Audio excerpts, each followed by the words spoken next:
Black Key Books. Luna Gambit. A science fiction action adventure. The Wild Nines. Book 6. Written by A.R. Knight. Chapter 1. Lunar Standoff. Follow the light. Easy enough. Davin tracked the cherry glow with both hands, cupping the dot as it drifted up and down, left and right. Curls and sudden dips, the captain had 'em all, at least until a long descent had Davin flipping over himself, floating as he was in the jumper's middle bay. A modded-out old freighter, with its share of stories, the jumper provided an even-keeled float from Jupiter's red-gold domination to where they were now, somewhere about interstellar kissing distance from Luna, from Earth. Its hero would look a little different this time. Davin completed the flip, did a mock bow to his physical therapist, a black and silver orb named Pook. The bot, not much larger than a basketball, blinked the red light off. "You're progressing," Pook said, injecting some of that AI cheer. "I estimate you're at—" "No estimates," Davin said, lunging for one of the handles spaced throughout the ship. The jumper's greasy gray and green panels embraced the function over form argument, as should anything built for space travel. "I'll be good enough." Good enough for what? Fila, the jumper's primary pilot and Davin's squeeziest of squeezes, a term, if he said it aloud in her presence, would earn him a hard slap. "Adventure," Davin said, kicking off the wall to head towards Fila. The kick came with a new sensation, a buckle, an extra press, as the leg braces boosted him along. The jolt came as a disconcerting reminder. Davin had, over the several weeks' travel time from Jupiter to Earth, come to ignore his braces. Their constant pressure no longer threw him off, instead adding mass to his movement, helping his fried and fractured muscles jump, kick, and hold form like they used to. "Forever?" Davin had asked Riley when the mechanic first slapped them on. "I gotta wear these things all my life." "Don't know, Davin," Riley replied. The guy still sent his eyes everywhere, bumped into things as he learned how to roll with 0G. "I'm not a doctor." "But you built these?" "Because Fournine said we should." Riley put up his hands as a frown slid over Davin's face. "Look, the AI's right. It's what all the videos say to do when you're recovering from hits like the ones you took." The argument had about as much spice as the nutrient goop wallowing in the jumper's freezers, but Davin accepted it for one reason. Fila told him to stop being a baby. Less easy to get over were the hardened patches along his chest and side, seals slowly repairing laser and shrapnel-marred skin from the last awful hours on Ganymede. Those bandages would eventually turn green and pop off. Until then, anyone lucky enough to get a look at Davin naked would see a patchwork man. Thankfully, the only person with that kind of luck stood right before him, reaching out to catch his floating approach. "I think we should try again," Fila said, when their hands gripped. She stood as much as anyone could without gravity, on the walkway, as Davin hovered over space. "Getting a little old for kids, Fi." She sighed, but smiled in that special way she saved for Davin. "Alyssa." Fila dropped the delight. "Eden's all over Earth. I don't want to stay here a second longer than we have to." "You're just nervous," Davin said. "Once I flash the smile, the whole planet's going to be begging for my time." Says the man currently marked as the top terrorist in the solar system. Davin whistled. "The top spot's mine?" "Since they took Alyssa off it, yeah." Now there was a question. No big broadcast the Nines had caught during their trek mentioned Alyssa's capture, death, or other horrible fate. She'd simply disappeared from the list, a broadcast blasted along standard comm frequencies, every time a ranking changed. The only explanation Davin had found was, well, that she hadn't done anything awful for a while, and Eden had bigger priorities. Because Eden controlled almost everything now. Not all that long ago, the company had just been large, a megacorp doing its part to own humanity. Now, with its grip over military space and most colonies off Earth itself, Eden was the de facto ruler of modern civilization. Which made them, naturally, the bad guys. Not everyone met the big expansion with flowers and kisses. Alyssa Reinhardt, already a plucky fighter for the outer colonies, swept up the discontent and morphed it into actual resistance, armed pushback against Eden's grasping hands. David and Goliath stories tend not to work out the way the first one did. Alyssa's people had pluck. Hell, she had a few nines working for her, but Moxie couldn't shoot lasers, couldn't build battleships. Outclassed, outgunned, and tricked. Davin liked to forget the part he'd played in all that. Alyssa's rebellion found itself blown apart. And Alyssa herself, the shining star meant to guide billions to freedom from corporate crap, she'd gone ghost, even while her lieutenants adopted guerrilla tactics and made Eden's life miserable. So miserable, the big boy wanted to talk truce. But Alyssa still didn't show. Eden wouldn't accept anyone else's signature on the proverbial dotted line, leading to a slow slide back into the knife fights on moons around Jupiter and Saturn. And eventually, Davin's crew was stuck with the task of finding the missing leader. Find her, get her to sign the peace agreement, return things to sanity. A cakewalk job for a bunch of mercenaries turned cargo haulers turned, now, branded criminals. They had at least proved Alyssa still lived. Talked to her even, before they'd blasted away from Jupiter. There, after performing some skullduggery on Alyssa's behalf, the Nines used their good graces to extract a promise. Get to Earth, and Alyssa would meet with them, explain the whole song and dance. Except Earth wasn't, an exact address. The planet crawled with cities, and those cities with people. Davin wasn't about to bop from one creaky mall to the next, hoping to spot Alyssa standing in line for coffee. But if she didn't reply, what other options did they have? You can't bail, Phyla said, as the pair floated into the jumper's four-seater cockpit. The 2x2 affair had that lived-in coziness, padded seats soaked in sweat, stress, and a few celebrations. Opal would shoot you. The old-school sniper might just do that. Opal packed more baggage than Davin in this fight, having done some devious death-dealing back in her Eden employ. She'd leapt at a leadership role in Alyssa's rebellion, only to find her ships shot out from under her. Hard to roll with a bad turn like that, but Opal feasted on vengeance, like Davin feasted on scrambled eggs. She'd be fine, so long as Davin helped get some Eden goons in her crosshairs. The easiest way to do that would be getting Alyssa on the comm. Wherever she was, Eden's flunkies would be too. A call out the cockpit brought back the same nothing as before, a static hiss. Davin and Phyla stared at the console, willing it to change. Beyond, out the sloping glass shield, Earth's blue shape spun, thumb-sized. At the moment, the sun lay off to the left, its blasting light a constant annoyance going in this direction. Like trying to fly with a flashlight pointed at your pupils. If she doesn't answer, what do we do? Phyla asked. With your friend chasing us, turning around won't be easy. We could duck him. Captain Heath Swane, an android apologist, and Eden's scuzzball. Despite getting turfed to tacky assignments after Davin and the Nines proved androids were more dangerous to keep around than dump on the scrap heap, Swane nursed a grudge into a retread. When they'd met outside Jupiter, Swane sought to use Davin's execution by new android as a PR stunt, to rescue his own career and rid his nightmares, Davin assumed anyway, of the Nines captain in a single shot. Things hadn't quite gone Swane's way, and now he trundled after the Nines at busted old frigate speed. I didn't get back into this life to be hunted again, Phyla replied. If Alyssa can't give us a way to stop Swane, I say we take it into our own hands. I love it when you get aggressive. And I love it when you keep it together, because we'll need your best, hotshot, if we're going toe-to-toe with an Eden frigate. A suicide mission, that, and they both knew it, barring a little cheat code in the cargo bay. The Nines had one functioning version of Viola's secret toy on board, a ship-disabling miracle device with a simple counter. If Swane didn't know the dodge, the Nines might be able to score a sneaky victory. If the Aiden captain read his mail, though, the Nines would be toast. Team meeting, Davin said. We get the group together, like we always have, and pick a path. This was easier when it was just you and me. Yeah, but our decisions generally concerned which nutrient goop packets to eat.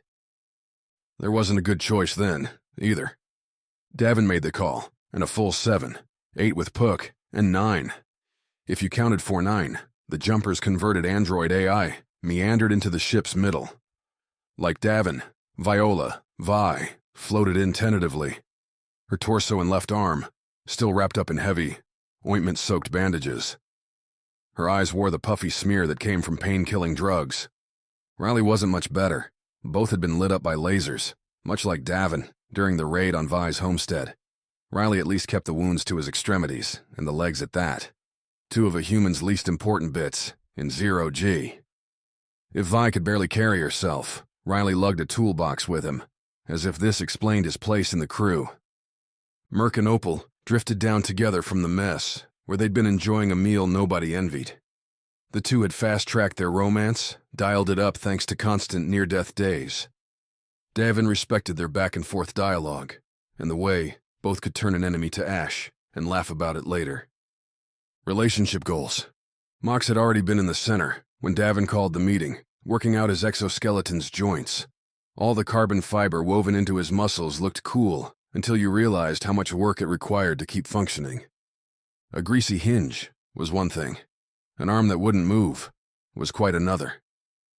That's the situation, Phyla concluded, holding serve with Davin's lungs still raw. We give Eden the business, or we go hunting for Alyssa. Do we have any leads? Riley asked. Back on Ganymede, we'd get big ideas all the time and realize we had no idea where to start. The frequency. We can track where we hooked into it last. It's not exact, and Alyssa might have moved in the, 3 weeks since we spoke last. But that's what we've got. I'm all for knocking out some Eden teeth, Merc said, ditching an Opal handhold to scratch the back of his head. But even I think we're going to die fast running up against Swane's ship. Seconded, Opal added. You're saying he runs a ragged shop, but he'll have us outgunned 20-1. You fly back at him, you drop us first. A harsh start, but that's why the team meetings existed. Davin didn't run a dictatorship. The Nines had always been come and go as you please and as you profit. That leaves Earth then, Phyla said. We try to get to the ground where Swane can't find us, then dig up Alyssa's last known location. And pray, Mox grumbled. And pray, Phyla agreed. Vi coughed, winced. Do we know she's still alive? Silence, eyes meeting each other, surfing the floor. Davin tried to think of something inspirational to say, but nothing bloomed. He blamed his own painkillers. Don't be dumb. Fournine's voice came from everywhere, lancing out from the jumper's loudspeakers, with a sardonic slant only a bodiless robot could provide. Your odds against Eden's frigate are basically 0. Your odds of finding Alyssa, while not much higher, are not 0. The answer is obvious, but perhaps not to humans, who seem so incapable of smart decisions. Davin pointed a single finger up towards the ceiling. You heard the android. Objections? I'm here to end this war, Mox said. Getting killed by an Eden ship isn't going to do that. Nods, murmured agreements followed. Done, Phyla said. I'll try to get us to Earth. You all think of backup plans in case that doesn't work. It didn't work. Back in the cockpit with Phyla, Davin watched as she beamed out a permission request. Earth's flight control rejected it immediately, beaming back that the jumper and her crew were wanted for all manner of nefarious crap, and they should turn themselves in at the nearest Eden station. Phyla had Fournine draw up a digital middle finger and send it back, throttling down the jumper, really just flipping the ship around so its engines would slow their arrival. Phyla put her hands behind her head and looked Davin's way. Told you, she said. So the obvious is out, Davin replied. We can be clever. If clever means flying through Earth's defense force, then I think you're using the wrong definition.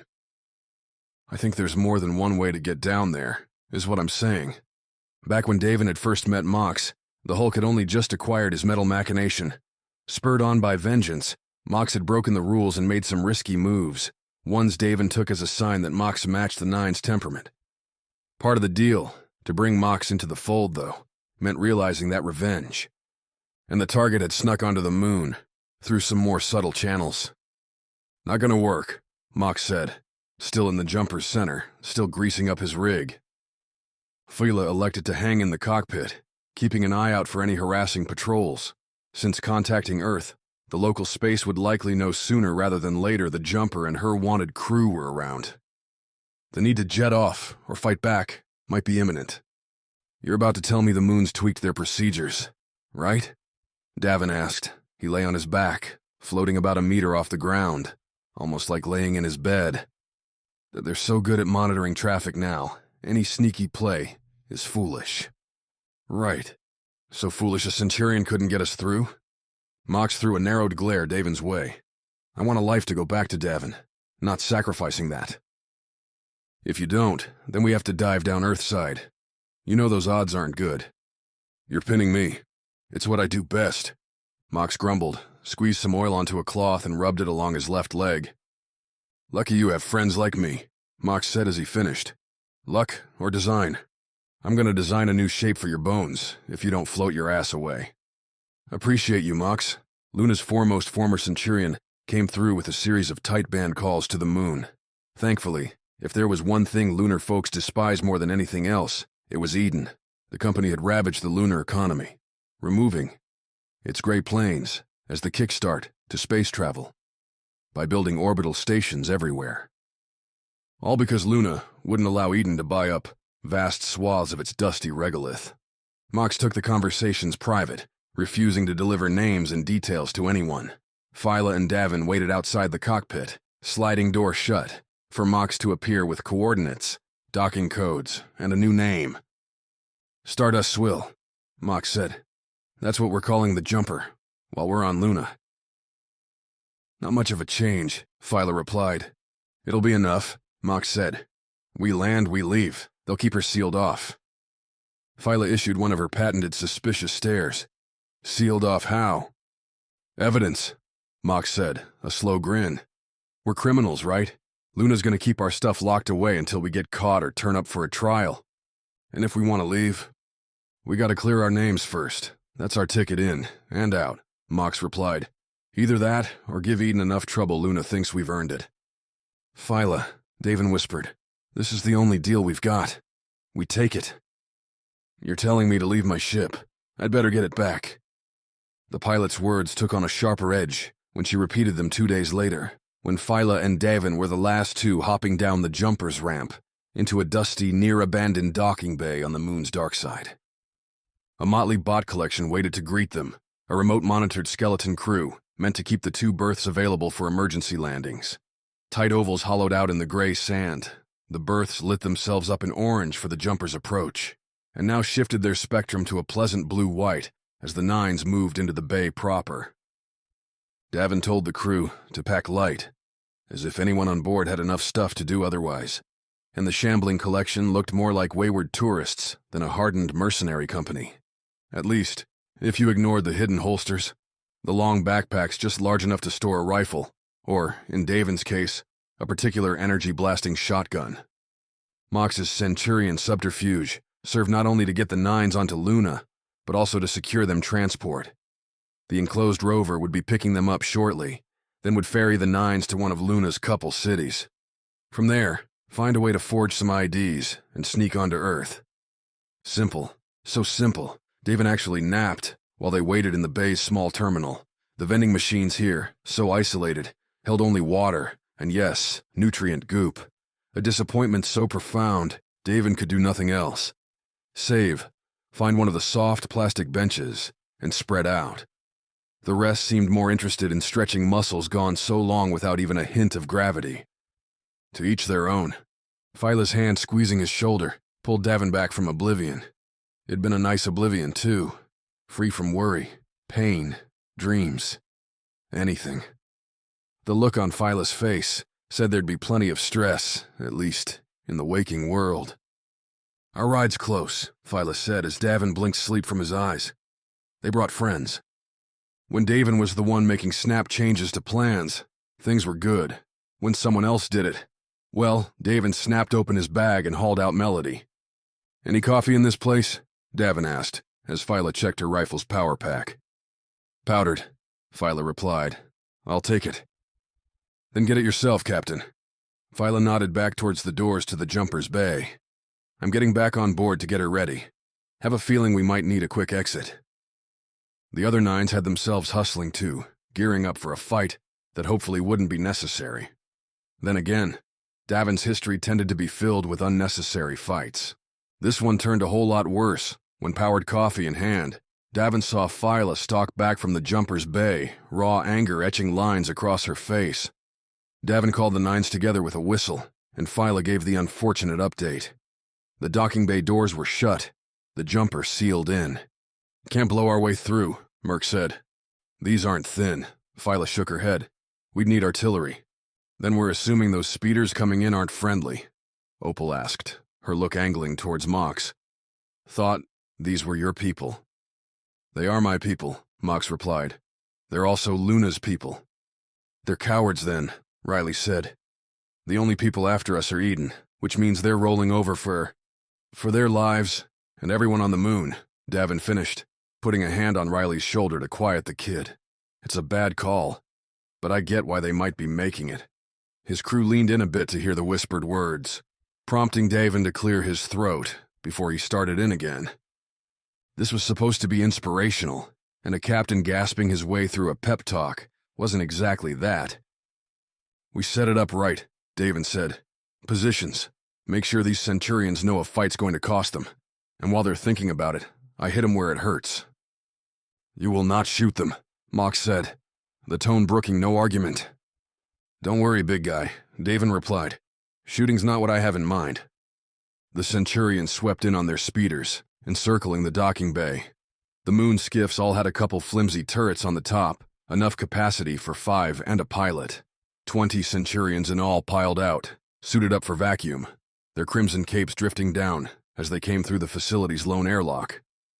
Standing there, looking decidedly less flashy, in his burned-out coat, wraps, and patchy torched hair, was Davin. Mox stood alongside him, law-breaking exoskeleton on full display. Sure, the Centurions had granted Mox an exemption back when he played for their team, but now? A full 10 fanned out before Davin and Mox, the other half taking the speeders to positions around the facility.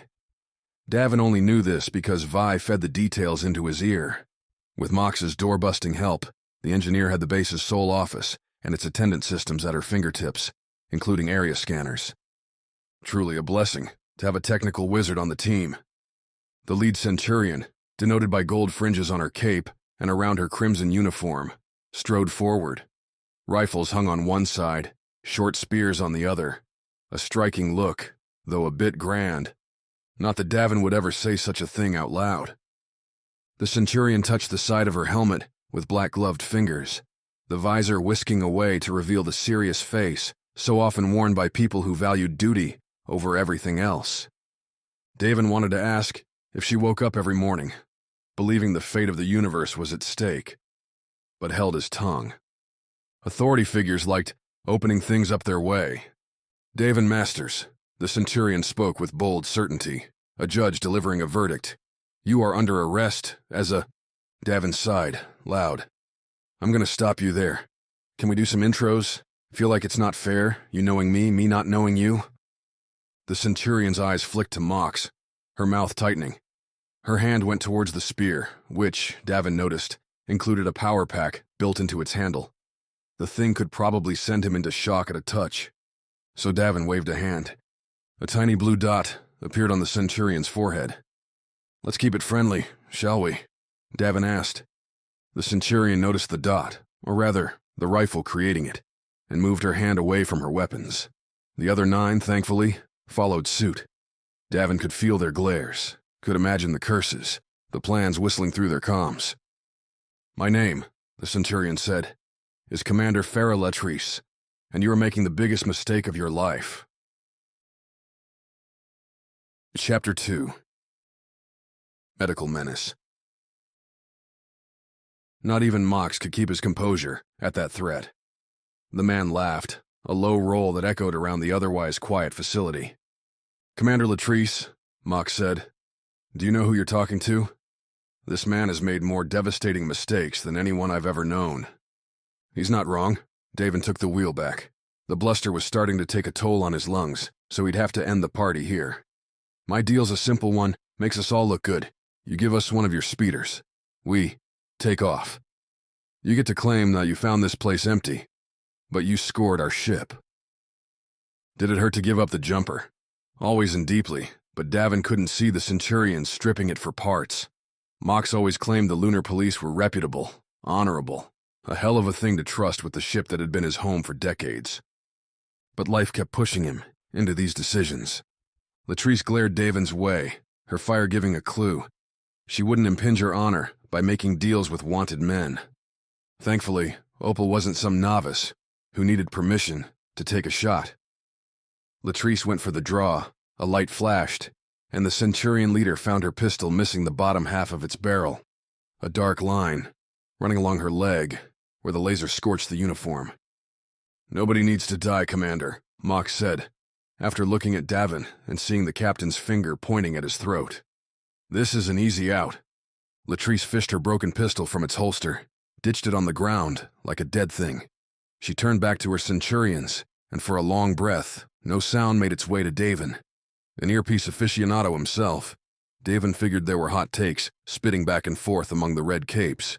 Time to nudge them a bit further. "Latrice," Davin said, mustering past the pain, "the jumper's AI will detonate the ship if you shoot us. It'll blow the building apart, taking you and your team with it."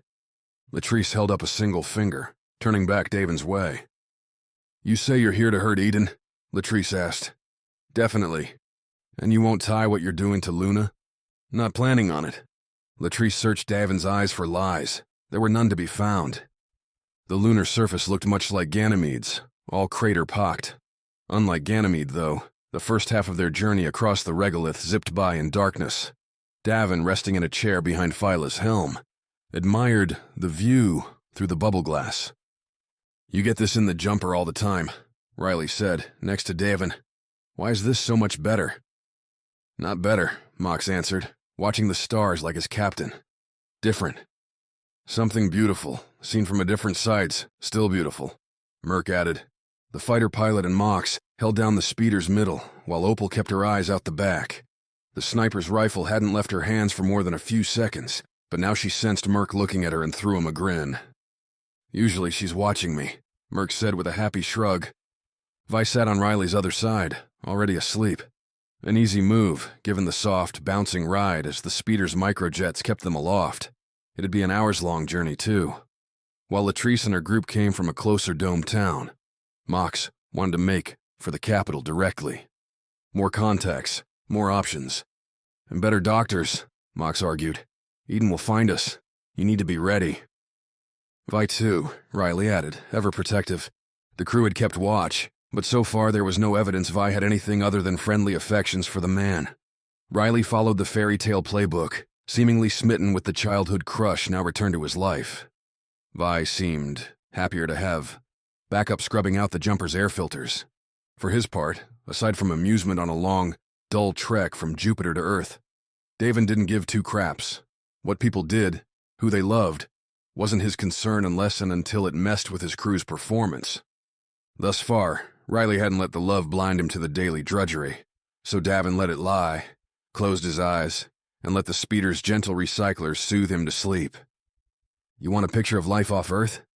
Think small corridors, simple white lights, cramped boxes made for efficiency and little else, nutrient goop by the liquid ton, constant vibrations and thrums rolling off devices, keeping you alive." Luna defied all that, or at least tried its damnedest to make it look good. Flush with cash from mining and space operations, Luna's modest beginnings died as its population grew, throwing curling majesties up before Davin's eyes. Domes, many times higher than the squat functionaries on Ganymede, spiked towards Earth. Speeders, courier bots. People in their masses shuffled between destinations, interlaid with hardened trees, grasses, bone-white tile. Musicians busked, fresh-made food wafted by, and confidence suffused it all. These weren't scared, desperate scrappers on humanity's edge, but ordinary civilians, people who expected their lives to go on without gunfights, catching asteroids, or catastrophic failures. "Always found it boring," Merc said, as they disembarked the Centurion shuttle. The fighter pilot helped Davin out into the crowded bay where already docking officials were throwing them expectant looks. Speeders needed to be in and out here, not sitting in slots. At least Latrice had held true to her bargain. She'd given them a Centurion pass, allowed them several extra hours to get away before she'd report the speeder stolen. "If," Mox had said during the ride, "if it gets reported stolen, no Centurion wants that on their record." "Yeah, except she had a bunch of witnesses," Riley said. "Not a one will rat her out. They all want to see Eden hurt." Given Riley's stunned look, Sandir must have not had that loyalty in his fly-by-night operation. The Ganymede bartender had roped in a motley fool collection, tasking them with sabotaging Eden's gradual control in small ways. Not too hard to imagine someone in that group, with little backup, and a lot to lose, folding under Eden interrogation. Davin, for once, kept that opinion to himself. Riley hadn't ever been off Ganymede. No sense calling the kid out. Davin suffered his own hard education when he'd left Vagrant's Hollow, trading picking pockets on minor prime for running cargo and contraband across the solar system, with crews ranging from slapdash to straight-up murderous. You learned a lot leaving the nest. Best let Riley figure it out himself. The nine split off from the speeder. Phyla, Opal, Riley and Merc hauled belongings. One thing made much easier in low G. Off to find somewhere to stay. A hotel that didn't ask too many questions, below the Eden pay grade. Mox, meanwhile, would escort Davin and Vi somewhere for real medical attention. Or at least, as real as they could get without identity verification. If the Luna surface sparkled with refracted rainbows, artificial weather, and the promise of interstellar utopia, its undercity told the steel truth. Davin, Mox, and Vi headed down on a wide escalator, past the tram level, and deeper into the tunnels. "Feels like home," Davin said as they stepped away from the churning blue metal steps and out into a greasy, steamy square. People, always people, sprawled around them. At first glance, a mistake Davin saw so many make when entering Vagrant's Hollow. You could believe they were being lazier than their upper-level counterparts. Some appeared to be lounging, others walking slow, from spot to spot. Look closer, though, and you'd realize they were all hustling harder than their buddies up top, and for less reward. "Eden sent me to Luna plenty of times," Vi said, as Mox led them off a tunnel to the left, past a loan outlet and a cheap lab-spun kebab joint.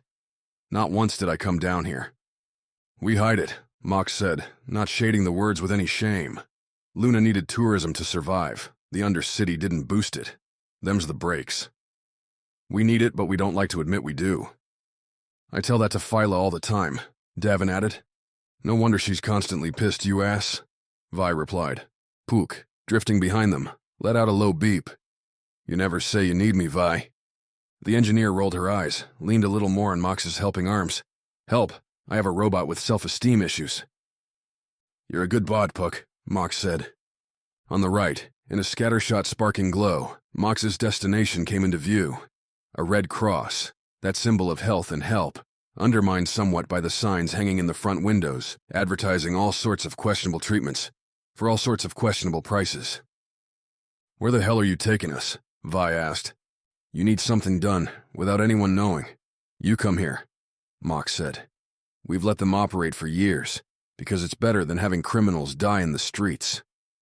"I've seen worse," Davin said, pressing the call button next to the locked doors.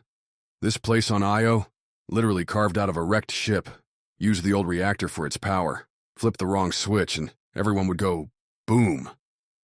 Instead, a charming robotic voice greeted them, said there were openings, and asked the trio to leave their weapons outside in the lockers provided. Once the three did so, the doors unlocked, swung open, and the nose-killing scent of formaldehyde and rubbing alcohol welcomed them in. No lobby, just a double-wide corridor, heading straight to a T-intersection and a large screen. Price-grabbing posters dominated the walls on either side, screaming for this or that drug, this or that procedure. New limbs, nuclear antidepressants, memory killers to keep nostalgia from gripping you too hard. Not a single one bothered with disclaimers, with legalese. This, too, felt like home, where everything was a risk. The only question was how much you could take. "What a lovely place," Vi said as they walked, Davin leading and Mox bringing up the back. "How many organs will I be donating today, I wonder?" "If they take any, I'll destroy them," Mox said. "Your angry vengeance makes me so happy." Vi topped off the words with an eye roll. "As happy as the prices?" Davin said, reading the screen. "I think we can actually afford these." Not that Davin, if he really thought about it, was poor. Years working mercenary jobs, hauling cargo, and that blissful Hero of Earth sponsorship cash infusion made sure his accounts were buttery smooth. That said, medical care had a tendency to torch even the healthiest accounts. which was why the Nines used to employ a doctor. Getting patched up on the run was so much cheaper than a hospital visit. They skimp enough on the decor to cut costs somewhere, Vi said. Which option are we taking, and can we pick it soon? The painkillers are getting soft. Of the offerings, the comprehensive review and repair offering seemed to fit the bill. Davin double-tapped it, let the computer scan his restored wristlet from the jumper's stock, and the screen chirped an affirmative when the payment was accepted. I'll be back, Mox said, turning to leave. Have some people I should see while I'm here. Leaving 2 wounded warriors behind, eh? Davin asked. But before Mox could follow up, a hand tapped Davin's shoulder. Going by the horrified look on Vi's face, Davin squared up his stomach for the turnaround. Goggled yellow eyes looked back at him, the apparatus bleeding back into a 3-spike red hairdo and down into an outfit. Looking more at home at a butcher's shop than a clinic. The man had a wristlet in one hand and a syringe, loaded, in the other. Hello, hello, the man said, his voice as sing-song as decades-sucking smoke could make it. Various addictions made their presence known on the man's visible skin, trails and bruises, yellowed patches. Welcome to the best clinic this side of the shade. The man peered past Davin, clocking Viola and her expression. Oh, don't worry, looks aren't everything, especially down here. I find it's helpful as a physician to try everything my patients do. Helps me empathize. Bedside manner, you understand? Do I? Davin asked. Well, you will. The man stood aside, waved them through behind him. The name's Jarrus Posey, and you're in the best hands Luna has to offer. Davin, Vi said, we really doing this? Ignoring Jarrus's goggled grin, Davin held out a hand to Vi.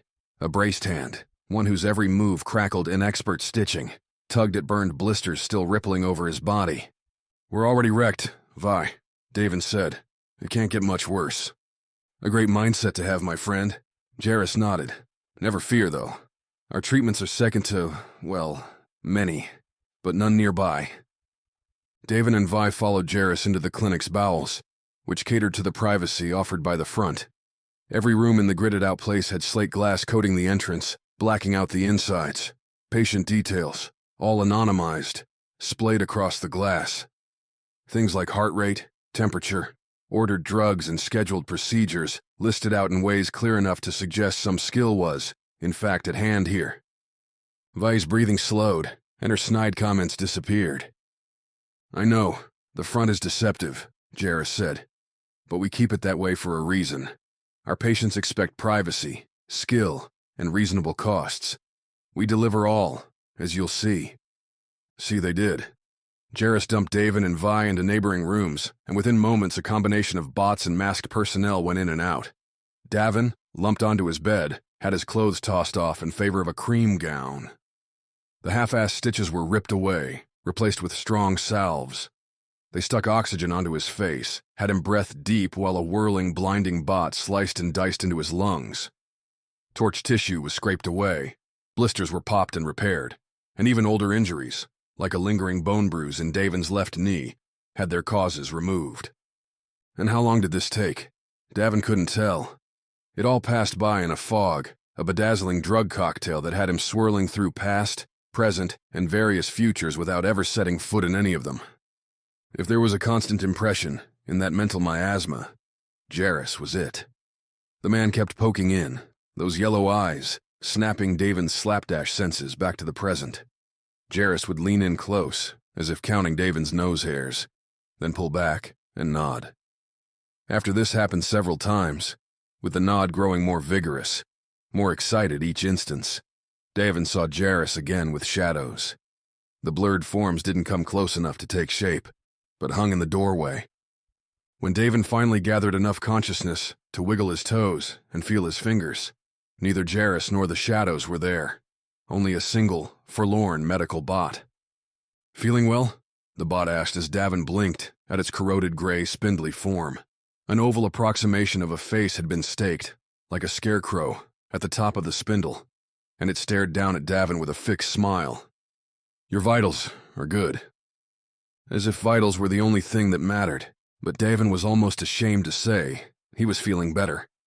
His lungs didn't rasp with every breath, though they felt sore in a good way. like an overworked muscle. Looking down at himself, Davin saw healthy, fresh skin where blisters once marred. Clear lines free from stitches. Some new scars, yes, but those were inevitable. The medical bot kept talking, running down the list of treatments, procedures, and, as Davin sat up, recommended therapies. "How much?" Davin asked, as the bot finally came to a close. "No way what we paid covered all this." The bot had Davin hold that thought till it could summon Jarrus, who confirmed that all the treatment fell under what Mox paid for. "A ridiculous deal, I know," Jarrus said, giving Davin an apologetic shrug. "A smart man would adjust the terms, but I am only an honorable one. Nothing to do except get you and your friend back on the streets." "Suppose not," Davin replied, and with nary a handshake and a hustle, he and Vi were escorted out the clinic's side door. Melody and Vi's pistol waited for them, overseen by a pleasant bot in the narrow alley, otherwise occupied by trash bins and a weak orange light. "Better?" Davin asked Vi. "Like a new woman," Vi replied, though she scrunched up her face as she said it. "I don't really know what they did or how, but it worked. If we didn't have Mox's guarantee, I'd bet on it all falling apart in a day." Davin slung Melody over his shoulder, checked his wristlet, and confirmed the team's chosen hotel. "As it is, I'm sure we're full of illegal juice now." "Just what I always wanted." Davin threw her a sidelong glance as they left the alley, headed back towards the escalators. The team had found a place up on the surface, near an Earth shuttle port. Not a far walk, though Davin figured the hop steps would be good for his lazy muscles. "You've bounced around a bit now, Vi," Davin said, the Luna street around them busy in the early morning, shopkeepers, deliveries getting ready for the day. "Done the daughter duty, the corporate gig, and played mercenary for a while. You have a favorite? Guess which of those didn't involve getting shot?" Davin threw a dart. "Being the daughter?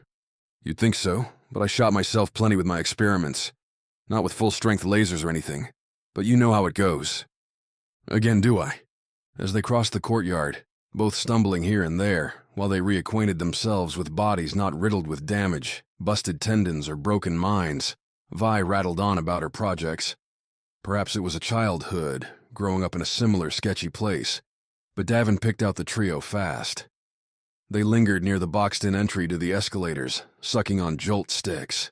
Their eyes were up, watching, not like the ground-bound glares from the working class, shuffling through.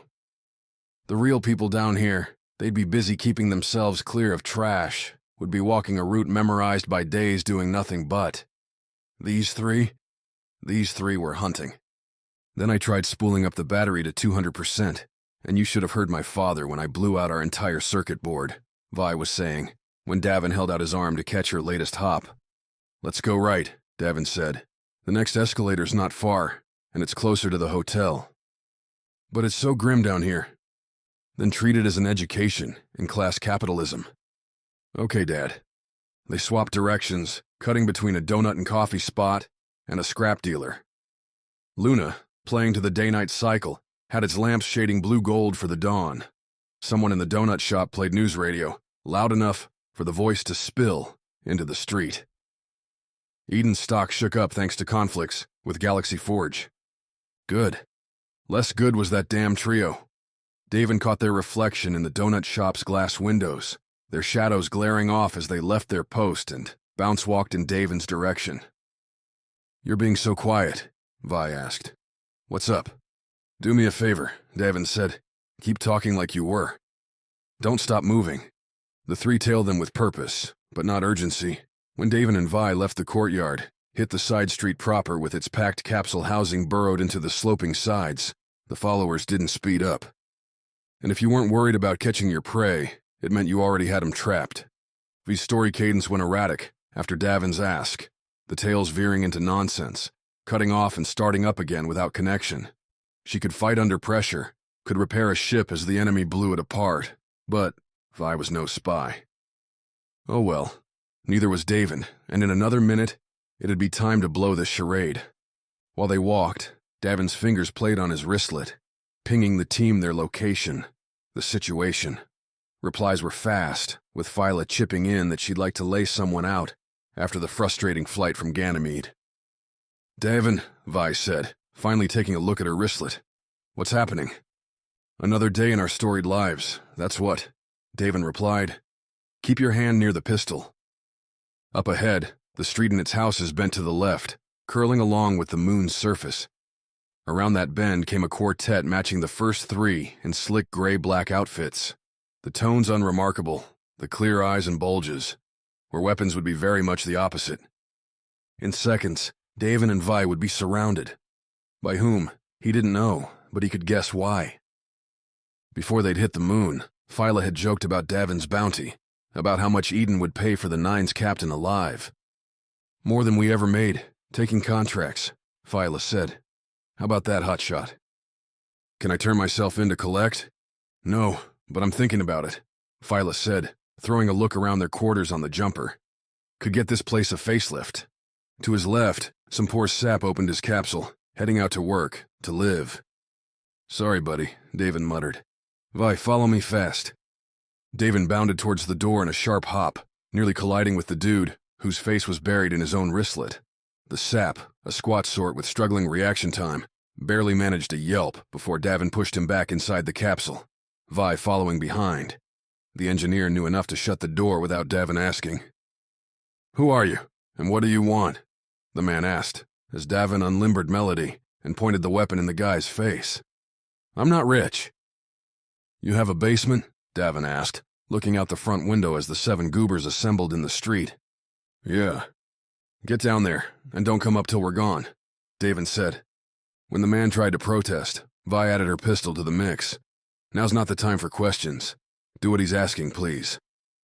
Something in Vi's tone, something that didn't sound so cynical, so dried, tried, and dead, convinced the man to stop the blubbering and vanish down the capsule's stairs.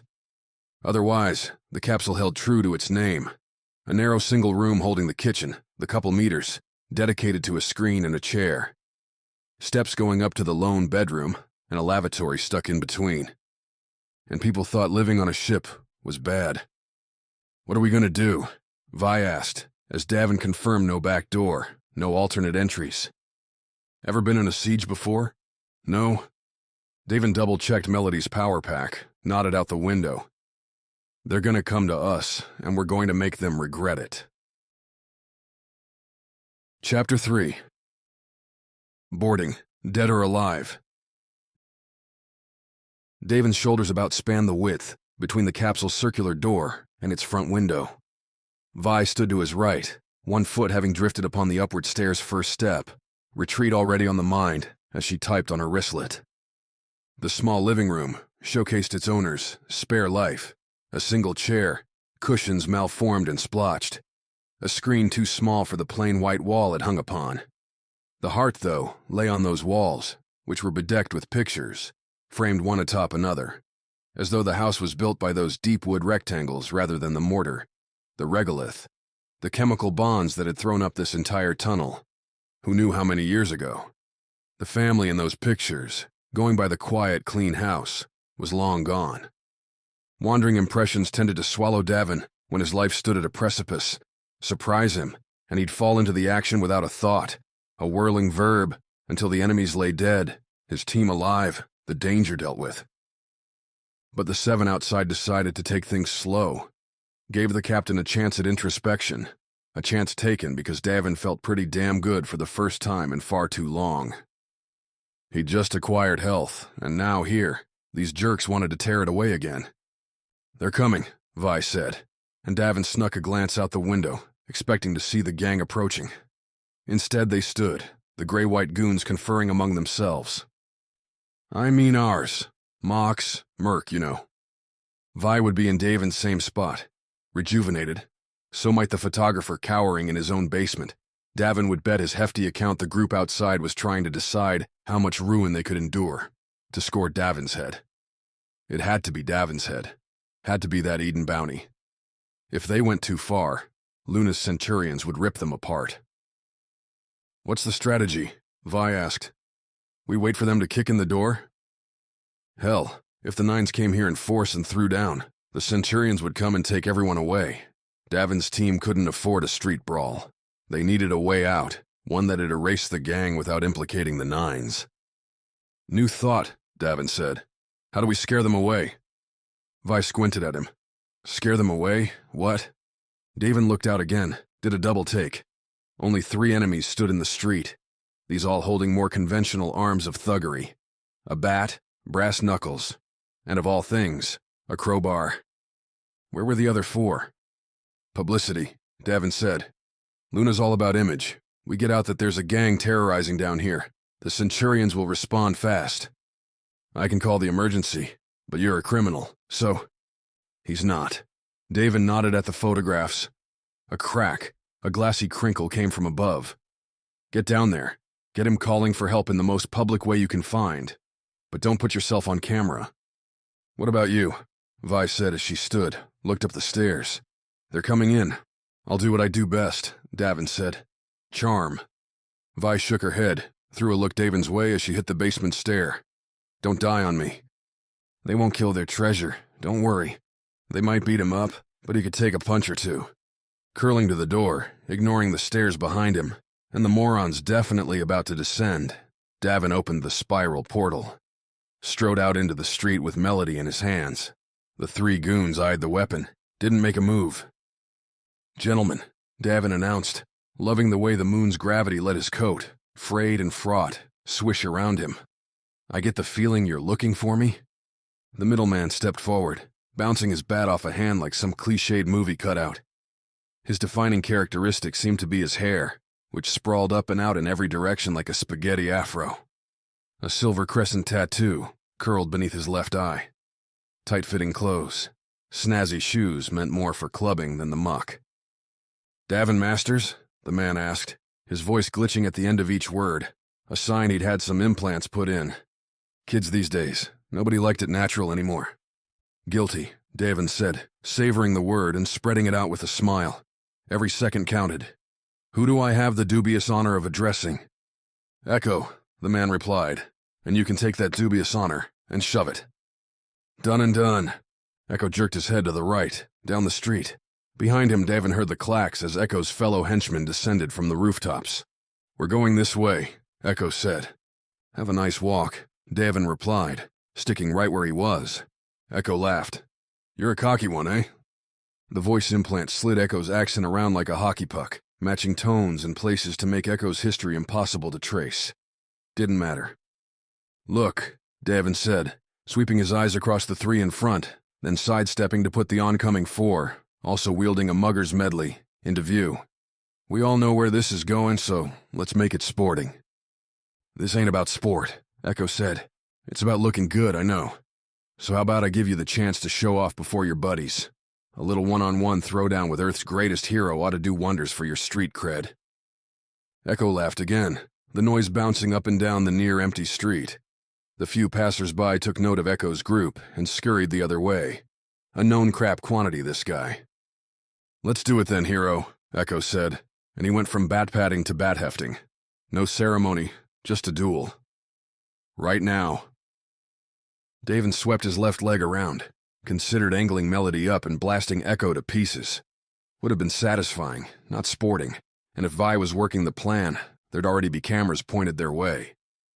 Davin, though, had his own reputation to consider, so he dropped the gun. Put up his own calloused, gnarled hands. His cocky grin slipped a bit as he caught his own skin, the wrinkles, the thinning lines. When did he become so old? Echo gave Davin the courtesy of calling his own shot, stepping into a go-for-glory swing angled at Davin's head.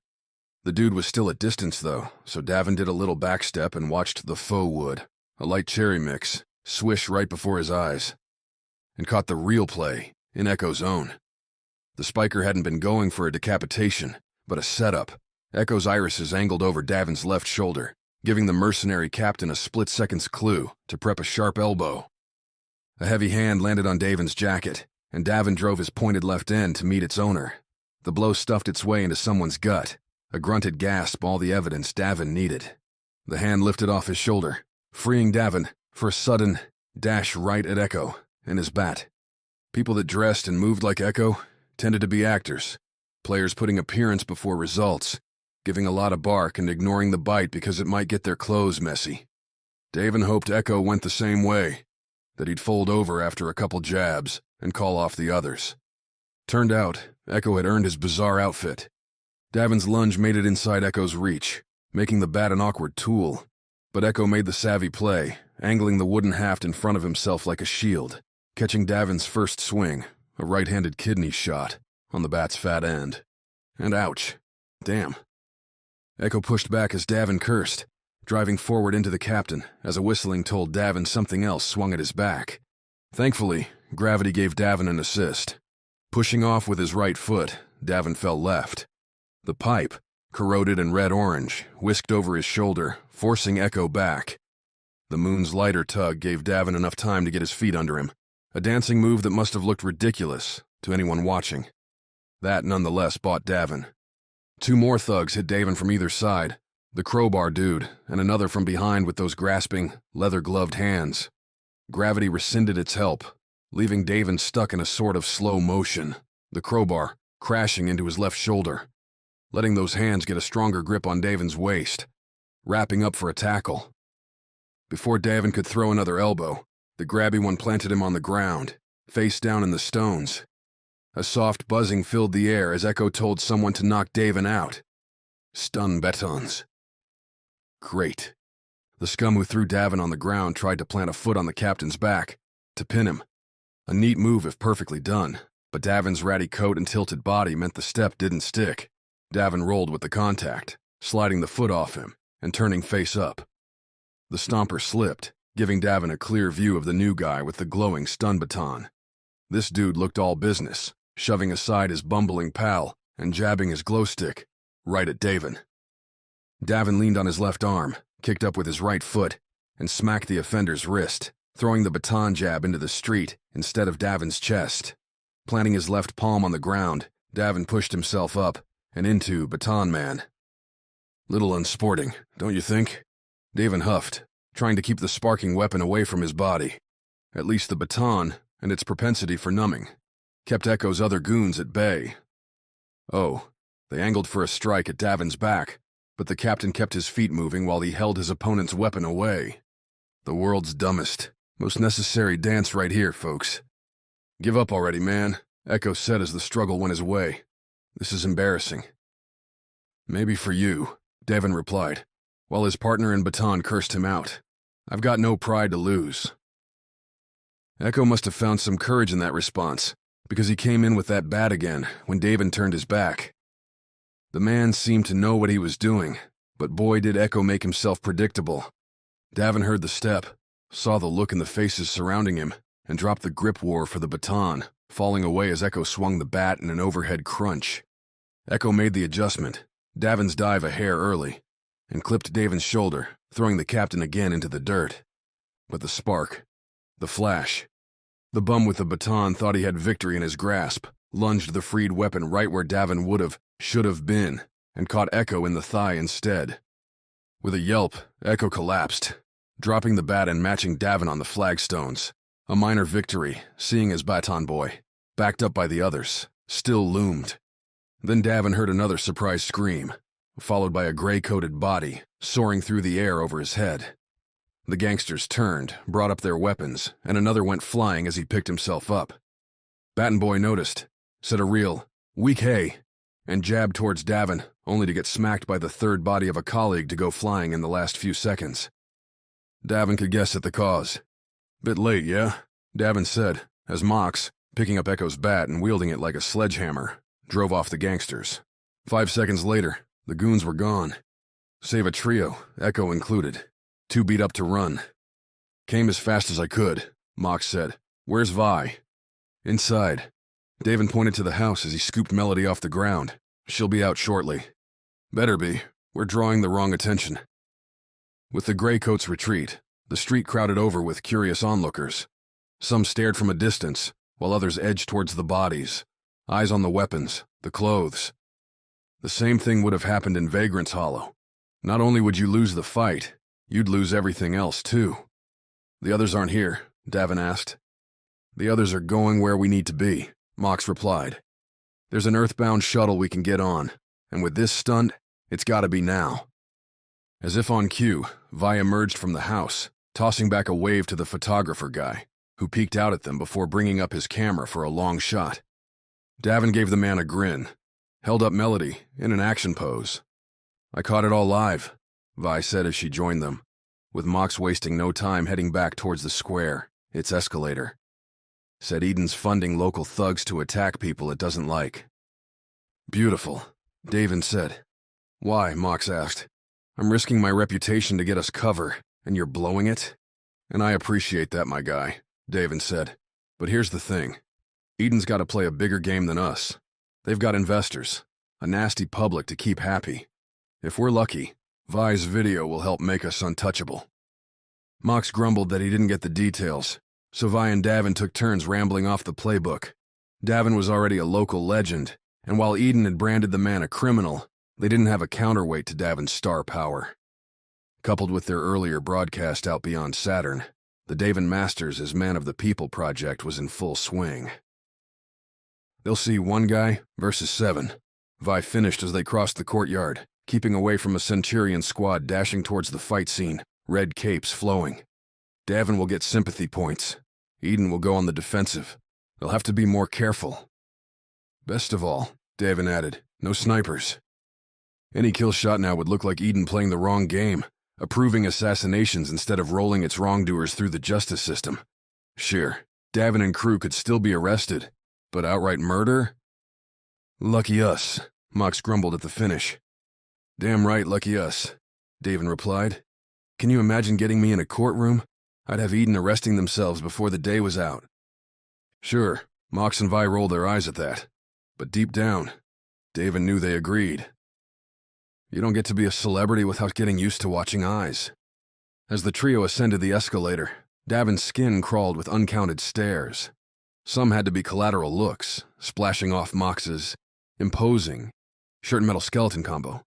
But others held to Davin's face, their descending stares matching his stubble, jawline, ragged hair to the latest photos Eden blasted out. How many did that because they recognized Davin from the news, had a faint recollection of someone important looking like him, and how many held the same gaze wondering about the Eden reward and whether they could collect? Jarrus is going to receive a visit, Mox growled. The man knows better. A younger, more sassy Davin might have gone along with the idea. Jarrus had seemingly sold them out, but Davin didn't know the details. Was it all about greed, or did the doctor have other pressures? Regardless, a service had been rendered, a valuable one. Don't bother, Davin said. The escalator had them shoving up towards a brighter daylight, morning advancing, and maybe the happy glow smoothed his mood. Jarrus fixed us up good. Eden's the one dropping the bounties, the doc's just trying to survive. Vi? Mox asked. You with him on this? You think I'm not going to take the nice girl angle for once? Vi replied. She raised her right hand, waved the wristlet around. You know what's not pleasant? Sitting in a basement with a scared man wondering if you're about to get the crap kicked out of you again. Screw Jarrus. You don't have to kill him, Mox, but if he's promising privacy, he should deliver. Davin did the old double take, appraised Vi's hard stance in the reflected sunlight as the escalator reached the surface. Traumas added up, and you could never tell which one would break you. Maybe Echo and his Grey Boys had done some real damage there. The escalator dropped them up on Luna's surface, a broad square offering a traveler's banquet, shops, newsstands, maps, and more. Fresh fried donuts and their cinnamon scent wafted by. Above them, the escalator's grind was matched by air taxi terminals, the speeders whisking in and out with man-made efficiency. Amid all that, Davin counted 5 separate groups, keeping tabs on them. Several had hands inside coats as they lingered near benches, in the spaces between stores. Did that Eden bounty say alive only? Davin asked. They'll take your corpse too, Mox replied. The killer'd lose a bit on the deal, but they'd still be richer than you ever were, boss. Maybe I should pull the trigger, Vi mused, as they took a hard right, cutting across the square. Eden would never see that coming. They might even offer you your old job back, Davin said, trying to put his eyes everywhere at once. Straight up murdering someone in the open seemed a risk not worth taking. You couldn't exactly collect a bounty on Davin without proving you'd killed him, which could land you inside a Centurion prison. Most of these seemed content to wait till Davin went somewhere less crowded, less watched. We're never getting on that shuttle, Davin said, as they neared a cross-dome walkway. For anyone too cheap to pay an air taxi, the long, wide tubes shuffled people on moving pads between domes. Transportation for the common man. Why are you saying that? Mox asked. You're not picking up all the people suddenly interested in where we're going? We're walking with a celebrity, aren't we? Vi said. One they'd like to knock out, Davin replied. Mox, can we stay in the open the whole way there? Not in the bays. Luna and Earth sent an absurd amount of people and cargo back and forth. Given the gravity advantages, most everything routed through Luna first, the big boats docking off the moon and shuttling containers onto Earth-bound hoppercraft. Svelte, little teardrops, the shuttles popped off bandolier-like strands, entering into a declining orbit at precise points to end up at their preferred Earth spaceport. The buggers would suck up some fuel, reload on crowds and crap before sprinting skyward again. The bandolier nearest them, like everyone on Luna, swapped beauty for bustle. No fancy domes, just circular launch bays lined up one after another. The entry, a squat and wide lineup, had consoles with a destination array, launch times, and remaining seats. According to some digging done while Davin and Vi were in recovery, the starting point for Alyssa's whereabouts was a city Davin had never heard of. Definitely never been to. Quito? Davin asked as Mox punched in the tickets. On their left, the exit spewed forth travelers, many stumbling over themselves as they traded Earth's gravity for Luna's lack thereof. Not too long ago during the cargo running days, Davin and Mox would grab lunch at a nearby cafe and chuckle at the rubes finding their footing. Would probably be a while before they could do that again. You'll have to ask Alyssa, Mox said.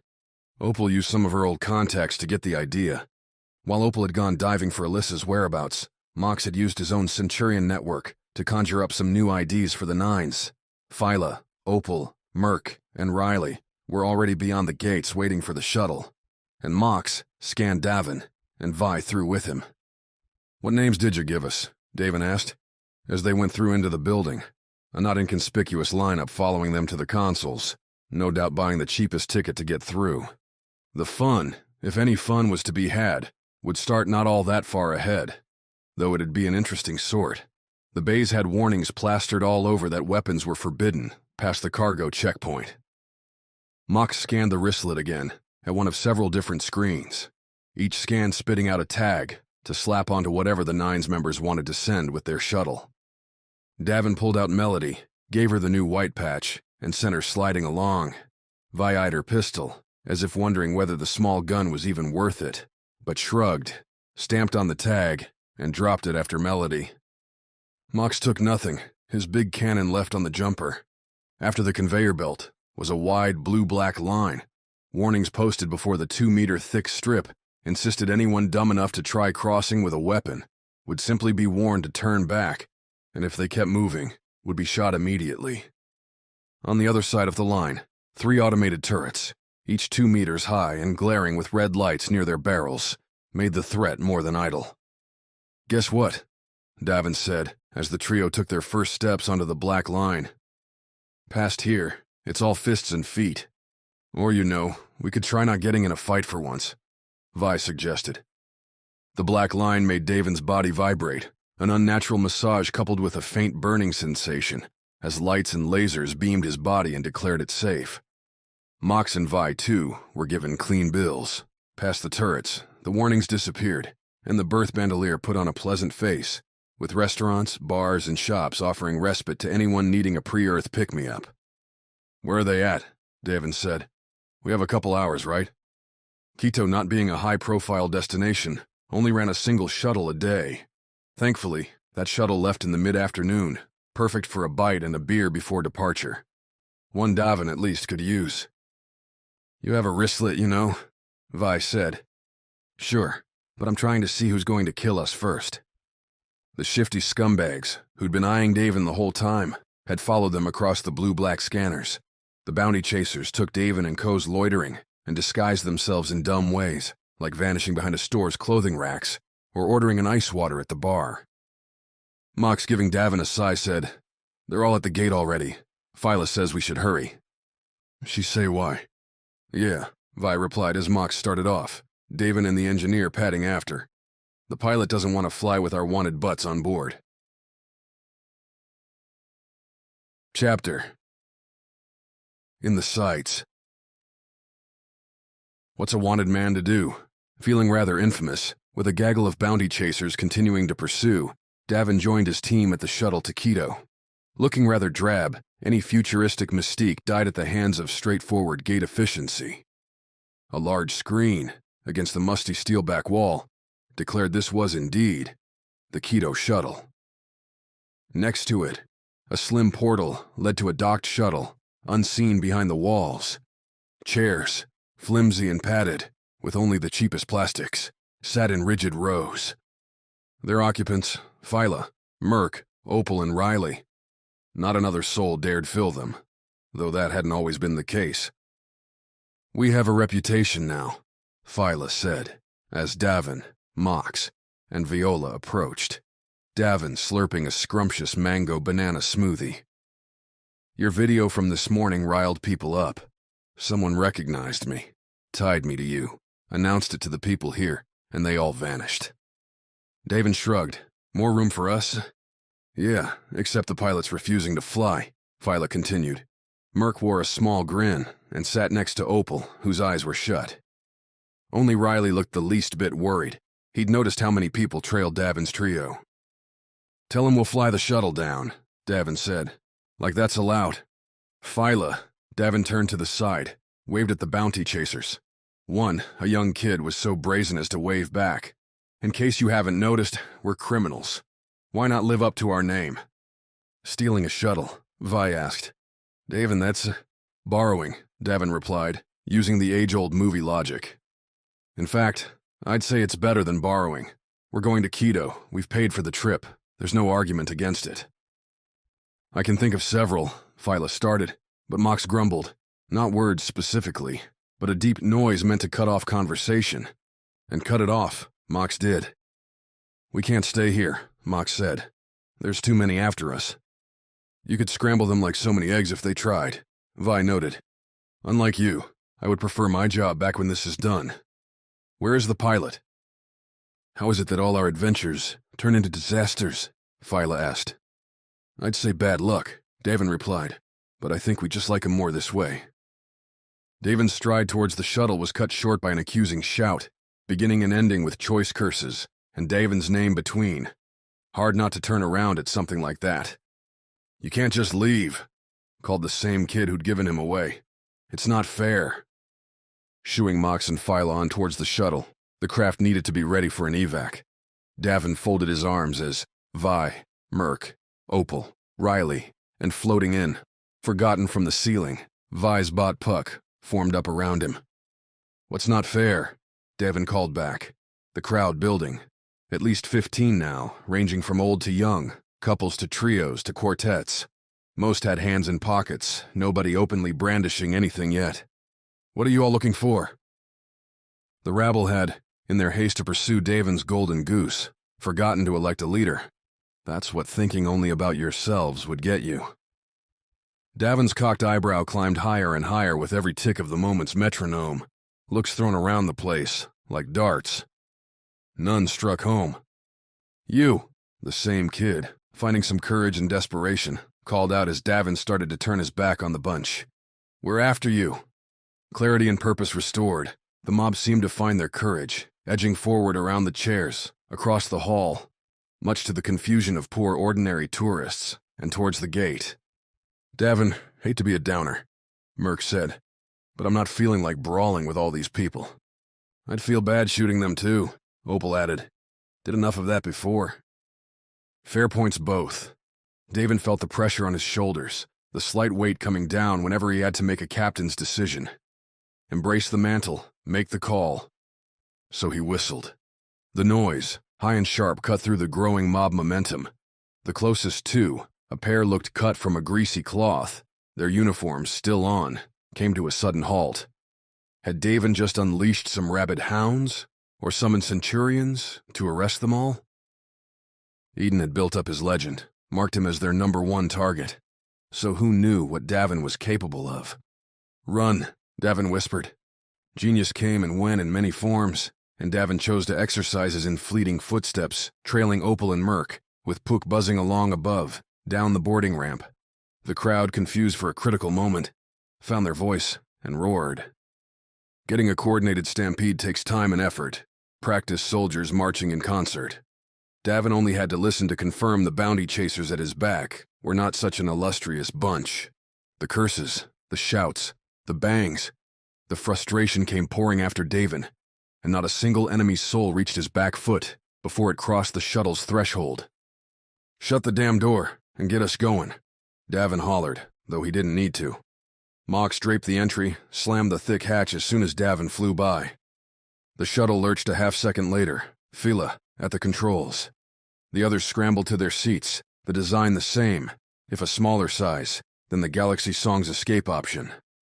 After a quick confirmation that nobody had suffered a stub toe or a surprise shanking, Davin joined Fila up front, in time to see the crowd's foremost fighters, throwing up some pointed gestures their way.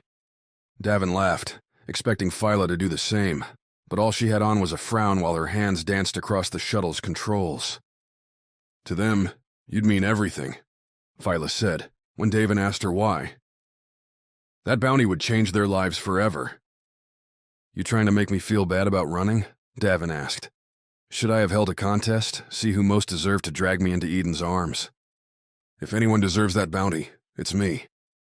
She turned the shuttle left, its microjets lifting it off the smooth rock. They would taxi away from the berth, out through a magnetic shield, and into pure vacuum. The shuttle's AI would guide them to the takeoff point, where Fila would aim the ship right at Keto and cast off. "Only if we split it," Davin said. But Fila spoke up again before he could lace in another joke. "We've got to find Alyssa," Fila said, back in mission mode. "Eden's scared of her. She's the only chance we've got to make this change, break their hold. And we know for sure she's in Keto." "It's what we've got," Fila said. "And frankly, Davin, don't know if you've noticed, but we don't have many options at this point." "Then I say, we go for this one, with all the speed we can." Doing and done. The shuttle glided free from the docking bay's dome, angled upward from the moon, and rattled as its bigger engines kicked in. Not quite the jumper's level of killer thrust, but enough to push Davin back in his seat. Give him some more weight.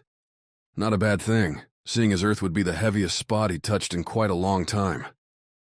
No matter the amount of exercise, no matter the amount of muscle-boosting nutrient goop he drank, returning to 1G always felt a bit like getting drunk and gaining 100 kilos. Earth itself sat above and to the right, its blue-white wash blocking out the stars before them. A strict green trail blazed out the windshield, angling ahead and to the left. Their path, and one Fila wouldn't have a chance to alter unless things went wrong. "You're just an ornament, huh?" Davin asked, as the moon fell away below and behind them. "Not for long." Fila pointed at the central console. Shapes in all colors and sizes splashed across the large screen, a muddled backdrop only intelligible to those who'd been taught. Every shape meant a ship, a space station, or some debris large enough to worry about. Colors indicated speed and proximity. A red diamond showed a ship that might be on an intercept path, while a green circle meant a station on radar's edge, moving away. Fila pointed to a red diamond trio, a selection moving away from a yellow square, meaning a larger ship. "Too far away yet to know for sure," Fila said. "But I'd bet your life that those are Eden interceptors." "My life? I don't gamble with my own," Fila winked. "Says the racer." Davin reached for the shuttle's comm system to warn the group, then stopped. Captains had to have plans, had to have ways to respond when the mission turned ugly. Just because this one had been ugly for a while, now didn't mean Davin had an excuse to squawk scared. "Can you outfly them?" Davin asked. "In this boat, I'd be hard-pressed to outfly an asteroid." Fila, though, didn't have the clenched teeth or the razor eyes she normally showed when pressed into a crap panini. Gears turned beneath that red hair and cranked out an idea. So Davin asked, what the hell had her so calm? "We're going to use you again," Fila said. "Earth 2. "Right," Davin nodded. "But just so I'm clear, can you explain what you mean by that?" Fila tapped the console, zooming in on a cluster hovering near Earth's outer orbit. "Eden owns a lot, but they don't own Earth, or its defense force. In another 30 seconds, we'll be in comm range, and that's when you work your magic, Davin. By screaming for help. Eden gets to make its bounties, but they don't get to break Earth law. We get inside Earth's jurisdiction, you can plead for a trial. Declare there are innocents on board, like Vi and Mox here. Eden doesn't have them named. Not to mention all the Earth property in this shuttle's hold. You mean they didn't? Yeah, after the pilot bailed, so did the passengers. But nobody took out their luggage. So we're sitting with all kinds of good reasons not to space us. Phyla pointed at the communication. Go time, and make it fast. We've got 2 minutes before those Eden Vipers can blast our asses. Contrary to the odd souls manning comms in the solar system's outer reaches, you had to be a bit off to clock the phones out by Saturn. Earth gave Davin a straight conversation. They listened, he spoke, they asked questions. Davin gave them the slanted answers they needed. A succinct summary. One of Earth's greatest living heroes was about to be gunned down in cold blood above Earth's own atmosphere, and with a few priceless bits of Earth property to boot. Earth dispatched fighters, sent a warning to the Eden trio. Phyla sighed, sat back, all relieved. Davin gave in to his cocky grin, told Phyla that it was pretty wonderful to be famous. The red diamonds didn't stop. What are they doing? Davin said, pointing at the shapes, still closing. Less than 15 seconds to laser range. Shouldn't they be turning back? Should be, Phyla said. She reached, pressed a different button on the console's screen, wiping away local radar for a visual readout. The shuttle's cameras weren't exactly top tier, but this close, they could snag a solid picture. A clear enough view of fighters that weren't Vipers, that weren't bulkier spheres, but instead an arrow both pilot and co-pilot recognized. The same damn drone fighter that had torched Phyla's shuttle back near Jupiter, which meant that yellow square had to be the idiotic, the omnipresent, the annoying Captain Heath Swane. He's ignoring Earth, Phyla said, slapping at buttons and pulling on levers in rapid succession. The shuttle juddered with the presses, the green path blazing out the windshield, fading as Phyla pulled the flight into manual. He'll claim it was a malfunction, or something. We must have really made him angry. No, Davin said, it's still a PR stunt. He wants to show his fighters can catch and kill anyone, anywhere, and dodge the legal liability. Clever bastard. Don't give him that credit. He's just a desperate maniac, Davin said, then flipped on the shuttle's internal comm. Strap in, people. It's about to get interesting. Phyla, meanwhile, opened a second band to Earth, bumping up the panic. Earth's dispatcher had the grace to get angry, say that Eden's been getting a bit too big for their britches lately. Then teach him a lesson, Phyla said. As if hearing her directly, the 4 yellow diamonds showing Earth's fighters kicked up their acceleration, blitzing across the console in a tighter orbit to intercept Eden's trio. An intercept that had come well after Eden could nuke the Nine's shuttle. The first rule to fighting in a new ship was to make that new ship feel as familiar as possible. Davin and Phyla used the last 10 seconds to scan every possible button, switch, configuration they could find. That they completed the scan in 10 seconds showed how little they had to work with. Phyla broke their flight path first, burned the shuttle away from the approaching Eden fighters, and cranked up the engines, draining batteries not meant to be used until it came time to rocket back off Earth's surface. So there'd be a bit of a delay on the outbound. Oh well. Davin shifted the shuttle's shield energy, a paltry amount meant for atmospheric entry and micrometeor protection, to cover their butts. The only other option? A single lifeboat, capable of holding everyone on the shuttle if they mashed themselves in like sardines. The Nines would find it plenty cozy, though.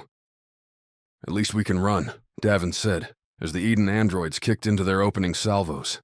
We drop out now. They'll blow us before we hit atmosphere, Phyla replied, juking the fat shuttle to port.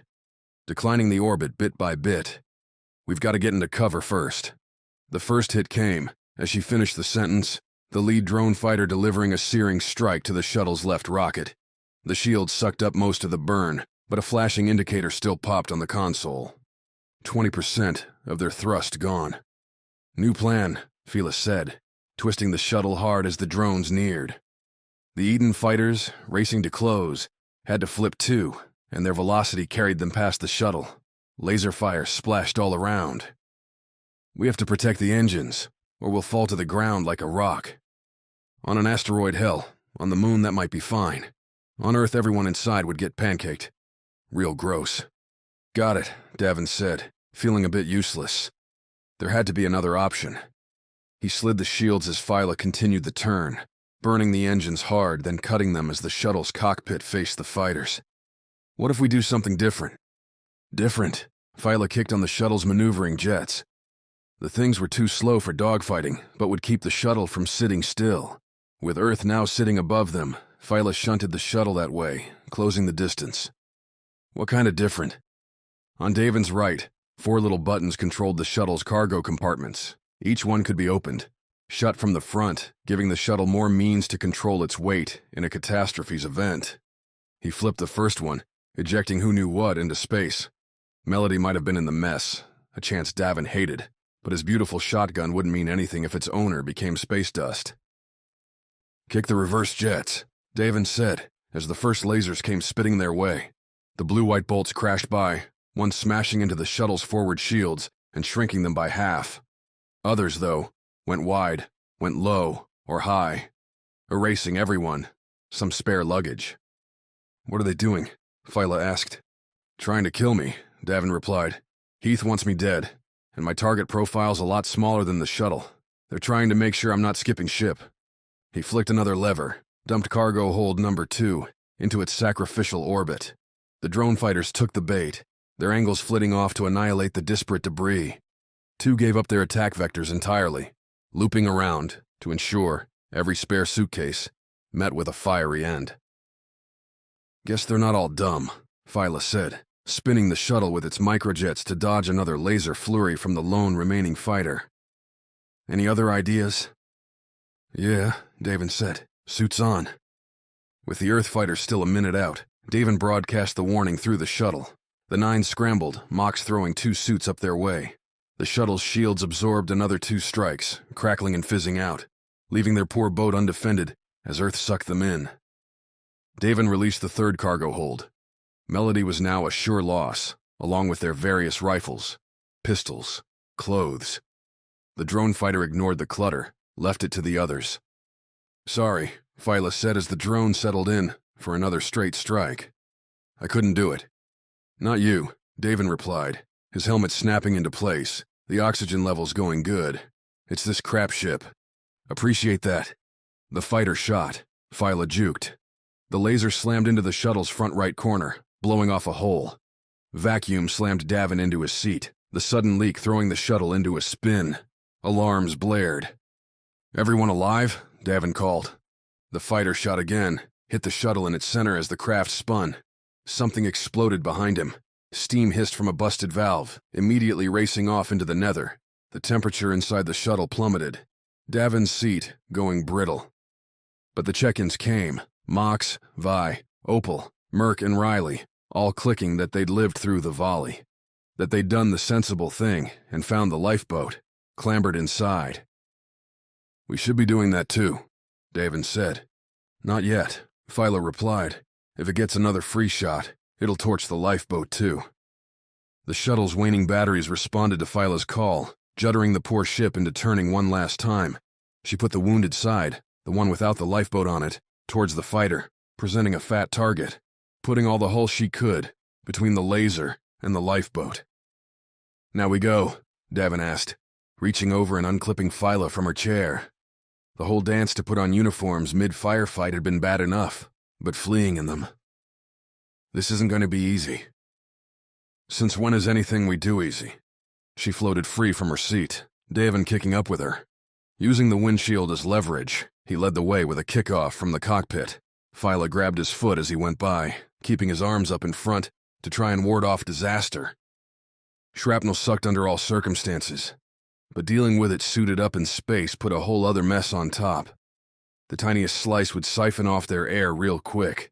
Bigger gashes would make them suffocate and chill them to the absolute bone. So when Davin took his first good look at the ruined shuttle behind him, a laser-blasted steel frame cluttered with drifting chairs, wrecked rails, and spinning bits of plastic and metal, he wanted to turn right around and go back into the cockpit. It's real ugly, Davin said, navigating to the cockpit's end. Looking out into the shuttle's body, Past all the damage and destruction, Davin spied the lifeboat hatch back and to the right, shut tight, but still there, his crew waiting. The floor and ceiling had large patches missing, spaces infinite below and above, bracketed by charred frames. Laser flashes mingled with the shuttle's few remaining powered lights, strobing the view. "Any second, that fighter's going to finish us off," Phyla said, joining Davin at the edge. "Ready?" "Jumping off into certain death with you by my side?" Davin asked. "Always." "You're so melodramatic." "That's why you love me," Davin said, kicking off as he spoke. As they had bantered, Davin had hooked Phyla's suit to his own with a link line, kept it taut so they'd never be separated by more than a meter. Together, then they launched off, batting away encroaching garbage, debris, death. Davin swatted away a miserable chair cushion, blinked as a cup holder bounced off his helmet. Phyla swore, her leg catching for a moment on a jagged hull piece. "Only 5% loss," Phyla said a second later, as they crossed the shuttle's center. "Should be fine." A hard white light splashed across the pair. Davin turned, saw the drone fighter coming to a rest near the shuttle, inspecting, looking for a target. This close, the fighter seemed massive, earth cut across behind it, a crescent cerulean line. The drone fighter's front flaps were open, its twin cannons pointing right at them. No chance they'd get away from this one. "Nice knowing you," Phyla said. "Nice loving you," Davin replied.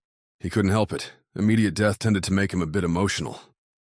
The drone fighter narrowed the light's beam, centered it on Davin and Phyla as they reached the lifeboat's hatch. The laser fire burned everything away. Chapter 5. Welcome to Earth. Davin didn't see the laser, only the aftermath. The world went nova orange and white, a splash leaving his eyes spotted even with the helmet's tinted visor. Death should have followed, but instead those spots cleared to show spinning wreckage. The afterburn, as Earth's fighters blazed past. "Get in here," Mox said over the near-field comms. Advice well taken. The blown drone fighters' bits flung through the shuttle around them, bouncing off hull plates and steel frames. Shrapnel shooting too fast for Davin to see, and nigh invisible in the scattershot light. Mox, using the hatch door as cover, pulled Davin and Phyla, still linked via the cable between their suits, into the hatch. He closed the circular door and started the small airlock cycling. The captain took account of himself, of Phyla. He hadn't felt any scratches, hadn't felt vacuums pull on his suit, and that relief came through on his cursory inspection. Sure, frayed bits stuck out here and there. His visor held scratches along its faceplate, but no cracks. "Damn it, Davin," Phyla said, yanking his attention away from himself to her. "One hit me." The sliver wasn't hard to spot, jutting from Phyla's leg a solid several centimeters. Both Davin and Mox bent to look at it as the airlock finished cycling, the inner hatch popping open. "We'll treat it inside," Davin replied. Phyla's skewer looked about the size of a pencil, driven into her front thigh. Not likely mortal, whereas a subsequent assault on their ruined shuttle before the lifeboat launch would be decidedly fatal for everyone. Merc kicked the lifeboat off as soon as the trio finished climbing inside. The lifeboat held no gravity, but it did have air. The thunks and bonks receded as the droplet capsule dipped away from its ruined host. "Follow the flight plan," Davin called to Merc, his visor still up, the suit blasting the words on an open, close-range band. "We're still trying to get to Quito." "Got it, boss," Merc said. Opal was next to him, working the comm. From the snatches Davin caught, Opal split time between reaming out Earth's slow-ass ships and thanking them for the rescue. A soft-slip curse drew Davin's attention back to his primary patient. Phyla. "Vi," Davin said. "Medkit now, and get your bot over here." "You can address me by my name," Puck said, floating over and shining a light on Phyla's injury. Mox and Davin had Phyla laid out, across several seats, the placid cushions and crash belts shoved out of the way. Under the flight plan, they had a few minutes to get Phyla stabilized before everyone would have to step in. Riding a drop into Earth's atmosphere was not something to do free-handed. Mox backed away to give the Davin v. Puck trio room to work, with Vi springing open the lifeboat's med kit and cursing as the contents promptly floated everywhere. "Davin," hooking his knees under the chair lips to keep himself secure, bent down for a closer look at the stabbing. The metal piece, glinting and jagged, looked like it cut clean through the suit's fabric. The suit itself had done what the best suits did, closing as best it could around the tear to minimize oxygen leaks. "Get it out," Phyla said. "Not till I see where it's gone in," Davin replied. Taking off the suit in their current situation, who knew what was going on between Earth and Eden's fighters, was a risk, one Davin asked Phyla to take. "Either we leave it in until we land," Davin said, "or we take it out and patch the suit now." "Take it out, damn it," Phyla said. "You heard her," Vi added, the repacked kit coming back into play. "I'm ready." "Pook, can you give us a bigger hole?" Davin asked the bot, and the machine complied. Hovering overhead, Pook's sphere split open a small panel, a micro-laser jutting out. "Don't you dare burn me," Phyla said, glaring her furious green eyes. "As if I would make a mistake like that," Pook replied, igniting the blue-white laser. Smoke wafted up from Phyla's suit as the laser, powered precisely to not burn too far through, cut a patch. Davin boosted his opinion of Pook a few bits in that moment, started wondering if he'd been keeping the bot a little too far down the crew's bench. Maybe Vi could up that laser's charge a bit, and Puck could. "Hold on," Merc shouted, the shuttle juddering hard as its microjets kicked it into a sudden turn. The lifeboat had no windows save the cockpit, only thick hull all around. Zero-G boats would give you some nice views, but this one had Earth's atmosphere as its primary objective, so Davin couldn't see what caused the maneuver, but Merc filled him in quick enough. "Those androids are a damn sight better than the bums Earth's flying with today," Merc said. "They're dodging the Earthlings and coming after us." "And this stupid lifeboat doesn't have any guns," Opal added. What lifeboat would, Davin wanted to ask. Regardless, he made a promise to himself. No more missions on toothless ships. The medical quartet pulled and pushed themselves back into position, Merc calling out a 5 minutes till atmosphere clock. Phyla's right leg had a nice patch burned off around the skewer, bloody skin bubbling up at the impact point. Davin winced. Vi sucked in her teeth, and Puck offered a straightforward diagnosis. "It's deep, but not mortal," Puck said. "The angle and location suggest it did not pierce an artery." "So get it out," Phyla replied. "Get the patch ready," Davin said to Vi. "I'll yank the skewer." "No," Puck countered. "I will remove the skewer. Your human hands may get cut, and your pull may be imprecise." "Who the hell are you calling imprecise?" Davin asked. "Not now," Phyla cut him off. "Do it, Pook." Vi handed Davin the bandage, keeping the suit patch for herself instead. The little bot lowered a tiny mandible, one Vi must have designed for help building all those horrors she'd left on Ganymede, with its light shining bright. Forcing Davin into a squint, Puck drifted down, put a tight clamp on the skewer. Merc cursed. The lifeboat cracked. A bright line ran across the lifeboat's ceiling, alarms blaring as the craft rattled. Phyla bounced off the seat as Merc twisted the lifeboat, throwing Davin and Vi away. As Davin bounced toward the cockpit, he saw Mock spring up, grab Phyla. Phyla's blood flew from her leg, the skewer gone. "Suits on," Merc said, between more curses. "Can we get a patch on that hit?" "On it," Vi said, kicking herself off the shuttle's floor. As she went, Vi threw a silver square Davin's way, the suit patch for Phyla. "We don't have tons on here, so let's not get hit again." "Tell that to Earth," Opal said. Vi, swapping the med kit for the lifeboat's repair box, bounced towards the bright line, where a laser's near hit had thinned out the shuttle's hull. Going into Earth's atmosphere, that'd be a problem, likely turning the lifeboat into an unpleasant pressure cooker. Wild nines, flambe. Mox bounced Phyla back to the chairs, where Davin and Puck met them. The little bot still held the skewer in its mandible, crimson end sharp and ugly. Its gnarled edges proved damning, tearing a broader gash in Phyla's leg than anyone wanted. "Swear to God, Davin, you get that bandage on or I'm gonna kill you," Phyla said, as Davin, suit patch in one hand, bandage on the other, went to work. "Don't know if you've noticed, love, but it's a bit crazy in here. Not my fault." Davin placed the bandage, its adhesive sealing fast and tight around the edges when Davin put pressure down. A tiny pod in the bandage's center released nanobot-infused cream, a medical miracle that had surfed through Phyla's wound and rid it of anything nasty. The suit patch came next. Phyla sighed as Davin put it over Pook's burned hole. The little bot, ditching the skewer and fishing painkillers from the med kit, offered pills to Phyla, who gulped them down with a helpful, straw-poked water pouch. "Integrity good?" Davin asked, stepping away. "Suit's telling me I'm not going to die," Phyla said, her eyes closed. "Leg's telling me I'm going to be limping for a while." "Could have been worse," Mock said. Davin, the not-too-long-ago detonation outside Heath's frigate replaying in his memory, said nothing, just held her hand while Merc spun the lifeboat through one maneuver after another, dipping down into Earth's atmosphere. Another wild ride. Dock on a space station or a moon, and your entry would be as quiet as the trip. Adrift without air, without much gravity. Burn some microjets and settle in for a gentle landing. Crashing into Earth on a lifeboat felt like getting the galaxy's worst massage from a mech with iron hands. The ship juddered, rumbled, yanked from side to side as Eden's fighters threw off any easy entry. Davin and the others had themselves strapped in, an action rendering the experience an inert suffering.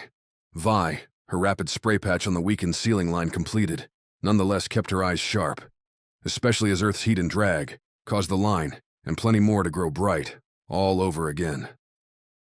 The temp inside the lifeboat climbed, and Davin broke out into sweat inside his suit. The droplets collected, ran down into his eyes and mouth as he couldn't move his hands to wipe them away. Phyla next to him slept, the painkillers doing their hard work fast. Puck provided the entertainment, the little bot having nowhere to sit, and thus blasting its microjets constantly to keep itself stable, bobbing and bouncing around the lifeboat like a metal balloon.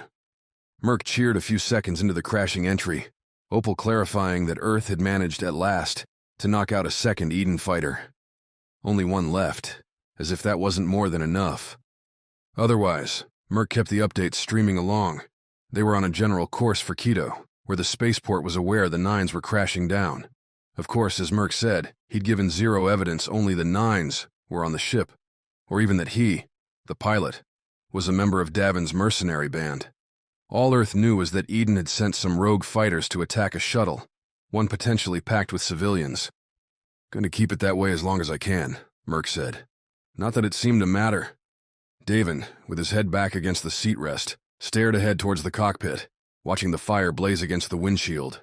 The orange and white disappeared, replaced with a frosted blue, and below that white, clouds.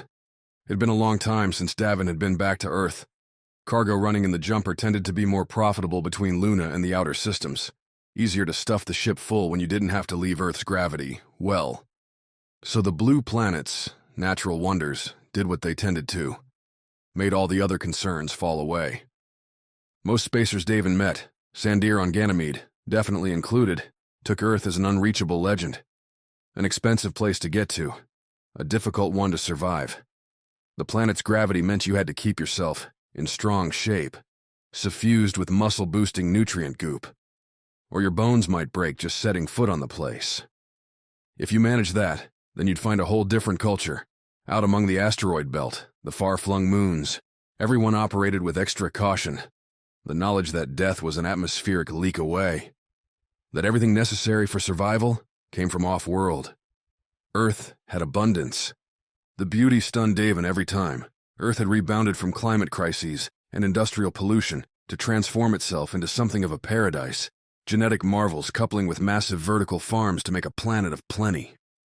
Earth did, after all, feed the whole damn solar system, and all the people on the planet seemed to know it, seemed to regard spacers with pity, as if there'd been some sad misfortune forcing Davin and his ilk off into the stars.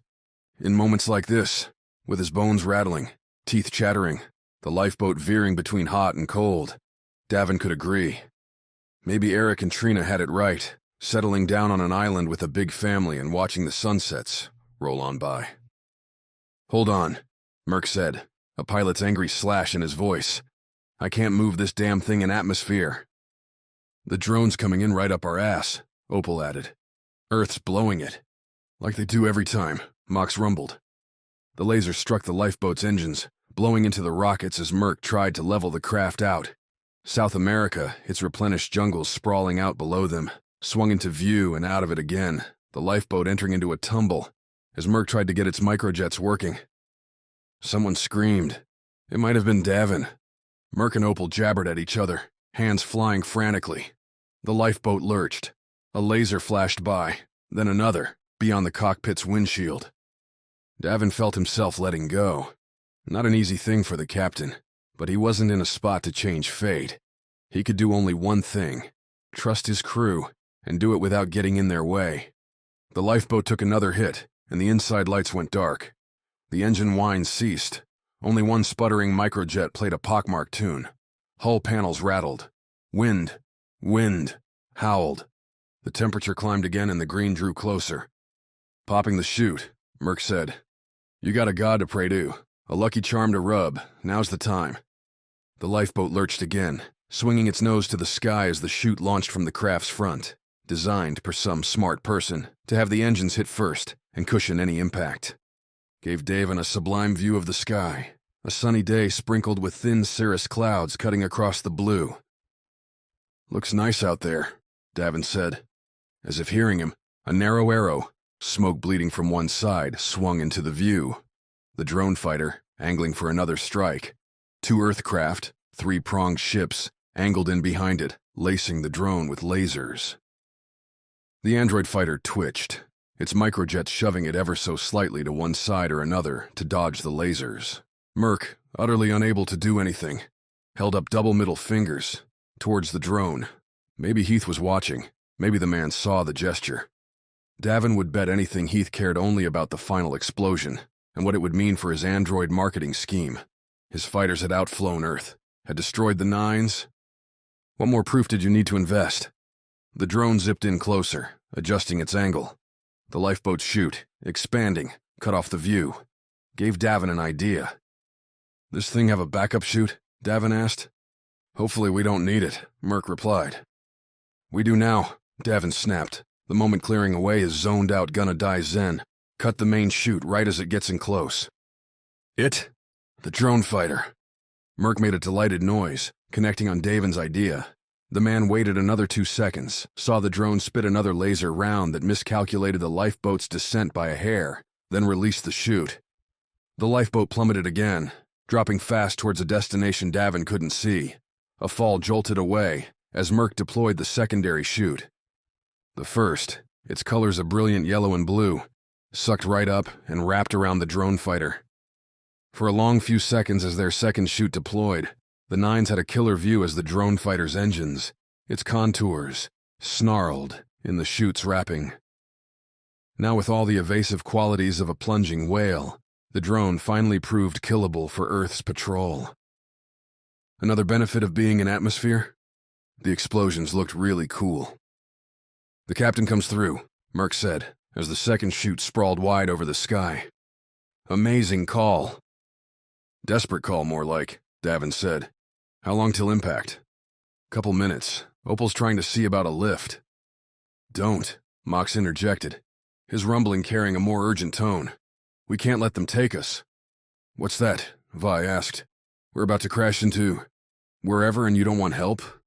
"They will arrest us," Mox said. "We stole a transport shuttle. Earth will take us and hand us to Eden." Opal, cutting off the comm, clicked into the conversation. "Mox is right. First thing we do after hitting the ground is get as far away from the shuttle as we can." "If we live," Vi said. "If we don't, then it's not a problem," Opal replied. Always cheerful, this crew. The impact came hard, the lifeboat chewing through trees and vines like they were soft bread and little else. Davin felt every impact in his bones, but the hull plates held.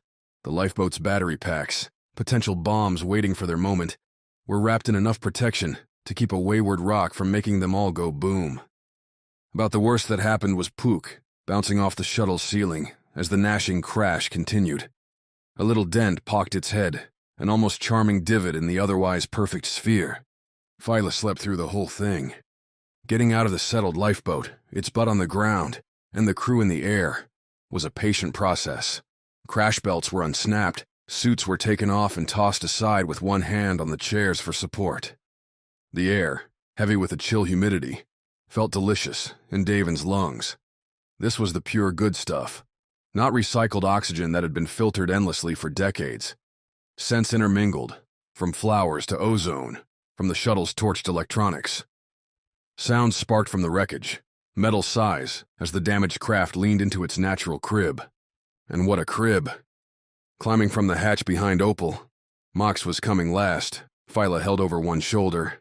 Davin looked into a tree-filled canopy. Clouds stretched above, only the tiniest dying trace remained of the combat. Leaves fluttered. Unknown birds squawked questions at the intruding craft. Bugs blitzed, assaulting Davin's exposed skin along with the hot sun. Davin grinned at it all anyway, because that was the thing about Earth. It might be hell to get here, might make his body feel like he was a century old. His muscles already aching with gravity's yank, but damn if it wasn't grand. "You gonna move?" Mox asked from behind him. "Working on it." They gathered the lifeboat's emergency rations, the med kit. Given the number of people the craft was supposed to hold, the food was plentiful. Sure, it felt a little bad to snack on nutrient goop as they started off into the jungle, seeing as Earth's abundance was all around them. But Davin figured he could endure the sludge for a little while longer. They'd survived. They had their feet on the ground. Opal said Earth was sending help, people the Nines didn't want to meet. Instead, Merc pegged Quito as a few days' hike away, a couple dozen kilometers through some valleys, up some hills, and passing by a village or two. Nothing a crew of hardened mercenaries couldn't handle. "Right?" Davin asked, as they took their first steps along the lush, leaf and mud-dominated forest floor. "We got this." "After what we just went through," Opal said. "For once, Davin, I agree with you. A nice long walk seems right up our alley." Chapter 6. A Night Out. The walk was pleasant until the Nines started lifting their legs, planting their feet on the wet ground. Earth's gravity hit them hard, every step an effort. Conversation dipped and died after the opening seconds, as everyone concentrated on not falling over. Mox, the lone competent one, his exoskeleton assisting, picked up Phyla when her wounded leg made progress impossible. Wrapped as they were in spare clothes, makeshift satchels holding nutrient goop, and the med kit, the Nines hardly resembled a dangerous mercenary crew. Dirty, scratched up, smelly, and once again sweating. The lot of them were a mess. Except Puck. Despite the dent, the little bot zipped around using its microjets, blistering ahead to scout out the way, and occasionally blipping back to tell the Nines to lay low. Earth ships, both rescue and otherwise, canvassed the area, their lights shining down through the thick canopy. Puck's directions, straight to Quito. They'd figure things out from there. Led them largely uphill, the jungle fading around them and giving way to long wavy grasses, tree clusters, and whipping clouds, as the afternoon descended into evening. "Oxygen's thinner up here," Opal huffed. "Makes me want to put a suit back on." She, Merc, and Davin formed the front trio, with Mox, Vi, and Riley, along with Phyla over the shoulder and back. "Suits are heavy," Merc said. "You want to try walking in one after this? At least I could breathe." Davin could sympathize. His own lungs felt like they were never full, constantly searching with every breath for something more. Tack on the sheer exhaustion from a day that had begun fighting goons on the moon, and something had to change. "Puck," Davin said, the next time the little bot came buzzing back, the group now stalking through a wide-open ridge. "Get us to the closest hotel you can find." If Puck had any objections, the bot's logic must have seen the sheer state of the Nines and flipped. Instead, the bot said there was a small town not all that far away, one that'd be a perfect place to drop in for a night. "Then lead on," Davin said, and Puck bounced away down and to the right, towards a valley nestled between jagged hills. Larger mountains faded in, the landscape looking much like the ruptured plains of Ganymede or Luna, just covered in plants instead. Spacecraft and various planes flitted across the sky, some circling back towards the crash site. Few bothering to orbit out beyond it. During a much-needed rest break, beneath a craggy outcropping, Davin leaned his head against the gray-white rock and waved at the ships in the distance. "Thought we were lucky at first," he said to Phyla, set down by Mox, so the big man could catch his own breather. "Now I'm starting to think we've got a friend over there. Over there, with Earth." "We didn't blow the shuttle," Davin said. Didn't do much to cover our tracks. Any half-assed search should have found our bum selves before we'd gone a kilometer. Watch who you're calling a bum, Merc said, between sips from a nutrient goop tube. Beaten greens, read the flavor label. Merc could have as many of those as the man wanted. Another mystery? Riley asked. Welcome to the Nines, kid, Opal replied as Davin shrugged. It's all questions until someone gets bored and starts blowing things up. Usually, Davin, Vi said. It works, right? Davin fought through the energy to put on a slacker's grin. We have a method. It's a miracle you're not all dead, Riley shook his head. You've been doing this for years. Stuff like what just happened? It's a living, Merc replied. You get used to it. Puck rescued Riley from reckoning with his choices, the bot hovering in. To mention the nearest hamlet with a place to stay was less than a kilometer away, and, crucially, downhill. With twilight coming on fast, the Nines slumped their way down the hillside. The deep purple sky became a light show, those ever-cruising starships illuminating their pathways one blinking glow at a time. Would have been beautiful, except odds were every one of those dots wouldn't mind turning Davin in for cash, or killing him for the same. The hamlet, at least, proved worthy of its name. Straddling a canyon-crossing roadway, the small town glowed with torchlight. Not real torches, mind, but electric versions spitting a safer dancing flame into the air. Music, picked up as the Nines neared, carried on the ever-present gusting mountain wind. Happy tunes, guitars, and a lone trumpet. They approached from an unused angle, tramping in through a field and onto a gravel roadway. Fences long rotted away left a few posts, clues about a livestock lifestyle rendered obsolete. Instead, the closer fields looked dominated by luxury food crops, fruits and vegetables that'd sell for a pretty penny to any ship hopping starward. Earth and its damn soil. Such a cheat code.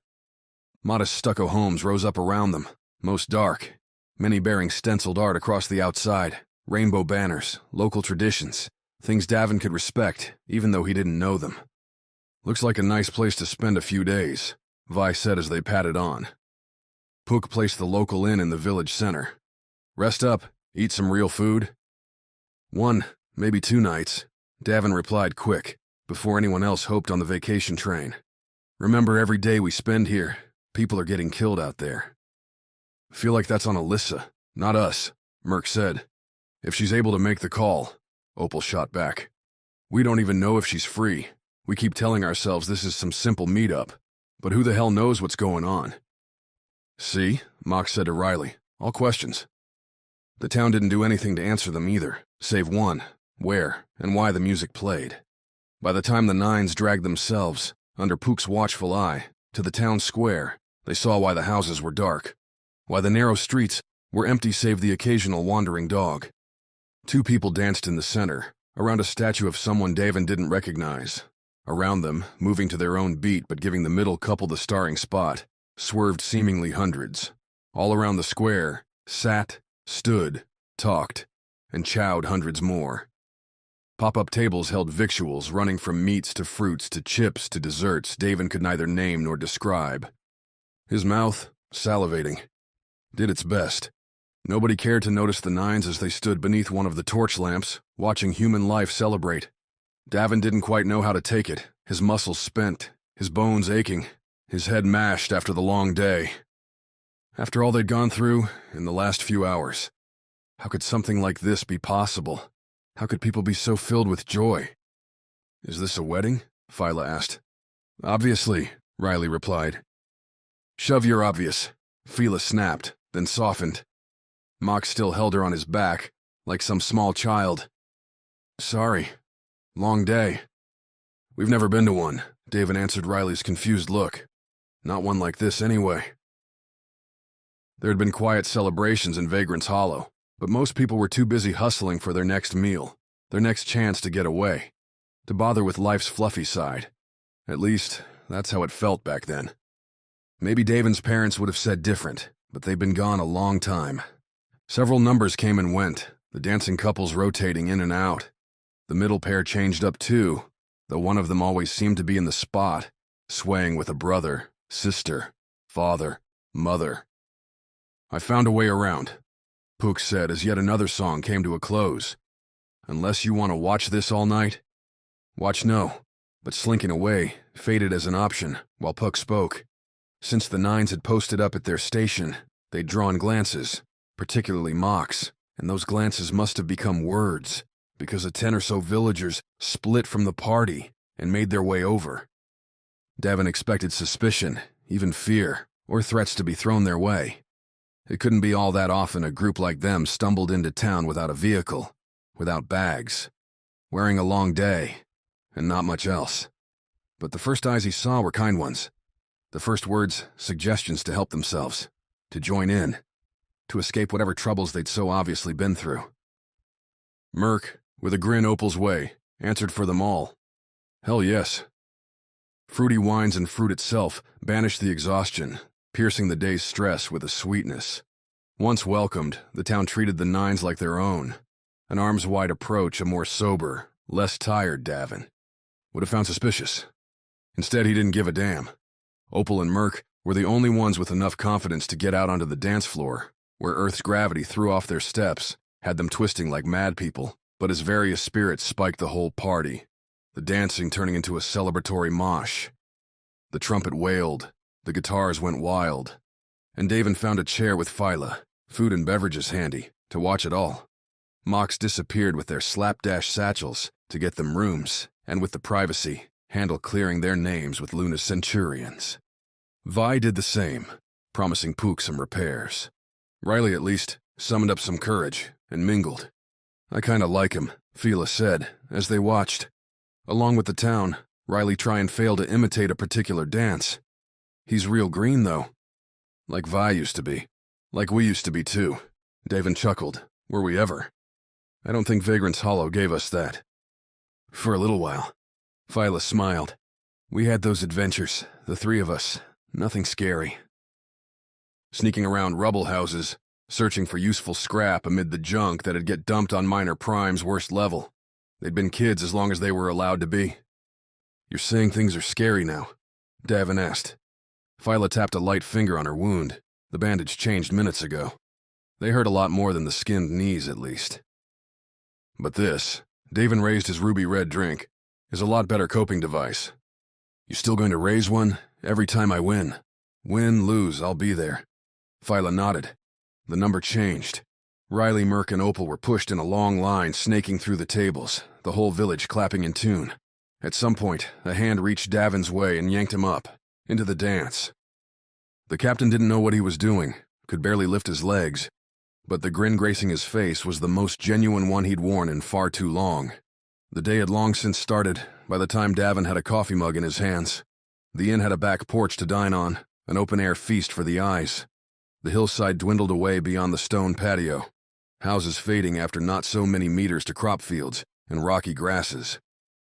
Only Vi was out there too, and she looked so buried in her wristlet, a half-eaten pile of huevos and melon on the table that Davin let her be. Later he'd say it was instinct. The coffee hadn't gone 2 sips before a slim-fit man in aviator sunglasses pulled out Davin's other chair. Holding nothing, looking dangerous enough anyway, the man slid into the seat. Eyed Davin up and down while Davin raised his mug. Alarms went off in Davin's head, silenced by grim experience. If the man wanted Davin dead, he could have shot the Nines captain and walked away. Now that he'd made the approach, the Nines would see him, would be put on instant alert. In other words, this guy was here to talk. You're not a quiet man, Sunglasses said, even when you ought to be. That's one way to say hello, Davin replied. Is your whole team here? Davin shrugged. I don't keep them on leashes. Sunglasses stared. The man's mouth twitched. His skin looked good, moisturized, haircut neat, certainly not someone bopping between the planets. The way he'd slid out the chair, sat with the right amount of force, suggested an Earth native. Or someone who'd been here long enough. We can keep talking past each other, Sunglasses said, or I can get to the point. Please do. Davin lifted the coffee mug. I'm a busy man. I found you because someone in this town uploaded a video last night. Very festive. Looked like fun. Sunglasses leaned forward. If you looked hard enough, and trust me when I say Eden's bots are looking hard enough, a few familiar faces stood out. Your besties from school. Sunglasses snorted, sighed. I see why Alyssa likes you. A clue. Saying Alyssa's name so casually, with a tone matching a friendship, marked this dude as an ally, or at least someone who Davin didn't need Vi to knife in the back. She'd looked up from her wristlet, and noticed a minute ago had taken Davin's expression to mean something less than nice. Vi'd probably sent a warning to the team, and had edged closer now, a firm grip on her syrupy butter knife. Puck, a far more effective weapon, hovered at the porch's edge, micro laser out, and ready. She likes me because I crack jokes, Davin said. Because you're determined and don't blink under pressure, Sunglasses said. We've had too many walk away lately. Maybe because she's doing Jack, while her team gets slaughtered. Maybe you don't know what you're talking about. Davin spread his arms. Feel free to tell me, Mr. Get to the point. A slight smile killed the sunglass badassery, but at least this guy wasn't made of stone. I've got a speeder 1 block over, Sunglasses said. I'll take you and your team to Alyssa. She'll tell you what you have to do next. Hold on, tell us. We came here because her side didn't know what the hell was happening. We're trying to find her. You have. Sunglasses looked down at the empty table, then back up at Davin. She'll explain the rest. You really afraid of eavesdroppers out here? Not at all, but to say any more would make you privy to certain plans. Sunglasses killed his grin. Before that happens, Alyssa has to decide whether she wants you dead or not. Well, now you've sold me. Up to you, Davin Masters. Come with me, or sit here with your coffee until Eden, Earth's defense force, or both descend on these poor people guns blazing. You might even have time to brush your teeth first. After hiking the hills, riding in a speeder was a blissful experience. Unlike the hardier craft on Ganymede and other moons, this one didn't have a bubble shield, other than a slight glass bit rising up from the front to keep bugs and crap out of Sunglasses' face. The man had yet to give himself a name. The thing blitzed along in the open air. Seasons weren't a thing Davin paid particular attention to, seeing as they were an Earth-only problem, but the pleasant chill prompted Phyla to ask, and Sunglasses to confirm. Mid-spring, a great time in this part of the world. The curving road took them over, and around hills, craggy cliffs, and through cloud forest valleys. They passed menageries, from other speeders covering the size and weight gamut to older craft, including, hot damn, actual wheeled cars and trucks. If it works, Sunglasses said when Riley kept pointing them out. You have an older model here. It's not going to kill you if a part fails. Coupled with the various vehicles and homes, no domes here, came the other Earth-only element. Animals, birds, bugs, bigger beasties like dogs freely roaming around. Not pets or science experiments dumped in private enclosures. Life, living, its natural life. Even Mox, the hardy centurion, who made regular Earthside trips for his police work, seemed overwhelmed. He'd taken the back seat on the speeder, one meant for a full 3 people, and every time Davin glanced his way, Mox's head seemed to be on a swivel, turning and taking it all in. Vi wore a permanent smile, her wristlet off an arm over the speeder's side. Phyla sat between her and Riley, leaning back and letting the sun splash on her face. Sure, they'd doused themselves in sunscreen today, courtesy of Sunglasses, after yesterday's trek left rose-red burns across their bare skin. But that didn't stop the pilot from soaking up the rays. Last time I was here with Alyssa, Davin said, we hit the jungle too, deeper in the rainforest then. Have a couple friends that live in the Caribbean. The islands are a wonderful place to live, if you can handle the water, Sunglasses replied. Me? I get seasick. Must make space travel hard. Sunglasses laughed. Never been off my home. God willing, I never will be. You don't want to try it? Sunglasses tapped his fingers on the speeder's flight stick, an affectionate pat. Why would I ever want to leave perfection? That perfection, Sunglasses clarified, didn't extend to everywhere. Quito, a city sprawling over hilltops, blending ancient and modern in a haphazard mix, had its blemishes. Sunglasses only hinted at rougher quarters, though, instead pointing the nines to happier places, like the old cable car climbing up to a beautiful view. Various squares and restaurants with rooftop balconies. The music, the soul in the stone streets so much brighter now that fewer wheels ran over them.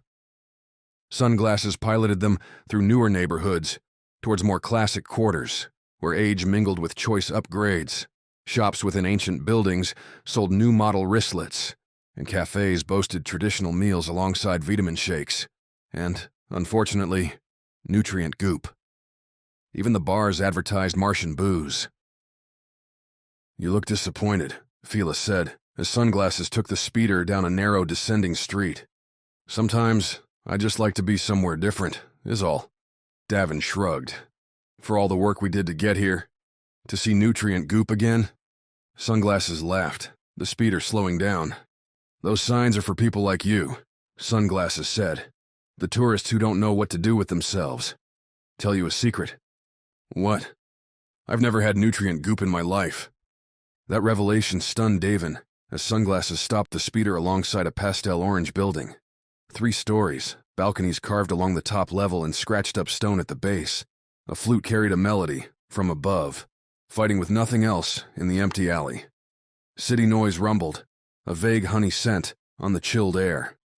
Sweet enough for Davin's stomach to rumble, but when Sunglasses made for the sole door, a single dark wood piece with a literal handle.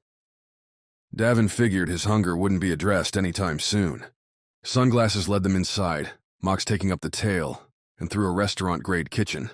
One that looked well-stocked, going by the pans, knives, stuffed fridges. "Closed today," Sunglasses offered by way of explanation. "Why?" Vi asked. "For you," Sunglasses replied, his tone frosting over. The Nines took note. They didn't have weapons, but they could all throw a punch, and Mox could break a wall, so Davin met a few eyes, caught a couple pointed looks. Would Sunglasses go through all this trouble, just to try and kill them? Seemed unlikely, but... She sat, alone, at a large cloth-covered table, set with places for each of them. Alyssa looked up from her wristlet as the Nines left the kitchen, and Davin's first impression was... exhaustion. The rebel leader had gone through a lot, even in the time Davin had known her. First, Davin and Phyla themselves had played a part in Alyssa's sister dying on Europa. Then Alyssa herself had tried a gambit to steal away those damned androids, only to wind up losing most of her core people in the process. Now her forces, the desperate people in the solar system's outer reaches, were getting assimilated by the very company she despised. A rough go, and one that left deep lines along Alyssa's face. Gray hairs abounded, and the greeting smile Alyssa attempted barely qualified as such. "I hear you've been looking for me," Alyssa said, as Sunglasses bade the group to take their seats. "Sorry it's been so hard, but I have to take precautions." "Like leaving your own side to die?" Opal said. A younger Davin, more afraid about securing contracts and keeping everyone happy, might have jumped on the words, asked for an apology, or told Opal to keep quiet. Now, hell yeah. Tired or no, drained or no, Alyssa's side deserved an explanation. "If you'd talked to anyone, we wouldn't need to be here," Davin continued while Alyssa waited, like a mom absorbing a tantrum. "Cass told us on Freestar that everyone's waiting for you. Eden even offered peace, but you said nothing." "You know that was a lie," Alyssa said, mild enough to make Davin's hands itch. He chose to grab the silverware instead. Sunglasses came back with pitchers filled with glistening water. Another man brought out several bottles of wine. White, red, rosé. Merc, doing what Merc did, started filling glasses. "Sure, but it might have worked," Phyla said. "We had every eye in the solar system on us. We could have forced Eden to make a play." "If I'd been there, you would have faced much worse than a strike team or two," Alyssa countered. "Bad publicity doesn't scare Eden, I do." Mox set both hands on the table, elbows planted. The glassware rattled. "Then why are you hiding?" the Centurion asked. "I'm not hiding," Alyssa replied, taking Merc's offered rosé and sipping it. "I'm winning." Davin wasn't sure he had a more skeptical look to give. His eyebrows hit their height, one eye slid large, and the scoundrel's grin became a loose frown. It'd really be a bad turn if they'd come all this way, to find Alyssa delusional. "And now that you're here, we can start the final piece," Alyssa said. She raised her wine glass, sent an expectant look around. Merc had finished his pours. Everyone had their beverage of choice. Davin didn't know what the hell was going on, but he knew one thing. Wine would make this nonsense easier to handle. "What are we toasting?" Davin asked, raising his own to match. "The Wild Nines," Alyssa said, eyes sparkling. "Eden's greatest undercover operatives." Chapter 7. Plots, Plans, Pains. Being the sort of guy that gets around, Davin had met a lot of so-called masterminds, geniuses whose greatest satisfaction came when they laid out their clever plans for Davin and everyone else to see. Alyssa didn't come off quite that bad, mostly because the seeds of a sneaky stab into Eden's back lay at her idea's core. But she spent the dinner detailing a scheme so convoluted as to be useless. At least, useless to anyone outside of Alyssa herself. There were scared investors and companies on Earth, and Luna, people afraid that Eden would become unstoppable. Moneyed folks who proposed fighting with stocks and supplies over lasers. Alyssa, continuing to down the rosé with gusto, laid out all the acquisitions made in secret, the traps laid through Eden's contractor web that'd make the whole company grind to a halt, unless Eden changed its ways. And the last push to get Eden over the proverbial edge, Alyssa's very public, very glittery arrest. All those investors would see Eden's last obstacle taken out, would pull the trigger on the purchases they'd been lining up, and Eden would find itself with Alyssa and nothing to kill her with. Except all the stuff they already have, Vi said, when Alyssa finished her speech with a flourish. They can still kick you out of an airlock. Not if they don't own the ships anymore, Alyssa replied, holding that wide grin. She'd thought of everything, this one. Eden's all debt-financed. Growing fast. Fighting a war is expensive. My friends will call in those debts. And Eden's going to have to sell. You're playing games, instead of fighting a war, Mox declared, pushing himself back from the table. This isn't what I signed up for. What did you sign up for, Mox? Alyssa asked quick, before the metal man could stand. More bodies in bags? More scars to add to your collection? I'm trying to end this in the least bloody way possible. When Mox opened his mouth, Alyssa slammed it shut with a stamp of her left hand on the cloth. We cannot win this fight with guns. We have to use the only weapon they care about. Money. Nobody had an immediate counter. Davin used the silence to surf his crew's faces, see what he could pick out. Opal seemed to be nodding along with Alyssa's argument while Merc had his attention on the next wine refill. Vi stared, down at the table, brow furrowed, in the obsessed look she tended to get whenever a sticky problem found its way to her. Riley? Riley was still a fish, very much out of the water. Fila, though, gave Alyssa a healthy glare. She caught Davin's eye, grimaced, and broke the silence. You say they, Fila said. Who is they? Everyone that's bought Eden's stock? Not quite, Alyssa replied, but close. When we cut Eden's legs off, it'll be their employees who do the fighting for us. They won't wage a brutal war in ships that won't fly, with guns that won't shoot. They'll push for change, and the suits at Eden's top won't be able to stop it. You're talking like a rebel again, Davin said. Never stopped being one. Just got quiet there for a little bit. Had to lower my own temperature to get the meetings I needed. Why are they helping you? Vi asked. Why risk their biggest business partner? Biggest, Alyssa scoffed. Try only. Everyone sees the endgame if this continues. Space will be Eden's, and Eden's alone. Make ship parts? Guess who's your only buyer? Thinking about mining that asteroid? Better hope Eden gives you good terms. Eden represented opportunity once. Now it's the toll everyone doesn't want to pay. His crew asked more questions, threw more barbs. Alyssa batted away with rehearsed precision. This wasn't some improvised ask once the nines happened to land. Alyssa had planned for this, and Davin figured if the nines hadn't made it, she would have found some other group to do the same. Always being used. But this time, the price would be, should be, freedom for a lot of people Davin cared about. He called the vote after the meal, a delicious yucca, rice, ceviche and coconut, medley far outpacing any flavor nutrient goop could hope to achieve. With Alyssa watching, the nines came back unanimous to go along with Alyssa's arresting idea. Convoluted, sure. But all the risk, as Davin said before calling for hands, sat with Alyssa herself. The nines would get a clean name. No way Eden could press its campaign if Davin's crew turned in their enemy's leader. With the steps confirmed, Alyssa herself begged off to work on the plan. She wanted to get media lined up, make sure the show would get everywhere human eyes could see it. Her protest would break Eden's rotting enchantment in the public's eye and break economic binds. Still think it's stupid, Phyla said, as she and Davin walked from the building, Vi and Riley with them. A soft darkness lay over Quito, charmed by the electric torches and the constant music drifting along the streets. Overhead, spacecraft lights glittered more brightly than any star. They tried the shootout, Davin said. They lost their fleet, most of their fighters. What happens when Eden cuts off their cash? Phyla argued. All these contractors are just going to take the hit. We have to step up, Riley said, the four of them walking, limping, in Phyla's case, down a broad Quito street. The outer planets have to play the game. We're trying too hard to support ourselves. Bold talk, kid, Davin said. He's right, Vi added. When I worked at Eden, I'd see it all the time. If I needed a new thing made, I'd get bids right away. Everyone's desperate for Eden cash because there's nobody else. That why you're heading to the comm center? Davin asked. When he and Phyla left dinner, saying they had a message to send, Vi and Riley had joined in after sharing one of those meaningful looks. We're going to tell Sandir and my dad, Vi said.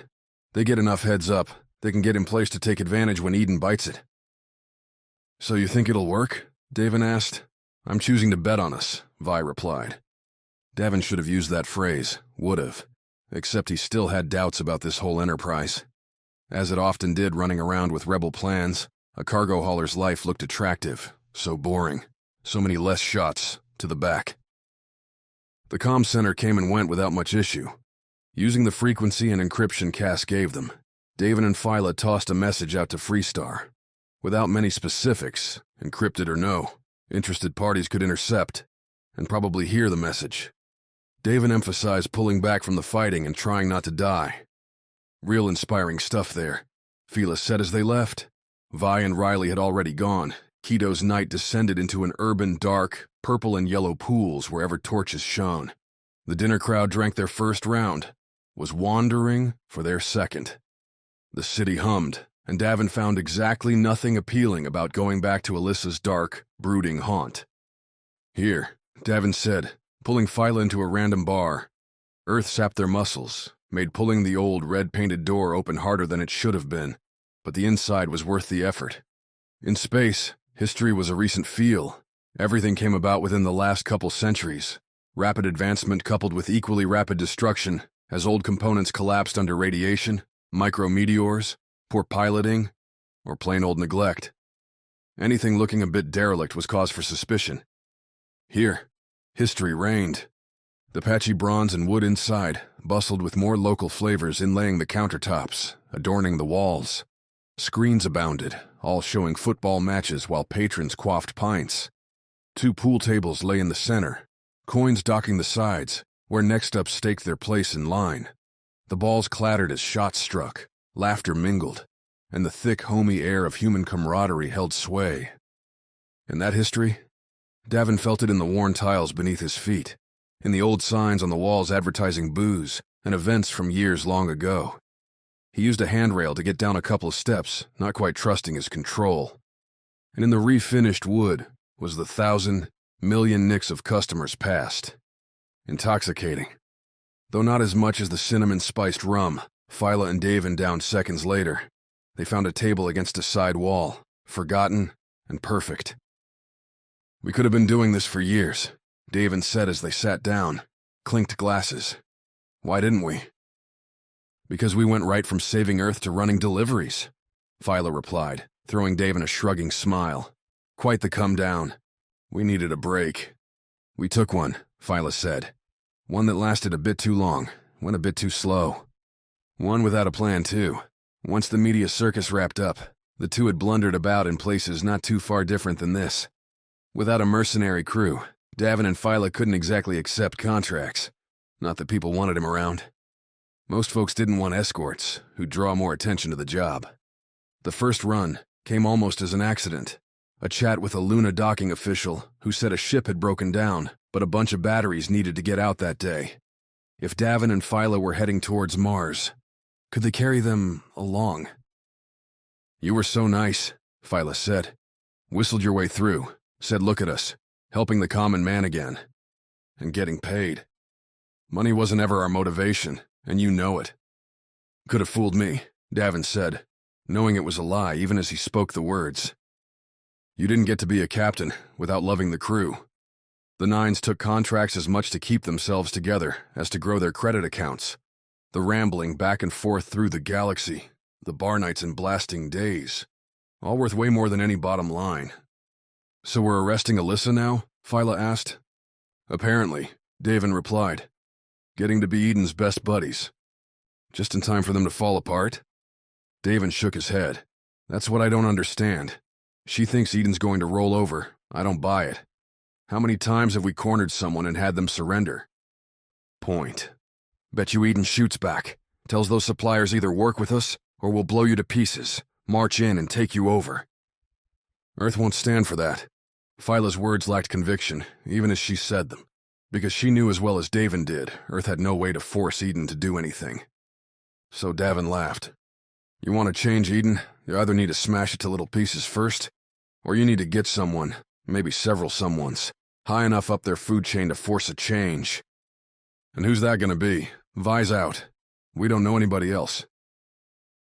Admiral Yang seems solid enough, Davin said, referring to the officer who drafted Vi back all those years, who just toasted the rebel fleet. Don't get the bloodlust vibes off him. And what's your argument, Davin?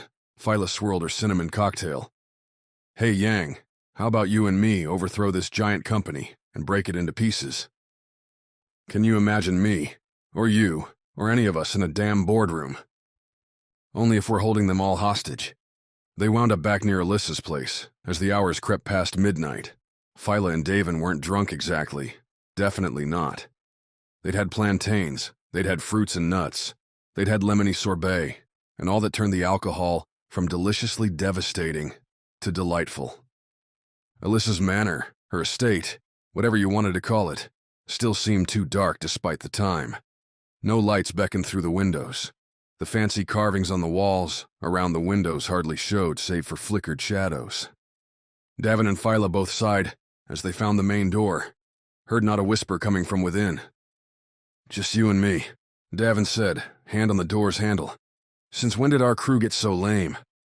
Next time, make it mandatory, Phyla replied, eyes glittering just like emeralds in the faux firelight. Crew bonding. A great idea, pilot. Co-captain. Davin chuckled. Co-captain. Pulling the door open, Davin led the way inside.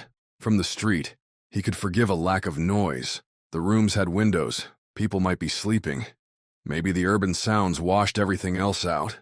From inside? The empty lobby, spreading into the table-cluttered, yet abandoned courtyard. The quiet cut a sober knife through Davin's good times, prompting a halt just inside the door. A reach for a pistol he didn't have. For melody, lost somewhere in space above Earth. Phyla caught the same pulse, stopped next to Davin, searching the gloom. Something seem off to you, Davin whispered. Everything here seems off to me. Davin cursed his own idiocy. He hadn't asked Alyssa where they kept the weapons. The manse was large enough he and Phyla could dig for a while without finding a pea shooter, and if whatever caused the quiet was still around. Run, Phyla asked. Dash back out the door, try to disappear into Quito streets and what? They had no ship, had no contacts, no weapons. If there's a chance we can save someone, we've got to take it, Davin said. Then go right, Phyla replied. Now. The pilot gave the directions. Davin led the way, letting the door shut softly behind. Phyla's course put them from the lobby into a sitting room, one overlaid with floral decor and sporting a fireplace along one wall. Phyla made right for the yawning portal, grabbing a poker from the holder and tossing the iron bar towards Davin. She picked up a second for herself. Despite the cocktails, despite the laughter they'd been sharing in the hours before, Phyla had on her serious bent. This was the pilot. This was the woman who kept Davin on track, and he felt his own nerves steel themselves up. Someone might have had the drop on Alyssa and the Nines, but that someone was going to find it hard to close the trap. Let's go hunting, Phyla said. First goal, get up one level. All the bedrooms were on the building's second and third floors. Any Nines still sleeping deserved to be found, added to their retinue. The building had sweeping stairs up from the central courtyard, but those had about as much cover as waltzing into the open screaming their names. Instead, Davin and Phyla went out of the study, through the other door, passing into a dead-end nook with a toilet. On its other side lay a dining room, and beyond that, the kitchen with its back stairs for subtle servant movements. Davin adopted the leader's mantle again, leading the way into the posh dining room. Tables and chairs set perfectly, as if they hadn't been used in years. Davin did find it hard to imagine Alyssa sitting at a spot like this, so formal. Shadows danced through thin, pulled curtains, the faux firelight creating a ghostly ball with the spindly furniture. Big hutches, loaded with plates and glasses, sat along the walls, leering. Davin quick-stepped, rolling his feet along the stone-covering rugs, kept the motion quiet, kept his ears open. Now that they'd ditched the entry's outside clutter behind, nicks and knacks reached their ears. The cracks of an old building, the rush as water went through a pipe somewhere. Someone washing blood off their hands. Davin felt Phyla's back against his, their feet syncing up, a move they practiced for fun in the jumpers simulators, playing through games together on the long flights from one planet to the next. Not one you'd expect to use in a galaxy of lasers and long-range fire, but one that proved useful. As Davin neared the dining room's far exit, the shadows shifted, a dark form moving to stand in their way. Bigger, bulkier, like mocks, but with extra padding along the middle and legs. The form might have been one of Alyssa's dudes, but when it raised the red glowing rifle barrel, Davin went for self-preservation and whipped the poker, a quick flick that would have been useless if they stood much further than a couple meters apart. "Behind," Phyla said at the same time. The crack as Davin's poker whacked his target served as his answer. Davin charged after his throw, the hit forcing the person's rifle out wide enough for Davin to get his shoulder charge in play. He barreled into the form's chest, bounced off hard armor, and fell on his ass. The form didn't grunt, didn't move a millimeter. Davin's eyes narrowed as the rifle's red found him, but the captain's hands found the fallen poker, and again, Davin's reflexes proved faster. Jabbing up with the poker, Davin stabbed through the rifle's center, prompting sparks and ionized gas to blow out in a purplish mist. A jolt ran through the poker, made Davin's hand twitch, but adrenaline kept his grip. A pull down, an aim adjustment to go for the knee, and Davin felt the form's heavy foot crunch into his side. Davin flew, crashed into a chair, felt the antique wood snap around him as he collapsed to the rug. Aches bloomed, so much for feeling good. "Getting real tired of this," Davin wheezed, the form following up its kick with an awkward step forward. Bright red flashed behind him, and Davin couldn't resist a check on Phyla. At first he saw nothing more than a second form stitching lasers along the table. Then he noticed Phyla, poker in hand, ducking beneath the heavy furniture. "It's not going well," Phyla said, as Davin backpedaled across the carpet towards her. "Really, what was the clue?" Davin asked. The rifle fire that should have killed them both slowed to a stop, only a few bolts burning through the table to scorch the rug. Both attacking figures marched to the room's middle before turning to face the table. Davin and Phyla hid beneath. "Something strike you as unnatural about those two?" Phyla asked. "Smells like Heath, but these are a bit clunky for androids," Davin answered. The thing stood real rigid, didn't try any conversation, made no noise when whacked by the fire poker. Davin could have gone on, but he turned his attention to an escape. "Give up," came the inevitable call. Not from either figure but the doorway Davin had been marching towards. "Damn it," Davin muttered. The voice belonged to Aya, Heath Swane's chief annoyance officer. The soldier seemed to float through life, only coming awake when she could shoot someone or, in Phyla's case, scan her bits to turn them into an android. "Come out slow, or I'll have my friends here turn you to molten sludge," Aya said. Not what Heath wants, but what we're prepared to do. Davin met Phyla's look, saw her tighten the grip around the fire poker. His left side hurt, not bad, but a reminder of where he'd been not all that long ago, where they'd return to if they tried busting out from here. "I'm not letting them shoot me again," Phyla whispered. "Davin," Aya called, in 10 seconds. "We don't die for nothing here," Davin replied. "They want us for something, which means we have a chance." Phyla kept her face set, her grip tight. "You first. If it goes south, I'm not giving in." Davin pressed his lips together. No good comeback to that, and he could read her muscles. This was the racer committing to a course. She'd been captured. She'd been set up and shot down. Phyla had every right to say she'd rather go out fighting before letting that happen again. And Davin had every right to keep that from happening. He swept up from under the table, ignoring the two stomping machines, and went straight to Aya. "You have the answers to all my questions?" Davin asked, as Aya smiled her floaty-ass smile. He noticed, too, she still had a wrap on her left foot. Coolant burns could take a long time to heal. Good. "Of course," Aya said, "but first, can I welcome you?" "Welcome me. Eden's deepest undercover team," Aya said, tilting her head. "Working so hard to bring in our foremost target. Congratulations." Alyssa, damn it, the arrest play was already on. Davin ran the reaction through his scoundrel filter, saw the play and made it, dialing up a grin. "Is that how you surprise us?" Davin asked. "Trying to kill us with those things?" Aya looked past Davin, shrugged. "Low-cost models. I had them on standby in case any of Alyssa's cronies came back later. An unfortunate accident." Aya gestured at the table. "Phyla can come out now. We won't hurt you." "We're a little trust deficient at the moment," said Davin. "Understandable, but Davin, you have to get cleaned up. The cameras will be here soon, and Heath wants you looking your best for the show." Chapter 8. Two against the world. You try spending a night out on the town, ending it in a fight against two monster bots, then looking good for the viewing public at dawn. Davin's odyssey towards that final leg began with a pull, at Aya's lead, pistol out and ready, towards his room in Alyssa's Old Town mansion. The big bots kept Phyla in the dining room where, according to Aya, she'd be waiting until someone came for her. "Someone?" Davin asked, as they went through the courtyard towards the central staircases. "We're pulling in more resources," Aya said without looking back. "But even Eden has a hard time getting many people here at this hour." Davin did, though, catch 3 more of the big bots, and at least a squad of the more organic variety roaming the balconies. 2 people with long rifles stood on the roof too, looking inward more than out. This wasn't some slapdash raid then. Eden hit hard in force. If Alyssa had done the tipping off, she'd really sold it well. "So why are you here?" Davin asked as they went up the granite steps.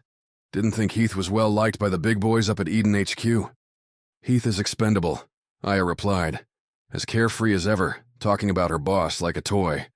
If the tip didn't bear out, then Eden could roast Heath without a problem. If it did, well, Heath and I aren't the only ones interested in androids coming back. "So everyone in Eden's a scumbag?" "Unfortunately, no," Aya replied. "We still have work to do on that front." Davin watched for clues as they hit the 2nd level. The other 9s in their rooms now direct eye shot from where he stood. Scuffles didn't sound, and he didn't spy blast bolts on the walls. No broken doors. The raid would have been fast then, and efficient. No way Mox would have gone down quiet. "What did you do to my friends?" Davin asked, as they walked by a watching guard, hand on his assault rifle. "We made them a simple offer," Aya said. "Either they surrender, or we have one of our agents put a laser into your skull." "What? Did you enjoy those cocktails?" Aya asked. "We watched you drink everyone. We heard your conversations. Very introspective, very sweet." Aya stopped by Davin's room, waved for him to open the door. "We would have left you and Phyla dead if not for your crew's cooperation." Boiling rage wasn't exactly a distant friend, more like a drinking buddy, being able to call upon the emotion to have an extra heft in his next punch to push through yet another body blow. That was an asset, once Davin sorely wanted to dig into now. He measured the distance to Aya's pistol, the odds he could tear it away, roast her, and get a good shot off on the other guards. A grim calculus, that. But Davin started to lunge her way anyway. Beyond everything else, Davin was getting damn tired of being a prisoner. Aya didn't flinch away, didn't pull the trigger. Instead, she batted away Davin's reach, pushed him back a step. "If you were sober and rested," Aya said, "I would relish another try at you, but I don't kill for sport." Davin dished her a curse that didn't feel as good as he wanted, then stuck his wristlet up to the door. With a click, the red with ornate iron flower entry swung open. Aya pushed Davin in with her pistol's barrel. Close enough he could have spun, stole it from her. Could have, but what he saw robbed him of the impulse. Back in orbit around Ganymede, when Heath Swane's damn frigate caught up to the Nines and their disabled ship, Davin had gone from prisoner to rescuer in rapid fashion. A sly search for Phyla brought him to a room, one bright lit and filled with beds. Rather than sterile hospital cots or military-style bunks you'd expect on an Eden frigate, these looked like torture devices. Metal limbs rising up, a big helmet meant to cloak the victim and subject them to. "Hell no," Davin said, snapping from the thing occupying his room's tight confines. The original bed had been mashed up against a wall, the new monster eating up the space between mattress's end and the wall. "You're not turning me into one of those things." The puzzle pieces fell into place, as they often did. Too late to be of any use. Why pick Heath, the lowly Eden castaway? Because he could do a damn deepfake now. Androids could always wear masks, but their twitchy programming made convincing mimicry a non-starter. Heath's last creation, good old Mecha Phyla, may her circuits rot in Ganymede's rubble, scored 0 points in that area, which meant what? "I'm not understanding," Davin said, as Aya kept pushing him inside. 2 goons waited next to the android-making machine, their eyes buried in their wristlets, their hands tapping out instructions, calibrations, coded commands. Who knew and who cared? "Your androids can't dance like me," Davin continued, his knees bumping the bed. "No way your tech's improved that much in a couple months." "Believe what you want," Aya replied. "Now lay down. Time is running out." "Yeah, for you," Davin said, wincing at his own crappy comeback. He turned, bending as if he was going to sit down in the machine. Glancing behind Aya, he saw no secondary fighter, no covering chonker with a beam-spitting rifle. The opening was there. Throwing a knee, pressing the pistol wide with his left hand, Davin locked Aya against the wall. Heath's chief crony took the hit with unexpected grace, falling back and letting Davin snare the pistol. Not expecting to get the weapon by the barrel, Davin took a half-second to register he'd just won the arms race. A half-second turned out to be enough time for one of the goons to nail Davin's neck with a stunner. The little handheld taser pushed Davin's nerves to their max, causing a shaky jumble and the pistol to fall to the floor. The other goon reached out, pulled Davin back onto the android cot, while the Nine's captain tried not to chew through his own tongue. Success came with experience. Davin had been stunned, like this so many times. By now the spasms felt almost like home. Perhaps, just perhaps, a sign he had a problem. "You waited," Aya said, retrieving the pistol and helping to strap Davin in. "I expected the attack sooner. You should have been more reckless." She talked like she knew Davin. Her stare said Davin hadn't played his programmed routine the right way. Her attitude said she needed to get out more if she thought humans would make the same moves every time. Not that Davin could give her the advice. The stunning zap was already starting to wane, but they had his hands and feet anchored in now, had a headrest pushed up against his neck to keep his top half vertical. Comfy, this was not. "You'll feel a buzzing as the helmet clicks into place." One goon, Davin, head locked into Aya's sharp gaze, couldn't tell which one, said, "It's expected. Then follow the prompts." "If I don't," Davin said, his words coming out fractured, more noises than anything, but Aya must have understood. "We'll kill them all, Davin," Aya replied. "Not just your crew here, but everyone you've worked with. Then, and this will be the fun part, we will replace them." She didn't smile. No joy tinted her eyes. The helmet started down, its gears giving a soft hiss. "We won't let the families get close, of course, because that would ruin the illusion. Instead, they'll think the ones they loved abandoned them, and they'll never know why." "That's comically evil," Davin sputtered. The helmet closed over his eyes, settled on his shoulders. "Then don't make us do it, Davin," Aya said, the helmet muffling her words. "It's up to you. Take a ride in a simulator, and you'd feel your whole body pulled along for the fun. Davin would nestle into a pod, hook his arms and legs into the right spots, and suddenly his senses would be transported to an icy moon, a volcanic wasteland, or a crowded city street. Aya's android machine wasn't so fancy. Davin heard the noise cancellation click in, the surrounding sounds from the hotel room vanishing, replaced only with a chilly robotic voice. State your name, the voice said. Davin tried to discern a gender, a mood, and failed on both counts. Please. To resist or not. Aya's threat, an army of clone machines systematically eliminating Davin's friends, seemed about as cornball as you could get. But he'd also felt Mechaphila's hands around his throat, saw those glossy green eyes glaring at him, just like the real version would. Not an impossible trick to pull from distance, especially if you simply eliminated anyone who caught on. Davin Masters, he said, buying himself some time. Not like stating his name would bring about the end of the universe.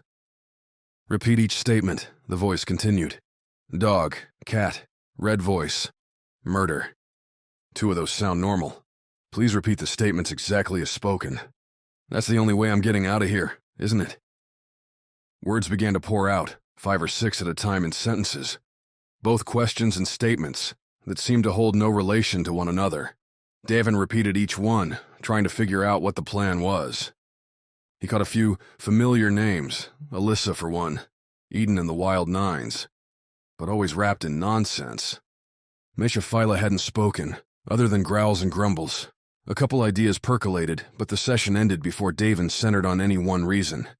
The helmet went dark, silent. Then, without any warning, a bright light flared on Davin's right. He winced, the light vanished. Something poked his right side and Davin jerked, uttering a curse. A chill ran across his neck, where the helmet touched, prompting a shiver. The sensory bombardment continued. Davin wasn't sure for how long, wasn't sure of much in those minutes. This time, when the helmet fell dark, someone pulled it off, bringing Davin back to the hotel room. Natural light bled through the curtained window, morning on the approach. Thank you, said the lone goon in the room, the man decoupling the helmet from the bed and placing it into a solid silver case. You did very well. Great, that mean you're letting me out? Sorry, the goon pointed past Davin's head, to the small TV mounted on the wall.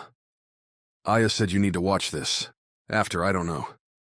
The goon clicked on the TV, found the right channel. A breaking news broadcast, dawn's hazy blue glow filling a courtyard. The courtyard, Davin realized, in their building's middle.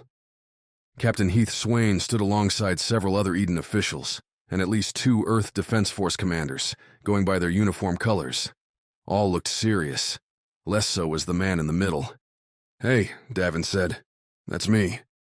The Davin standing center looked, in fact, better than Davin himself, dressed in Davin's black leather coat, armed with what looked like a darn good Melody replica. The Davin copy threw a wave just like Davin's own, that he'd given to countless crowds on the Galaxy's Song cruise ship, as he stepped up to a hasty, Eden-branded podium. It's not really you, the goon said. I get that, Davin replied. He should have been disgusted, should have been enraged, but with all the pieces clicking into place upon seeing the android, it was hard not to appreciate the effort. How good is it? Better, after what you just did, the goon said. Davin proved the goon right over the next few minutes, rattling out a speech with words Davin recognized real well. After dishing out a quick thanks to Eden for the opportunity, Davin said his highly skilled team infiltrated Alyssa's organization, found their way to her, and called in the cavalry. Now they'd collect their paychecks and, with consciences clear, retire to enjoy their golden years. I'd never say any of that, Davin grumbled. Throughout the speech, he'd been testing the cot's restraints, found them tight. Something Mox could destroy, but not him. The goon, too, kept a stunner in his hand, and not even Davin could dodge that while locked into the bed. But you did, the goon replied. With the helmet, that's why we had... Yeah, I get that. I'm not a moron. The goon didn't confirm or deny that assertion. Instead, after Davin retreated from the podium, they watched some Eden admiral make a new call to the rebels to surrender, that their efforts were in vain, and yada yada yada. There'll always be another, you know, Davin said to the goon. Another what? Leader. You don't get away with hurting this many people without some rising up against you. Just doesn't happen. The goon shrugged. Maybe, but we're getting really good at crushing you now. The old androids could just kill. With these? The man sounded like he was describing his new favorite toy. We can turn every revolution against itself. Aya came back for Davin later that morning. All business. The real nines were getting shipped out to a particular Eden prison facility. They'd rot in orbit around Venus until their lives gave out. But, Aya concluded, you'll get the best in Eden meditative entertainment all day, every day. Her smile put on a vicious edge. Davin summoned up some saliva, meaning to toss it her way. But Aya had the goon stun him first. Aya put the cuffs on him herself, the two of them pulling Davin out onto the balcony, where his own damn doppelganger waited. The android threw a hood over Davin's head, blocking out everything. Can't have anyone taking an unfortunate picture, Aya said, as Davin fought with his own trembling muscles. The only Davin that matters, after all, is right here. The hooded march from the building marked the second time that day that Davin had been guided against his will. This time, though, the walk didn't occur in night's near silence. Instead, voices cracked around him, reporters hollering questions, and Eden reps replying back with static answers. Rich coffee clung to the air, along with pastry's tangy sweetness. Not that Davin could get any. Should he dare to speak up, so Aya said, the nines would be slaughtered long before reaching their prison. Friends and families, too. Amazing how much the threat of a loved one could paralyze a person. The hood came off after hands shoved him inside a waiting vehicle. Davin sat on a bench, cuffed hands resting on his legs. A rusty red interior threw up all around him, poor maintenance evidenced in the discolored splotches. No windows. A working air conditioner, thankfully. Here I wondered what they were waiting for, Opal said, one of two other persons sharing the space with him. Her hands were cuffed just like Davin's, and it looked like she'd slept as well as he had. I get stuck with a traitor? Morning to you too, Opal, Davin said, trying to free his mind from exhaustion's mushiness, only for hunger, thirst to take its place. Why am I a traitor again? As he spoke, Davin took note of the third person, the only one standing. Wearing Eden's green fatigues, a full face mask, and a rifle in both hands, the guard said nothing. At first, Davin wondered if the man was another android. Had a fearful moment, wondering how many of the damn things Heath might have made. But then the man took a breath. Just a regular human monster, then. Because of that speech you just gave, Opal said. Does it seem like, if I gave that speech, that I'd be in here with you? The vehicle rumbled to life, its jets kicking it forward. Davin swayed with the acceleration, his stomach wondering what the hell was going on. Windows. Turned out they were nice.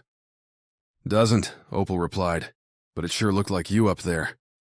Heath's been making lifelike copies, not just killers, but replacements. Opal sighed. Of course he has. You don't sound surprised? Davin waited till Opal glanced at him, and he flicked his eyes towards the guard. Predicted this one? I just assume my life is always going to get worse. That's a given, Opal. Davin leaned back, brought up his cuffs, and coughed into a closed fist, tapped his heel against the floor. When have our lives done anything else?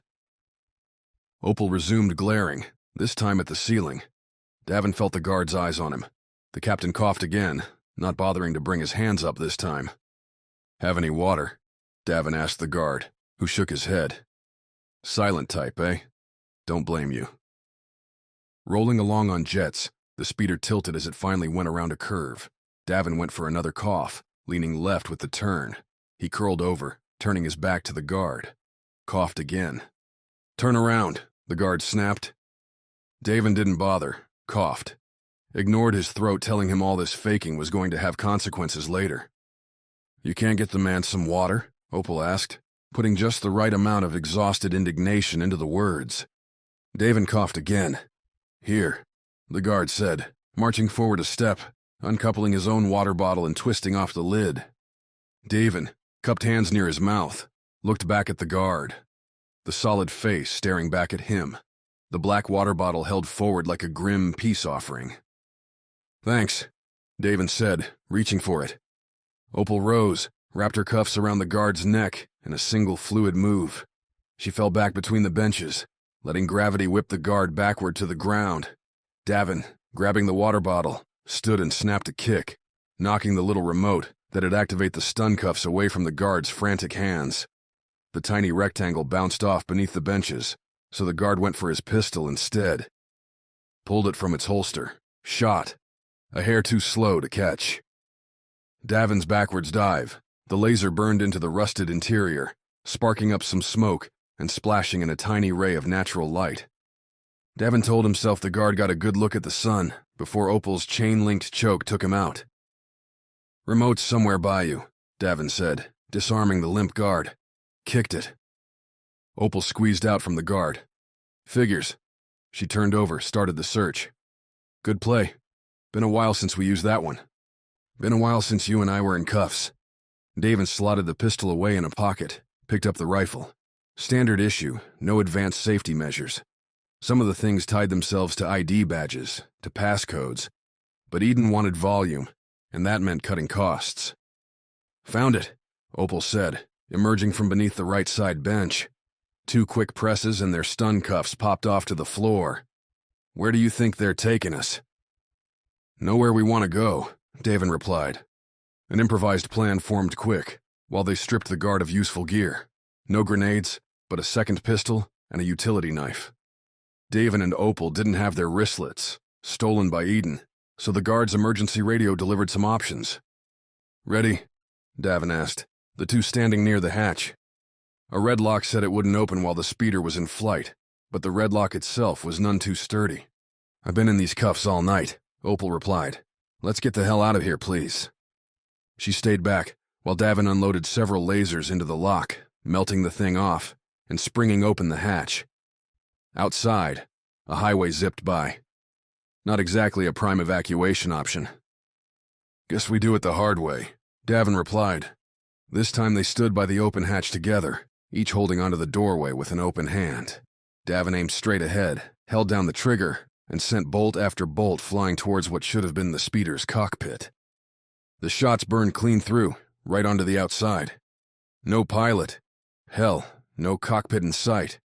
A drone hauler. Point A to point B, with nobody to bribe in between, no loyalties to question. Eden must have overridden its danger sensors too, because the craft kept on zooming. Its target loomed too.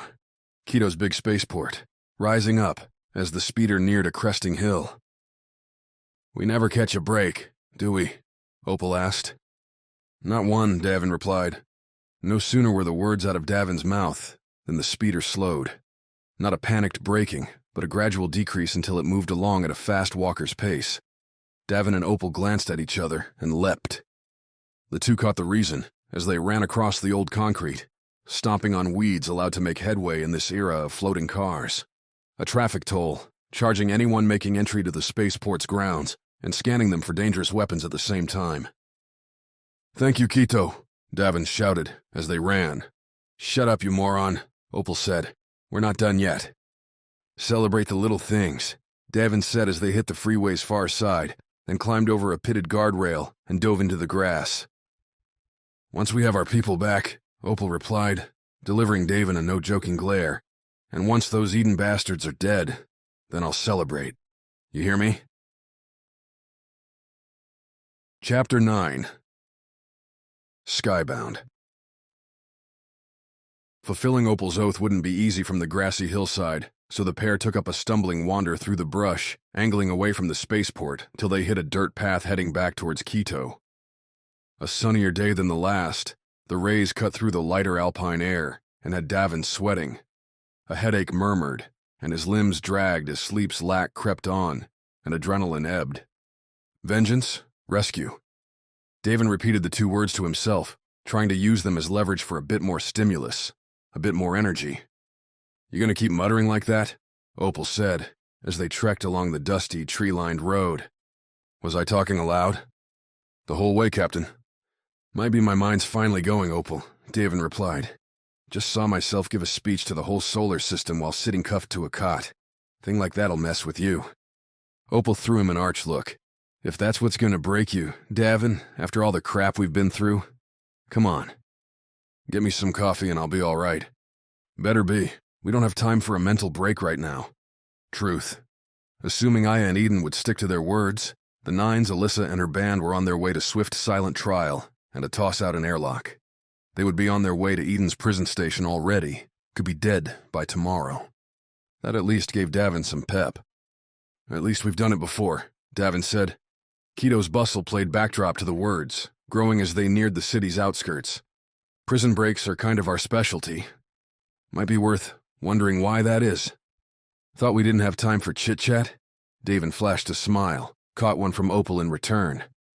Point is, we've got some tried-and-true methods. Option 1, find a way into the prison.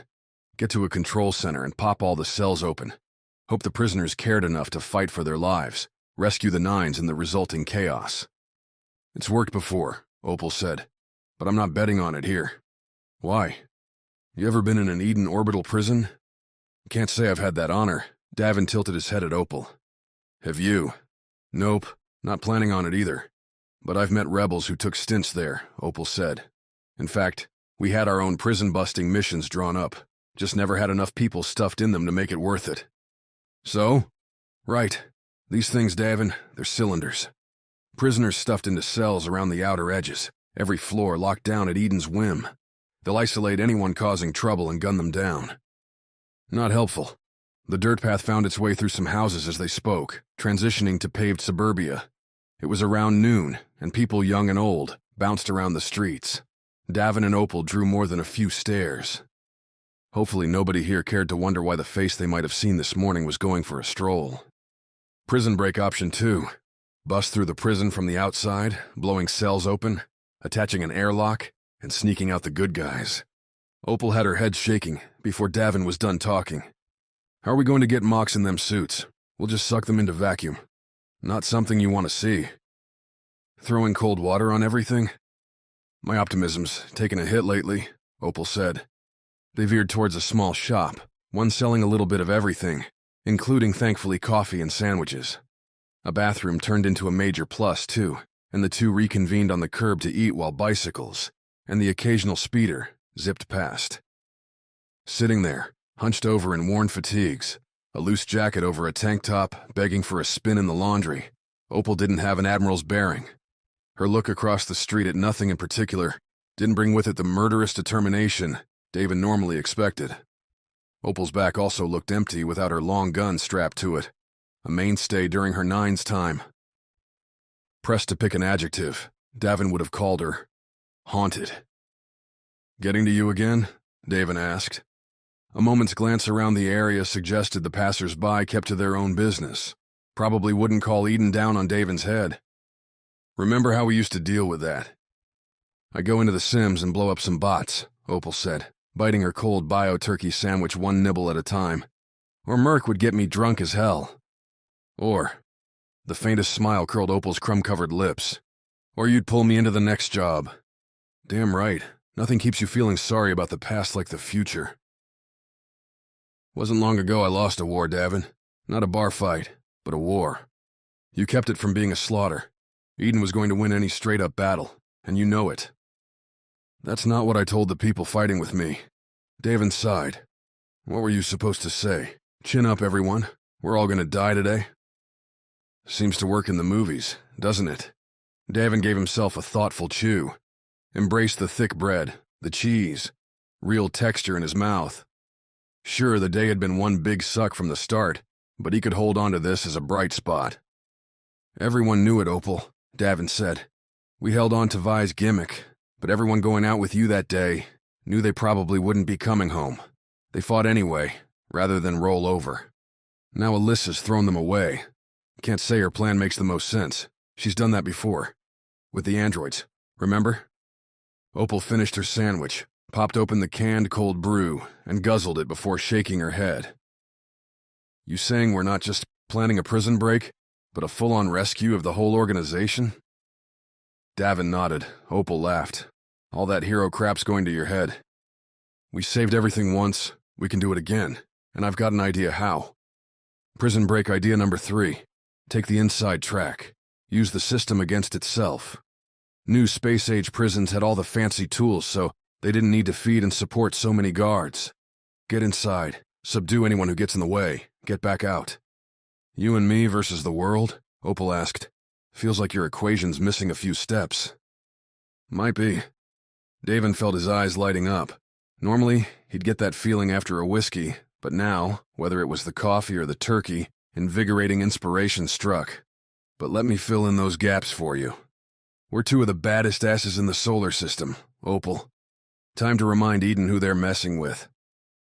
Talking through a prison break, a full-on revolution, took time. Getting around Quito, a sprawling city, also took time. The domed towns and space stations in the outer planets kept themselves compressed. Made it easy to dash from one vendor to the next, without scrambling through traffic-filled blocks in between. Not so in Quito. Even without the traffic, finding what the two needed took longer than either expected. Eden hadn't let them take their luggage from Alyssa's building, and while they had the pilfered rifle and pistol from the Eden Guard, that wasn't enough to break a prison. Arm shops weren't exactly prevalent.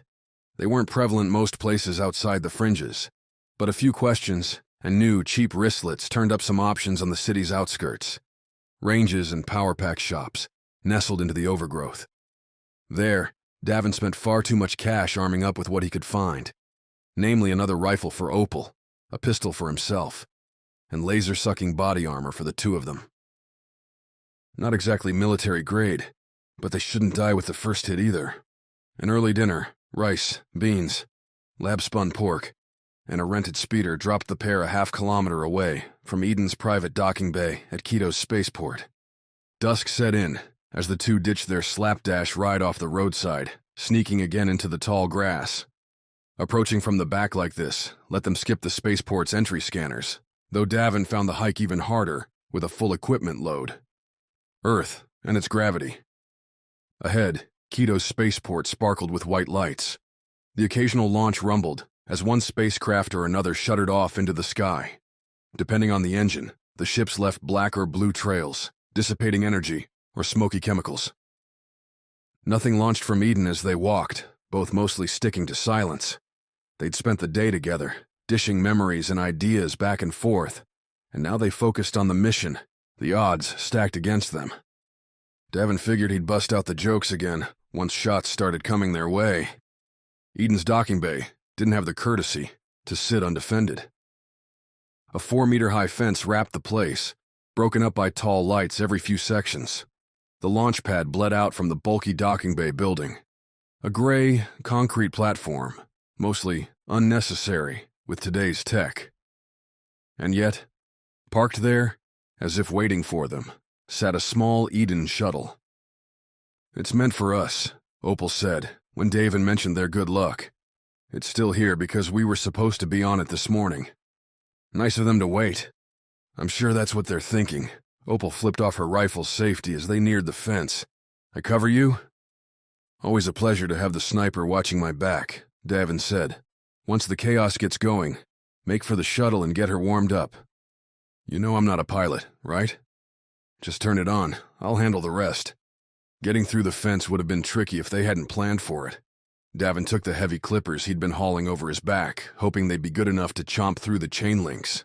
The fence didn't have barbed wire at the top, didn't have warnings about electricity, or other deadly defenses. Luck of the location, Quito probably didn't have the commerce or Eden investment to warrant heavy protection. "Here we go," Davin muttered. He rested the clippers against the first link and snipped. The link snapped, the metal breaking apart with a satisfying click. Davin glanced back at Opal, gave her a wink. Easy. The hope held for precisely one more second, until the spotlights flipped red and a hard klaxon sounded its displeasure. "Plan B," Davin said, wielding the wire cutters like some sword. He jabbed them in at the links, snipping and snapping as fast as his hands would allow. Almost through. "I'm ready," Opal replied, set off a couple of meters to his right. "Don't need to make the hole big for me." "Not your size I'm worried about," Davin said, completing the circular cut. He kicked into the cut piece, folding the loose section through. The hole wasn't exactly inviting. Razor metal pieces glistened on every side. But a torn sleeve or a cut on the wrist wasn't worth worrying about. Dropping the wire cutters, Davin climbed through his hole, getting the expected scrapes along his head, left leg, and an annoying snag on his right wrist that took an extra yank to get free. "One coming," Opal said, taking aim. A dark shape, followed by several more a couple of meters behind, was cutting across the landing pad on a hard dash to the shuttle. A reckless play, but Davin could guess why.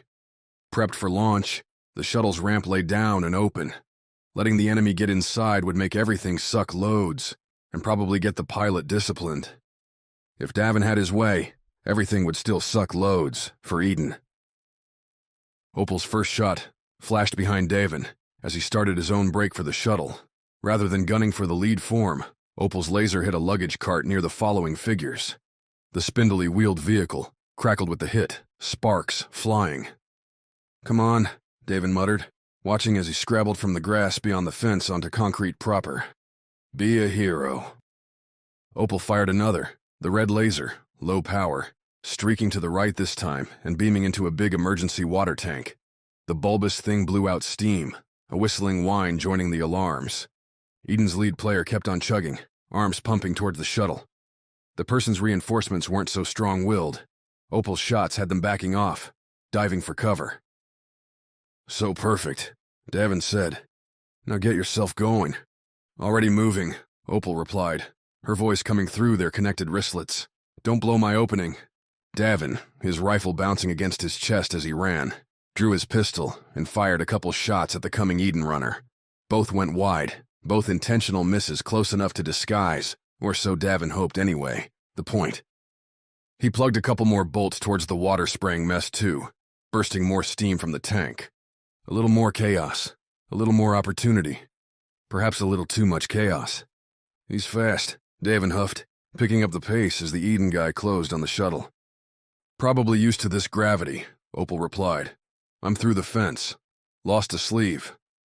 You'll look cooler without it." Davin put himself 10 meters out, a straight sprint across clear gray. The Eden guy had half that. The shuttle's boarding ramp sat down and extended, friendly emerald lights running down its sides. Otherwise, everything sat coated in dull red and blacks, as emergencies at night tended to be. A bright blue laser lanced by Davin's nose, close enough for the captain to feel the heat. Too big for a pistol shot. Someone back there had a rifle, was fixing to use it. "Opal?" Davin asked, making the mental decision to risk keeping on foot. "Plucky bastard," Opal said, her red counters playing off the shuttle's front. "He's hiding again." The same couldn't be said of Eden's leader. The pilot hit the ramp a couple seconds before Davin, feet pounding up. Davin had his pistol up, decided a roasted leg wouldn't hurt things too bad, and squeezed off a bolt. The shot missed under, vanishing through the slit between leg, ramp, and the shuttle's hull, continuing into Eden's night. "Don't damage our ship," Opal snapped. "We won't get another." "Thanks, Mom," Davin replied, hitting the ramp and feeling its levers shift as the pilot told the shuttle to close. 2 long lunges had Davin, inside the shuttle's small confines, not much larger than the busted prison van they'd stormed from this morning. The pilot greeted Davin with a pistol.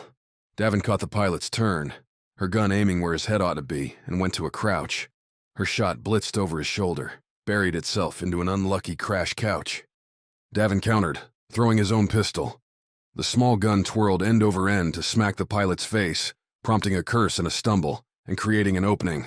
A longer ship or zero gravity would have made Davin's bum rush a dicey tactic.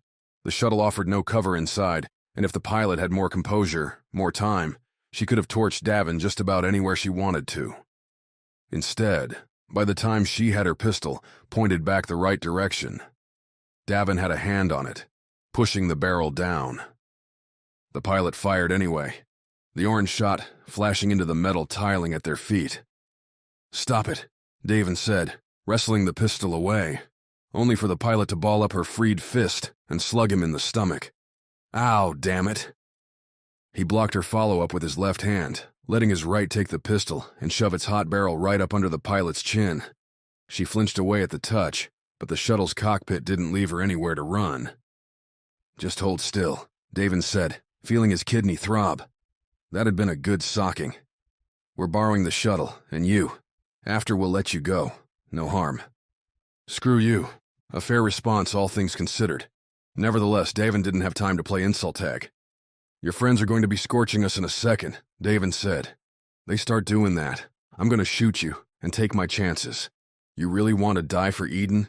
'Cause I guarantee they won't do crap for you." The pilot didn't move a centimeter towards the captain's chairs, the flight sticks, the engine starters. Instead, she spat at Davin's feet. When did people get so difficult? Davin, Opal called, her voice climbing up the ramp into the shuttle. It's past time to go. My power packs are almost empty. Well? Davin asked. The pilot shook her head. My family depends on this job, I'm not... Davin reached into his jacket with his left hand, brought out a small taser, like the one the Eden guard had that morning. A little insurance. Before the pilot could protest, Davin jabbed her with the stunner, let her sink to the ground. Davin, setting the pistol aside, stepped over the pilot and into the captain's chair. Eden's launch console greeted him, its green logo playing around a white background. Small text across the bottom told Davin to scan his ID to get things going. Mind if I borrow this? Davin asked the pilot, who twitched on the shuttle's floor. He leaned to the side, grabbed the pilot's arm and its attached wristlet, tapped it against the shuttle's console, and the thing sprang to useful life, welcoming Zoili to her shuttle. Opal, get on in here, Davin called, slapping away at the suite options now available. The shuttle's engine spun up with a high-pitched, delightful whine. The interior lights popped on, and the ship's small but standard shields blossomed. Small arms fire peppered against the shuttle, the scrambling guards outside figuring out their buddy had lost. The rifles and pistols could hurt the ship, sure, but not with the energy-absorbing field in place. Not unless Eden kept some real artillery at their small-time spaceports. Please let that not be the case, Davin muttered. He wrapped his hands around the shuttle's flight stick as Opal climbed. The boarding ramp clicked shut behind her, Davin's clue to rise. Guess who's flying again? Davin asked, as Opal poked her head up beside him. The obvious question on her face wasn't the one Davin had asked. Zoili didn't want the job, so I'm giving her time to think on it. I'll make her comfortable then. Outside, the shuttle drew even with those red spotlights. The shields held steady, the ship pinging a mild note that told Davin it was taking pointless hits. Rudimentary radar showed nothing on an intercept course, though an incoming hail from Quito's flight control begged to be answered. What's going on over there? Said some poor soul when Davin acknowledged the call. Lots of confusion, Davin replied. Don't worry about it. Don't worry about gunfire around my spaceport. I'd call Eden and complain, Davin said. I'm just following their orders. While he spoke, Davin pulled up the planned flight plan, the route going right where he and Opal suspected, a particularly nasty orbital prison. I will, said flight control. What's your name, so I know who to blame? Heath Swane, Davin replied. You tell him Heath got bored and decided tonight was the night to ditch this town. Figuring that just about concluded the conversation, Davin closed the transmission and glanced back at his crew. Opal made use of the shuttle's prison prep, taking stun cuffs from a locker near the hatch and rendering the pilot harmless. The taser's twitching effects seemed to be wearing off, going by the more intelligible curses, insults, and general vitriol spilling from the pilot's lips in both common and, Davin guessed, Spanish. You okay back there? Davin asked anyway. Fine, Opal answered. Zoili responded too, calling Opal something particularly heinous. Opal laughed. She's fun. Throws a good punch too. If Davin's stomach still smarted, the shuttle showed no ill effects from Eden's desperate barrage. They'd pulled up beyond small arms fire by now, Quito vanishing beneath clouds as Earth's upper atmosphere turned into an ever more cluttered starscape. Would have been a time those dots were actual stars, too. Now Davin guessed almost all were satellites, space stations, or starships zipping around. The old stars would be back there, hiding. I'm sure Eden will get to you eventually, Davin muttered. The shuttle handled its own piloting now, funneling along the pre-plotted course. All Davin had to do was sit back, watch, and try to convince their hostage to play along. Eventually, the prison station would ask why the hell their shuttle was coming in so late. And unlike those little workers down at Quito's spaceport, the prison would have the weapons to turn the shuttle to ash. At that point, the only thing that'd keep Davin and Opal alive sat behind him. And from the sounds of it, she still had some anger issues. Time for the scoundrel to turn on the charm. Chapter 10. Break in. A pinch, a yelp, and an avalanche suffused with androids, plots, and dire straits left the poor Eden pilot with angry eyes and a twitchy right hand. Zoele's fingers drummed on the seat's light cushion, one she pressed into good and hard as the shuttle climbed to catching orbit for Eden's personal prison. Opal had traded spots with Davin, taking her lukewarm piloting abilities to the shuttle's front.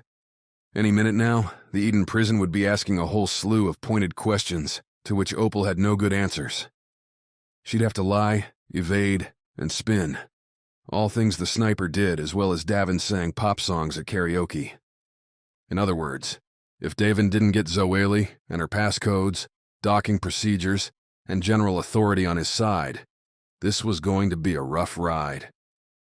"You going to pay me?" Zoele asked, after mulling through all of Davin's nightmare scenarios. "What now?" Davin asked the question, sitting to the pilot's right, across the narrow aisle splitting the shuttle. He debated whether to take the spot right next to the pilot, but that bubble-bursting proximity seemed a tad aggressive. So now, he spun her way, like an annoying passenger who just couldn't handle not talking to someone during the ride. Zoele's glare reinforced the impression. "You're asking me to turn against Eden, who cuts my checks. Eden pays for my apartment, my dog, and my car, which has a crap rear axle waiting to snap," Zoele said, her tone suggesting there were quite a few other demands on her bank account as well. "So if you're asking me to cut those ties, you'd better be willing to replace it with something." "Guessing a clear conscience doesn't count for much. Does it buy bananas?" Davin winced, glanced towards the cockpit. The shuttle had cleared Earth's blue-white bar, the atmosphere's heat long replaced with cold space. Another couple minutes and one of those flickering dots in view would resolve itself into Davin's future home. "Look," the Wild Nine's captain said, dropping in a heavy sigh. "I didn't want to take the conversation this way, because you seem like a nice person." "I'm not. I do grunt flights for Eden. My life's a shell." "My mistake." Davin nodded at nothing, nobody. "Does that mean threatening you won't get me anywhere?" "Bingo, bucko." "Davin," Opal called back. "They're hailing us. I can buy a minute claiming technical difficulties, but you'd better have something soon." "Not me you have to convince," Davin muttered. The glowering pilot kept her arms folded, a tough crowd. "How about something else then?" "What?" Zoele asked, not an ounce of trust in her voice. "Adventure. Lasers. Action. A story to tell to that cutie at the bar you'd always want to talk to, but never felt you had something to say." Zoele blinked. A flush threatened to creep up, then vanished into a scowl. Opal called Davin's name again, this time followed it with a curse. "Well?" Davin asked. "Last chance to do something worth remembering." The scowl settled, softened. Zoele almost smiled. "You said you're the hero of Earth?" "I did, and I guarantee you, this isn't going to be boring." Despite Davin's words, Zoele was about as boring as one could be as she batted codes and coordinates with Eden's prison station.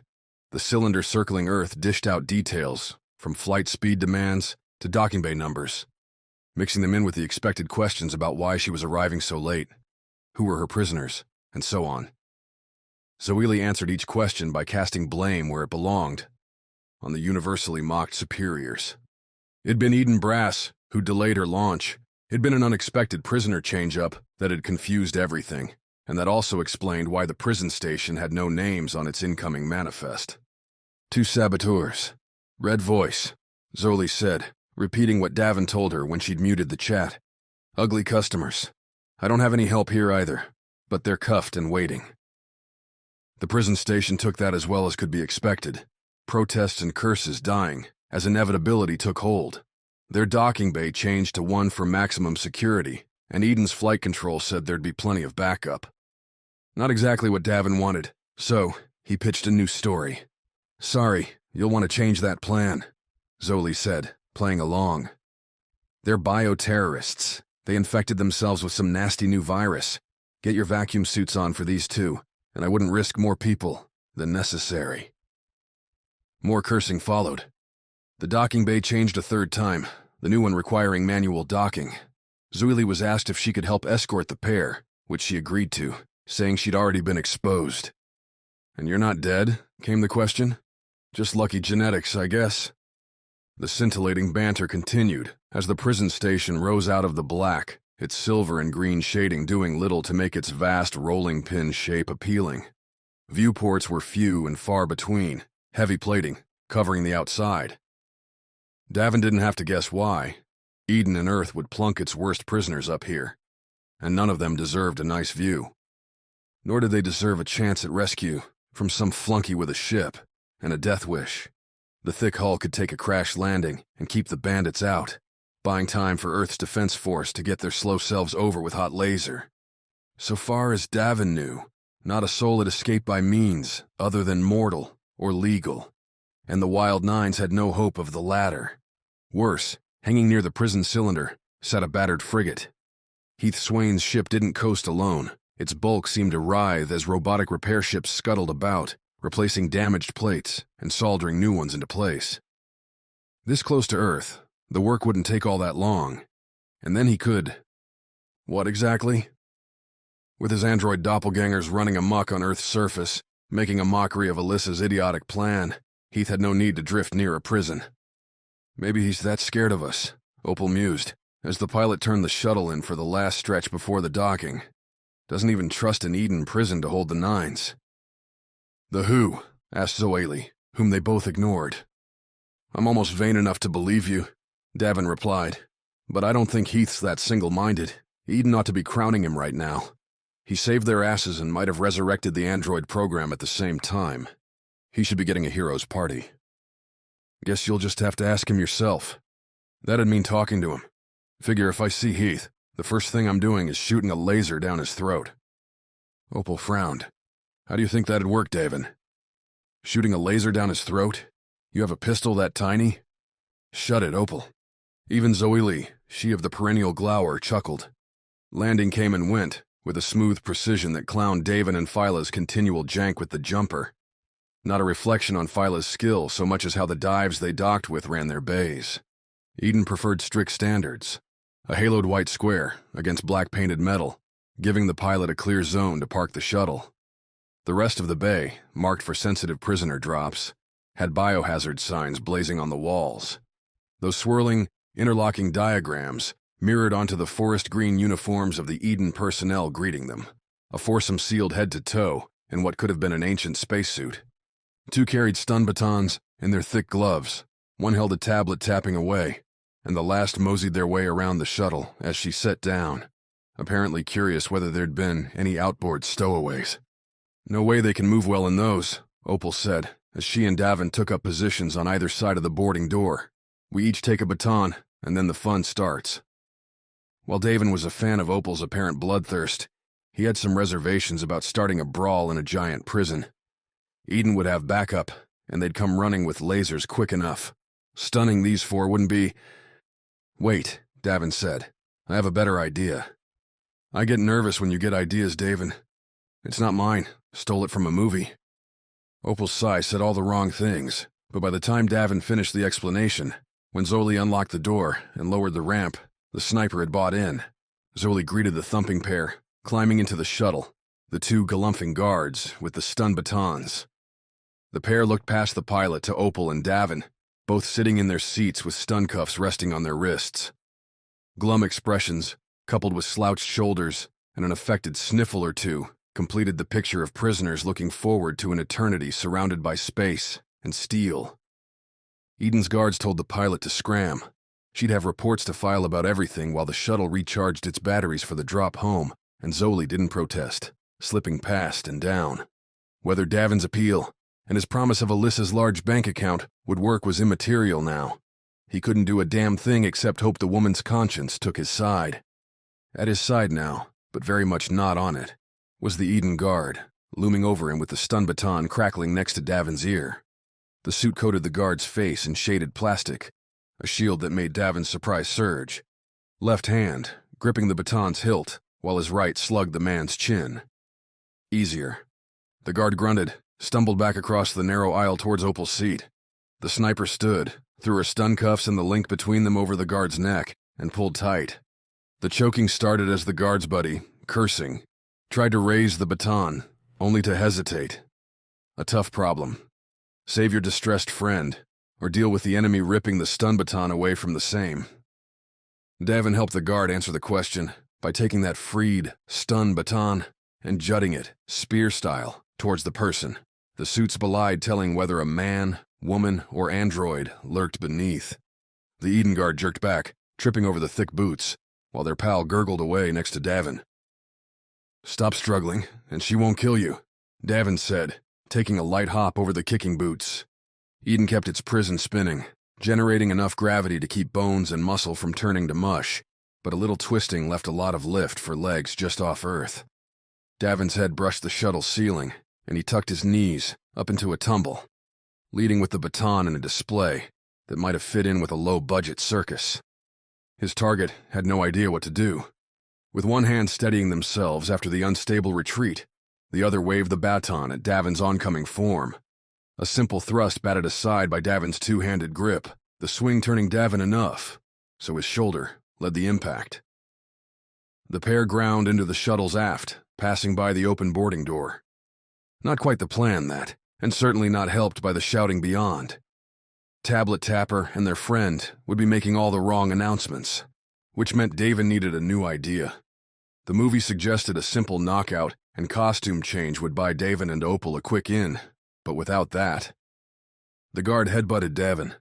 The hard plastic doing a number on the captain's right temple. Davin ignored the stars and jammed his stun baton's hilt into the guard's chest before dropping off his right hand to grab for the guard's own wild weapon.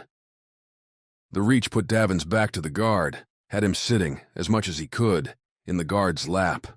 A ridiculous, terrible pose, but it kept the damn sparking end from numbing Davin's gut, so he held it, dug elbows into the mushy suit, drawing grunts and groans every time, but small bruises wouldn't win this. And with fresh-suited faces appearing on the boarding ramp, Davin couldn't afford to play the long game. The shuttle lurched, engines roared to emergency life, sending the shuttle on a sharp spin to the side. The Tablet Tapper and their comrade on the ramp flew off to rough landings, while Davin and his punching partner flew apart. Davin slammed into and rolled over the last row of seats, arresting himself with a delirious grip on an old cushion. Stun batons whacked around, their numbing ends turning off without pressure on the hilts. During his rapid flight and flip, Davin had seen the cause for the shuttle's sudden snap. Opal, her guard dazed on the floor, had gone to the pilot's chair and used her utter lack of flying ability to send the ship into a frenzy. "Davin," Opal shouted, "get your ass over here and fly this thing." Getting anywhere, while on a tumbling shuttle, one spinning in place, was a challenge. Davin pulled himself into the aisle, watched as the choked-out guard rumbled past, then lunged one row ahead at a time. Going for the biohazard docking bay had paid more dividends than expected, as its vacant space meant the shuttle could do the dumb maneuver without crushing itself, at least for the moment. "Set it down," Davin called back to the sniper, who was plopped between both piloting seats, gripping the console to keep herself steady. "We're not." "You're acting like I know how to do that," Opal snarled back. "I hit a couple buttons, Davin. I'm not a pilot." She followed up the last by looking aside and vomiting some nutrient goop across the floor, a patch Davin dodged with another well-timed hop. This time he bounced off the ceiling and found rest in the pilot's chair, throwing Opal a sympathetic wince. His own guts were roiling too, and parsing what she'd done to the shuttle. Slapping a few random buttons on a spaceship shouldn't throw it into a spinning panic, but Opal had managed to do the one thing that might. She'd restarted the maneuvering jets and slammed the steering all the way to starboard. Davin reversed it, and the shuttle sighed into a soft landing. The captain didn't wait for the ship to settle, and neither did Opal. The sniper, wiping away the dribbling sick, lurched down the aisle towards the suited guards. Along the way, Opal scooped a stun baton off the floor, enabled its shocking stopping power, and jabbed it into the pair before they could do more than raise a helpless hand. Davin, following, grabbed the other weapon, and together the two stumbled down the ramp into the bay. Tablet Tapper and their pal lay crumpled along the side wall, flung at speeds high and hard into the metal. Neither one moved, and Davin didn't go looking closer. Whether they lived or died wasn't a question he needed or wanted to answer right then. He'd prefer a low body count, but not at the cost of his own. Zoli waited by the bay's exit, mouth still agape at what she'd just seen, As Opal and Davin approached, Zoli started to say that the pair were so screwed, only for Opal to jab her with the stun baton, dropping the pilot right there in the door. "That was mean," Davin said. "A kindness," Opal replied, as they slipped beyond the door into the hallway beyond. "She'll have a ready excuse now, a victim of wanted prisoners. Eden won't fire her for that," says you. But Davin could concede the point. Getting stun-stabbed by enemies was just another risk of Eden employment. Now where? Simple, sanitation. Opal's logic was hard to refute. Neither she nor Davin looked like they belonged on the station, the place most likely to escape much inspection, most likely to be filled with bots instead of Eden personnel, would be the vast tanks, changing prisoners' crap to consumables. Getting there from the decontamination bay could have been an impossible gauntlet. Instead, as Davin and Opal looked at the walls plastered with loud signs, all red, black, and official, the prison's dumping ground lay on their level, just to the right. "Guess it makes sense to put all the infected crap near the incinerator," Davin muttered as he and Opal turned down the curling hallway. Eden did its space prisons, in much the same way as its ships, an attitude of slovenly sparseness. The walls and ceiling, aside from the official warnings, bore splotches and stains. Lines between plates spawned rusted tendrils here and there, while dust drifted from vents, long left without a cleaning. At least soft air ran through, showing the prison hadn't neglected the absolute essentials. "And they want this company to run the solar system. Really?" Opal said under her breath as they walked past dark rooms. Vacant offices, supply closets, and unknown other hallways all sealed with blinking security scanners. That no alarm rang, no guards came pounding their way despite the shuttle mishap was both stunning and strange.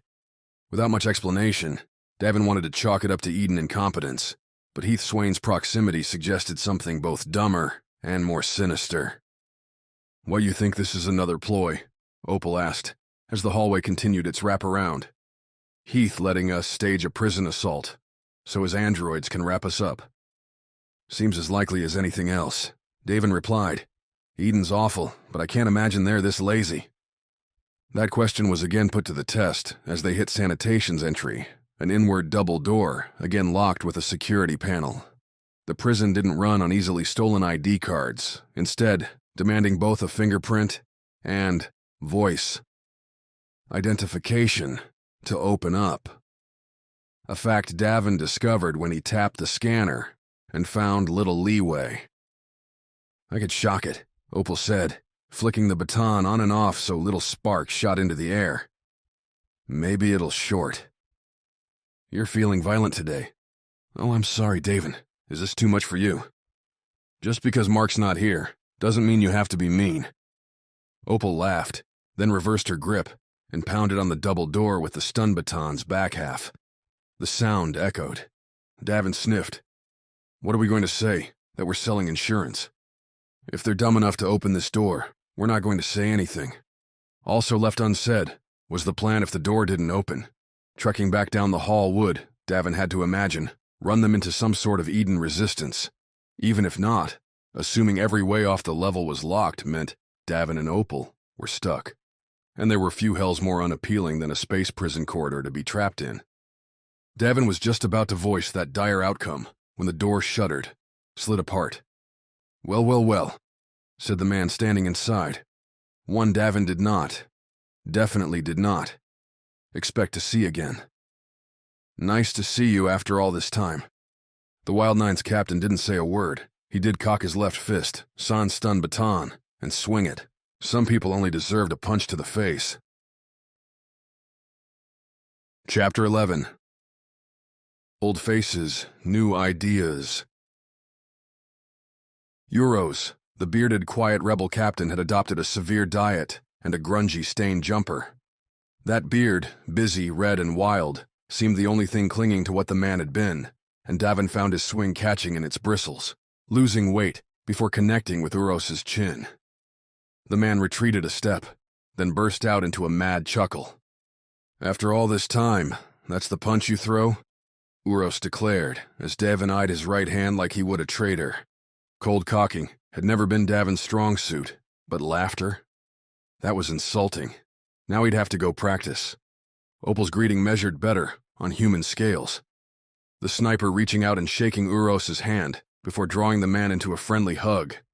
After, Opal gave the captain a once-over before declaring the man looked terrible. "The Eden lifestyle doesn't suit me," Uros replied, a rueful shrug following the words. "I gather it doesn't suit you either." "Why would you say that?" Davin leaned around Uros, looked back into the dim-lit rumbling nest behind the man. "We're adaptable." "Because you're on the run." Uros's eyes twinkled as he spoke. "That obvious?" Opal snorted, then pushed past Uros. Davin followed, the door swishing shut. The space prison sanitation works sprawled out, a multi-level morass of pipes, pools, and churning rotors, ensuring every possible fluid, food, or chemical compound that could be reused was cleansed and shoved back into the rotation. The economics of life in space demanded no less. Splatters and stains added color to standard-issue wall-hung notices and demands, all ignored by the listless prisoners working various areas, clearing too thick sludge, trash, or their own demons from places they didn't belong. Uros didn't go much further than the few steps they'd already taken, surveying the place with them with his hairy, jutted chin and an air of pride. Not exactly the vibe Davin would have expected, given the nose-twisting smell and gut-rotting weight to the air. But everybody was made different. Opal laid out the circumstances, the idea to break the nines out and prove Heath Swane's gambit a lie. She didn't go into Alyssa's market-tanking master plan, an omission Davin didn't correct because he thought the plan, frankly, insane. A consequence of too many hours left alone with her own thoughts. Easier to just take a blowtorch to Eden's bits and wait for them to give up. "Then let me ease your mind," Uros said as Opal wrapped up. "You won't need to break out your friends." "Say again?" Davin asked. "This is an Eden prison, only a few guards. The ones you already hurt, I think, are about all on the station." That sentence, after throwing Davin for a reality check, prompted more than one follow-up and a snappy answer from Uros. Those same outer space economics, coupled with Eden's desire to drop expenses by any means necessary, meant the prisoners were left to rule the roost. There were no escape pods, no shuttles to capture, no ways off the station, and if the prisoners didn't keep things in good working order, then they'd all die. Which, so far as Uros could tell, would suit Eden just fine. The token administrator and guard trio Eden kept stationed existed just to oversee supply shipments and dumping new arrivals into the central levels, where all the prisoners lived, fought, and accepted, sometimes with threats, their assigned duties. "Who gives them their assignments?" Davin asked. "It's a list, and people take the spots. You slack, you don't eat." Uros nodded as he spoke.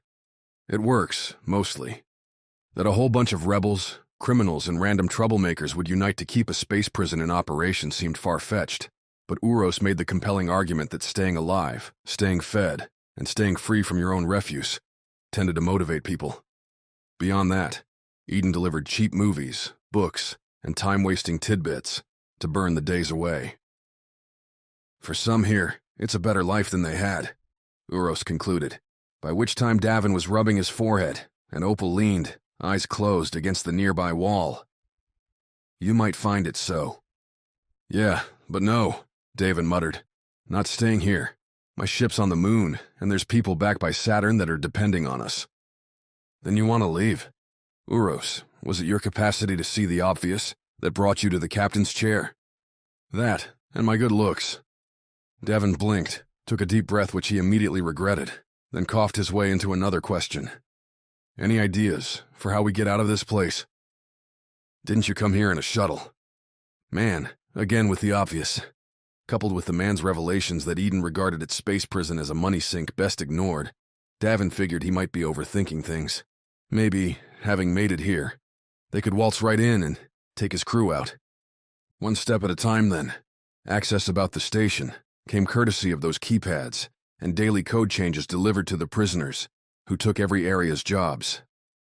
Decide on shoveling slop with Uros, and you'd type in 3231 and hold your nose when you arrived.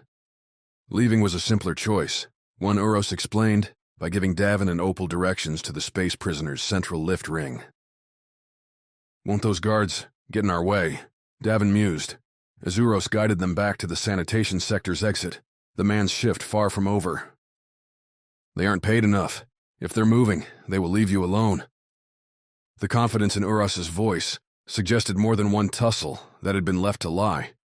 As Davin and Opal still had the stun batons, the captain didn't push the issue. Might be nice to lay out those Eden bums again if they wandered into range. That their trek went without interruption vindicated Uros's judgment. Much as Davin hated giving the rebel captain credit, not a soul accosted Davin and Opal on their walk. And the central lift triangle did indeed come without security. A single button, called the nearest lift, and when it arrived, the featureless cube split their options in two.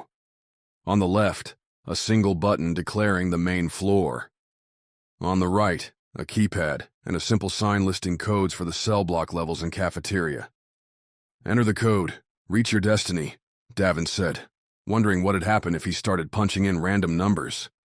Keep those intrusive thoughts to yourself, Opal replied, slapping the single button and shifting her body to block Davin's reach. It's like you don't think I can control myself. Years of experience would prove me right. Davin snorted. You know I could throw an insult or two your way, but I don't, because I'm a nice guy. Is that so? Opal's smirk forced a reply with a sigh. Okay, it's because you could do terrible things to me with that baton. That's right. The lift ended the awful conversation with a bold statement. The back wall opened onto what looked like sheer chaos. Eden's packed prison made dense use of its space, with the central ring giving a few stories to open air, recreation, before hitting a hard inner cylinder ceiling, whereby food, entertainment, and other options waited via open lifts. The cell block sat atop the main yard, the central lifts and perimeter stairs the only ways up or down.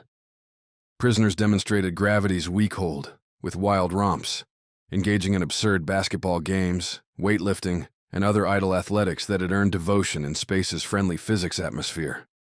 Others lingered in dazed groups, tossing cards or gaping in simultaneous silent stares at nothing. The abyssal gaze that Davin had seen all too often among peers in Vagrant's Hollow as they contemplated a long, unchanging life. Blending it all was a pulsating soundtrack, at the moment a thumping, ricocheting bass that made any spoken words unintelligible. The music echoed off metal walls, a mess of noise that nobody seemed to mind. Torture, Opal muttered as they stepped into the space. That's what this is. Don't see anyone trying to get out. Give them away, Davin, and I think we'll have a whole bunch of new friends. The question, though, was where their old friends had gone. Mox should have stood out among this bunch easy enough, but the big man's exoskeleton failed to appear.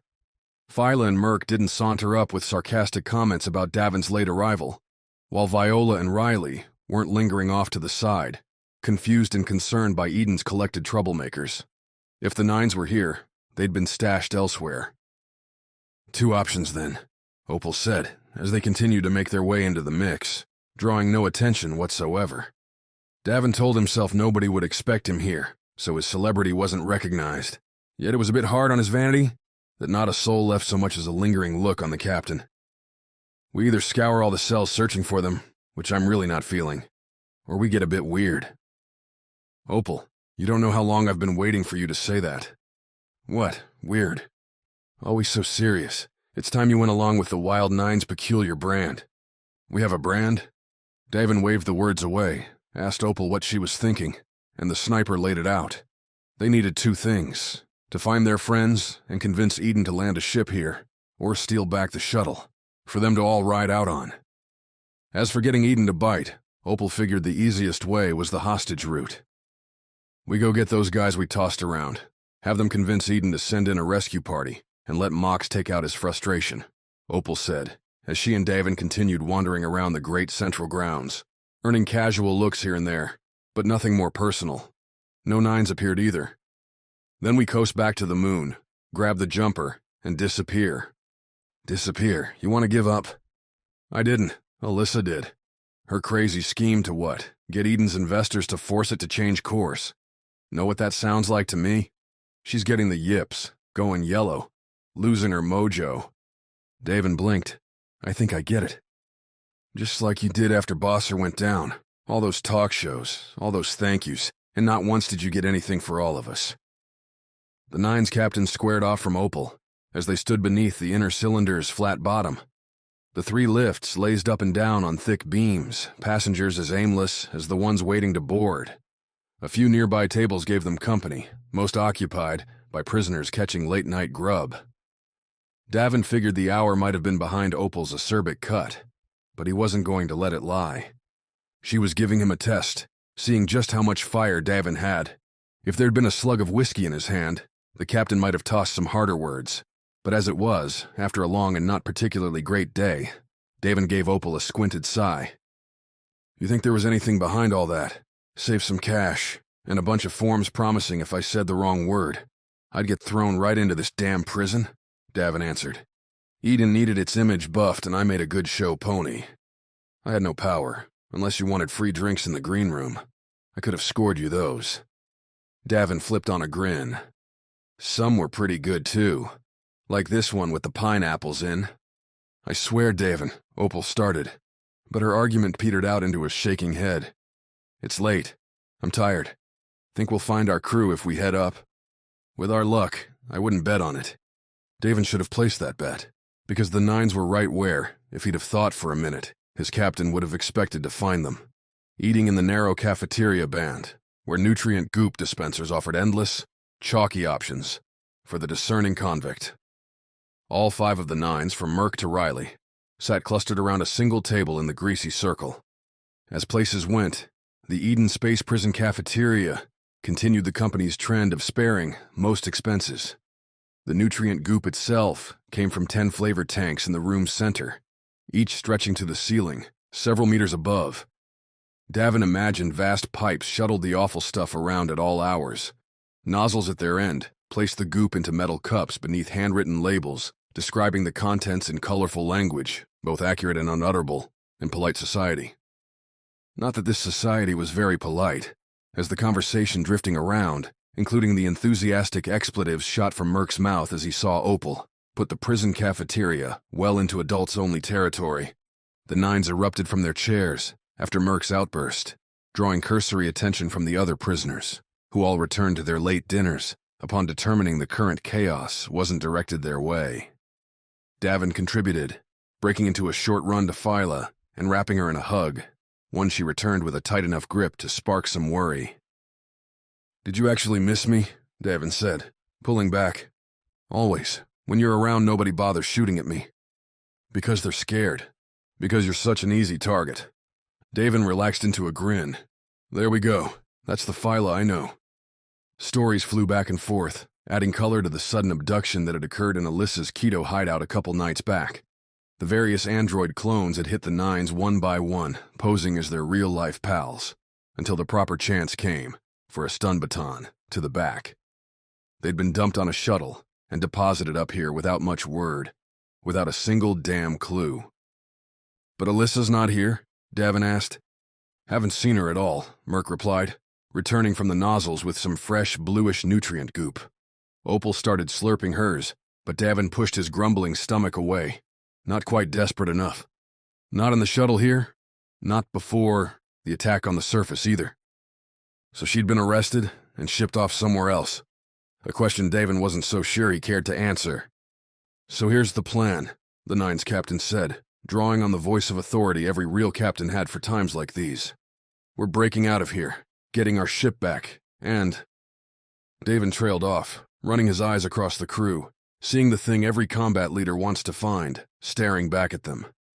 Not loyalty, not happiness, but a burning desire for vengeance. We're taking out Heath Swane and his bots, every last one. Opal coughed. And the rebels, Davin?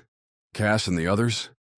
Easy, Davin replied, leaning back in the stiff plastic chair. When we tear Heath Swane apart, we're going to make sure everyone knows it was Eden's fault.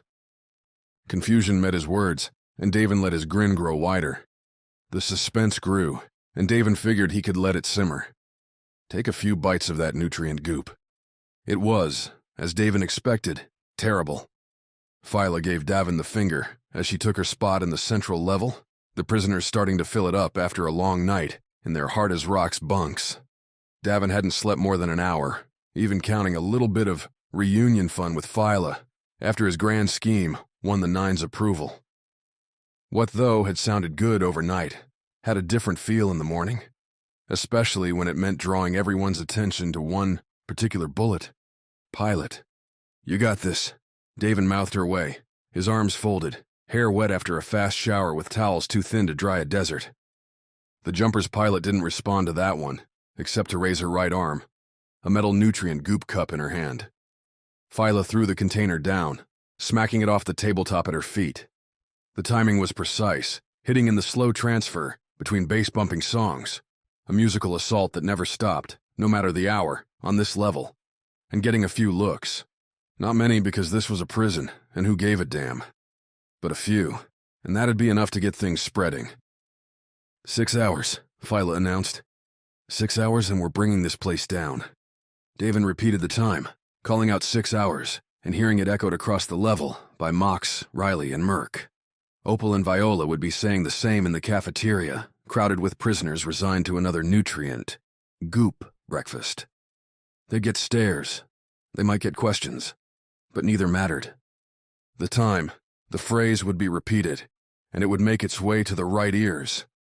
Davin had sparked the fire. Time to fan the flames. Ready? Davin said to Mox, meeting the man near the same lift he'd ridden in on with Opal. They'd split for the rabble-rousing portion, but the pair came back together for Phase 2.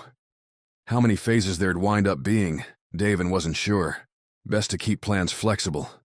Mox, sporting the same loose forest green prison jumpsuit available to anyone who'd ruined or worn out the clothes they'd had on arrival, grunted and slapped the call button on the lift's support beam. Davin's purpose in picking Mox for the role was already proving prescient. The big man's exoskeleton had a way of keeping people away, so nobody sought to join them on an elevator ride. The metal man's hollow glare helped, no doubt. Davin studied the lift's keypad, trying to find some intuition that might get them to Eden's administrative level. When blind luck failed, he tried the 1, 2, 3, 4 classic to no avail. Davin tapped them back to sanitation's floor, courtesy of Uros's insider knowledge. Mox settled against the lift's back, said not a word while the elevator descended, until the man squawked in surprise when his would-be rest retreated, becoming the door into the bland, branded corridor. You could have warned me, Mox grumbled as Davin marched on by. Gotta get my kick somehow. I'll remember that, next time you want my help. Betting you'll forget it quick enough. Davin spun while walking, threw Mox a cheeky wink, before sauntering back around. It's part of my charm, Mox. Your charm's getting old, just like us. Young at heart, I say. Mox's muttered expletive only made Davin's grin wider, though the shuttle's absence from the decontamination landing bay threatened to shrink it back. Phase 2 was a branching step, offering options depending on how Eden operated things. And if they'd left the shuttle here, then life would have been, oh, so much simpler. Instead, Davin ticked the plan to the second line. Eden's space prison, like just about any modern space station, had ways to get words just about anywhere you wanted them. The key, here, was getting the right person to listen. Outside the landing bay, a simple wall-comm and keypad waited, installed so anyone in docking trouble could ask for help. The black screen offered no easy options, but Davin figured Eden wouldn't break emergency standards. 4 zeros on the lift's keypad might not get them anywhere. 4 zeros on the comm did what Davin hoped, put them in touch with the bums running this place. Problem? Asked the same bored voice who'd been chatting with the pilot during their run-up. And what are you doing down there? Residents aren't permitted in that corridor unless you're going to and from an assigned task. Residents, Davin replied. Is that really what you call us? You live here, therefore you're residents. Boy, Eden really has you roped, don't they? Asush, what do you want? I arrived yesterday in this bay right here, on a shuttle. Davin leaned against the wall as he spoke, rolled his eyes at an arms-folded, similarly leaning Mox. The one that had the fight? The very same. You're lucky we don't kill you for what you did. Well, here's the thing. I've come around, Davin said. See, we took that pilot hostage. Made her land the shuttle or we'd throttle her into the next life. That, though, wasn't everything. We're space pirates, see? And we have that shuttle rigged to blow in about 5.5 hours. What? You heard me. Engine overload. Big boom. Nothing you can do about it either unless, Background noise came through the income, the fuzzy spray of voices away from the mic engaged in frantic back and forth. Telling you, Davin continued, you won't find it. No matter how hard you look, we're pros. It's why Eden wanted us so bad. The conversation died on the other side, someone probably going to look at the utterly unaltered shuttle and find, indeed, no evidence of a trap. Thing is, I've realized life's not bad in here. Free food, no debt collectors coming to skin me alive. Changed my mind. Vacant hesitation on the other side. Mox rolled a finger, telling Davin he'd better spell the whole thing out rather than rely on Eden putting anything together. Probably the safer play. What I'm saying is, you bring that shuttle down here, or tell me how to get up there, and I'll disable the whole thing. Your job's safe. Nobody needs to know. I don't believe you, came the voice, but Davin could tell a dry throat when he heard one. Look me up. Davin Masters, notorious criminal. A bounty the size of Jupiter on my head. You going to risk it all calling me a liar? Give me a minute.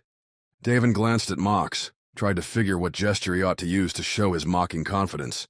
He'd already winked earlier, and a finger snap didn't quite seem up to it. Nodding at nobody was always good. But when Mox reached out with a fist, the answer was easy enough. A bump, a cough on the other line, and Davin Masters was in business. Chapter 12. Under Fire. Davin licked a finger, ran it through hair getting more and more wild. It'd been a long time since he'd sat beneath a barber's scissors, his look veering from swagger-filled captain into mangy renegade, which, given where he was going, might serve him pretty darn well. Eden had invited Davin into their home, and he was going alone, riding the lift solo into the sealed-off level reserved for Eden's scant space prison staff. They weren't so moronic as to allow Davin to run up with Mox, a problem he'd have to solve, while the Nines rallied the rest of the prison for a timed uprising and a bout. 5 hours. In normal times, Davin might have used a wristlet, comm, or other device to set a timer, a not-so-modern convenience stripped away by the convict's Spartan existence. What need did one have to track time in Eden's lifetime isolation? Nevertheless, monitors here and there did display clocks, probably to help keep prisoners on schedule. Davin had last looked at one on the central yard, dropping off Mox before boarding a lift and entering the key code to send him flying upwards. Hair as coiffed as a bit of spit, and shine could make it. Davin leaned against the lift's back as it left the open area and disappeared into the station's sloppy white walls. The cafeteria and its nutrient goop zipped past, followed by ring after ring dedicated to the souls trapped here for, well, another few hours. A couple maintenance levels followed, given to all things power generation, oxygen scrubbing, and the other nuts and bolts Davin knew too well, from the jumper's many quirks and quibbles. If he had a comm, another reason to wish for one, Davin would be calling Phyla now for a last run-through, a wish for luck, and a sarcastic reply from the woman he loved telling Davin to pay attention, get it done, and don't be stupid. That last an impossibility, just part of Davin's charm.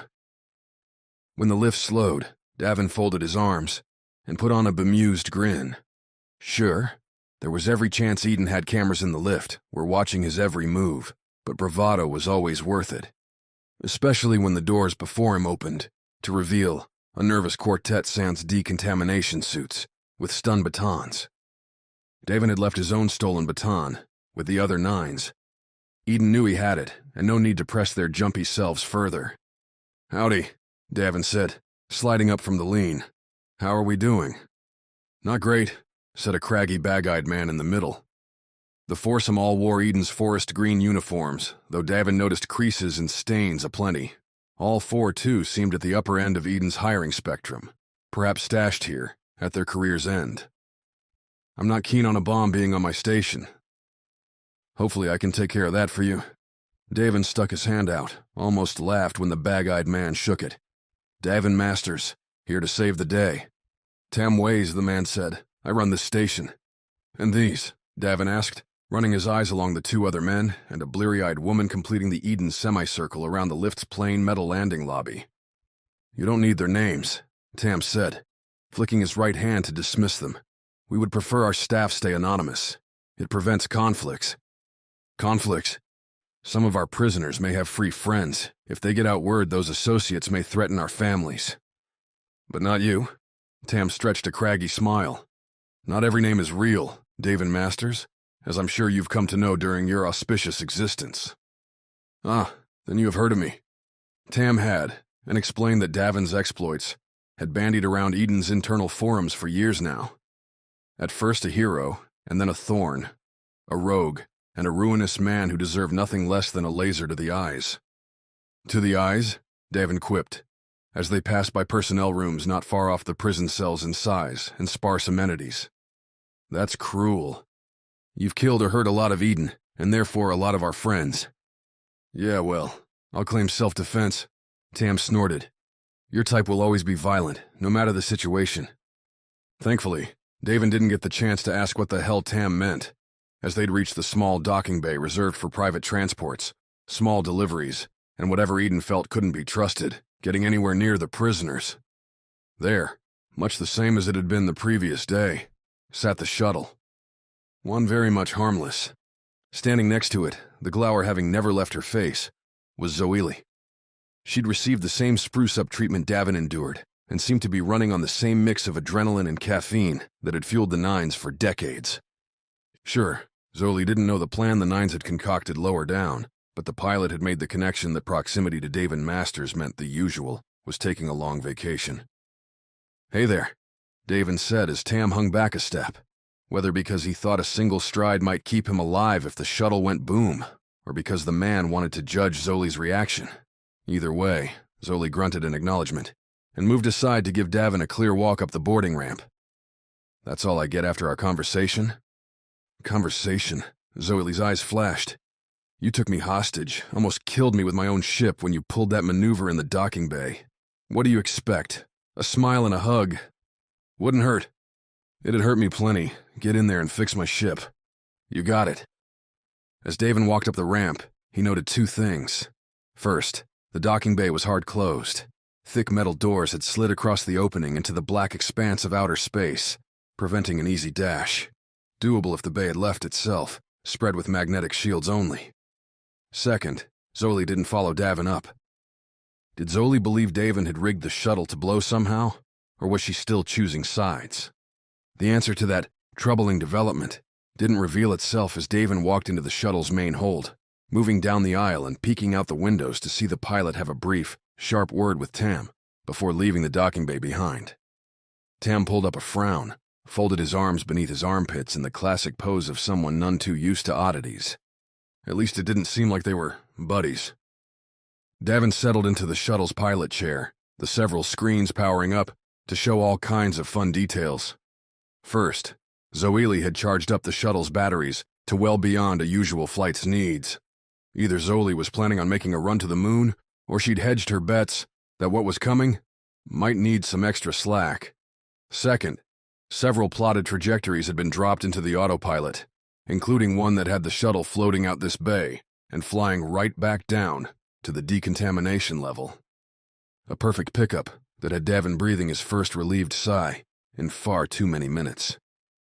The Nines had persuaded Zoili, and with her, the opportunity. "How long is this going to take?" Tam shouted, the man preferring to yell up the ramp from his safe spot outside the ship. "Just gotta make sure I get this right," Davin replied, dashing through a few pre-flight checks. "Wouldn't want to botch the job and set things off wrong, you know?" "Please don't." The shuttle passed its checks without issue, ready to roll, which meant, even though they were ahead of schedule, it was time to press go on this little enterprise. Davin tapped the shuttle's comm to life, opened its link to the same flight control channel already set by Zoili. "Hey there, anyone listening?" Davin asked, conjuring up various lies, excuses, and sweet nothings he could use to get those doors open. "I am," came Zoili's voice, tight with something other than loathing this time. "The man who was here is taking a trip to the head, so make it fast." "And here I was doubting you. I want that cash, Davin. If you don't get it to me by day's end, that shuttle's really going to blow up on you." Oh, now that was an interesting twist. Could Zoli have rigged the shuttle to explode? Probably a bluff, but why call it if he didn't need to? "You'll have it," Davin swore. "Mind opening these doors? Tam's going to notice. If he didn't, I'd be worried." Zoli chuckled, gave Davin a 5-second head start. One Davin used to withdraw the boarding ramp.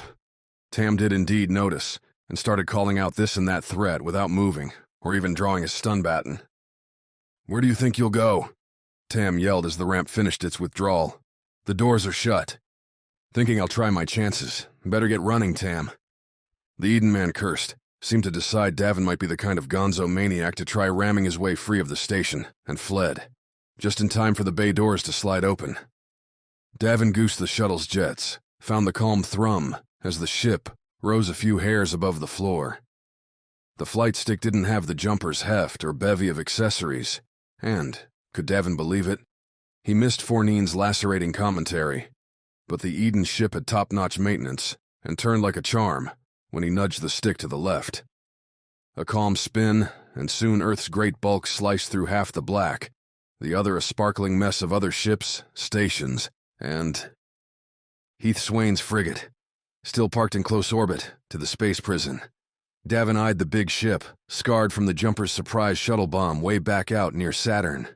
Enough firepower on there to blow the space prison to dust. That Heath would have done that already if he wanted to calm some fears, but gave rise to others. As Davin eased the shuttle from the docking bay and punched up the first plotted plan towards the decontamination bay, the frigate seemed to wake.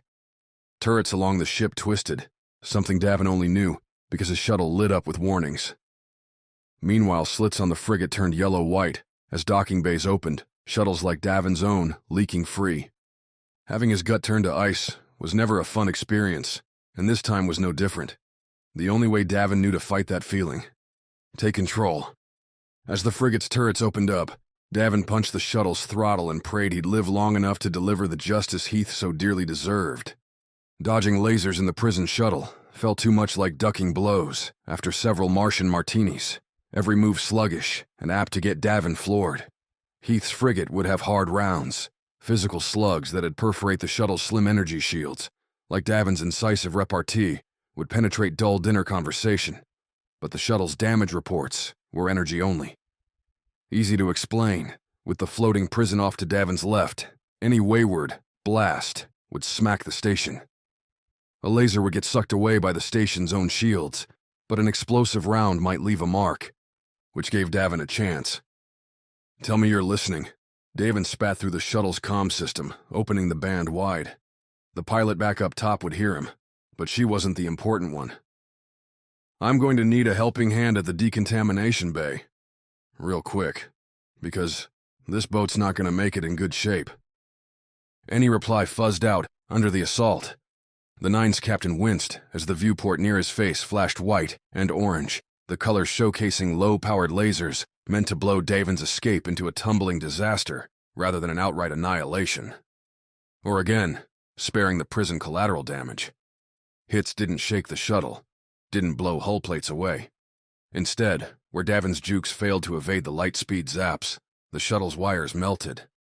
Circuits fried and metal boiled, creeping closer to a vacuum leak and Davin's swift death by asphyxiation. A delightful end Davin had no plans to experience. He pulled the shuttle hard to port, angling it into the Eden prison's smooth line. The shuttle didn't like that one bit, blaring fresh alarms about imminent collisions and the atomization that'd occur if Davin didn't adjust his trajectory. "Whiner," Davin muttered to the ship. Fournine would have understood. "Shut up." With the big station swallowing up the space to the shuttle's port side, the frigate's shots dwindled, became more precise instead of a wild barrage. The old trick of ponying up to the larger craft still held true after all these years. Targeting computers and ill-trained gunners had a hard time defining the small silhouette against the bigger station. At least, that's what Opal had said. What had been a core part of rebel tactics in the last few run-and-gun years. And it seemed to hold true here. Not that the shuttle was thrilled. Davin scanned the console, read enough integrity alarms, and smelled that classic heart-stopping whiff of burning wiring to guarantee this little box wasn't going through atmosphere again without major repairs. Thankfully, it wouldn't have to. Heath hadn't just launched lasers Davin's way. The frigate joined its guns with a shuttle wave. The svelte crafts, made for military work, and thus packing more weapons, a shinier green frame than Davin's lumpy ship, raced in towards the prison. Some seemed to be angling towards Davin's own decontamination bay, while others raced for the prison's top bays. A full-on assault, packing way more heat than Davin's little escapade demanded. Whether that'd work out in the Nine's favor remained to be seen, and Davin didn't have much trust in his luck. A few more lasers pounded into the shuttle as Davin scooted the craft into a hard turn into the decontamination bay. Davin pulled the 90-degree shift with a hard push on the shuttle's starboard maneuvering jets, twisting the shuttle's nose into the opening, while blowing its front jets to slow the ship down. Velocity in space was a tricky beast to calm, and the shuttle wasn't made for anything other than chill landings. The viewport went from a split screen between the station, black space, and Earth's blue haze, to the red-washed decontamination bay, a swap that would have been fine if the slide hadn't continued to the bay's edge, and the prison hull beyond. Davin slapped the crash webbing across his chest, muttered a curse. The shuttle ground into the bay's bottom lip. The viewport cracked, and the ship wheeled as its remaining velocity made the collision a fulcrum. The shuttle's back end rose to span the bay entry's height, becoming the prison's newest vertical beam. Davin rocked from side to side as the shuttle ground into the prison's hull. Smoke, sparks, and more inane alarms told Davin the obvious. The man needed to leave, and fast. Normally, evacuating anything in space required a suit for survival. The shuttle's shuddering halt seemed to give Davin the chance to climb back towards the shuttle's aft to find one. A trek he started by pulling off the crash webbing, putting a foot on the shuttle's console, and prepping to kick off, until he looked where he was going.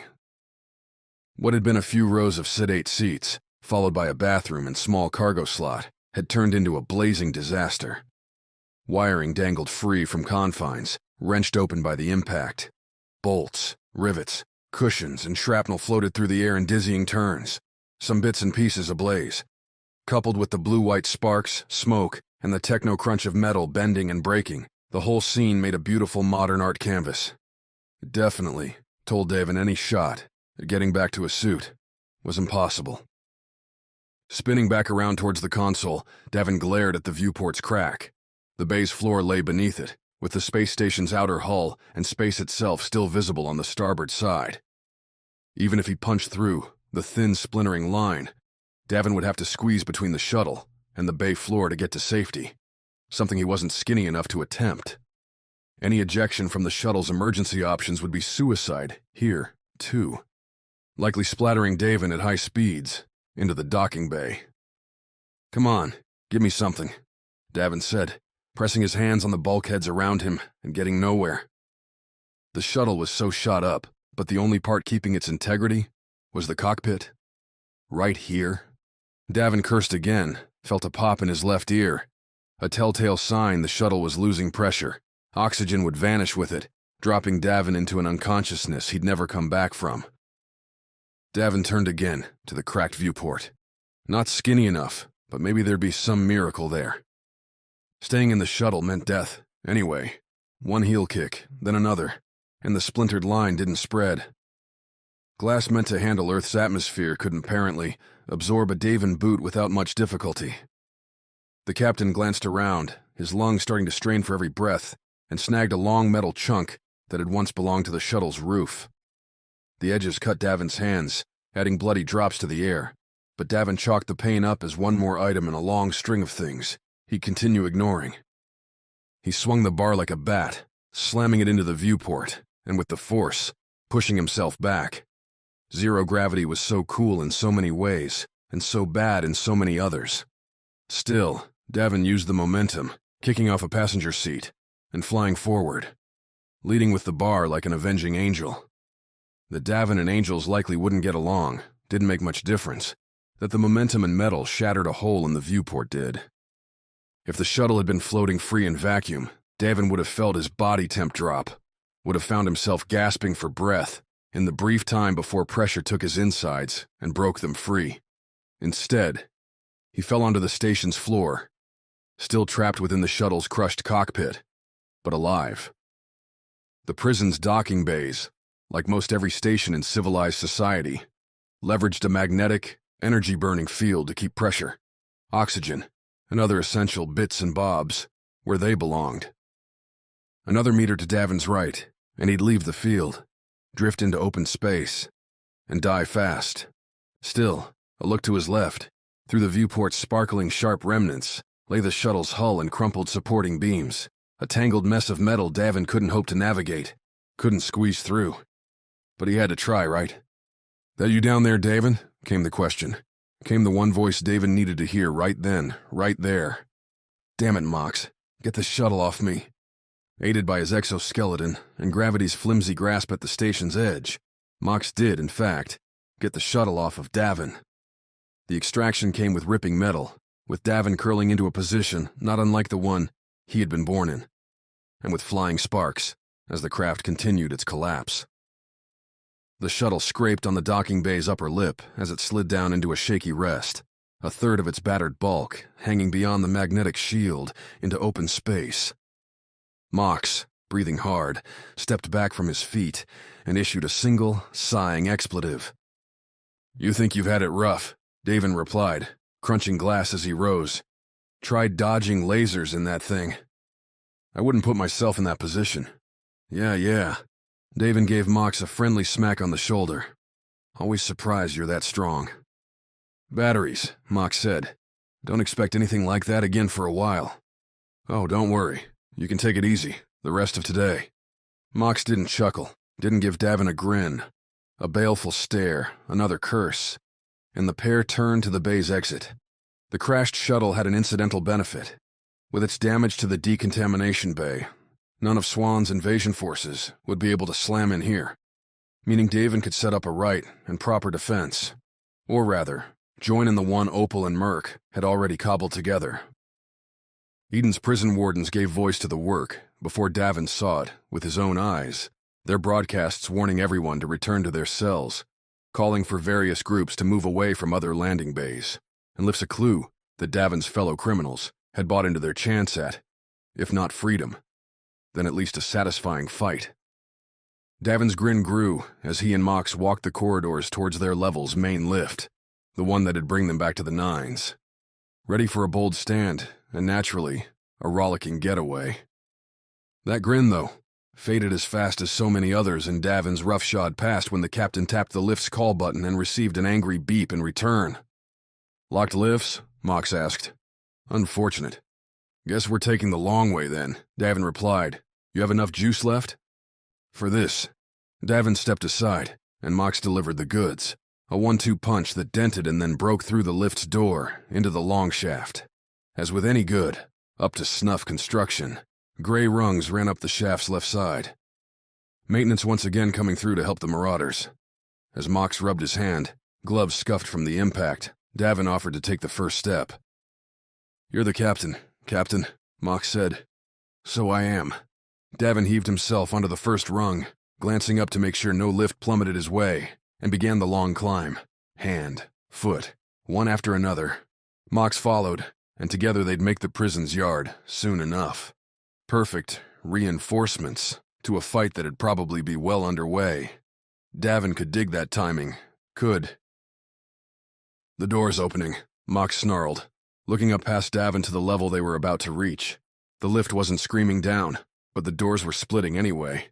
The reason why threw up a headache had Davin wincing, because looking right back at him when those doors spread, wielding an almost perfect replica of his shotgun, was his own damn self. Chapter 13. Killer Copies. Okay, his own damn self if Davin had followed a rigid skincare routine instead of spending decades soaked in cosmic radiation amid outer space settlements and embracing a hydration strategy primarily made up of booze in all its incarnations. Nevertheless, the android staring down at Davin was, it could be said, his spitting image.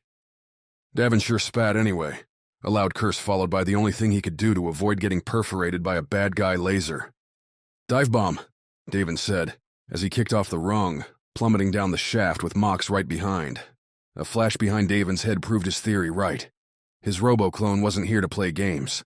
The laser wasn't followed by secondary shots, but instead the clank, clunk, and sinister slams as the androids opted for pursuit. Davin would have hit the lift's bottom and pancaked himself, save, again, his exoskeleton-equipped friend. Mox, who had many metal kilos on his captain, beat Davin down the shaft. He made a rapid grab and launch that cut Davin's descent and bounced him around the metal box. Mox landed hard, the exoskeleton creaking under an impact softened by low gravity. Davin followed, grabbing and kicking off rungs, just enough to give Mox a catching chance. Even so, wind blew from Davin's mouth as Mox's hands compressed his chest. Spots scattered and Davin's knee jerked, clocking Mox in the mouth. "Damn it, Davin," Mox snarled, dumping the captain onto the shaft's floor. For some reason, Davin had expected to return to the sanitation level, where they'd broken through the closed lift door. Instead, they'd fallen a fair bit further to the station's lowest point, where a thin exit smelled stale with disuse. That state ended quick, with Mox winding up his fist and smashing through with a single punch. The doorway flew off, scraping against nothing into an open space beyond. Coughing, Davin grabbed Mox's leg and pulled himself up. "Sorry about that, buddy. Great save. Need to keep my human shield around." "Say again." Mox flicked his eyes up, Davin followed, and witnessed an android trio led by the captain's own doppelganger, jumping back and forth down the shaft. That they weren't firing indiscriminately said collateral damage was something best kept to a minimum. That they cared at all about such nonsense meant Heath, again, had other motives. "This guy," Davin muttered, scrambling from the lift with Mox. "Why is it everyone we know's trying to play some complex game? I'm not." "Yeah, well, you're one of the good ones."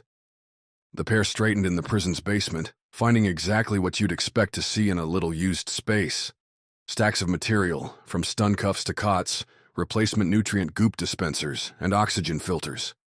Row upon row, spread before them, illuminated by soft white inset lights above.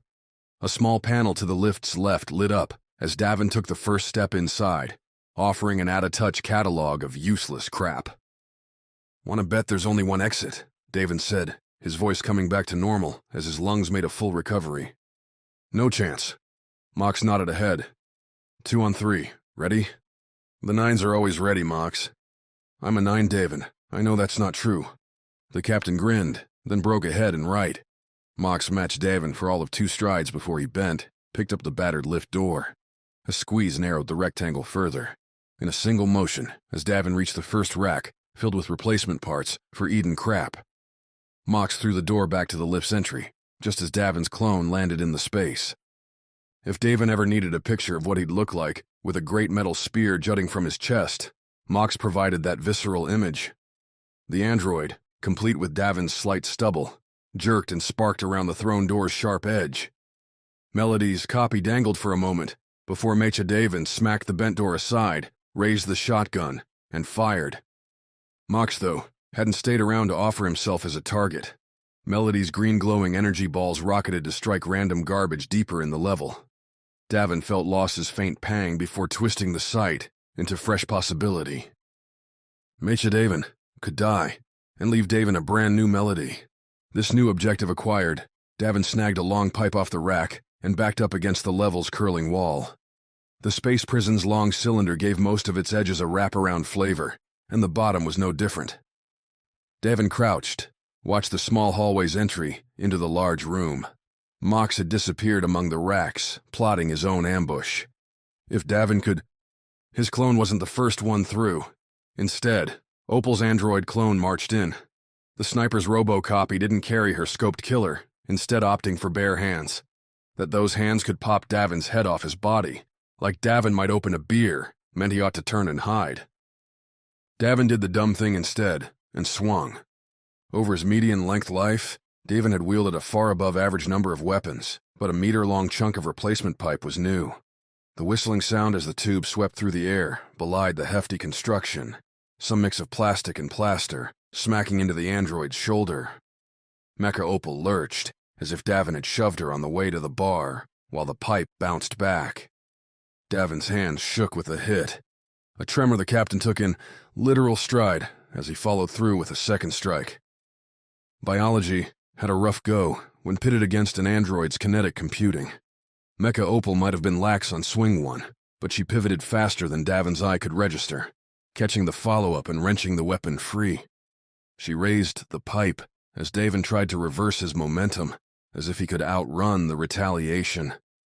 "Don't kill," came Davin's own voice, calling the captain to glance left, where his clone continued picking bits of himself out of the wound from Mox's toss. Next to him stood another Mecha Phyla, because killing one of these things didn't count. "I'm not reading any cameras down here. Incapacitate only." Heath Swane, what a goober. Rejiggering her orders gave Davin time to clear a couple strides from Mecha Opal, enough to put the pipe shelves back in range. With a hard yank and a loud scrape, the captain brought a fresh length to bear. "Ready for the dumbest sword fight in history?" Davin said, as Mecha Opal brought her pipe into a double grip. She did not respond to the taunt, putting another black mark alongside androids in Davin's book. At least Fournine and the earlier models would crack back. Heath and Ava's creations had all the personality of an asteroid. They hit like one, too. Mecha Opal came at Davin with a sweeping cross, driving the pipe through shelving and breaking it, scattering the contents in a wild shower. The captain tried to block, but the pipe was far from an ideal shield. So random objects across the metal and plastic spectrum crashed into Davin's side, followed by Mecha Opal's own pipe. Davin's coat and clothes, unchanged since Quito, and likely smelling as such, soaked the hit, slowed from the plow through all the crap, with a bit more aplomb than Davin expected. No ribs broke, no blood poured free. But the captain still found himself mashed into the next row, half buried under more pipes, screw boxes, and tools. "Anytime, Mox," Davin snarled to nobody, planting his hand on the debris-strewn ground and earning scratches for his effort. Still he stood, shrugging off the crud, and gave Mecha Opal a sloppy grin. "Almost had me there." Mecha Opal answered with another swing, fast, and aimed right for Davin's gut. Davin did what no android would expect, though, and closed, sidestepping the android's swing and putting his own pipe into Mecha Opal's left side. The simple jumpsuit the androids all wore, dull in Eden's forest green, shredded with the strike, but the reinforced fake skin beneath had the pipe giving up. The tube cracked. Mecha Opal didn't flinch. Instead, she dropped her whiffed swing and threw her left arm off the double grip into a hard backhand. As cheeks went, Davin always considered his quite the specimen. Sharp and tight. No longer. The blow cracked something in Davin's jaw and sent him flying across the level's central aisle to smack into yet more shelving. Junk cascaded around in a metal rain that would have looked right at home in some insipid comedy skit. Save for the blood pooling in Davin's mouth, the spots dancing in his eyes. Really, Davin needed to find poorer enemies. "Bring him," came the order from Davin's android. Mecha Opal kicked debris aside as she walked up to Davin, the Nine's captain unable to summon up a wisecrack as she reached for his hair. That dragging Davin would loose the fragile locks from his scalp was a point he started to bring up. Iron-tinged wet words and all, until a hammer spun end over end to smack Mecha Opal's too perfect head. Sure, if Davin had thrown the thing as hard as he could, the hammer might have left a dent. When Mox did the same, hitting fastball pitcher speeds, the same hammer detonated. Mecha Opal's mechanical head blew apart in a fantastic, sparking rain. Her body shook, froze. "You alive, Davin?" Mox called from deeper in the level, following the strike from shadow strategy. "Oh yeah," Davin said, standing, then giving Mecha Opal a hard shove. The machine, bereft of its sensory inputs, toppled over with a satisfying clunk. "Couldn't have done that a bit sooner?" Mox didn't reply, not giving up his position. A smart play, and not one Davin was going to make, not when there was a guarantee to abuse. Davin walked into the central aisle, swept his tongue around his chin to catch some leaking crimson, and waved at the android pair. Both had weapons raised, apparently running an algorithm to decide when deadly opposition overruled Heath's passion for publicity. "Going to make it easier on you," Davin said, continuing to approach the androids, hands free. "Don't shoot, and I'll let you take me. You get to bag the captain, and my friend stays alive down here." Davin's own android narrowed its fake eyes in far too realistic fashion, then nodded. Your deal is acceptable. Approach without any false moves, and we'll agree. Good bot. Davin could imagine Mox's confusion, but the big man would understand soon enough. They'd surprised one android, but these two had lasers and might decide to just melt Davin and his friend. No sneaky hammer throws would work against that offense. Better to change the game. Davin took the lead, ignoring his spotty insides to grip Davin and swing the captain past him towards the lift shaft. Where Davin and Mox had plummeted and punched to get down, the android had an easier way to get up. Phyla played rearguard with her laser raised, keeping Mox hidden back in the gloom. When the lift arrived, Davin walked right into the doorless box, followed by his own copy. Phyla's android didn't follow. Hey, Davin said, as his android punched in a code on the keypad. We had a deal. I lied. Davin raised his voice. Kill the man. He isn't valuable enough to risk. Before Davin could throw out a curse, the lift shot up and away, leaving Mox alone with mechanized death. The slump against the side wall came as the rush receded.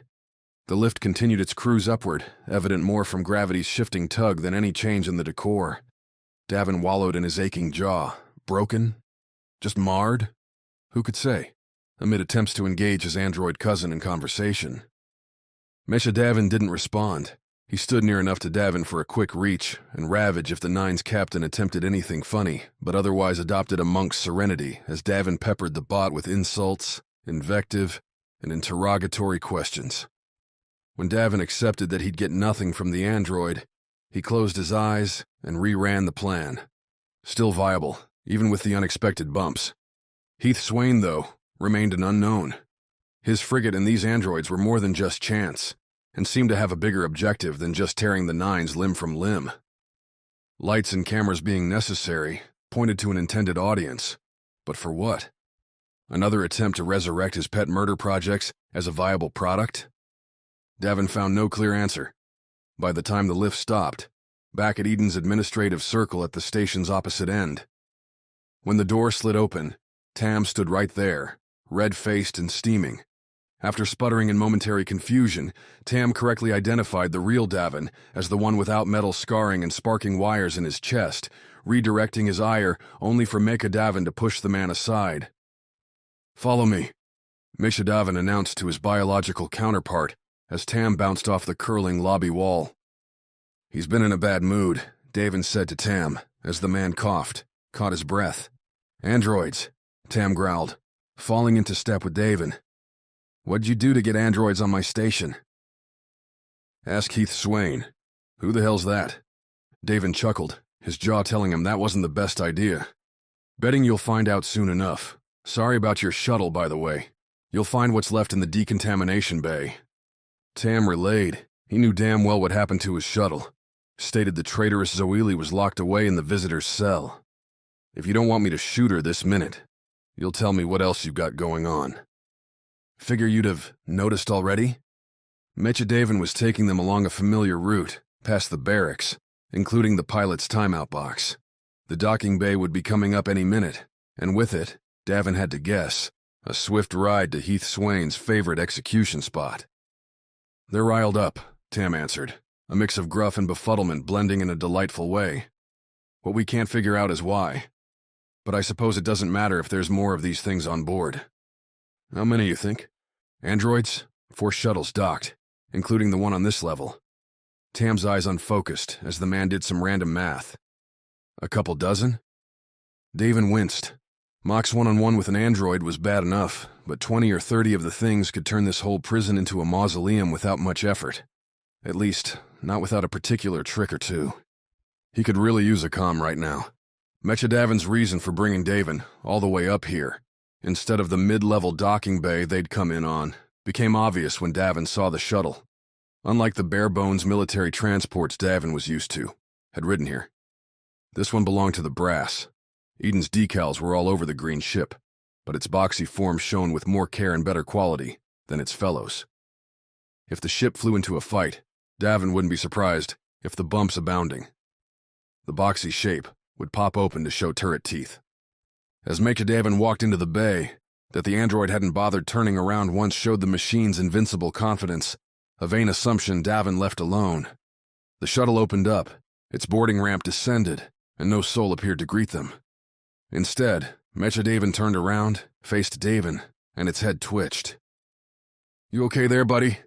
Davin asked as Tam scowled. Mecha Davin's difficulty snapped to an end, with a straight-line stare back at the Nines captain. "Sorry about that," Mecha Davin said, though the android's voice wasn't its own. Instead, the rasped, haughty tones belonged to a particularly punchable fellow.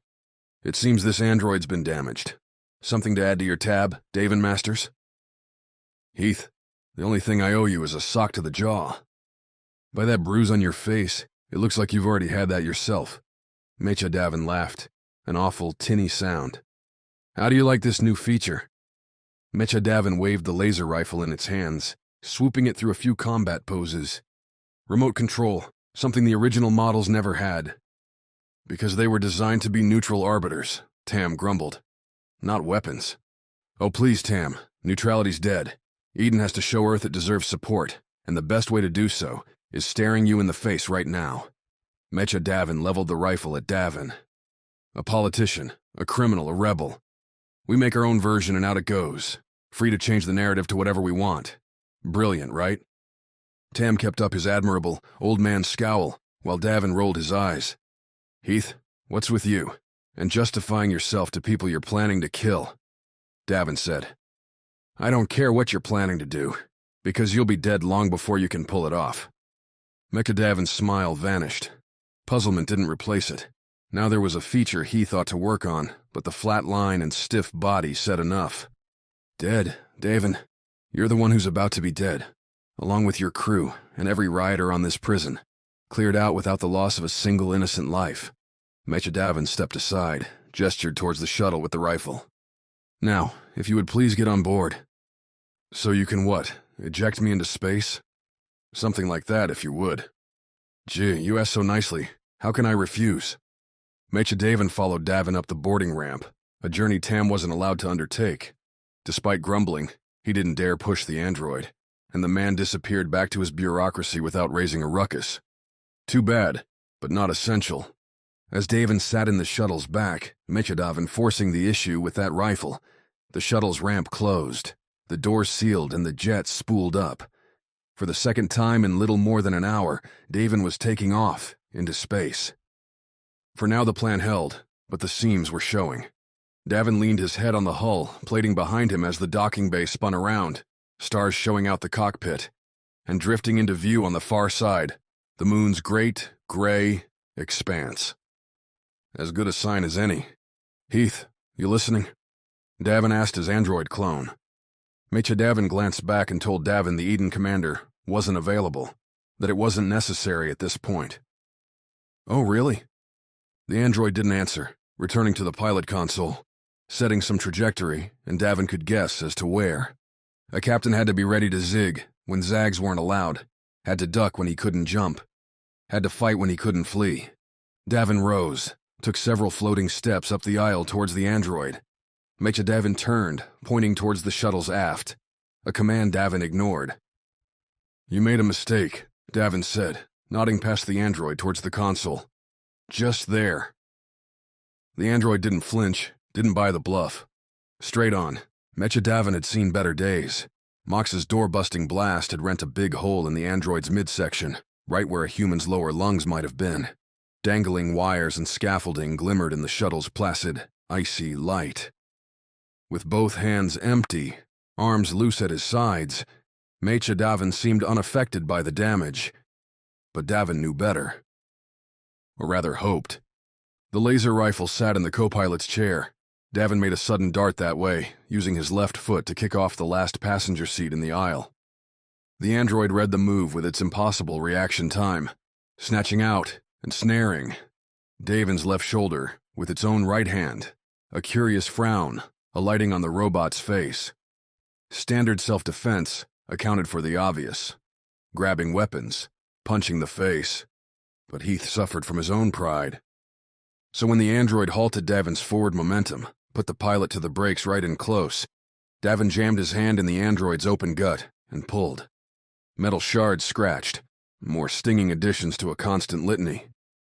But Davin found those wires, the tubes carrying lubricating oils for the bones and plaskin, and yanked. Mecha Davin saw the reach, struck Davin's chest with its free left hand. Davin let the hit come, focused on his grip as the android gave Davin more force than the man could ever manage alone. Davin's fingers burned, but an android's insides weren't meant to be gutted, weren't meant to withstand a good tug. The wires popped their holes, the tubes split, and as Davin flew back over the chairs, his hands held a fistful of robo-guts. Coughing, this time Davin might have earned a cracked rib. The Nine's captain came to a rest back at the shuttle's aft. He let the wires drop, saw the grab's effects in the android's stock-still form. Unintelligible gibberish came from Mecha Davin's mouth. Nonsense that found its form as Davin closed in carefully. The android was spooling off a damage report. Part numbers, percentage impacts, and all sorts of glorious minutiae Davin didn't care one bit about, save for their effect, a dead bot. "You pack a mean hook," Davin muttered, pushing the android over. Mecha Davin's head thunked against the shuttle's port bulkhead, putting the android in a defunct lean. "Now, let's see what our friend had planned. Shall we?" The shuttle didn't bother hiding its secrets. The trajectory put Davin's course into an abandoned spot between Earth and the Moon, well away from ship traffic, but within easy view of radar or curious onlookers. As to what they'd see, well, the shuttle didn't hide that either. Heath, through the android, had set the shuttle's batteries to overload. A good old-fashioned self-destruct, meant to blow a ship away before it crashed into something important. In just a few minutes, Davin's beautiful bits would light up the starry sky. Chapter 14. Infiltration. Davin had a whole crew, but not a one could help him now. If Trina or Viola had been on the shuttle, maybe they could have come up with a way to reverse the damage to the shuttle's battery chemistry, already too far along to get reverted with a button press. If the shuttle had a lifeboat, Mox might have dragged Davin to the rescue. As it was, Davin had dying thrusters, and fewer seconds than one of Heath Swane's monologues to get himself somewhere safe. Amid those limited options, only one made sense, and Davin swerved the shuttle. Hard port. The moon and stars around it slashed from view, replaced with an ugly lump Davin had been aboard once before, wanted never to set foot on again. "But fate makes morons of us all," Davin muttered to himself, pushing the shuttle into a straight-on shot at Heath's frigate. The shuttle's console beeped, a separate tone from the pleasant bopping, announcing Davin's imminent demise. Someone on Heath's ship must have picked up the change direction, must be wondering just what Davin planned. Joke's on them. At this point, Davin wasn't planning anything. All instinct, all hope. He set the course, the shuttle indicating less than a minute till Davin made it. Either that, or he'd go boom, and this would all end anyway.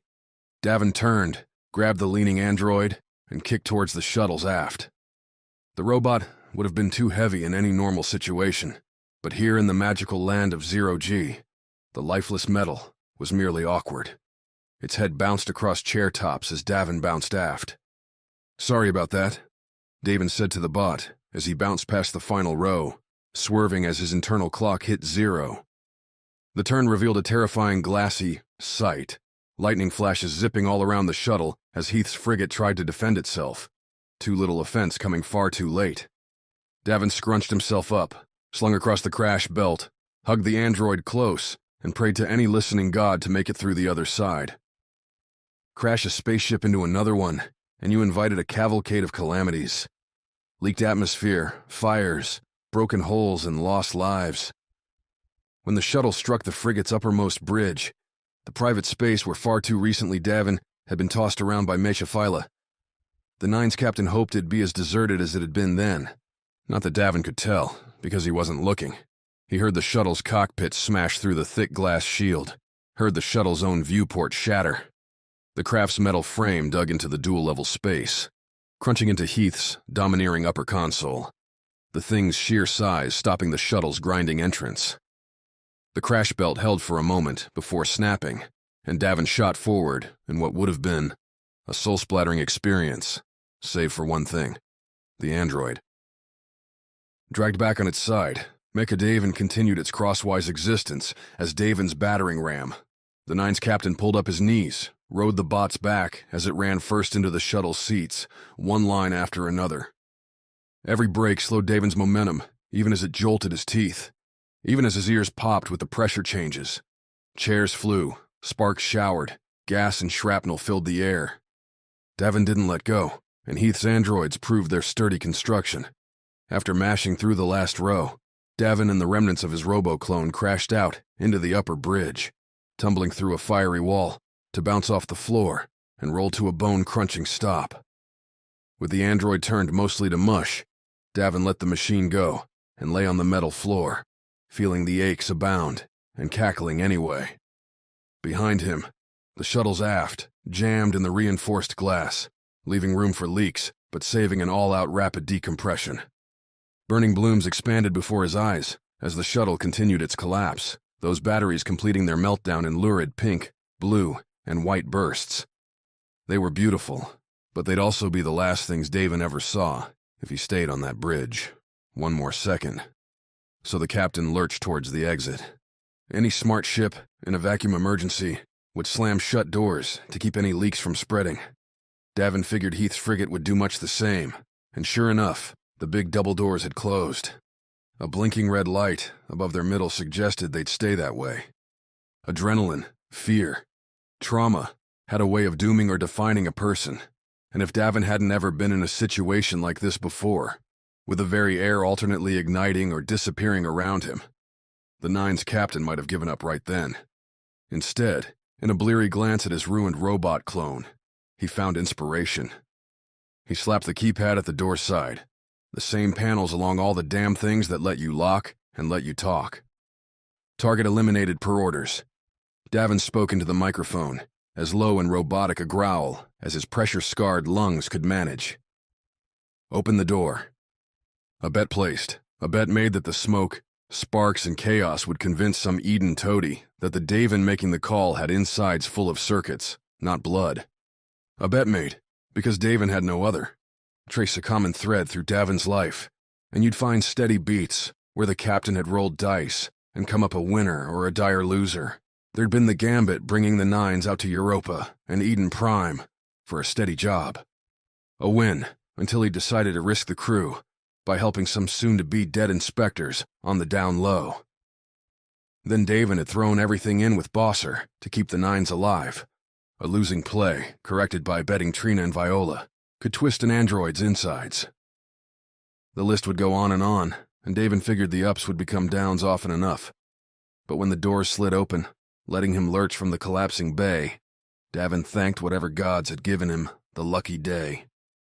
He'd even earned an escape without a waiting armed escort.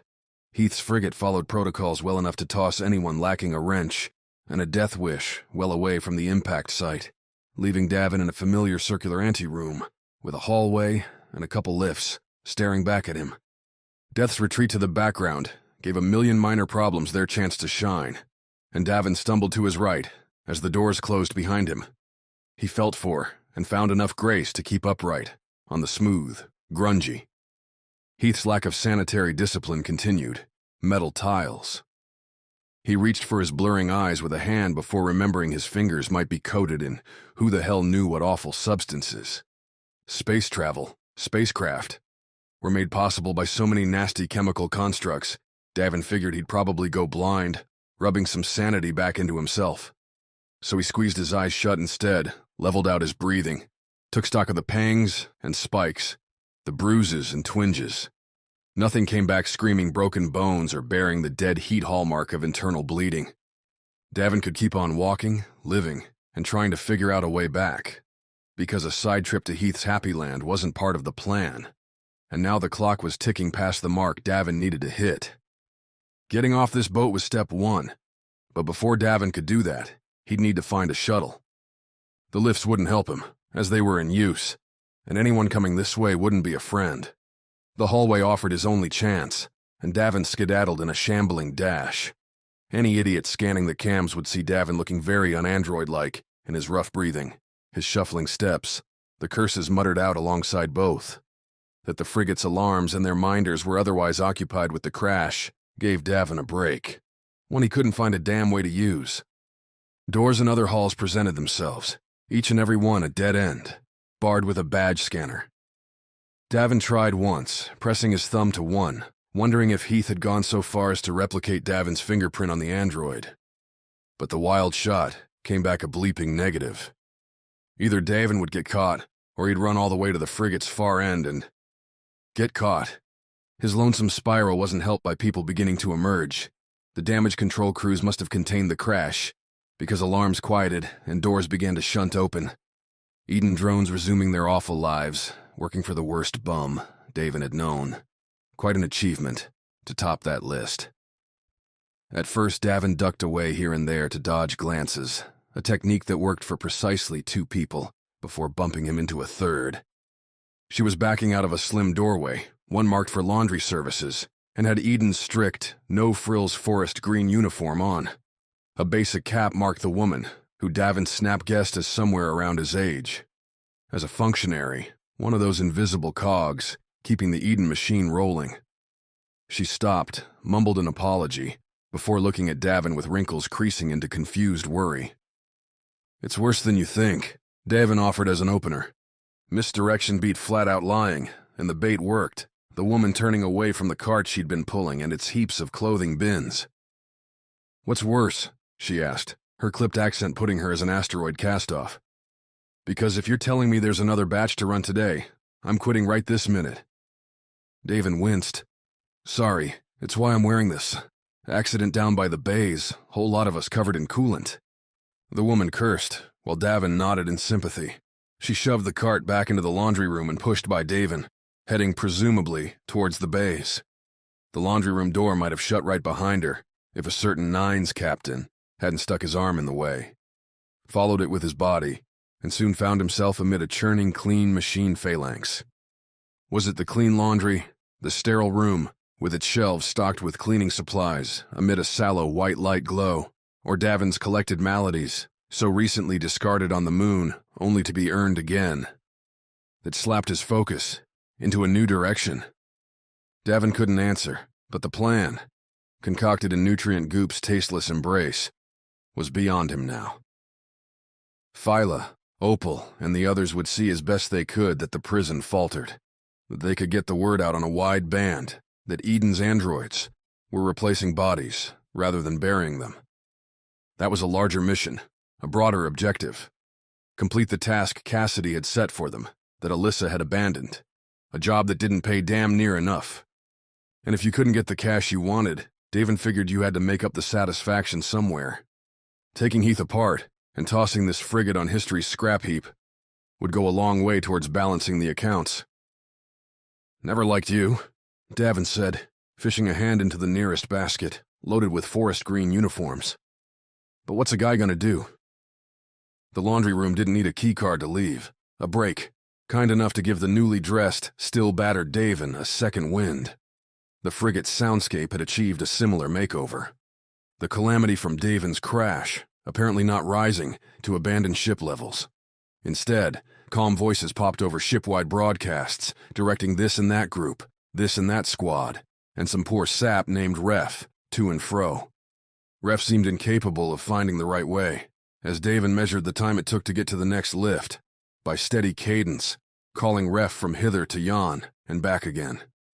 The cold halls, dotted with the same notices, groan-worthy slogans and haphazard posters hung with Heath's standard lack of care for Eden regulations, treated Davin differently now.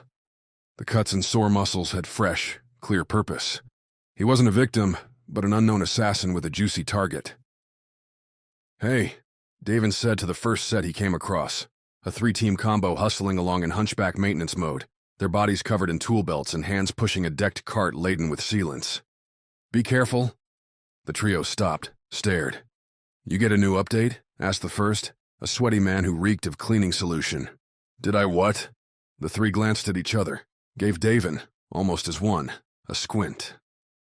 "Not once have any of you bots said a nice word to us," said the leader again. "I've been on this ship for years, and Captain Swane's androids are either giving orders or ignoring us. So what's changed?" "Heath's found a heart," Davin said, then waved off the group, turning and quick-stepping down the hallway. The goal had been to score a keycard, claim he'd forgotten his own, or some other pathetic excuse. The turnabout had Davin questioning that plan at all. Would the androids even need keycards? Or could they just swish their palms over the readers?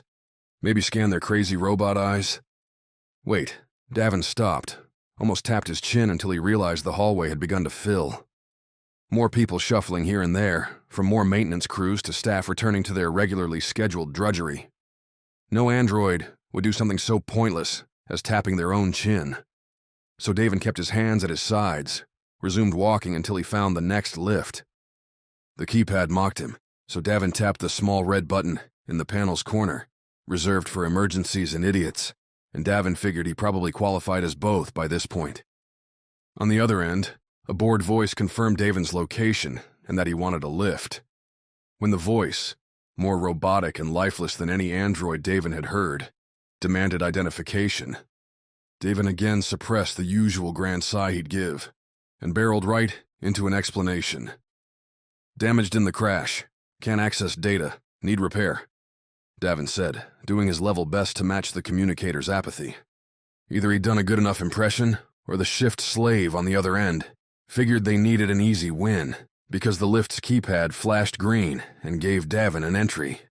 The lift's metal box, beyond the usual occupancy limit stickers, sported a single flyer, promoting a weekly karaoke night in the frigate's mess. No other soul entered, and the lift set its target without Davin pressing a button. Now that's what you call service, the captain muttered, before recalling his own deception and setting his arms straight, his eyes ahead, and throwing a random twitch into his lips. The frigate's maintenance floor wasn't just for androids, but everything on the ship that needed any assembly or repairs, including humans. Signs greeted Davin's exit, pointing him to the med bay, engineering, or the ghastly doom of the salvage department. Without knowing if his distant pal was keeping tabs, Davin headed towards engineering. If one had a plan to escape a ship, the usual method was to find an evac pod and jettison yourself into fate's hands. Hijacking a shuttle or some other craft might be viable, but the amount of bribery, luck, and sheer computing chicanery required to do that was well beyond Davin's range. With bad odds in every direction, why not try something different? Rather than the isolated hallways on the upper levels, the maintenance floor operated in broad spaces. A central line with the lift stations on fore and aft bisected the frigate, and here, that meant splitting the level into uneven thirds. The medbay sat near the fore, just above the frigate's primary docking bays, and below its bridge. It stretched back until it ran into engineering, whose vast swath occupied the level's entire rear half, using the central hall to divide itself into dueling sections. One, meant to keep the frigate running, would have been Davin's primary interest save for the nattering man who described all this to Davin, who caught Davin as he left the lift, covered in a thick coat meant to shield him from sparks, radiation, and who knew what else. The squat dude pitched himself as Davin's savior, ready to repair those broken circuits and get the would-be android back to slaughtering Heath's targets. "Your name?" Davin asked, his second question after getting the level's layout. They were walking along the central hallway, a slow endeavor as people and carts covered in obliterated scrap zoomed everywhere, relics of Davin's own crash. Or so he supposed. "Mine is Davin."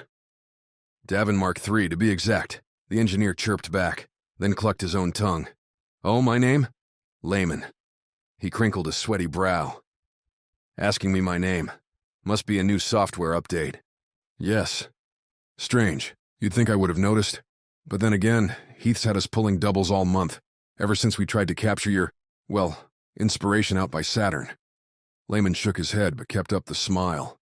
"Not that I mind. Not that any of us do. You don't choose Heath Swane's ship if you're not expecting a little crazy."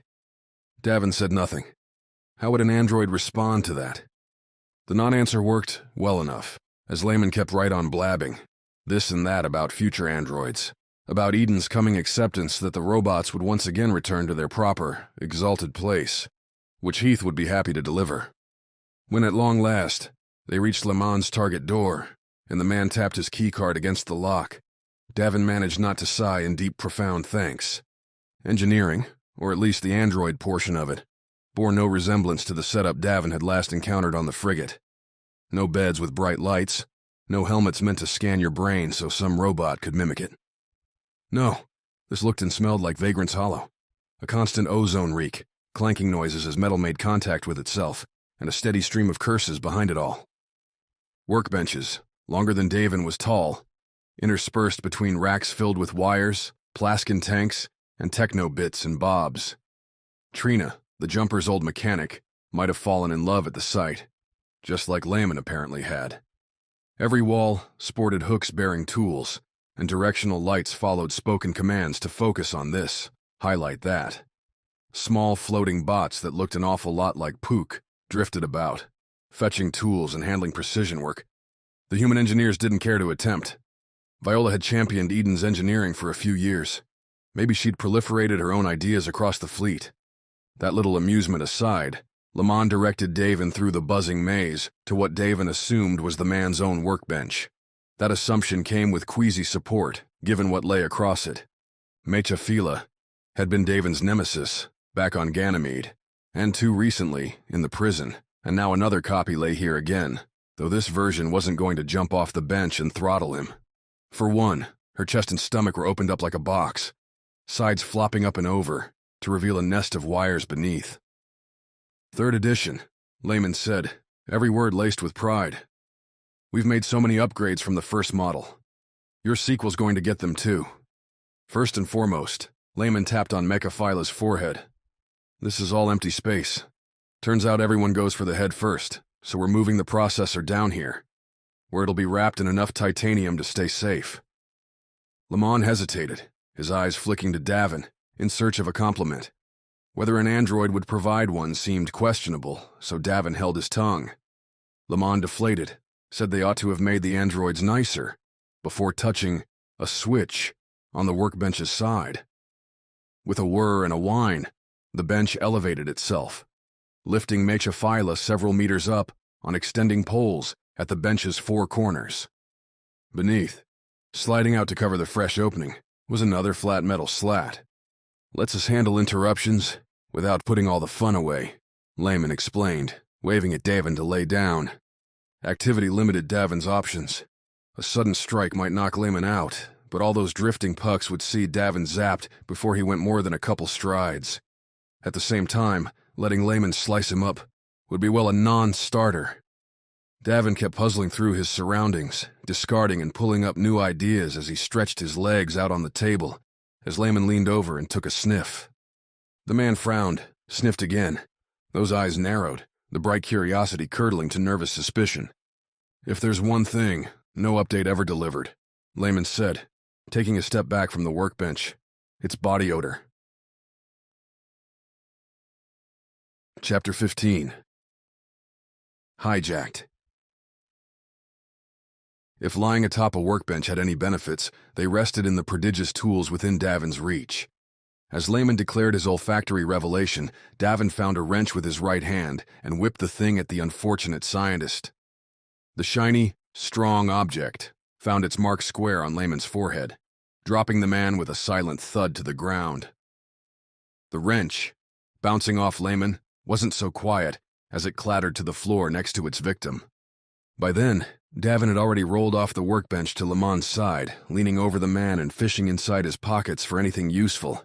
His right hand snaked up to Lamont's neck, tugged off the lanyard, waiting there. The first called question came. Someone noticing Lamont's form and wondering how he'd wound up that way.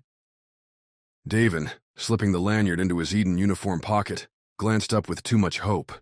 The questioning engineer stood to Davin's left, deeper into the level, but on his right, blocking the exit back to the frigate's central hallway.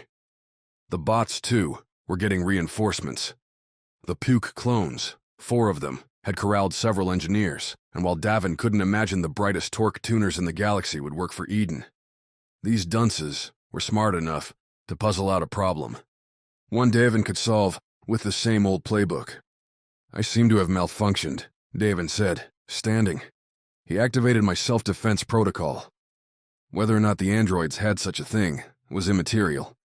The words bought Davin hesitation, a chance to establish a route, shade instinct with an idea. He'll need medical attention, Davin continued as the cautious engineers and their bot escort approached. I can take him. "You'll take nobody," said the same engineer who'd asked the first question, a blasted woman who looked like she preferred to test her designs with live fire every step of the way. "If you're malfunctioning, we can't have you running around the ship." Davin might have been able to trick one engineer, but the whole crew, plus the bots looking at Davin now, suggested a swift end if he decided on a rerun. Those looks, though, gave Davin a new opening. Nerves around the eyes, tight grips on tools, and a reluctance to close even one more step reminded Davin of just what he was pretending to be. Androids had always been killing machines, first and foremost. To all these goobers, if not the floating bots, Davin was a fast-moving fiend who could tear each of them limb from limb, with or without a wrench. "Might be time to lean into it." "I do not think you understand," Davin said, keeping his voice flat even. "My protocols dictate wounded Eden personnel must be taken to medical. Any interference will not be accepted." "Oh yeah." The way the engineers twitched back had Davin fighting hard to keep a grin off his face. Phyla would be so impressed. Merc even more so. This was the acting Davin had spent a lifetime learning to pull off. And he added to it now, by bending, putting his hands beneath the downed engineer, and realizing there was no damn way his middle-aged self could lift Layman. Instead, Davin straightened, turned back to his nervous crowd. "I'm picking up a lack of trust," Davin said. "As such, I'm inclined to keep my hands free. You too, carry your colleague. I will escort you." He pointed to the hardiest pair, ones holding diamond saws, and again suppressed the urge to chuckle when the duo dropped their weapons. Davin stepped aside as they lifted their colleague. Layman's welt had grown into an ugly splotch, but Davin's sympathy was tempered by Layman's choice of employer. Anybody working for Heath Swane deserved what came their way. With the engineers lifting Layman, Davin followed the pair from the part stacks and workbenches back into the central hallway. The drifting bots and their fellow humans decided not to press any attack. The former because the latter suffered from that all-important malady, cowardice. Davin did his best to keep a stiff gait and a straight face as they reached the med bay. When one of the engineers beeped open the door, Davin announced his imminent return to the engineering floor for those promised repairs, and Le Mans carriers departed into the swirling medical chaos. A quick glimpse inside showed plenty of wounded receiving care, a mystery resolved by Davin's crash, or perhaps the invasion of Eden's prison hadn't been as robotic as anticipated. More importantly, wounded meant someone had returned to Heath's frigate. A shuttle or two might be available, and Davin had a keycard that could get him to the bays.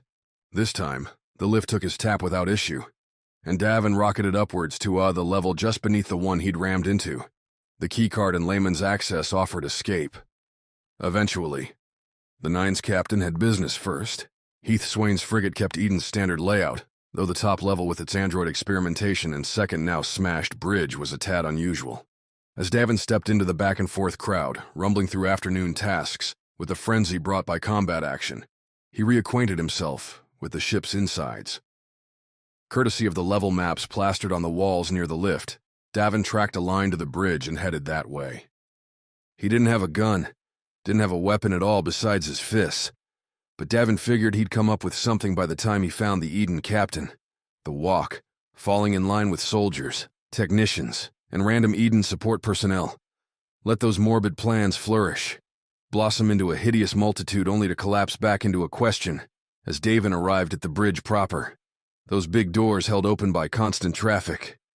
Killing Heath hadn't been part of the Nine's initial plan on the space prison, and standing here, Davin found himself revisiting the idea. Murder wasn't a card Davin liked to play in the best of times, seeing as it usually led to bounties, pursuit, and the injuries he preferred avoiding.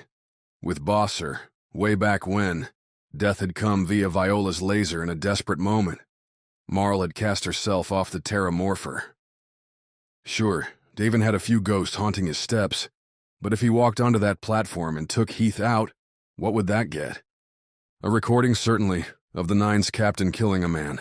Reputation ruined, legitimate bounties placed, and a forever stain on Davin's somewhat dubious legacy.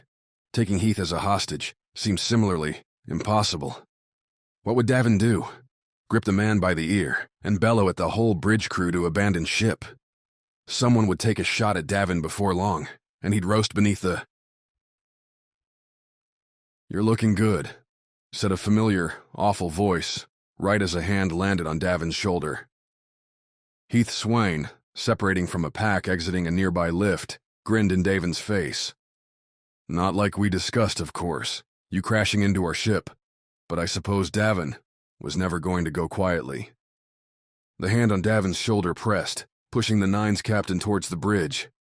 "I improvised," Davin replied, the calm quandaries of a moment ago dissipating into frenzied confusion. He was crafty. "Oh, I know. It's why you're here. Too many people on Earth and around the colonies seem to like him. They won't buy his disappearance unless you confirm it." "As ordered." "Indeed. Now the prison is resisting more than expected. Your victim's colleagues are making it difficult, and I cannot have you announce our victory until it's complete." "Announce our victory?" The frigate's main bridge, like most Eden ships, splayed into a semicircle, with a raised platform in the center from which the commander could lord over the underlings manning terminals, comms, and cleaning the floors below. Soft blue and white lights bordered the room, bright enough to let footfalls find their path while giving shadows, and eyes dealing with dark screens, comfort. Heath made right for the central platform, pushing Davin along, and at his arrival, some Eden lackey found herself dismissed. "Did I not send the package along?" Heath frowned, made as if to tap a standing comm before stopping. "No, that's not important yet. If casualties are high, we'll have to change the wording anyway." Heath nodded at nothing, turned back to the terminals. "Stay here. The moment I receive word the prison is in our hands, we'll broadcast. We won't give another voice a chance." "High casualties?" Davin asked. "On our side," Heath answered without turning around. "All the prisoners and your famous Nines are done. Tickets punched. They have to be, as an example. Everyone has to understand our androids are ruthless and efficient. Eden must have absolute authority, and I must be the one to give it to them. That's the only way we can ensure our research, our program, continues." Davin froze for a cold second as Heath pronounced the necessary deaths of his friends, his family. The Eden captain's cold calculations were, as ever, worthy of a punch to the face, but the very line Davin had drawn a few minutes earlier broke. Death, murder, wasn't something Davin wanted. But if you threatened the Nines, Davin would see you done in. A more rational mind might have played out the scenario further, analyzed what might be accomplished in blending Heath's nose, blunt style, with the rest of his face. Davin could have had a mind like that, but a long day's wrangling with death, destruction, and robot copies of himself had pushed the Nine's captain into the comforting confines of his lizard brain. So Davin swung the punch, and Heath, that damned monster, caught it. A reaction time too fast, too precise for the trim Eden captain. No way had this dude, this scurrilous android designer, found time to train in the martial arts. Davin's astonishment parlayed its way into widening eyes, but Heath only smiled, holding Davin's swinging hand in an iron grip. Davin went with the left next, and again Heath countered, sealing both of Davin's hands in locking grips. The Eden captain maintained his chilling smile, as if this was some simple game and not an attempt at elimination. No cries for help, no mocking derision. Heath seemed stunned by the situation, the two of them in the bridge's center, surrounded by terminals and oblivious crew members. When Heath's eyes twitched, the smile faded to a straight line. Davin cursed. "Astounding," Heath said in response. "But you've once again proved my confidence is my undoing. No matter how many times I try to kill you, Davin, you somehow come through." "Where are you?" Davin growled, jerking his hands with zero effectiveness. "What vent did you crawl into, Heath?" "Oh, just my quarters, Davin." Heath's android copy spoke without moving, without relaxing its grip.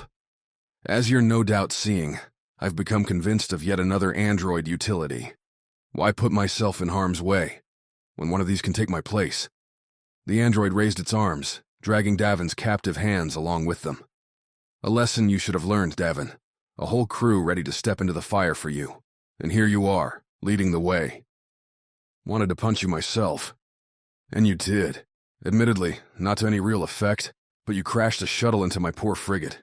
A good ending, one to burnish your legend. A fantastic way to die." Around the bridge, heads were turning. Words murmured above the clicks, rings and soft-toned beeps inherent to any ship's command center. Those heads saw Davin lifted off his feet, his mouth stretched in a bare-teeth snarl as his knuckles and fingers ached with the android's grip. "Aya is quite the writer, do you know?" Heath continued, falling into his awful monologuing habit. "She's scripting a new release right now. It'll play with the video of your desperate crash, a dive to keep a shuttle filled with awful criminals from escaping. You'll remain the hero, Davin, so be thankful." Davin told Heath just how thankful he was, and earned a couple gasps from the collective audience. Not that a soul moved to help him, to dissuade Heath from what might have been a very public execution. Might have, if Davin didn't have one last gambit. Up his very stretched sleeves. With a clenching of abs strengthened by their brief trip to Earth's surface, Davin kicked up his legs and pressed them against the android's chest. At the same time, Davin straightened out his hands, leaving the fists behind in a simultaneous slip that had the android's powerful, precarious hold sliding off Davin's skin. The Nine's captain hit the platform on his back and kicked again, sliding himself across the floor and off, falling on a cluttered desk. A terminal bent under Davin's weight, twisting his fall to the side and dropping him further onto some poor flax chair. Armrests gave Davin a moment's pause before he rolled off those too, hitting the floor on his stomach, sheltered by the desk on his right and fleeing officers on his left. "Arrest him," Heath, via his android, demanded. And while the words didn't stop the officer flight, it did signal their replacement by hardier forces. That Heath himself didn't chase Davin with his android double suggested something else. The man remained a coward, even with his copycats. Davin rose, hit his head on the desk, and cursed. The first Eden guard bore down on him, stun baton raised like some glorious justice about to be meted. Davin shoved the wheeled chair into the man's approach, taking the bastard right where no male ought to be struck. The baton faltered, and Davin followed, lurching with the chair and using its armrests, useful things those, to hoist himself up. As the first guard stumbled back, looking rather green, a second took his place. The woman pushed aside Davin's chair thrust, meeting the opening with her stun baton. The Nine's captain retreated, putting his back to the desk as the baton swished through space. His hands found things to grab, and Davin threw them at his attacker. A flimsy notepad fluttered to the right, but the pen flew true, smacking the Eden guard in the face and drawing a yelp. Davin curled to his right, the baton smashing blind against the desk and splitting it down the middle. The bent terminal sparked as the stun baton unleashed its current. White flares and smoke hissing from chips, fried beyond any use. As he wrapped around the desk, Davin confronted the harsh realities of Heath's bridge. The circular end and Davin's place within it meant the Nine's captain had nowhere to go. Before him, the wraparound continued, with Earth cutting a beautiful slice against the dark beyond. More desks and terminals filled the space, their occupants gone in the chattering, not quite panicked flight. A sprint around the bridge would only bring Davin face to face with... Heath's android landed with a hard thunk before Davin, a wild grin on the robot's face. The machine had no weapon, but those fists balled up into what'd likely be a devastating 1-2 combo, especially with stun batons coming in at Davin's back. A pincer, and with it, Davin's likely demise, if Davin played by the rules anyway. He rushed the android, bellowing out a wordless roar that felt damn good, considering. Davin raised his right fist, and Heath's android sought to meet it the same way it had dealt with Davin's earlier punch. Grab, control, taunt. Good. The Nine's captain slowed the approach, let his left stride drag on the metal floor. Behind him, the Eden guard came with her stun baton, the steps clear, hard, and victorious. Davin planted his left foot, dropped his planned punch, and pivoted hard to his left, swinging his body around as the android, seeking to close an unexpected gap, reached for the arm it so wanted to grab. At the same time, the hard-charging Eden guard jabbed with the baton. Davin's twist cleared the way for the two would-be friends to meet in the middle, and, wouldn't you know it, sparks flew. The stun baton treated the android just as it would any other victim, delivering a nerve-numbing surge right to the android's grasping arm. Hissing, fizzing, and spitting noises rose from Heath's expensive machine. The arm dropped, and the android followed, Though Davin didn't think for a minute the whole machine would be busted for long. Even early androids had been hardened against attacks like this. The Eden guard, though, stared at what she'd done like she'd murdered a child. A dropped jaw and limp form giving Davin ample time to dash past her. And into the chair-checked man, recovered from his brush with cosmic pain. The man lifted his own stun baton, though the sudden turn had scrambled his reaction time. Nobody expected a victim to dodge an android, and that hesitation let Davin sneak in an elbow to the guard's gut, throwing off the swing and, again, sending the man to the floor, groans going loud, which left Davin with a clear path to the bridge's exit, except, of course, for the half-dozen more soldiers rushing in. They weren't armed with batons either, but rifles, real weapons, and Davin had to figure they wouldn't be friendly. Yet, Davin had grown up in Vagrant's Hollow, and when security came calling into that busy mire, the oppressed had one advantage: confusion. Davin ran at the soldiers, yelling that they'd knocked the guy down back there. The soldiers, probably responding to Heath's alarm, to the rushed exit from the bridge, wouldn't have received a briefing. More than that, Heath's best force would have taken major hits on Ganymede in the assault on Viola's home.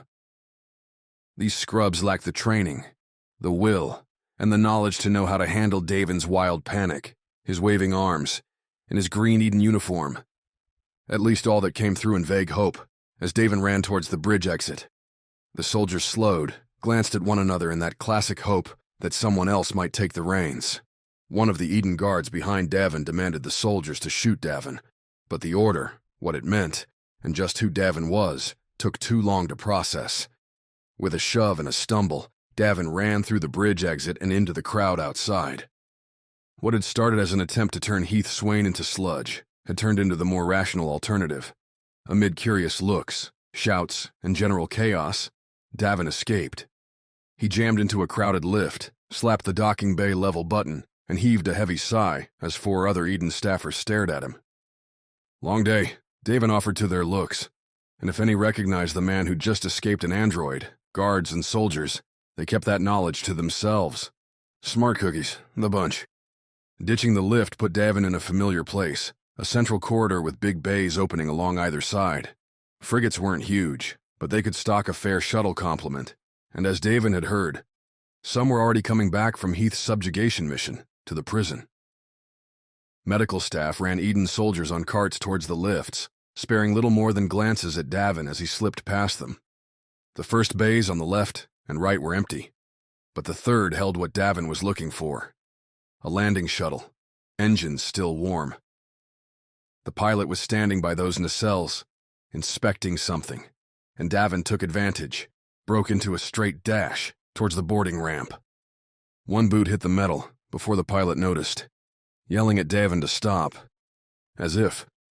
The shuttle didn't have the prison's passenger seating, instead leaving a cleared center for equipment and 2 long benches along the sides for armed and armored soldiers to suffer during what would be, hopefully, short rides to their objective. That space gave Davin a clean run to the shuttle's console, a path Davin didn't take, instead sidestepping to the right once he'd topped the ramp. The pilot pursued with panic's abandon, dashing up and in, only to hesitate when he didn't see Davin at the controls. After tangling with androids and charging stun batons, getting a clear shot at a confused target was a delight, and Davin roped the man into a hard headlock. A quick negotiation followed, with Davin spitting an offer for the pilot's life in exchange for departure codes and the man's swift exit. Eden's loyalty again proved loose, as the pilot accepted the exchange with all too much enthusiasm, practically dancing down the ramp and off through the bay. Davin had the shuttle's already warm engines spooled up, the maneuvering jets lifting his shuttle before the pilot disappeared from view.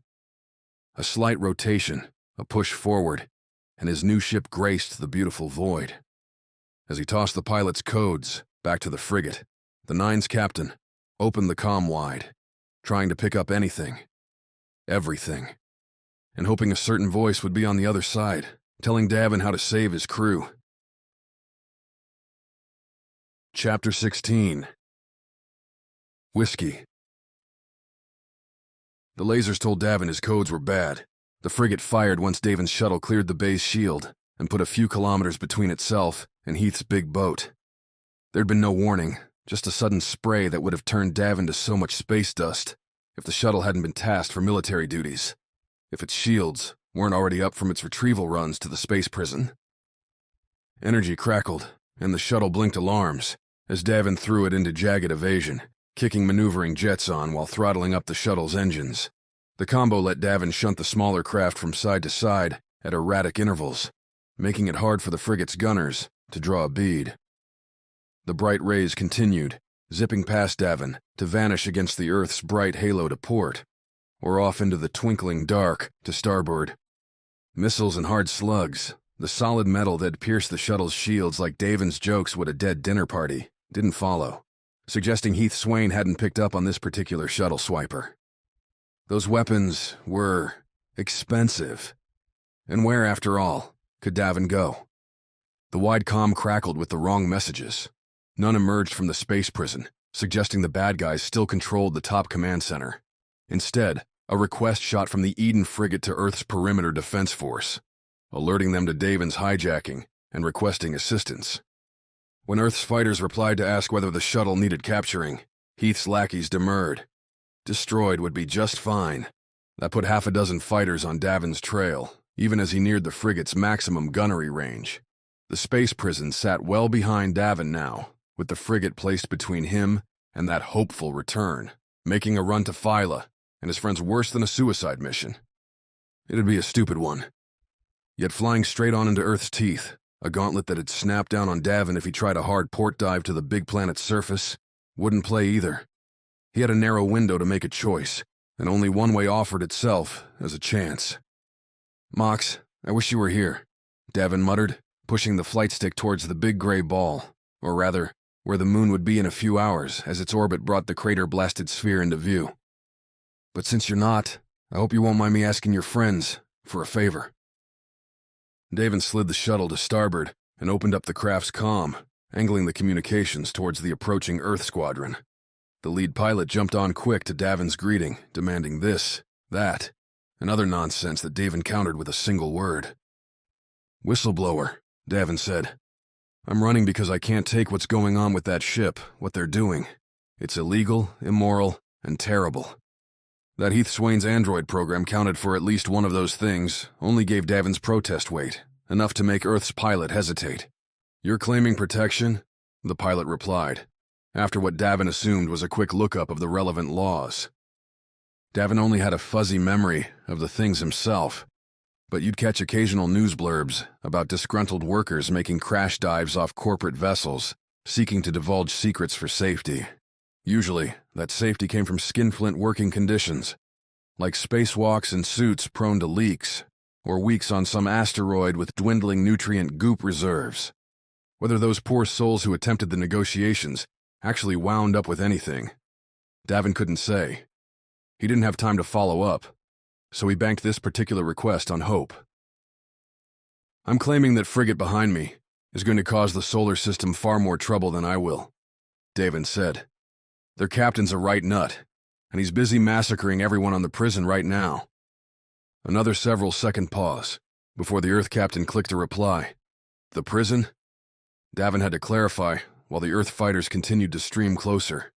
The gaps in the Earth pilot's conversation suggested the man had two channels open, was getting persuaded by the powers that be on whether Davin's whistle ought to be left unheard. Silence seemed to be the answer. The moon hovered in the distance, always both closer and farther than you'd expect. A few hours' flight at top speed would get Davin in hailing range, a chance to schedule a landing, but his odds of lasting that long with these fighters coming in hot were somewhere between 0 and, well, 0. What other bluffs could Davin throw? While chronicling a story about the assault on the prison, Davin cast his eyes about the shuttle. Packed for an offensive strike, the craft had deadly implements, aplenty. Rifles, grenades, and armor packed the racks. Gaps showing where Heath's androids and their human counterparts had armed themselves, but more than enough for a one-man stand. If the fighters decided to line themselves up and dock with Davin one by one, he might have a chance. "I'm going to give you a choice," the fighter pilot said, at long last. "Power down your engines and we'll let you wait until Eden comes and picks you up. In the meantime, I'll take your report and file it for someone to look into. Or you blow me to bits. Glad we understand each other. Don't believe me, eh? One man's word against another. I'm not big on killing based on hearsay, but I can't let you run away in a stolen shuttle either. Well, you could. I won't. Davin drummed his fingers on the shuttle's dash, dancing near the thing's console. Fila might dare herself to take on the fighters, thinking she could dance her way to the moon. Davin didn't have the skills or the death wish for that. Nor did he have the time to wait for Heath to send a few androids along for a fatal pickup. His focus returned to the sprawling glassy shield between himself and the stars. The moon grew in that picture, but what drew Davin's attention was a blur towards the bottom, a reflection cast by the shuttle's blue-white lights. A rugged, tired face that belonged to one of the most famous bastards in the solar system. "Hey," Davin said to the flight leader, back through the comm. "You know who you're talking to?" "No." "Davin Masters, hero of Earth. A guy who already took down one bad dude and is trying to do it again." Musing on the other side. The kilometers between Davin and the moon continued to drop. The chaos, the fighting, the carnage back on the prison fell farther and farther away. Whether the Nines were still alive on that disaster of a station. "Eden's frigate says you're lying. I'm inclined to believe them." "You willing to bank your life on it?" Davin asked. "Any lasers come my way, I'll broadcast a video distress call to every craft within range. They'll know exactly who tried to shoot me down." Davin could feel the captain's indecision through the call, like playing cards or negotiating a better contract. Once he had the opponent off balance, it was time to offer an easy out. "I'm heading to the moon. I'll land there. You can radio ahead, tell him everything, and if I'm the bad guy Eden says I am, then the Centurions will arrest me. Nobody needs to risk a thing. Open a door, and if you're lucky, they'll walk right through it." Luna gave Davin a glitzy landing vector, swinging in low around the arcing glass buildings made viable through loose lunar gravity. Giant domes caught sunlight, their bends shimmering in rainbow lines as Davin flew the shuttle, or rather the shuttle's flight computer steered, into an isolated docking bay, away from commercial traffic. Earth's defenders had made clear Davin's ride was stolen, that the man was dangerous, that Eden wanted him dead. Thankfully, most on the moon treated Eden the way Davin did. Nutrient goop. A fact of life, but not one to love.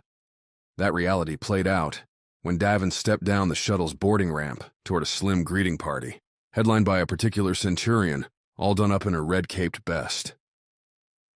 "Commander Latrice," Davin said, splashing on his hangdog grin, trying to fight off the headache, the muscle pains of too many hours on active duty.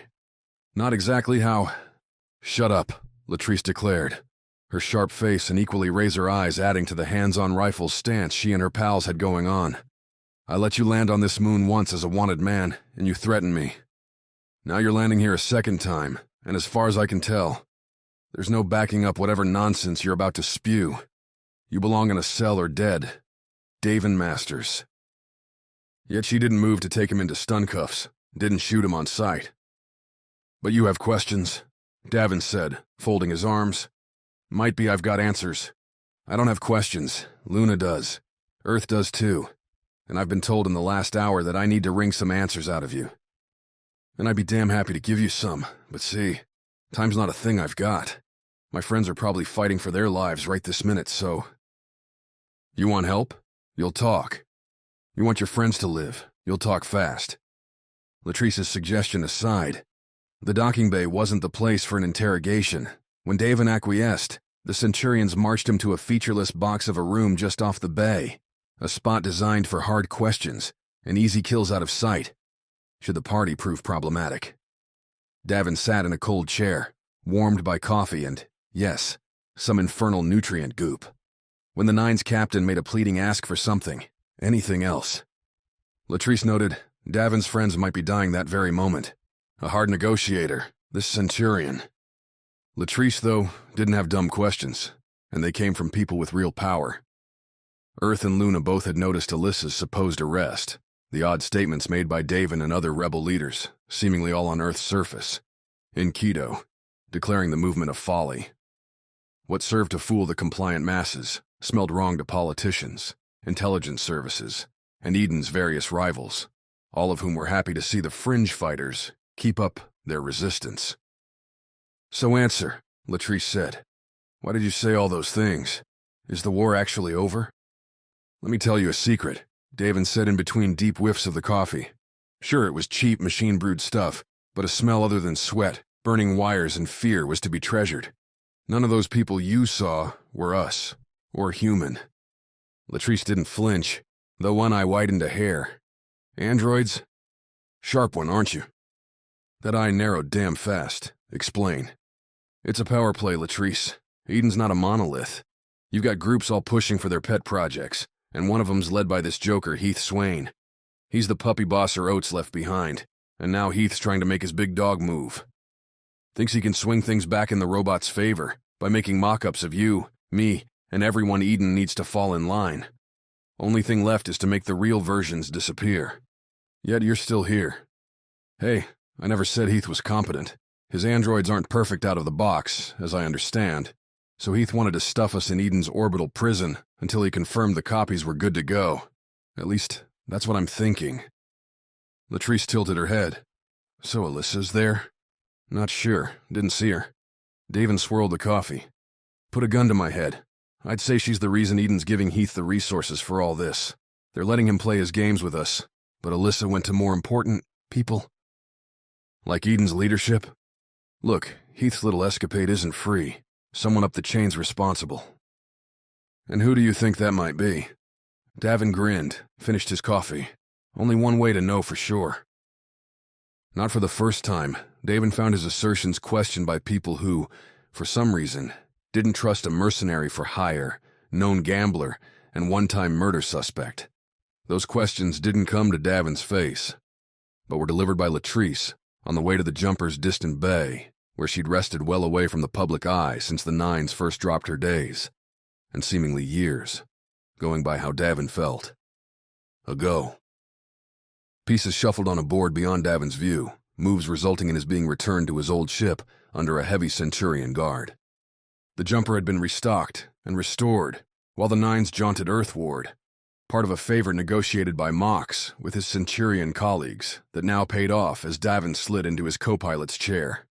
Latrice took Phyla's seat, though the Luna soldier admitted she had no talent for steering spacecraft. Davin doesn't have much either. Fournine, the jumper's once android AI and a wisecracking ass, announced. But fear not, I'll keep the ship out of his hands. Latrice frowned at the console before her, as if that would impinge the AI's spirits. When Fournine continued with a cheery systems check, Latrice returned to laying out the terms. The androids were enough of a public crisis that all parties, Earth, Luna, and Eden, had an interest in keeping them contained. Davin, given his cash, would have a chance to prove his assertions, and, if true, would help deliver Heath and his collaborators to justice under Earth's interstellar law. Proving those assertions would come about with a few friends, like Earth's Defense Force, Eden Support Craft, and those Centurions now clustering around the jumper.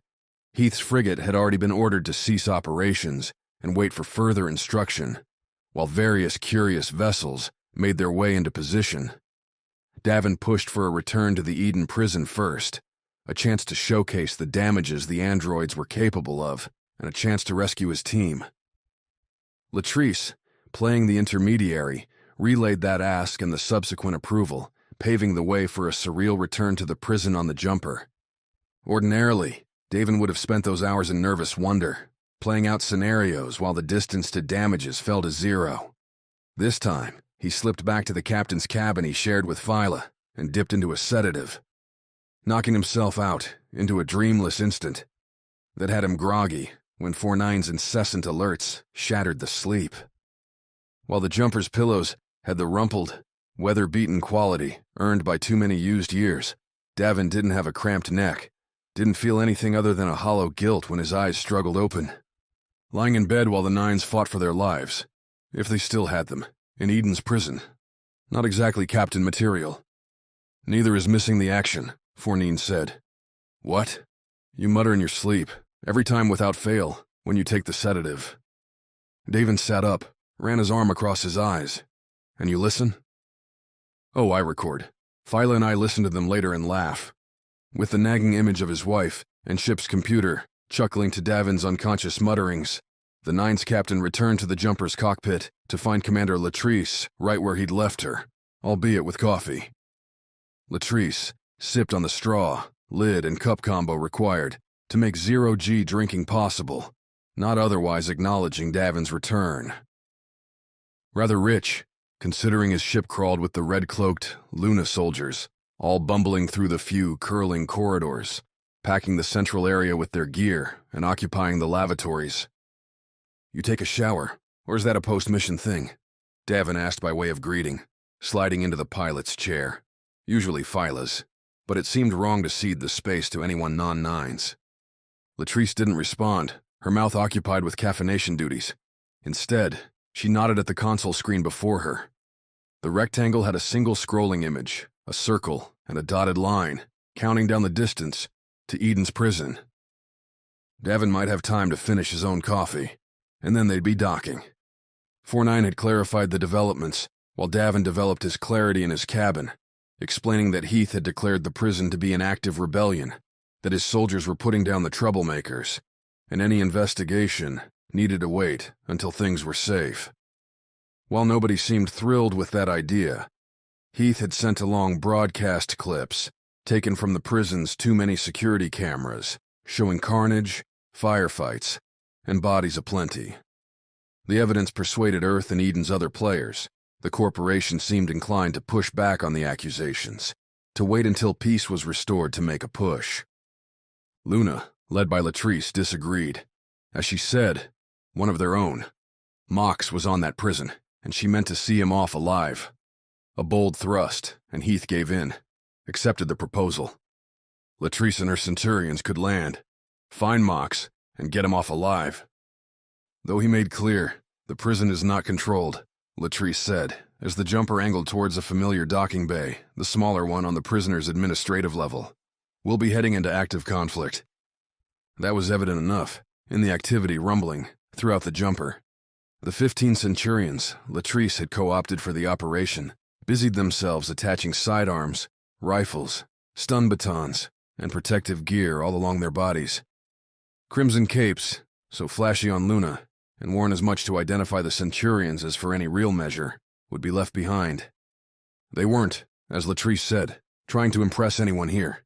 Rescue Mox, get out. That was it. Sure, Davin said, throwing Latrice a wink as he settled the jumper onto the bay's floor. That's it. It will be, if you make our arrangement any more obvious.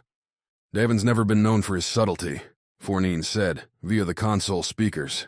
In fact, in a statistical analysis, his actions and mannerisms most resemble a degenerate drunkard who...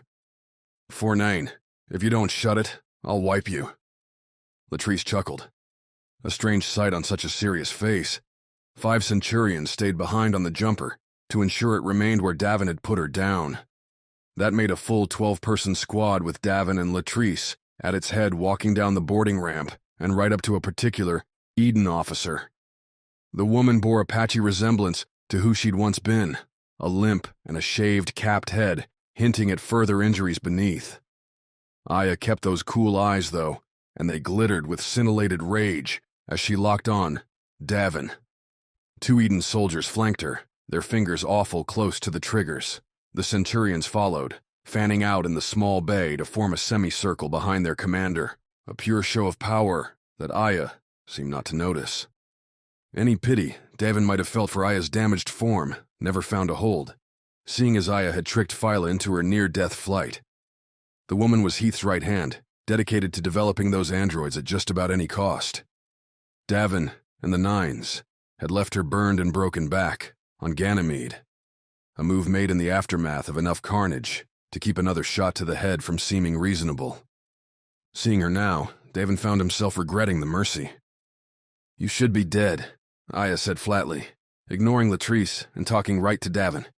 They stood a meter apart, well within range for a throat-crunching swing. 1,000 times over, you should be dead. I'm only alive because you suck at killing me.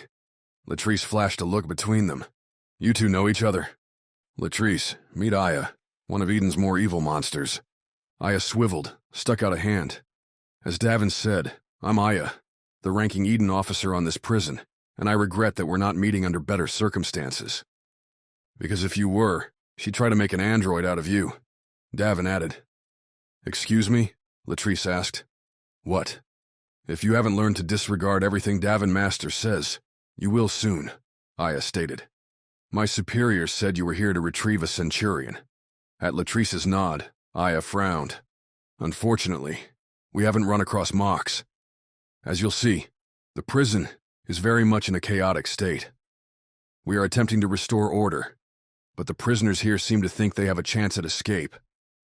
When a sliver of freedom appears to those who have none, they will fight hard for it. Well, obviously, Davin said. Latrice held up a finger towards his face, as if that'd get Davin to quiet down. He did keep his tongue in check while Aya ran through the station's status, delivering a level-by-level breakdown that amounted to closing jaws, snapping down on the revolting prisoners. Eden's forces had landed on the prison's top and bottom and were working their way towards the middle, where the main prison yard remained in the enemy's hands. Enemies, Davin snarled. That's rich. Rebels, prisoners, idiots, Aya replied. I'm open to another term. I imagine you would know which fits best. Latrice steered the conversation, back to the point, stating that Mox would most likely be at the prison's core. The Centurions had no quarrel with the other prisoners, nor with restoring the station back to Eden's control. A simple extract, to which Aya waved her on by, with a warning. The lifts were out. Any descent to the station's center would require using the emergency shafts.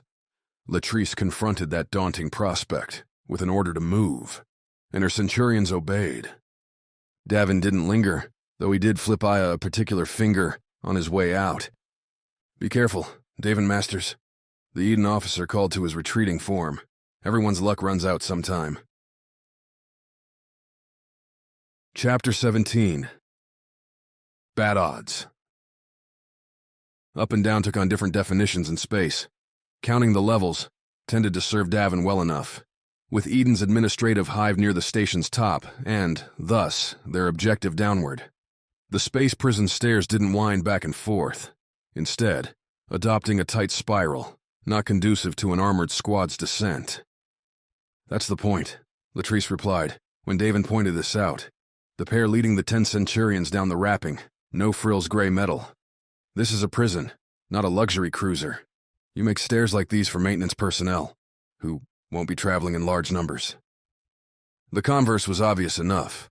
A single, sturdy body or blockade could clog the stairwell against a rushing horde with relative ease. A simple way to keep a prison break from spreading, which might explain why these stairs were empty. At least, empty of bodies. Now that's ominous, Davin said, cutting off Fear's twisting spike at the sight of bloody spatters several levels down. The spray seemed wild, vicious even. Not the sort caused by a laser's precise damage, but a more savage blow. Where's the owner? Latrice didn't have an answer to the mystery, but she did raise her left hand in a fist. Behind, Davin heard rifles lifted and readied, a soft whine added to the space station's constant background churn. The music of interstellar warfare. Davin's goal rested at level 0, the prison's main floor. Everything beneath that level earned a negative prefix, marking the station's center and giving travelers some idea of where they were. The station's top sat at level 15, and the blood spatters began at 12 and continued thereafter. A little comfort came in ashen splotches, blackened plaskin bits, and burned wires where a prisoner must have nailed an Eden bot. Like the bodies, though, any bulkier evidence had disappeared.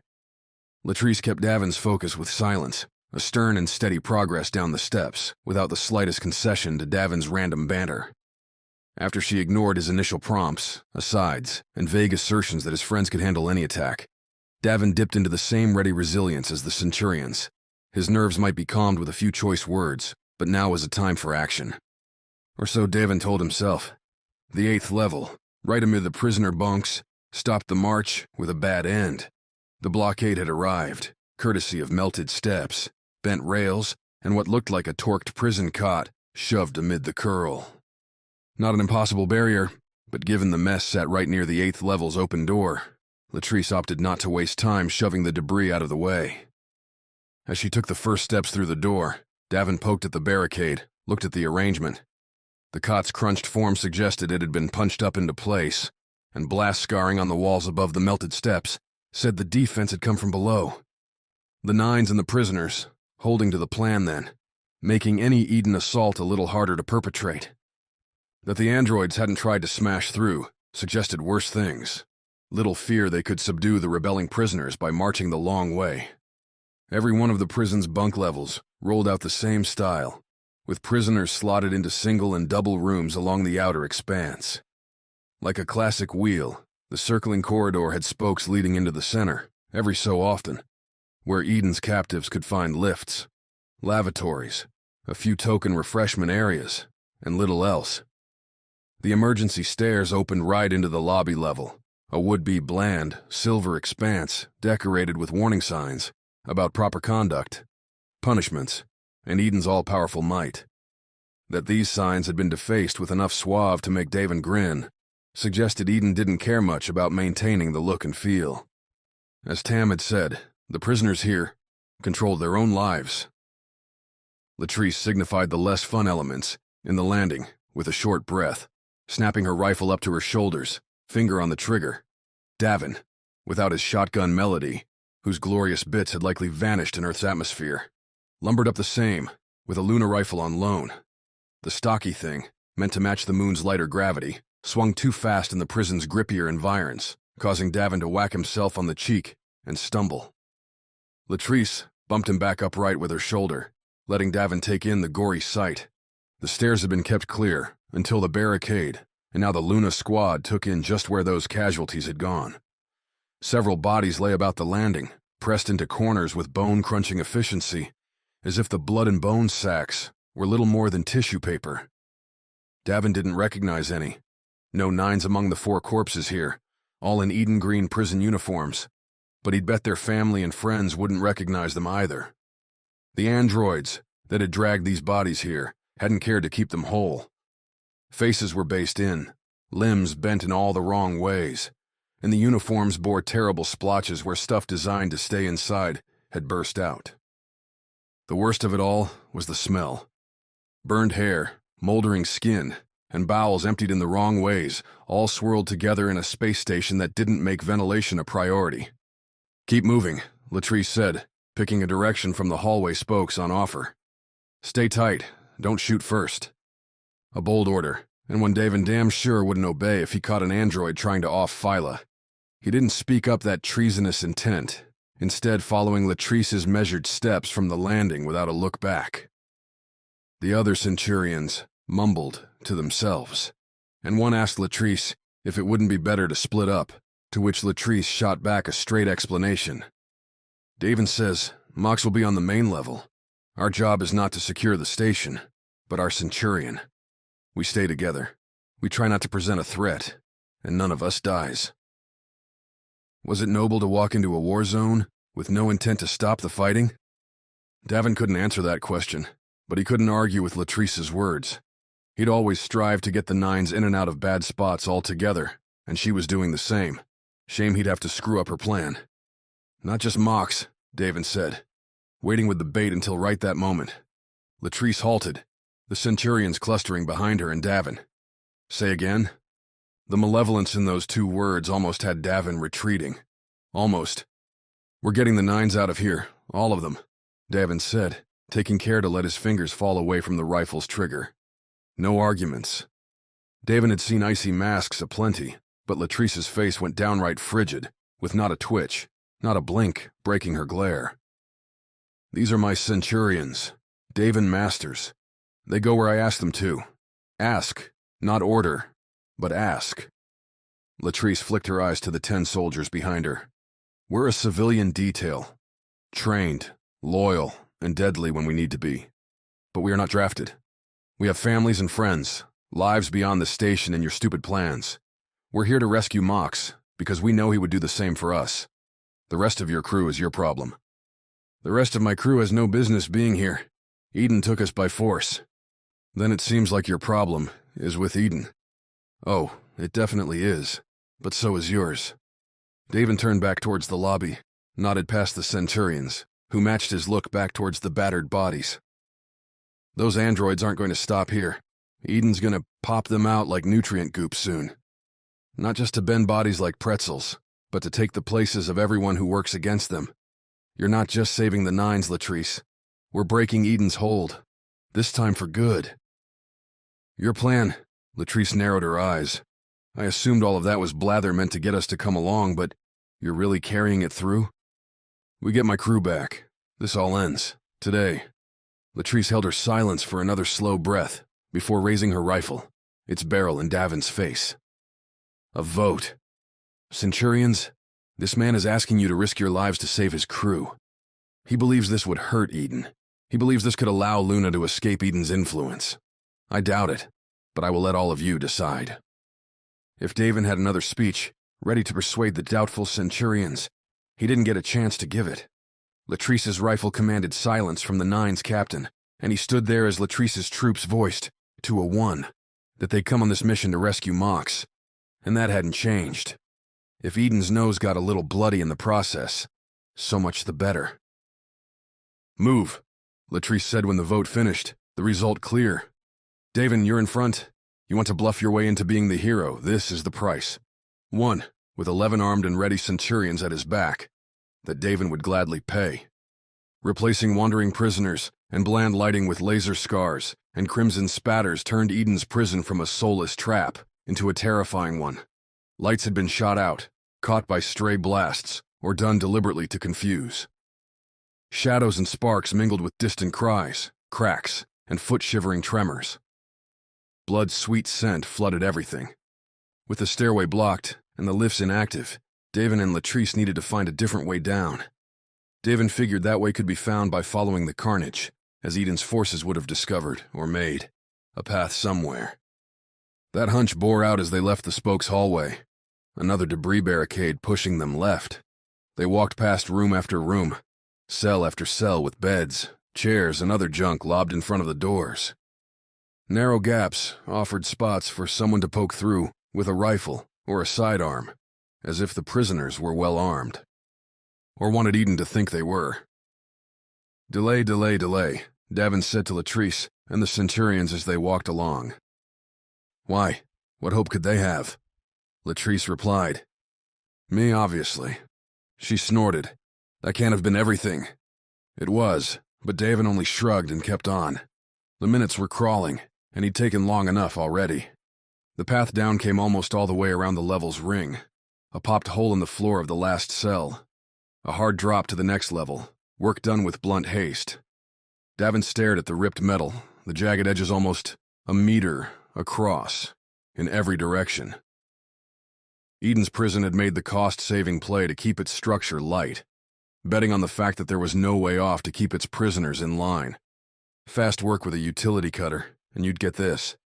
How? Latrice asked, joining Davin at the edge. Was this already here? Number they bought it with their lives. The Centurions didn't shed any tears. Davin didn't either. Wouldn't unless one of the Nines turned up sloughed against the wall in one of these corridors. After seeing Opal's fleet decimated over Jupiter, a few more random bodies failed to nudge Davin. Off course, so he took the first jump down into the 7th level, which looked much like its upper neighbor. Latrice and the Centurions followed, and they found a similar barricade in the hallway beyond. Another wraparound, another hole, more bodies, and burnt metal bits here and there. The first noises beyond the station's grind echoed as Davin dropped to the 6th floor. Distant shouts, laser fires, simmering wine. They're not dead yet, Davin told Latrice, picking up his pace. That the Centurions matched his effort was a good sign. What waste it'd be for Davin to go through all that and still wind up alone down here. The next few floors played a strange game with the carnage, at first ratcheting it up to wincing amounts on the 5th level, where Davin kept his eyes front and center to avoid counting the prisoners who'd lost their lives in the makeshift rebellion. The 4th and 3rd saw fewer horrors, evidence less of better fighting than casualty costs and rapid retreats. A mordant breather on death's edge. The 2nd level caught them up to the fighting, the air at the cut hole hot and spicy. Davin checked his rifle before dropping, the landing setting him in a crouch. If the bodies on the other levels had been shunted aside, a clean-up, taken to ease approaching reinforcements, then they'd caught up to that gruesome work. 3 Eden soldiers, human, going by their natural motions and constant coughs amid the gut-twisting. Guts lingered beyond the cell, peering along the rounded corridor towards the action. Davin took them in, the sweaty sheen, relaxed sidearms tucked into holsters, and casual stances belying an utter confidence. They'd been in the fight long enough to know they weren't needed to win it. Time to change those odds. "Hey there," Davin announced himself, with his hangdog grin, the disarming move that had served to buy him a line or two with everyone from Bosser to Alyssa. "We're your relief." The trio turned, that promised relief already pushing nods and happy sighs in reply. One bent to pick up a pack bristling with rifle batteries, medkits, and Plaskin applicators. The middle, an older gent who'd patched his age-pocked skin with slapdash, mismatched remedies, grunted at Davin's words. "About time," the man said. "We've been down here way over shift. Stolen shuttle's gonna cost Eden a lot more in overtime." The woman to his right chuckled. Davin added his own laugh, then stopped as their faces changed to frowns, glancing over his shoulders. Latrice and her centurions walking into the corridor, turning any thoughts of backup to something a fair bit darker. "The hell's this?" the man asked, one hand drifting towards his sidearm. "Your relief," Davin repeated. "Luna's got an interest in what's going on here." The man took in the words, with the brain-fried suspicion, so common among anyone burning hours in a combat zone, and when his hand came up away from the sidearm, Davin figured it had everything to do with how many rifles were pointed his way. The other, 2 Eden grunts, looking to their leader, let the abject fear fall from their faces. What getting your life back could do to someone. "The front line's around the corner," the Eden man said. "We're keeping it slow and steady, precise. They don't have many weapons, but there's some good shots on the other side, and Heath doesn't want his bots hurt bad. Otherwise, keep yourselves back and let the androids lead. They're better at this than you are." "Staying out of the firing line's a plan I can get behind," Davin said, throwing in a token nod to keep things friendly. Latrice signaled her centurions to step aside, and the Eden trio walked through, into the cell, and took a boost to get on their way. "Long way back," Davin said. "If you don't think they'll take the lifts, then you haven't been paying attention," Latrice replied, nodding onward down the corridor. "This is Eden's prison. Don't forget that." Forgetting such a thing became harder as their group walked the outer ring, drawing closer to familiar cries echoing pain, punishment, and more than a little hopeless bravado.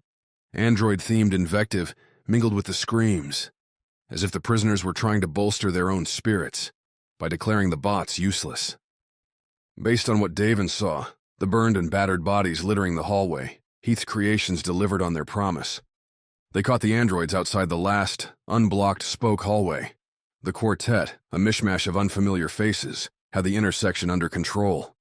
2 stood at the hallway's corners, poking around in tandem to unleash lasers via heavy assault rifles that few humans could carry alone, much less swivel with, even in low gravity.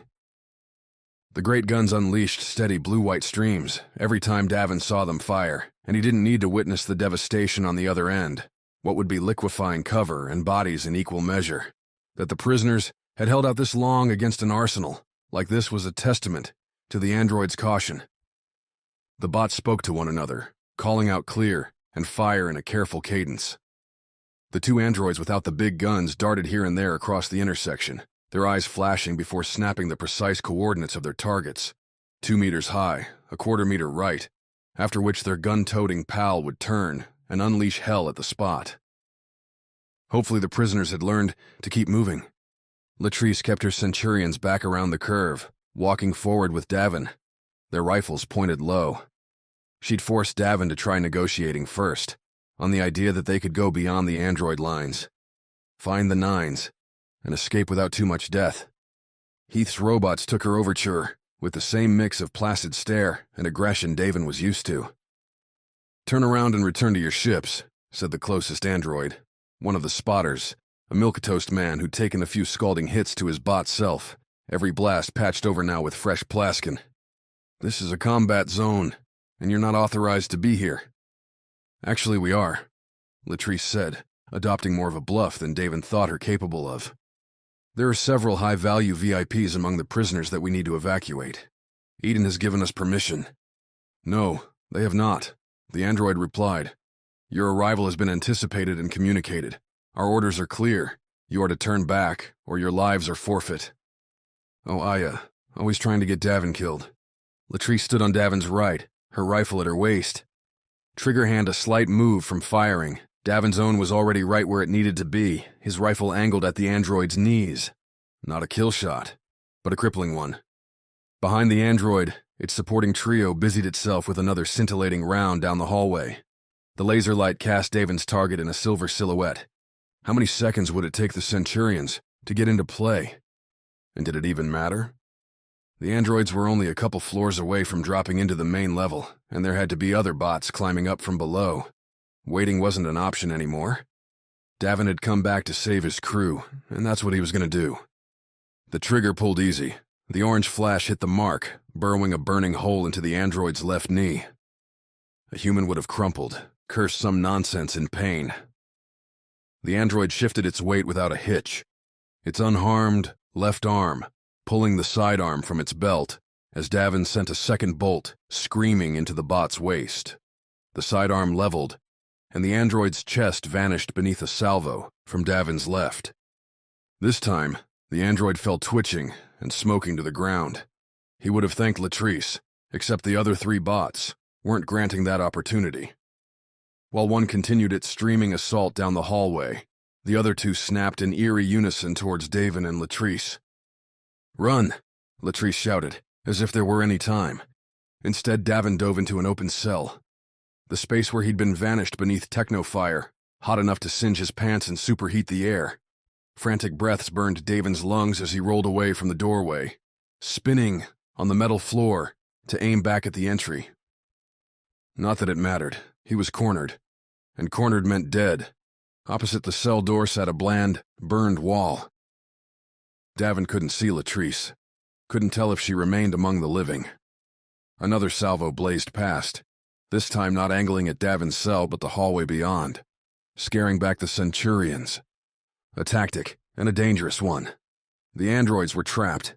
Those heavy guns would chew through power fast, leaving them helpless, and a shape appeared in Davin's cell door. The weaponless android, moving fast. Davin's trigger finger was a second too slow, and a second with androids meant death. His shot flew where the machine had been, flying through the door to add another black dot to the wall beyond. The android bounded to the right wall, kicked off it, and grabbed Davin's rifle, using it to push the Nine's captain back against the cell's rear wall. The pressure twisted Davin's head, filling his last look with a sparkly, clean toilet. What a way to go. Davin's face felt like it was about to explode, but he ran his left hand along the rifle, popped the battery pack, and made a play. "Time to die," Davin said, his words tight and mushed. His hand raised the pack, and the android did what Heath's programming ordered. The bot threw Davin away, smashing him into the wall above the toilet and buying distance from Davin's would-be suicidal play. Preserve the androids. A bad call, Heath. Not that Davin, splayed across a toilet with a useless battery pack in his hands, and at least one bruised rib, could do much about it. The android, across from Davin, snapped the rifle in two and tossed the chunks aside. Took in Davin's battery pack, for what it was, and realized any threat was non-existent. "A pointless bluff," the android said, taking a step towards the Nine's captain. "Never," Davin growled, sliding down the toilet until he sat next to it like he'd had far too many drinks. With his left hand, he slipped the power pack's cover up, exposing the battery's coils. What you'd do if you needed to charge the thing quick, or do something real stupid. The android lunged, grabbing for Davin's neck. The Nine's captain dropped the battery pack in the toilet, pressed the flush. Water rushed over the battery pack, its coils hitting the metal toilet as the android put its right arm on the seat, its left reaching to crush Davin's small life. The toilet sparked, the android spasmed, the grasping hand a sliver away from Davin, his vision blurring as that rib made its painful presence known. Davin pushed by the stunned machine into the cell. He scrambled, feet, and hands on the floor, towards the door, lit by fresh lasers. Orange ones, going the right way. Davin gripped the cell doorframe. There were the little nodules for laser gates, but Eden never deployed the things and started to lift himself up. Made it halfway before something strong grabbed his ankle, pulled him to the floor. A twist put Davin face to face with that same android, its placid, wrinkle-free face. The hand reached for him, and this time, Davin didn't have a single damn trick left. Chapter 18. Prison Massacre. Life no longer bothered flashing before Davin's eyes. Maybe he'd seen his own replays enough times. But when the android's hand went for the throat crush, time didn't slow. Regrets didn't play out like a film on fast forward. Instead, Davin started a strangled curse that evolved into a laugh when a hot orange laser burned the android away. "Get up," Latrice said, continuing to pump energy into the machine. The Centurion stood in the doorway, rifle up on her shoulder, blasting away. As Davin sat up, he caught the android's smoldering body sparking apart, scattering molten bits about the cell. No white laser shadowed them from behind. An imminent demise put on hold as Davin rose. Gave Latrice a knowing nod. "Figured you'd rescue me," Davin said. "Knew it from the start." "Did you?" Latrice spun back to the corridor, keeping the rifle raised. That told Davin the other androids were still around, though they'd apparently retreated towards the level's center. "Then you're worse than a moron. You cost me 2 Centurions." Davin ran cold at the words, leaned out into the hallway, and looked right. True to Latrice's words, a Centurion lay on the ground getting tended by another. Still, as Davin watched, the downed Centurion formed a thumbs up with their hand. When no other body presented itself, Latrice's meaning became clear. 1 wounded and 1 to tend them. The other Centurions had already run past and taken up positions along the intersection. They spat sporadic fire down the corridor, the kind meant to keep enemies from slipping into the open. "Not dead," Davin said, matching Latrice as she strode towards her wounded soldier. Davin assumed she was going to offer encouraging words, but Latrice only bent down, took the wounded Centurion's rifle, and tossed it to Davin. "Since you lost yours," Latrice said, "they're going to follow, but there's no way she's making it back up through those holes. We'll need those lifts working."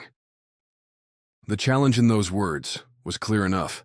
Davin had brought them down here, and Eden still controlled up there. He'd have to change that, or... "You'd give me up. Me?" Davin asked as they returned to the Centurion lines. "Came here for Mox, to save my Centurions. Everyone else is expendable." Latrice's tone, her refusal to meet Davin's doe-eyed, hangdog look left no room for negotiating on that score. "Look," Davin said, peering down the spoke hallway and seeing a few burned prisoner bodies, smoky haze left over from laser fire, and 0 androids. "My crew's the best there is. We'll get your people out." That assertion wouldn't be tested right away. First came a slow advance down the spoke corridor, the Centurions clearing side rooms as they went. The action revealed the androids' more gruesome habits. Prisoners without mortal laser wounds had, to the man, their necks snapped. They'd been rush jobs, quick kicks from machines with too much strength and too little restraint. "No mercy," Davin said as they neared the spoke's end, where the lifts and level's central lobby would be. He'd stopped looking at the bodies after the third, when the silence from all the others confirmed the pattern. "This is an extermination. Not a soul will care," Latrice said, returning with Davin to the head of the 10-count force. "If this Heath Swane is trying to prove a point, the cost for this won't be high. Say that to their families." "I won't, and neither will he, or Eden." Davin winced. "Always this cold or just with me?"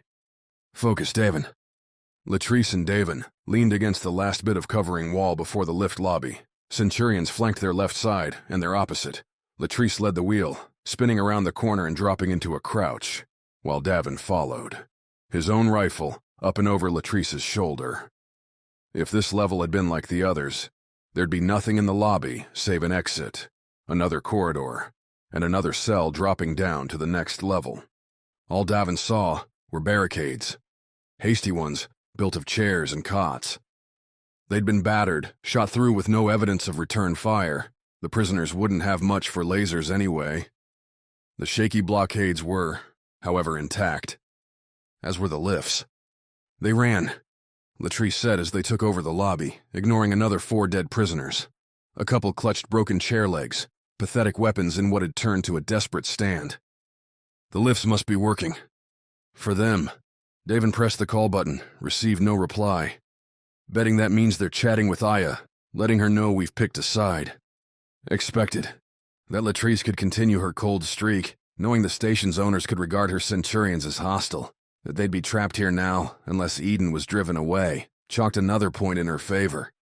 She might have the personality of a wet rag, but Davin couldn't deny she stepped up. Time for Davin to do the same.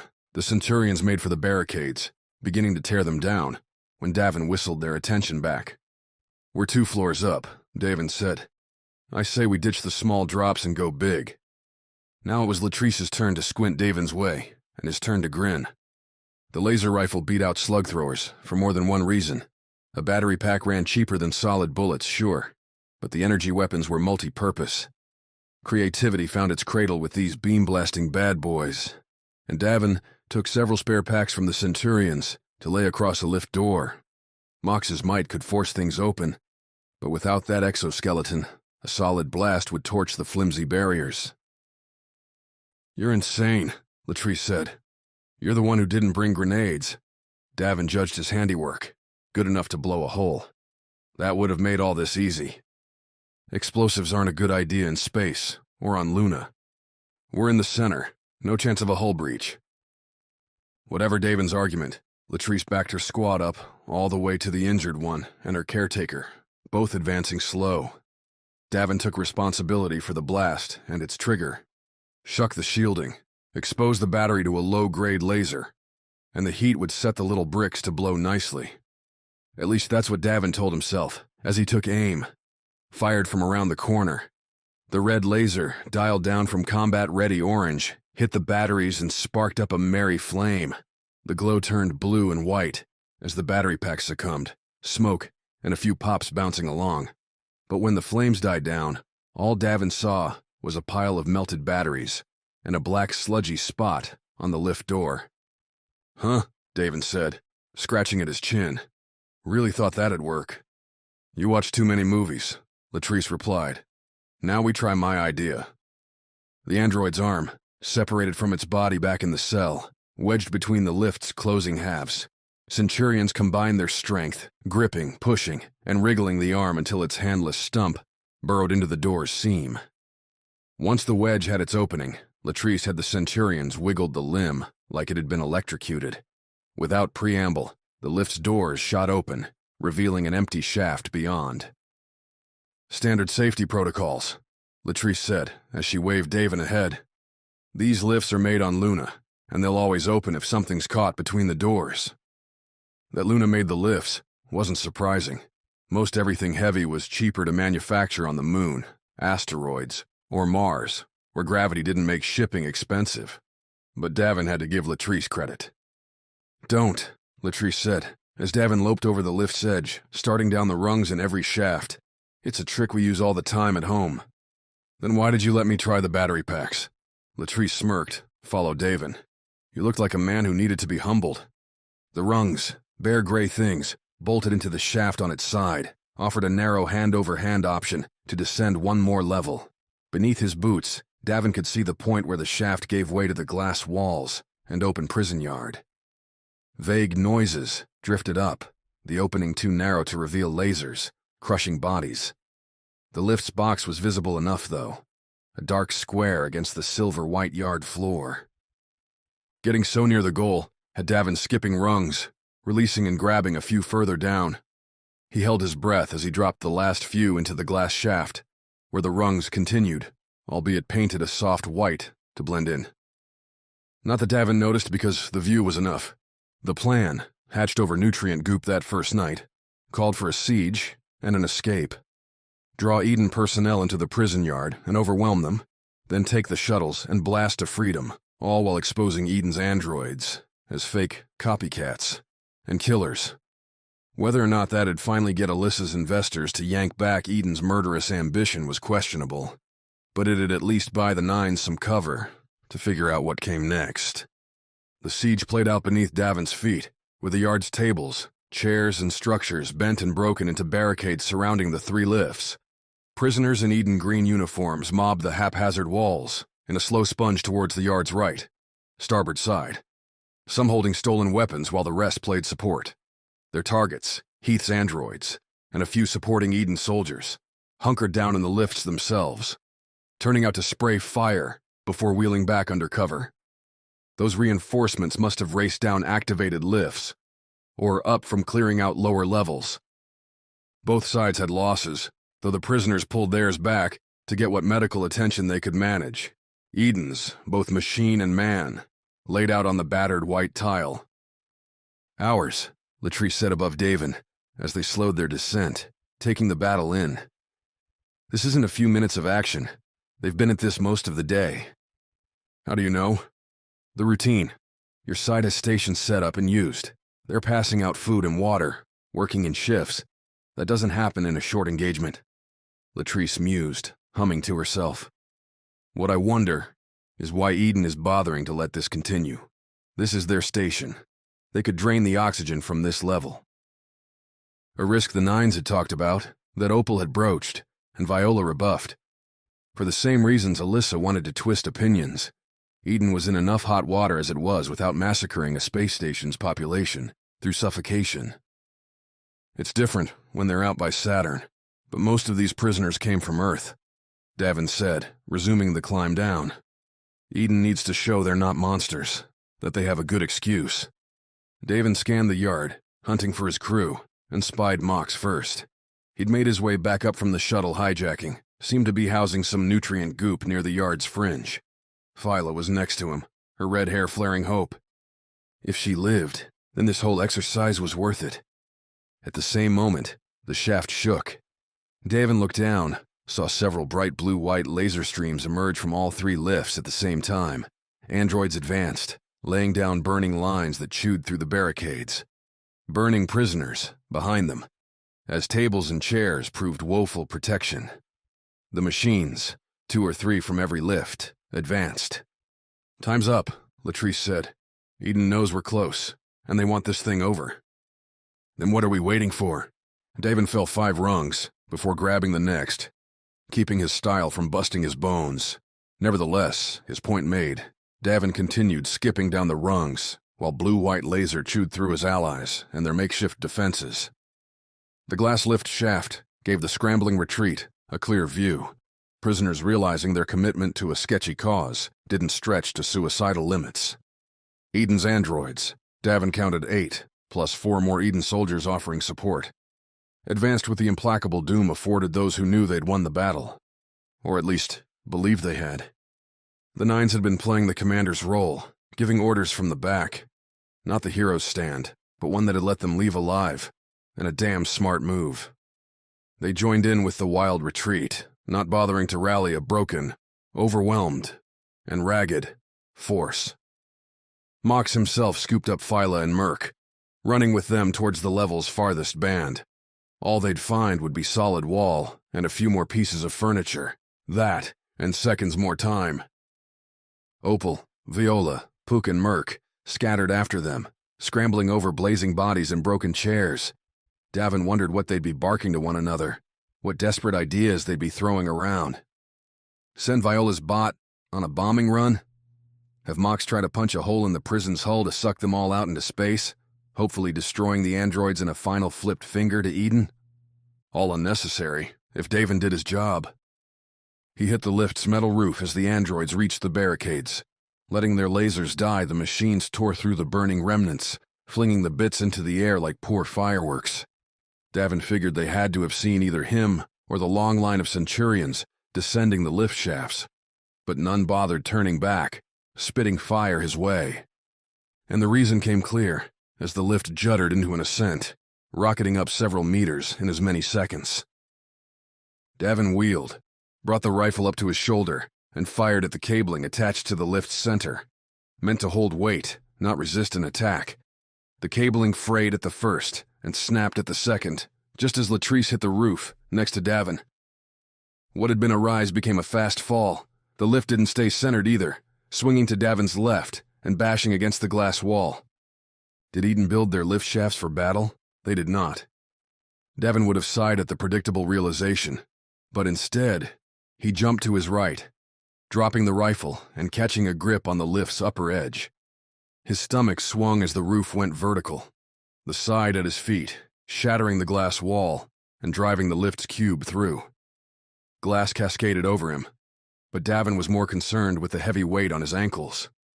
Latrice had a good grip, one that didn't hold as the lift struck the yard's floor.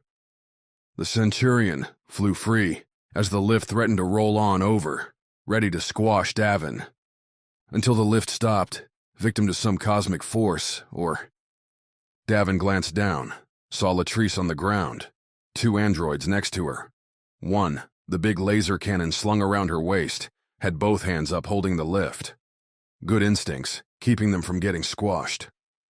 The second android, spared lift duties, angled for a killing throat snap on Latrice. The Centurion threw up her arms in a cross block, a flimsy defense. The android pressed Latrice's arms against her chest with one hand, went for her throat with the other, ignoring the Centurion's kicks at the android's ankles. So Davin dropped, landed with a face-full look at the gun-toting, lift-holding android, whose vague, gritty mug resembled some action movie actor Davin couldn't name. Cocky quotes offered themselves, and Davin, at immense pain to himself, turned them all down to dive towards Latrice. The Centurion dodged one throat grab with a sudden twitch, buying Davin a second to reach Latrice's rifle, slide it with his hands, and pull the trigger. Kicks might not earn an android reaction, but burning off an ankle sure did. The android's second throat strike swung wide left, scraping the floor as the machine tried to balance on one leg.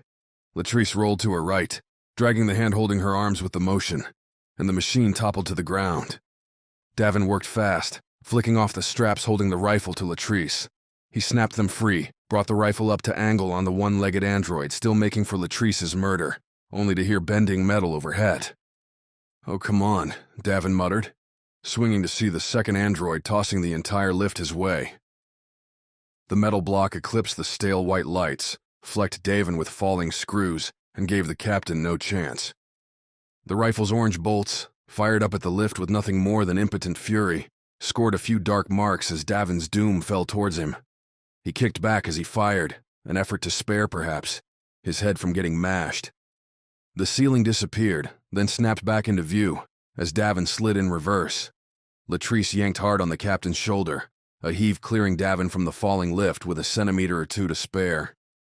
"And I always wanted to be taller," Davin said to himself, his toes touching the lift's battered roof. "Get up," Latrice snapped, grabbing her rifle from Davin's hands. "No time for jokes." "Wasn't joking."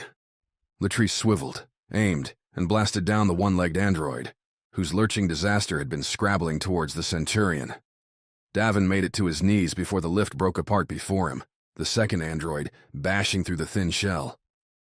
The machine wasn't single-minded in its charge, those Plaskin hands earning nicks as they tore shrapnel to use as improvised knives. Faced with all that ugly, Davin backpedaled, keeping his feet as the android lunged. 2 stabs failed the fatal range test, drawing pinpricks on Davin's chest and adding ruin to the fresh jacket, shirt, and jeans the captain had worn off the jumper. Rather than continuing the attack, the android flicked a piece left, the jagged edge slicing right into Latrice's rifle. The weapon spewed sparks, and Latrice dropped it, cursing as she pulled a stun baton from her belt. On his back heel, Davin felt a barricade's beginning. He reached back, yanked a busted chair leg free, and considered his odds. The android must have been doing the same, as the bland man-machine wheeled away from Davin and darted at Latrice. The Centurion tried a frantic cross-swing with the stun baton, a blow the android dodged with a duck too fast and flexible for a biological body. The arm holding its shrapnel dagger darted it in once, twice, a third time into Latrice's legs and stomach.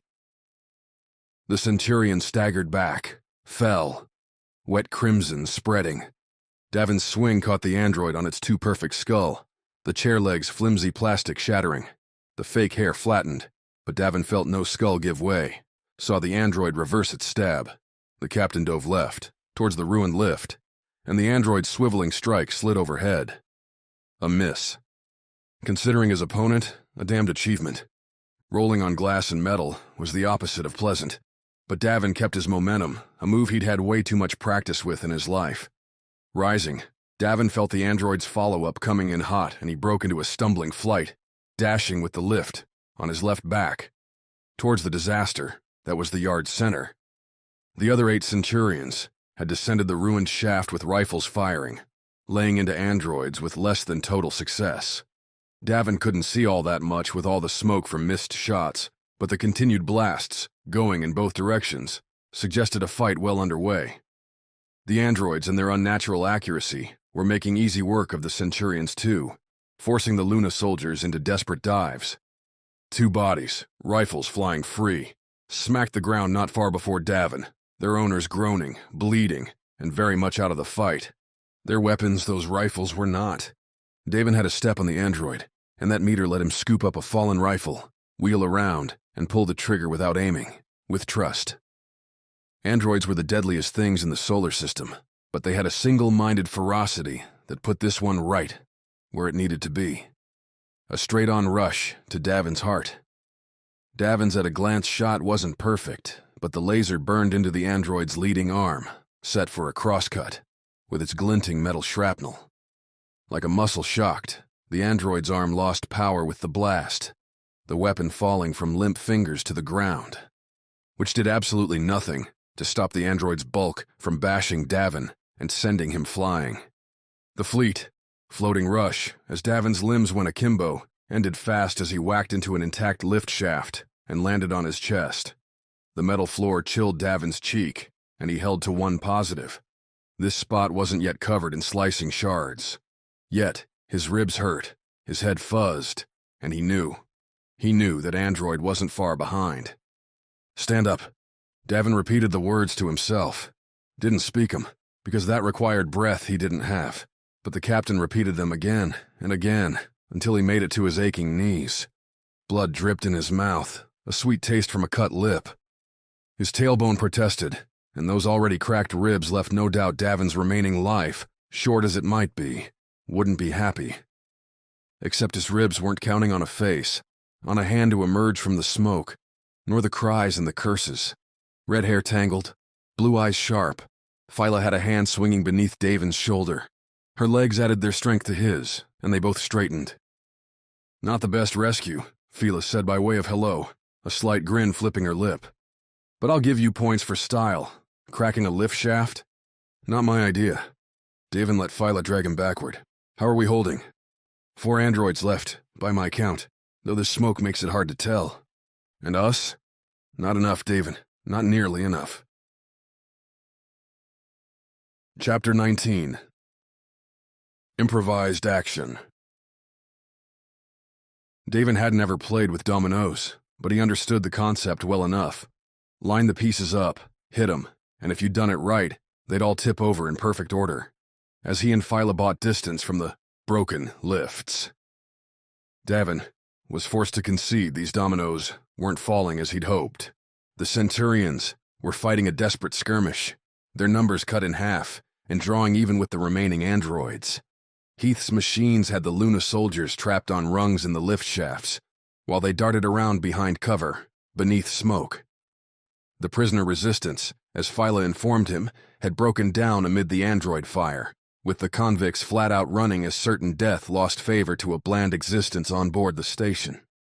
And the Nines had little left to change the equation. Mox, Merc, and the others were trying to find an angle, but taking on androids without weapons wasn't a good idea. An all-out rush to grab dropped rifles in the level's middle stood out as a tactic, though Davin had to figure they'd lose a couple in the attempt. He couldn't order that, not now. Which left something different. A zig. Davin's specialty. "Pook!" Davin yelled, a shout that mingled with all the random awful noise around them, and one he repeated as Phyla, confused, stared at him. "Get your butt over here." He and Phyla were on the debris-strewn outskirts of the prisoners' barricades. Latrice, likely dead, lay lost in the middle's wreckage. littered with busted furniture, some burning from laser blasts. Davin tottered this way and that, as every step landed on some crap or another. Between shouts, Davin hacked, as his lungs filled with smoke and torched scents of things sure to cause body-racking cancers in the years to come. Phyla looked like a wraith, her hair and eyes standing out against a blasted prison jumpsuit, coated in soot. Davin figured he wasn't much better. "It figures you'd be alive," Puck said, Viola's floating pal zipping in over Davin's head. "Merc and I had a good bet going, one I just lost thanks to your uncommon resilience." "We'll chat about your loyalties later," Davin snapped, nodding towards the center, the only firefight still going on. "Need you to run some interference." "Interference?" "Buzz the androids, hit their communications with every code word in the Eden library." Viola had spent years toiling in Eden's engineering sector, and Davin had to believe she'd continued to use Puck as her third hand. Heath's androids might be updated, but they'd still be running Eden's software, maybe built on Bosser's old platform. Throwing 1,000 darts at it, seeing if one might stick, was worth a shot. "And if nothing works," Davin continued, distract. "Your trust in my intuition is heartwarming, Davin. Try not to get me killed for nothing." Puck, the bot's little fans whirring, zipped towards the lifts on a mission that was probably suicide, yet infinitely necessary. "Puck doesn't have a heart to warm," Phyla noted, frowning after the little bot. "Neither do you," Davin said, flashing a scoundrel's grin as Phyla rolled her eyes. "Come on, let's not blow the little orb's chance." The goal, as Davin broke into a hard run towards the lifts, his battered body aching with every move, adrenaline remained the best, the favorite drug, was to get a rifle. Any rifle. Phyla matched Davin stride for stride, their steps moving from busted plastic to glass. Overhead, the Centurions retreated up the rungs, giving up firing lines to protect themselves. The androids noticed, their blue-white assault fire shifting back towards fleeing prisoners. Not that their targets could run far. Fresh screams echoed, and Davin hoped none belonged to his crew. Callous, heartless, evil even. Davin could live with any of those, so long as the Nines made it out of this. Puck's interference broadcast went unheard by the humans on the level, but the evidence was clear. The android fire cut off, the wine's disappearance throwing Davin for a second before he remembered lasers weren't a constant part of life. The smoke died as they hit the shaft trio at the level's center, 2 lifts still in their slots. 3 Centurion bodies lay around the gaping hole at the shaft they'd all used, small fires eating at their bodies. But not their rifles, the stun batons. The former lay on the ground, and the latter hung loose from belts no longer tight to broken waists. Davin and Phyla didn't need to say anything.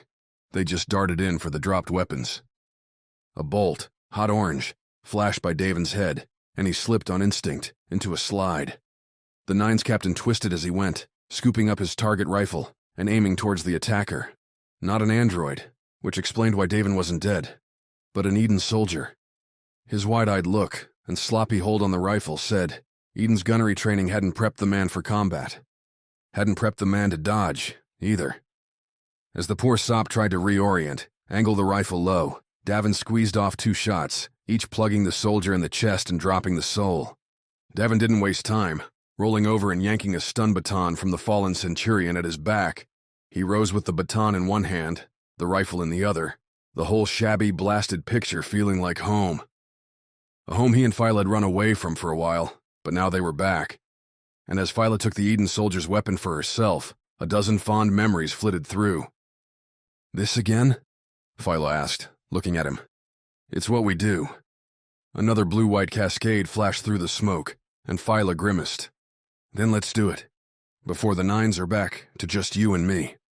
The 4 androids grouped up beyond the barricades, heading in a straight line towards the level's outer perimeter, and keeping firing lines towards the center. The Nines and prisoners had scattered, working their way, like repelled magnets around the level, to dodge fire and stay alive. Anyone who made a dash in towards the lifts found themselves blazed down. The Centurions, hung up in their lift ladders, weren't descending either, with Latrice not giving orders, and death seeming inevitable if they dropped.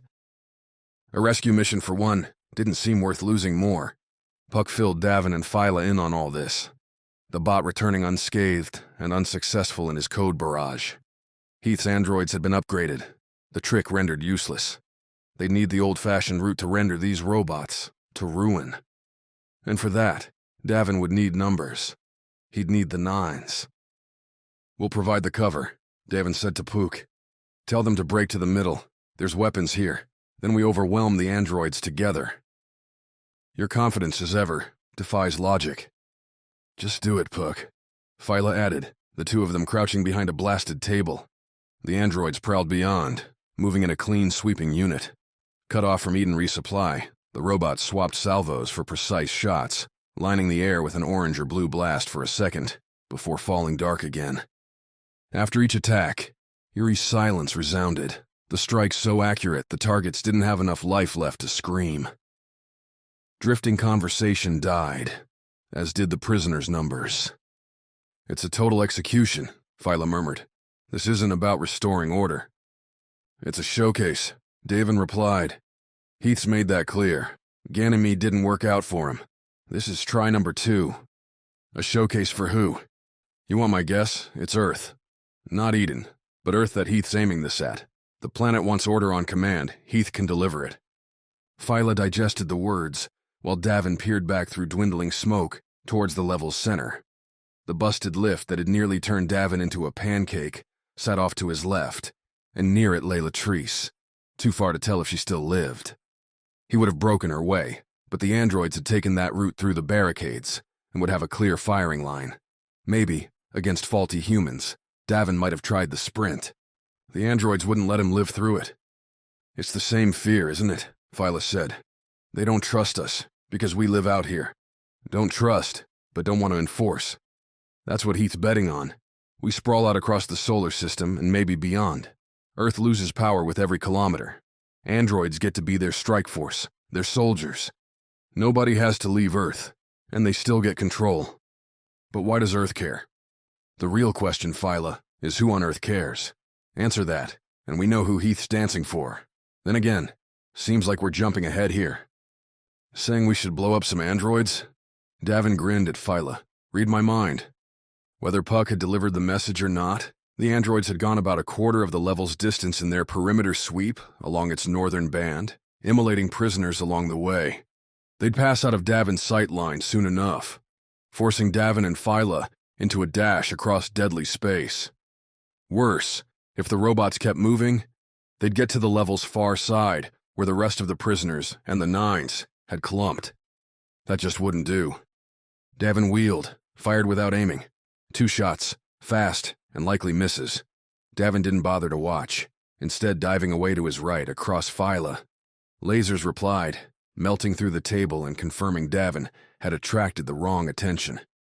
He didn't rest, scrambling on past Phyla as she took her own pot shots.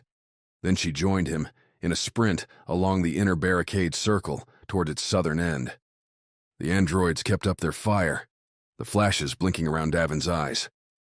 "Now," Davin called, breaking right and through a blown part in the makeshift barrier. Phyla escaped with him, branching to the circles outside as lasers burned holes behind her feet. Smoke, surprise, had bought them a few misses, but the androids would be coming now. "I'd say we got their attention," Phyla said, breathing hard. "Mox and the others had better use it. We can't just sit here." "They're computers, right?" Davin asked, both of them pressing backs against the overturned tables, chairs, butts on the ground, before Davin spread a bloody yard, full of bodies and smoking ruin. To his right and left, the barriers continued. "We want a chance. We have to be human." "Ought to be easy for you." Davin nodded. "We do what they won't expect. Attack." Phyla cursed, but she readied her rifle anyway. Easy to say, stupid to do. That's what ran through Davin's mind as he curled right. Thick Centurion boots crunching over drying blood, burnt plastic, and, here and there, the soft white Eden tile. The fight continued like a long day, dwindling action that wouldn't quite stop as the carnage settled. The androids weren't executing anymore. They were hunting, and Davin hoped they'd follow the trail right back to the level's center. He kept himself low, Phyla following, with the rifle tucked up near his chest. If an android popped out ahead like some scary prank, Davin would blow it away. If the machines attacked from anywhere else, Davin would be dead before he knew it. Starting on the level's southwest side, Davin and Phyla circled northward, hugging the battered barricade. At the first android-blasted gap, Davin slowed, took a peek. The deadly foursome had made their way back inside the inner circle, backs to each other's backs, with implacable faces gazing out in all directions.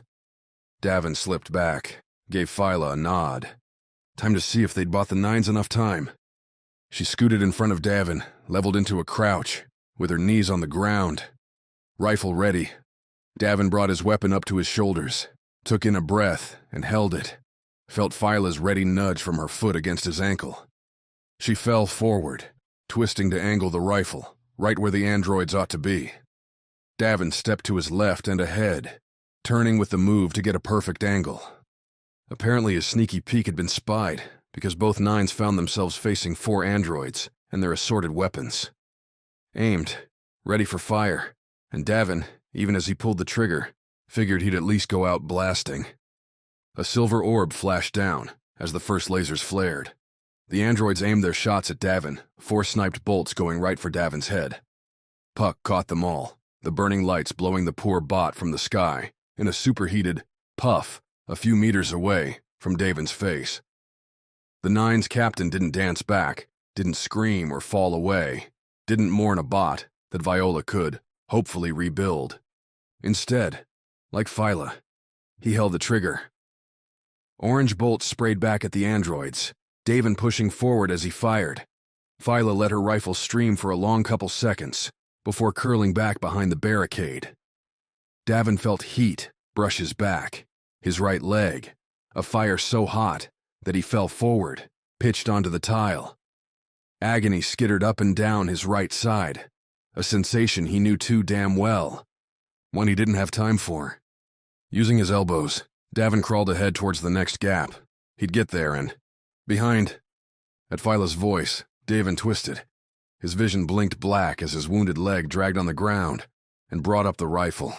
An android appeared in the gap they'd just left, wielding a rifle in either hand. Each weapon pointed a different way, a feat of strength and targeting acumen that might have wiped them both out if Phyla wasn't a damn pro. She shot the android as it landed, smoking the machine's side with a steady orange stream. The hot laser burrowed into the machine's side and through it, melting circuits, wires, and the metal holding it all together.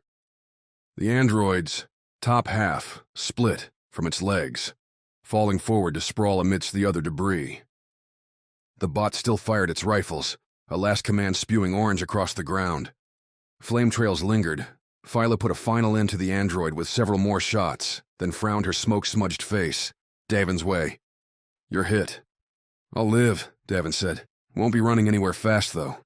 Phyla started his way, then stopped herself, glaring towards the gap in the barricade, splitting them as if it were personally responsible for this problem, which Davin supposed it kind of was. "Stay here," Davin said, putting one hand on a chair pile to steady himself. "I'll keep going around. You look for a shot. 3 more. Some earlier version of Phyla might have tried telling the wounded Davin to trade spots, to not do something so stupid, but the years they'd spent together coiled into the nod she gave him, the crinkling around her eyes, saying, "I love you better than any words could have."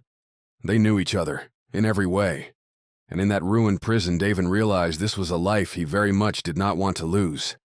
Lurching along the barricade didn't feel heroic, nor did his hard-breathing crouch as Davin reached the next blown gap. Another peek confirmed the android trio had decided to set up shop around the lifts, each lugging one of those high-powered laser cannons. Abandoning the clean sweep for a strong position. But why? Reinforcements? With the remaining Centurions trapped up the battered shafts, the androids definitely could just wait for more Eden forces to show up. The Nines and what prisoners were left didn't have the arsenal to dislodge the 3. A charge from all sides might earn some hits at massive cost to their lives, an idea Davin discarded even as it formed. He had no way to talk to anyone, to set up a signal, with Pook gone. Stepping out for a shot didn't seem like a great option either. The burnt furniture held a better answer. Thin chairs and tables, clumped enough to make targeting hard. But Davin didn't need to be perfect. just good enough to draw some attention without killing himself. He shifted to his right, put the rifle up against the leaning table and its attendant, clumped chairs. "Come on, it's not the worst idea you've ever had," Davin muttered. The rifle spat orange into the table's plastic white, burning straight through and streaking towards the androids. Davin only saw a dot haloed in orange and black, one he filled with several more bolts until the barricade around him began bursting with blue-white fire. Davin dropped, let his wounded leg lead him to the ground as the air overhead immolated. He clutched the rifle, listened to the whines around the level as Fila and the others picked up his plan. As the heat above dissipated, Davin climbed to his feet, brought the rifle up to the barricade, and found 2 androids left. Both had their cannons roaring, scattering fire against incoming attacks around the level. Davin sighted the rifle on the rightward robot, took actual aim, and pressed the trigger. The lasers burrowed into the machine, right around the robot's waist. One struck the big gun's battery pack, bursting it into pink-green fire. The android collapsed as its partner wheeled Davin's way, only to find itself dropped by an enterprising Centurion. The Luna soldier fell as she fired, spraying bolts in a wild descent, arrested with a desperate grab of the rungs, her rifle left to dangle by its strap. Davin knew that move, a suicidal play, meant to crash into the enemy, even if it shot the Centurion first, by a second for the following soldiers. Instead, she'd finish the fight. For the first few minutes, nothing changed.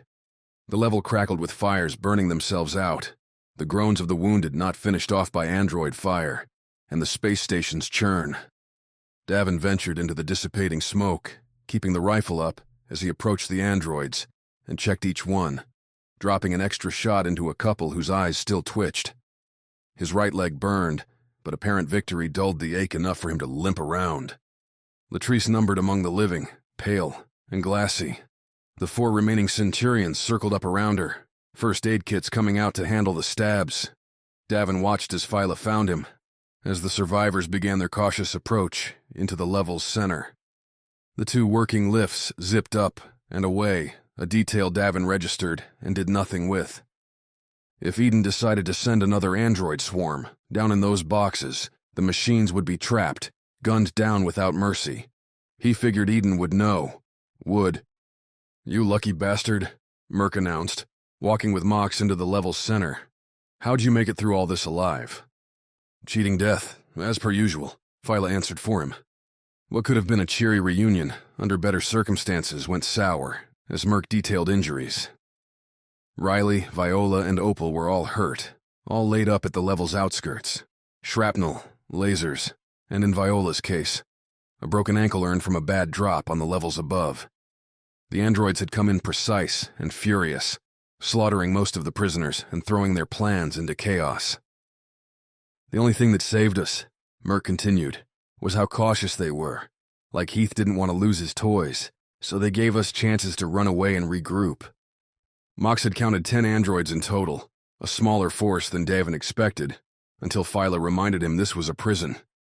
The people inside weren't supposed to have weapons, and they'd lost most of the 200 or so prisoners, as it was. What little remained of Davin's winning cheer withered when he counted fewer than 20 still standing. Heath had demanded a slaughter and received 1. The Metal Man himself ought to have numbered among the dead, being left in a one-on-one matchup against Opal's android copy. Mox ditched off the duel as a quick affair, brought to an end by the android's faulty logic. "She thought I was a normal, weak man like you, Davin," Mox said, tilting his neck to either side, as if to accentuate the black metal wrapping his shoulders. "She caught my first swing with her hand, and the pipe wrench tore off her arm. The second caved in her head, blew her sensors. From there, it was ugly." "Geez," Merc said. "Mox, why aren't you bashing them all in for us?" "Because I got lucky, and Davin's failure set up my success." "Okay," Davin said. "Enough about my failure. Congrats on being a badass, Mox. Don't stop now." "New plan," Davin said as the group circled up, Latrice joining with a lean on a Centurion's shoulder. "What we saw here could happen anywhere. This has to end today." "We're ready," Mox answered the unasked question. "Tired, real tired, but ready." "Good, because we're going to keep moving. The we in that announcement, turned out to be Davin, Phyla, Mox, and Merc. A devil's quartet if Davin had ever seen one. Latrice and the Centurions, despite fuming over a mission gone very sideways, agreed to help the remaining prisoners and Nine's crew hold the level against fresh assaults. How long they'd have to stand guard without more help would depend on, well, how far Davin's swagger and a hefty supply of pain-killing drugs, courtesy of those Centurion aid kits, could carry him. Viola took the news of Puck's heroic sacrifice with a sigh. She'd rebuilt the bot a couple times already and made a habit of syncing Puck's memory to several different backup spots. Opal, with both arms burned by bad blasts, had drifted into unconsciousness. Merc's cocky guise slipped when he looked her way, but Viola promised she'd be well taken care of. Riley, like Viola, had minor injuries, but Davin figured the guy would be about as useful in the coming mission as a drink of cold water. As for the quartet, they stocked up on what they could. Some leftover nutrient goop shuttled down prior to the fighting, stolen rifles. Mox hefted one of the android heavy cannons for himself, and a couple of those Centurion aid kits. There was no fanfare when Davin, leg-wrapped and creams applied, said it was time to go. Eden hadn't sent the lifts down, wasn't responding to calls. Not a surprise. Aya might be watching their every move with popcorn in hand, debating with Heath about when they could declare victory. Davin hoped she choked on a kernel. Anyway, that the lifts had gone up was a good thing, because the Nines were going down. Chapter 20. Scarred Plans. Before a mission, the Nines always assembled in the jumper's cargo hold. They'd check each other's setups, confirm battery packs were charged, accessories were clipped to belts, and repeat the plan to each other. A ritual at once necessary and bonding. Davin, Phyla, Merc, and Mox did the same now, standing near the lifts, while the remaining prisoners and Centurions shored up what defenses they could. Mox held a heavy cannon, his exoskeleton more than able to heft the monstrous weapon. Cables ran from the long laser gun to a big battery pack strapped over Mox's shoulders, almost like the big man's old minigun, back on the jumper, and plenty fearsome. Beneath the gear, Mox's shiny black exoskeleton pushed out the forest green Eden jumpsuit, bulky ridges spidering about his arms and legs, all the way up to his neck. Like all of them, exhaustion played about Mox's features, wrinkles driven by age, and exertion brought to the fore by sleep's unmet demands. Phyla and Merc matched each other, their marred jumpsuits offering little space to attach anything useful. Even so, they both stuffed pockets with extra packs for their rifles. Merc, the lean pilot, kept up the swagger as he scoped several rifles, landing on a fallen Centurion's weapon. Trust Luna more than Aiden to keep their gear in good shape, Merc said when Davin eyed the choice. So long as you bring it back, Latrice, sitting on a chair and breathing slow, said. That's not yours to keep. What's your damage policy? 'Cause where we're going, she's not likely to come out clean. Prison time, breaking rocks. Merc laughed. Noted. I'll give her back in one piece. Davin, thanks to his change in the jumper, had a real setup, albeit one burned and battered by the fighting. Still, he had a belt with clips that he put to good use. A Centurion aid kit found its way onto his back. Drugs from another, already numbing his burned leg. The Nines captain wouldn't be winning any foot races, but he wasn't sitting this one out. Not with vengeance on the menu. Merc offered to lead, and Davin gave him the go-ahead. The pilot started off down the left lift shaft. The fragile courtesy doors had already been shattered by wayward blasts, letting easy, albeit crunchy, access to the rungs along the shaft side. Mox took the last spot, slinging the big cannon over his shoulder. They descended fast, or at least as fast as Davin's wounded leg would let him. All the while, they rehashed the new plan. Not all that different from the old. The Nines had wanted to lure Heath into an all-out response, trap him on the prison and take him out. That Heath had sent Aya instead, along with a few androids, confirmed he was a damn coward. Confirmed the Nines would have to go to him. They can see everything we're doing, Davin said, just above Merc as they kept going down. I don't understand why they're not responding. My guess, Phyla said, they're dealing with bigger problems. Bigger. Earth, Luna, and all their eyes. Alyssa had one thing right. Eden's a company with investors, with people who don't want any more disasters. Heath pushed for this, and now that it's gone sideways, they have to clean it up. By killing us all, Mox rumbled. They have Centurion blood on their hands now. Once Luna knows, Eden will lose access to the moon.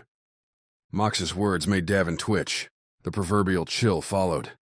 Once Luna knows, Heath wouldn't be dumb enough to let that happen, but just killing the Nines, the prisoners, wouldn't safeguard that. The prison had cameras. Any disgruntled employee could pull the footage, send it. They're going to blow the station, Davin snarled. That's how they hide everything. That's why they're not sending any more androids at us. It's an evacuation, a wipe. That's quite the play, Phyla said. Does Heath have the stomach for it? The man believes in androids. He's risking everything. The man won't care if a prison goes boom to keep that dream alive. Which means what? A timer's ticking somewhere? Merc snorted from below. Any station in Earth's orbit has to have a self-destruct option. Has to be thorough, too, so big chunks don't land. They'll have the trigger up top. Too far to climb on the lift ladders. Keep going, Davin said. They'll need time to evacuate everyone. They've had time, Merc countered. Then climb faster. Merc did, dropping rungs like Davin had done farther up. A tricky move Phyla managed. Davin tried, but his leg flared at the hard impact several rungs down, and his arms, already feeling like lead weights, burned. Mox didn't bother to catch himself, simply jumping into the shaft's middle and plummeting the last few levels to the station's bottom.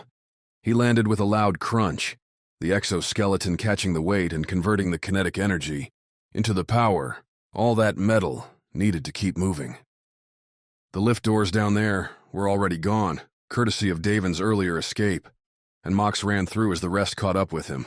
The corridors were quiet, the androids that had struck down here apparently, among the ones dead up above. Mox, of course, knew where to go. The docking bay.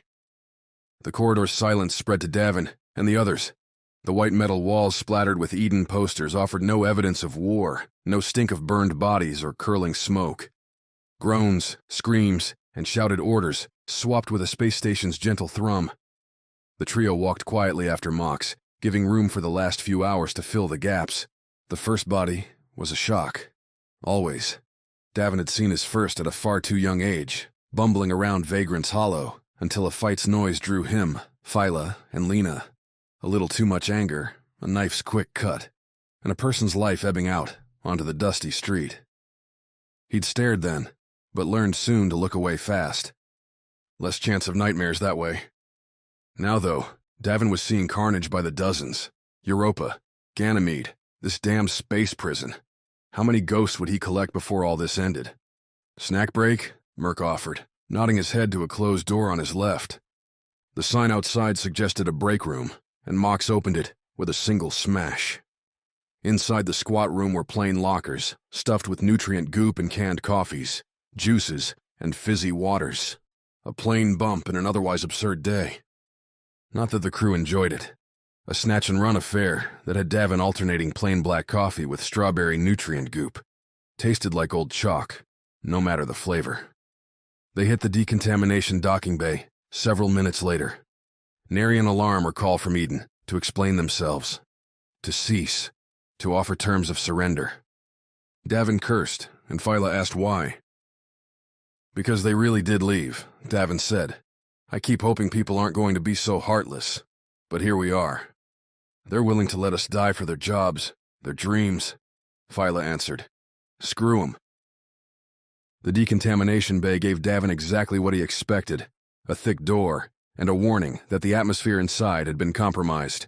The wrecked shuttle waited, still jammed along the docking bay's length. As with any docking bay, a nearby room held spacesuits and emergency gear. Stuff Mox pulled out and threw to Davin, Phyla, and Merc. His exoskeleton rendered Mox a hard partner in this bit, the Centurion putting on a helmet and its attendant oxygen mask. He'd keep his breath, but a trip beyond the station would freeze or scald the man. But a spacewalk wasn't the idea. Smashing into a damaged docking bay wasn't so easy. After a couple of hard, ineffective whacks with his fist, Mox backed away with a shaking head.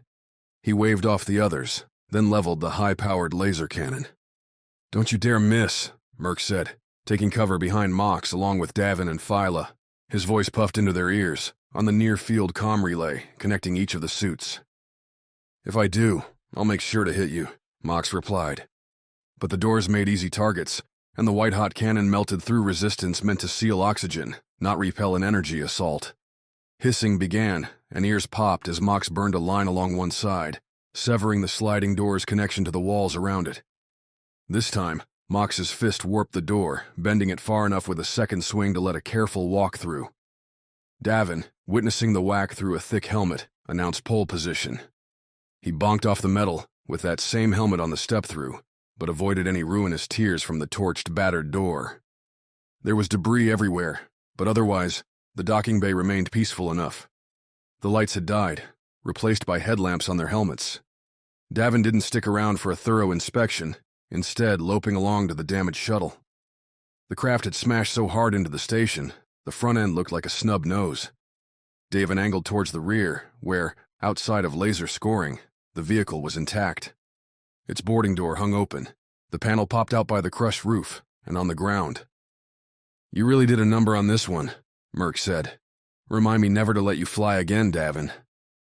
"Lot of enemy fire, not my fault. I would have dodged it, right, Phyla?"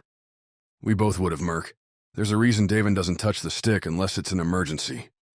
Saving the insults for later revenge, Davin climbed into the ruined shuttle, picking his way along the seats until he came to the smashed pilot's terminal. Broken, unable to fly, but the shuttle hadn't exploded. Wires splayed everywhere, but Davin didn't spy severed lines. It had been a crunching hit, but ships these days kept their comms well secured. Nobody wanted to be stranded without their mayday. The screen had shattered. There'd be no fancy interface. But Davin felt beneath the terminal to the narrow analog layer, meant for those times when everything had gone wrong. He found switches and flicked them, one by one. A nested port let loose a dangling plug when Davin pulled it open, and he yanked it free, then set it into the suit's comm relay up by Davin's neck. Without atmosphere, nothing Davin said sans suit would go anywhere. When he plugged in, though, Davin heard the euphoric crackle.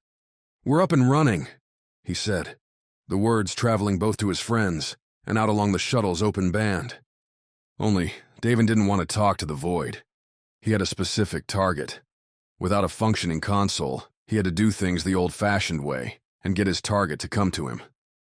"This is a dead man," Davin began, "a ghost, and a reckoning."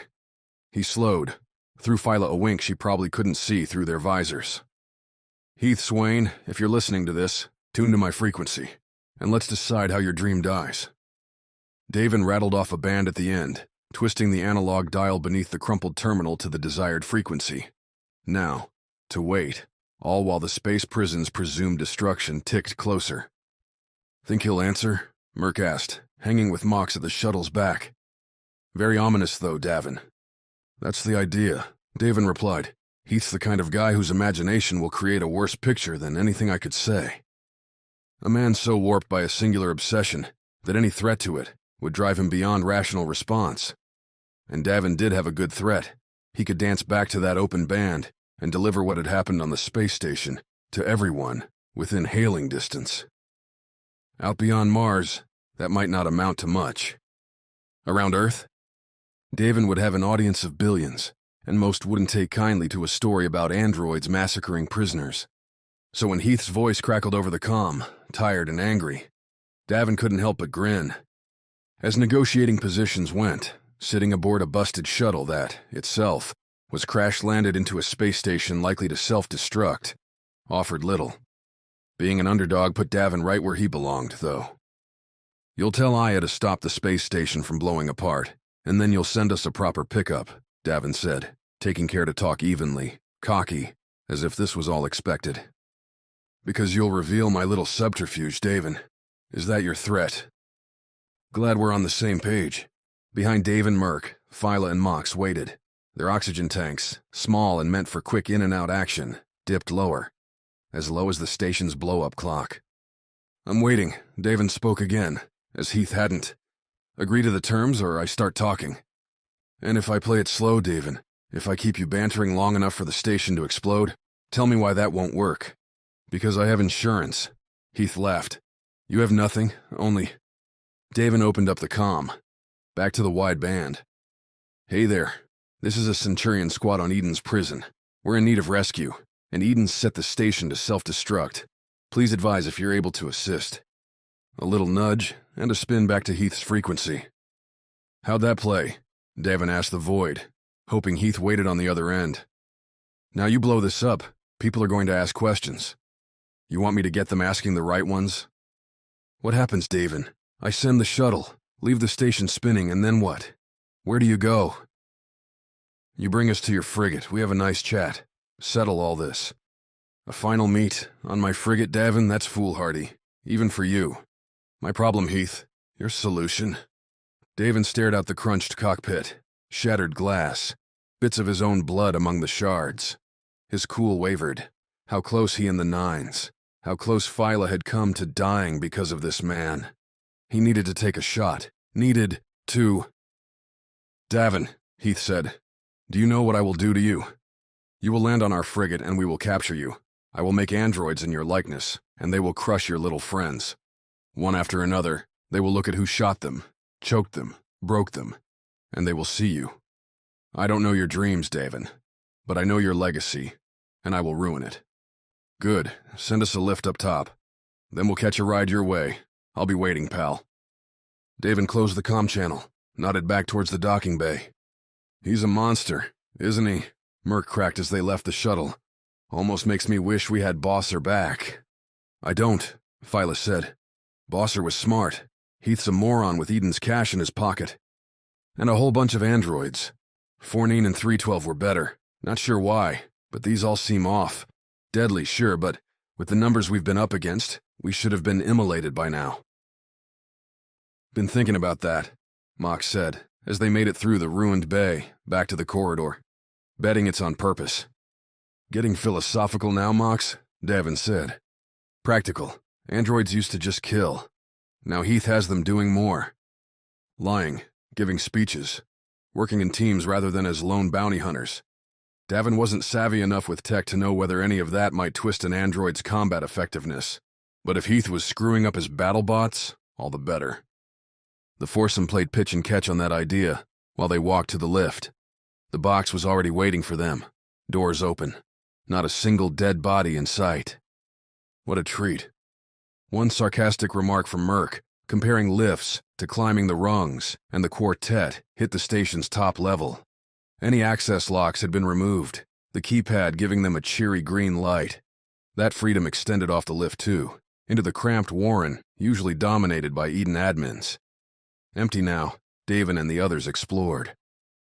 Mox went towards the docking bay to wait for Heath's shuttle, while Davin, Phyla, and Merc broke towards the prison's control center.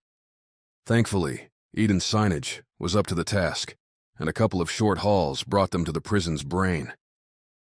Not unlike a starship bridge, the circular room had terminals everywhere. Also like starship bridges, where so many spent so many hours, slices of life abounded. Family pictures flashed by on digital frames, plants and their attendant growth lights lingered in nooks, and a board assigning workday music choice responsibility, upcoming birthdays, and a word-guessing riddle and dry marker completed the picture. Never like seeing this, Merc said, as Phyla went right to the central terminal and started tapping away.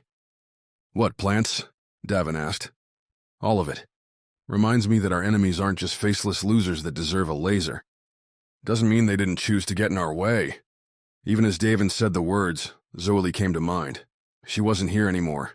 They'd splashed by her assigned bunk and it had been empty, and that didn't bode well for her. Heath and Aya didn't seem the type to forgive anyone who went against them. And Davin hadn't even paid her yet. I get we're supposed to be heartless in all this, Merc said. That's the soldier's job, right? Fight the war, win it for everyone else to benefit. But man, it'd be nice going up against pure evil sometime. Like in those movies, the bugs, aliens, whatever. Guilt-free, you know? Like the androids? Hell yes, give me more of those.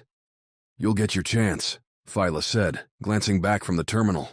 There's a shuttle coming into the bay now. The self-destruct, Davin asked. Not seeing it.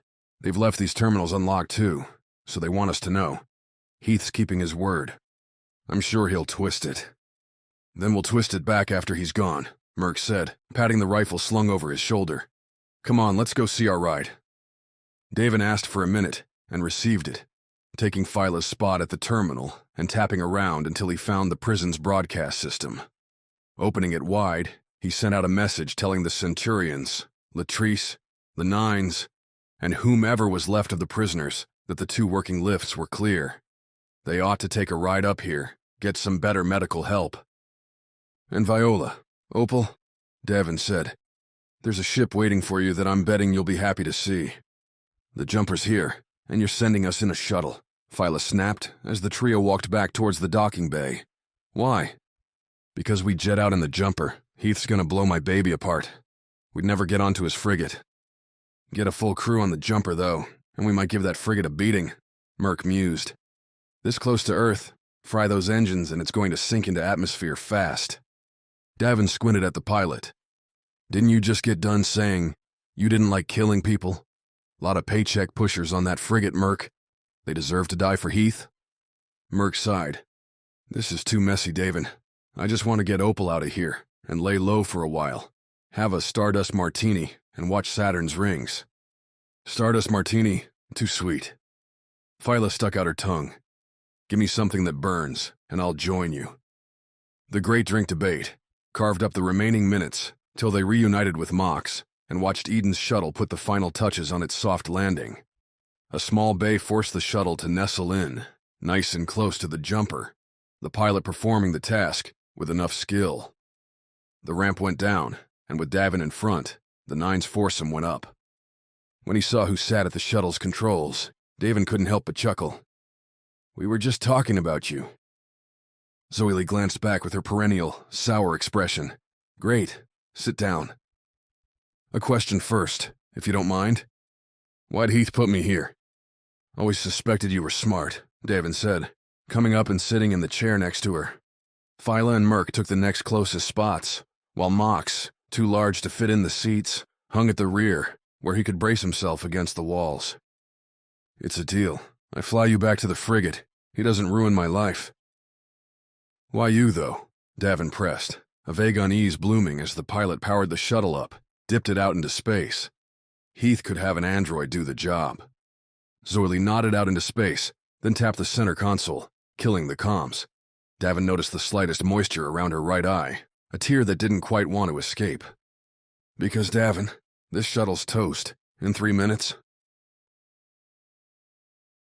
Chapter 21. Hunting. Davin didn't hesitate, neither did Phyla. From behind Zoe, Phyla surged up and grappled the Eden flyer, putting the pilot in a hard headlock against her own seat's back.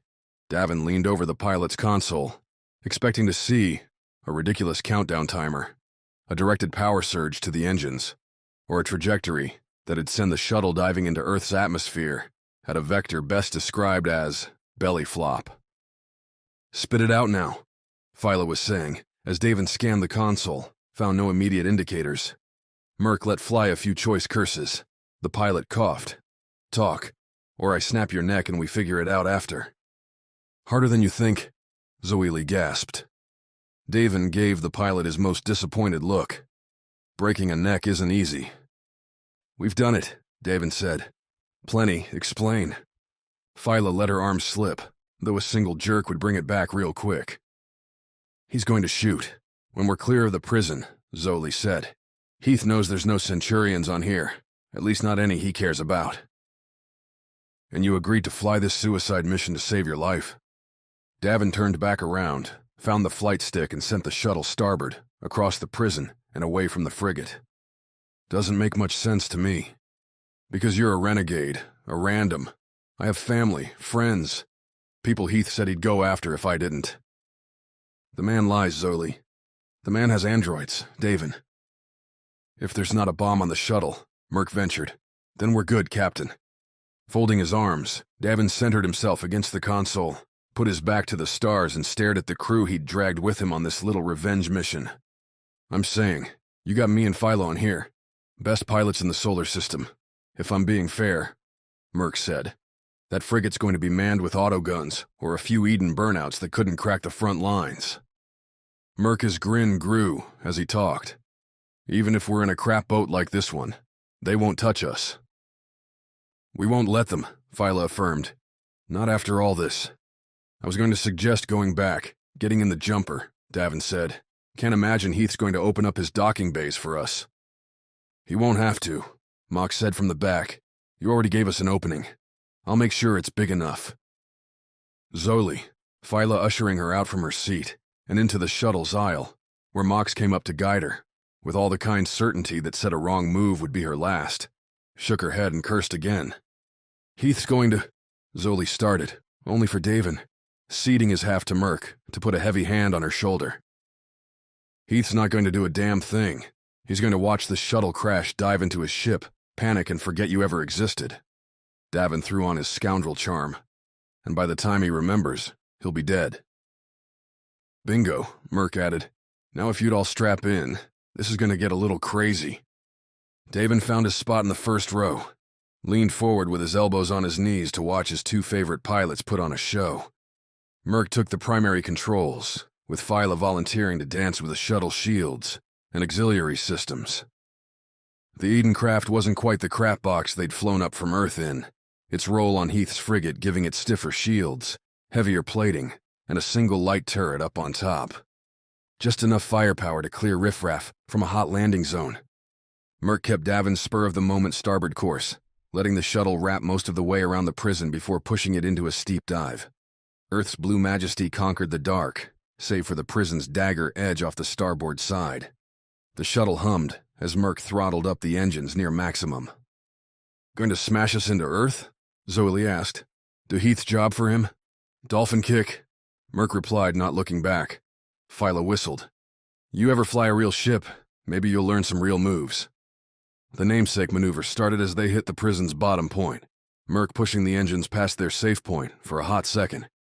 He pushed the flight stick forward, the shuttle shoving Earth out of view as the craft tumbled in a 180-degree spin. Firing now, Phyla said, tapping on the console. Flashes lit the shuttle's windshield as the craft completed its turn, now looking right back at the space prison's bulk. Fiery glows in reds, blues and whites flared and dissipated, save for the shuttle's laser, which bounced into the space prison's shields. Those added to the crashing light as Merc kept the throttle up, the shuttle working to kill its velocity and head back up. The craft rattled, the outside continued to spark, and they drew real close to the space prison's bulk. Think we got their attention? Merc asked. Think so, Phyla replied. Now let's see what they do with it. A splash, a reverse, and a sudden charge. The dolphin kick done right distracted the target, earned a response, and Heath's frigate didn't disappoint. The big ship had been hanging in orbit near the space prison, but now its engines added their glow to Earth's shiny glory. The frigate's nose began a slow rotation towards them, a move that'd bring the ship's hefty forward batteries to bear. It also put a particular crash zone right in their sights. Here's where it gets fun, Merc said. Ready, Phi? Been too long since I hit someone in the mouth. If Heath's pilots suspected the move, they sure did nothing to dodge it. Davin, downing another round of pain-killing pills pilfered from the Centurion's aid kits, tried not to blink as the shuttle bore down on the frigate. Merc and Phyla bucked the small ship, chasing the frigate's shots so any corrections would send the fat lasers wide. A strategy that'd work until the frigate's gunners figured out the play. Too bad they didn't have time. Mox, get up front, Phyla said, taking calling duties while Merc handled the juking. We're going in backside first. Brutal, murmured the Eden pilot. Davin agreed, and that sentiment bore out 3 minutes later. Mox stayed in the slim aisle splitting the seat rows, clutching the chair behind Davin's neck, and so they both had a great view as the frigate's busted bridge, still boasting the wrecked remnants of Davin's first stolen shuttle, filled the windshield. Makeshift sealant swamped the crash site, goo-like substance filling all the gaps. Might not be a full seal, but close enough to keep a bad leak. All that work, waiting to be ruined. Heath's gunners had proved their ineptitude, failing to score any significant hits, which let Merc slide the engines and flip the shuttle. A nauseating turn followed by a crunching crash. Davin's head whipped forward, back, and his stomach threatened to toss those oh-so-necessary pills. "Looks empty," Merc said, flipping off the shuttle's various doomsaying alarms. "Engines are damaged, but they'll still spew heat." "Fire anyway," Phyla ordered. "We scorch the room." "You're insane," Zoli snapped. "You might blow us all apart." "Androids don't need air to breathe. Heath might have sent them in here. You'll do better if they're all melted first, believe me." Davin nodded, felt the shuttle hum as Merc turned up the main engines, while firing the maneuvering jets in reverse. The craft tried to shiver free, might have if Merc hadn't kept pushing it into the frigate's thicker hull. The scraping sounds tore at Davin's ears. Flames licked the forward windshield before dwindling oxygen stole them all away. "Think that's all the burn we're going to get," Merc said, killing the thrust before the shuttle forced through a rough escape. "Not seeing anything out there, though." "Then mask up," Davin said, "and let's get off this boat." Mox led the way, kicking off the shuttle into zero gravity. Everyone else followed, including the Eden pilot, who wore the shuttle's only emergency evac suit. The bulky things made fighting hard, made a sudden, backstabbing change of heart, harder. So Davin pushed the donning and told her to go behind Mox, with Davin at her heels. Merc would bring up the rear, rifle ready. The same thick doors Davin had conned his way through last time stared at him again, the bridge around them now thoroughly destroyed. The combined wreckage of 2 shuttles and a few dozen terminals drifted around, illuminated by sputtering lights, left by repair crews. If Davin had been worried about mashing some innocent engineers in the landing, he found no evidence there'd been anyone here. The only blood left in the place lay splattered on the right side, a remnant from Davin's own collision. "Quiet," Mox said, bounding towards the door. Gravity's absence came as a surprise. Big ships like the frigate could rotate when they wanted to keep boots on the ground, imperfect but more practical than the other main solutions scattered throughout space travel in magnetized clothes and shoes. The jumper kept things floaty, so Davin and the Nines adapted well enough to the weightless drift, but Zoli flopped around in her suit. Merc couldn't suppress a laugh. "Focus," Phyla said, her voice coming through the comms into their ears. Mox made a good point. No alarms, no crew, rescue or otherwise, coming through to shoot us. "Means Heath is nice enough to let us leave vacuum," Davin replied. "Break us through, Mox." "Working on it." Phyla threw Davin a glance, which, even with the oxygen mask taming the worst of her suspicion, had an obvious tint. This ambush was already too easy. The frigate's gunners had failed to pierce a predictable strategy. And now, despite taking time to get out of the ruined shuttle, nobody bothered to blast the Nines in this coverless floating bridge. Davin could worry about a nefarious plan, but it was easier to assume Heath was an overconfident moron. Mox skipped his fist this time, angling for a scrap metal piece, only for the thick doors to slide open. They stared at the lit landing beyond, empty and whistling as pressure popped. "Don't think, go," Merc said. "They close. We might die out here." Merc had it right, and Davin followed Mox through the doors. Phyla and Merc jumped with the Eden pilot, the trio flying into Mox's waiting hands. The smooth floor didn't offer much traction in the zero-G confines, a factor Mox ought to have weighed in his choice. He joined the threesome, and they continued in an odd ball until Mox collided with the far wall, back first.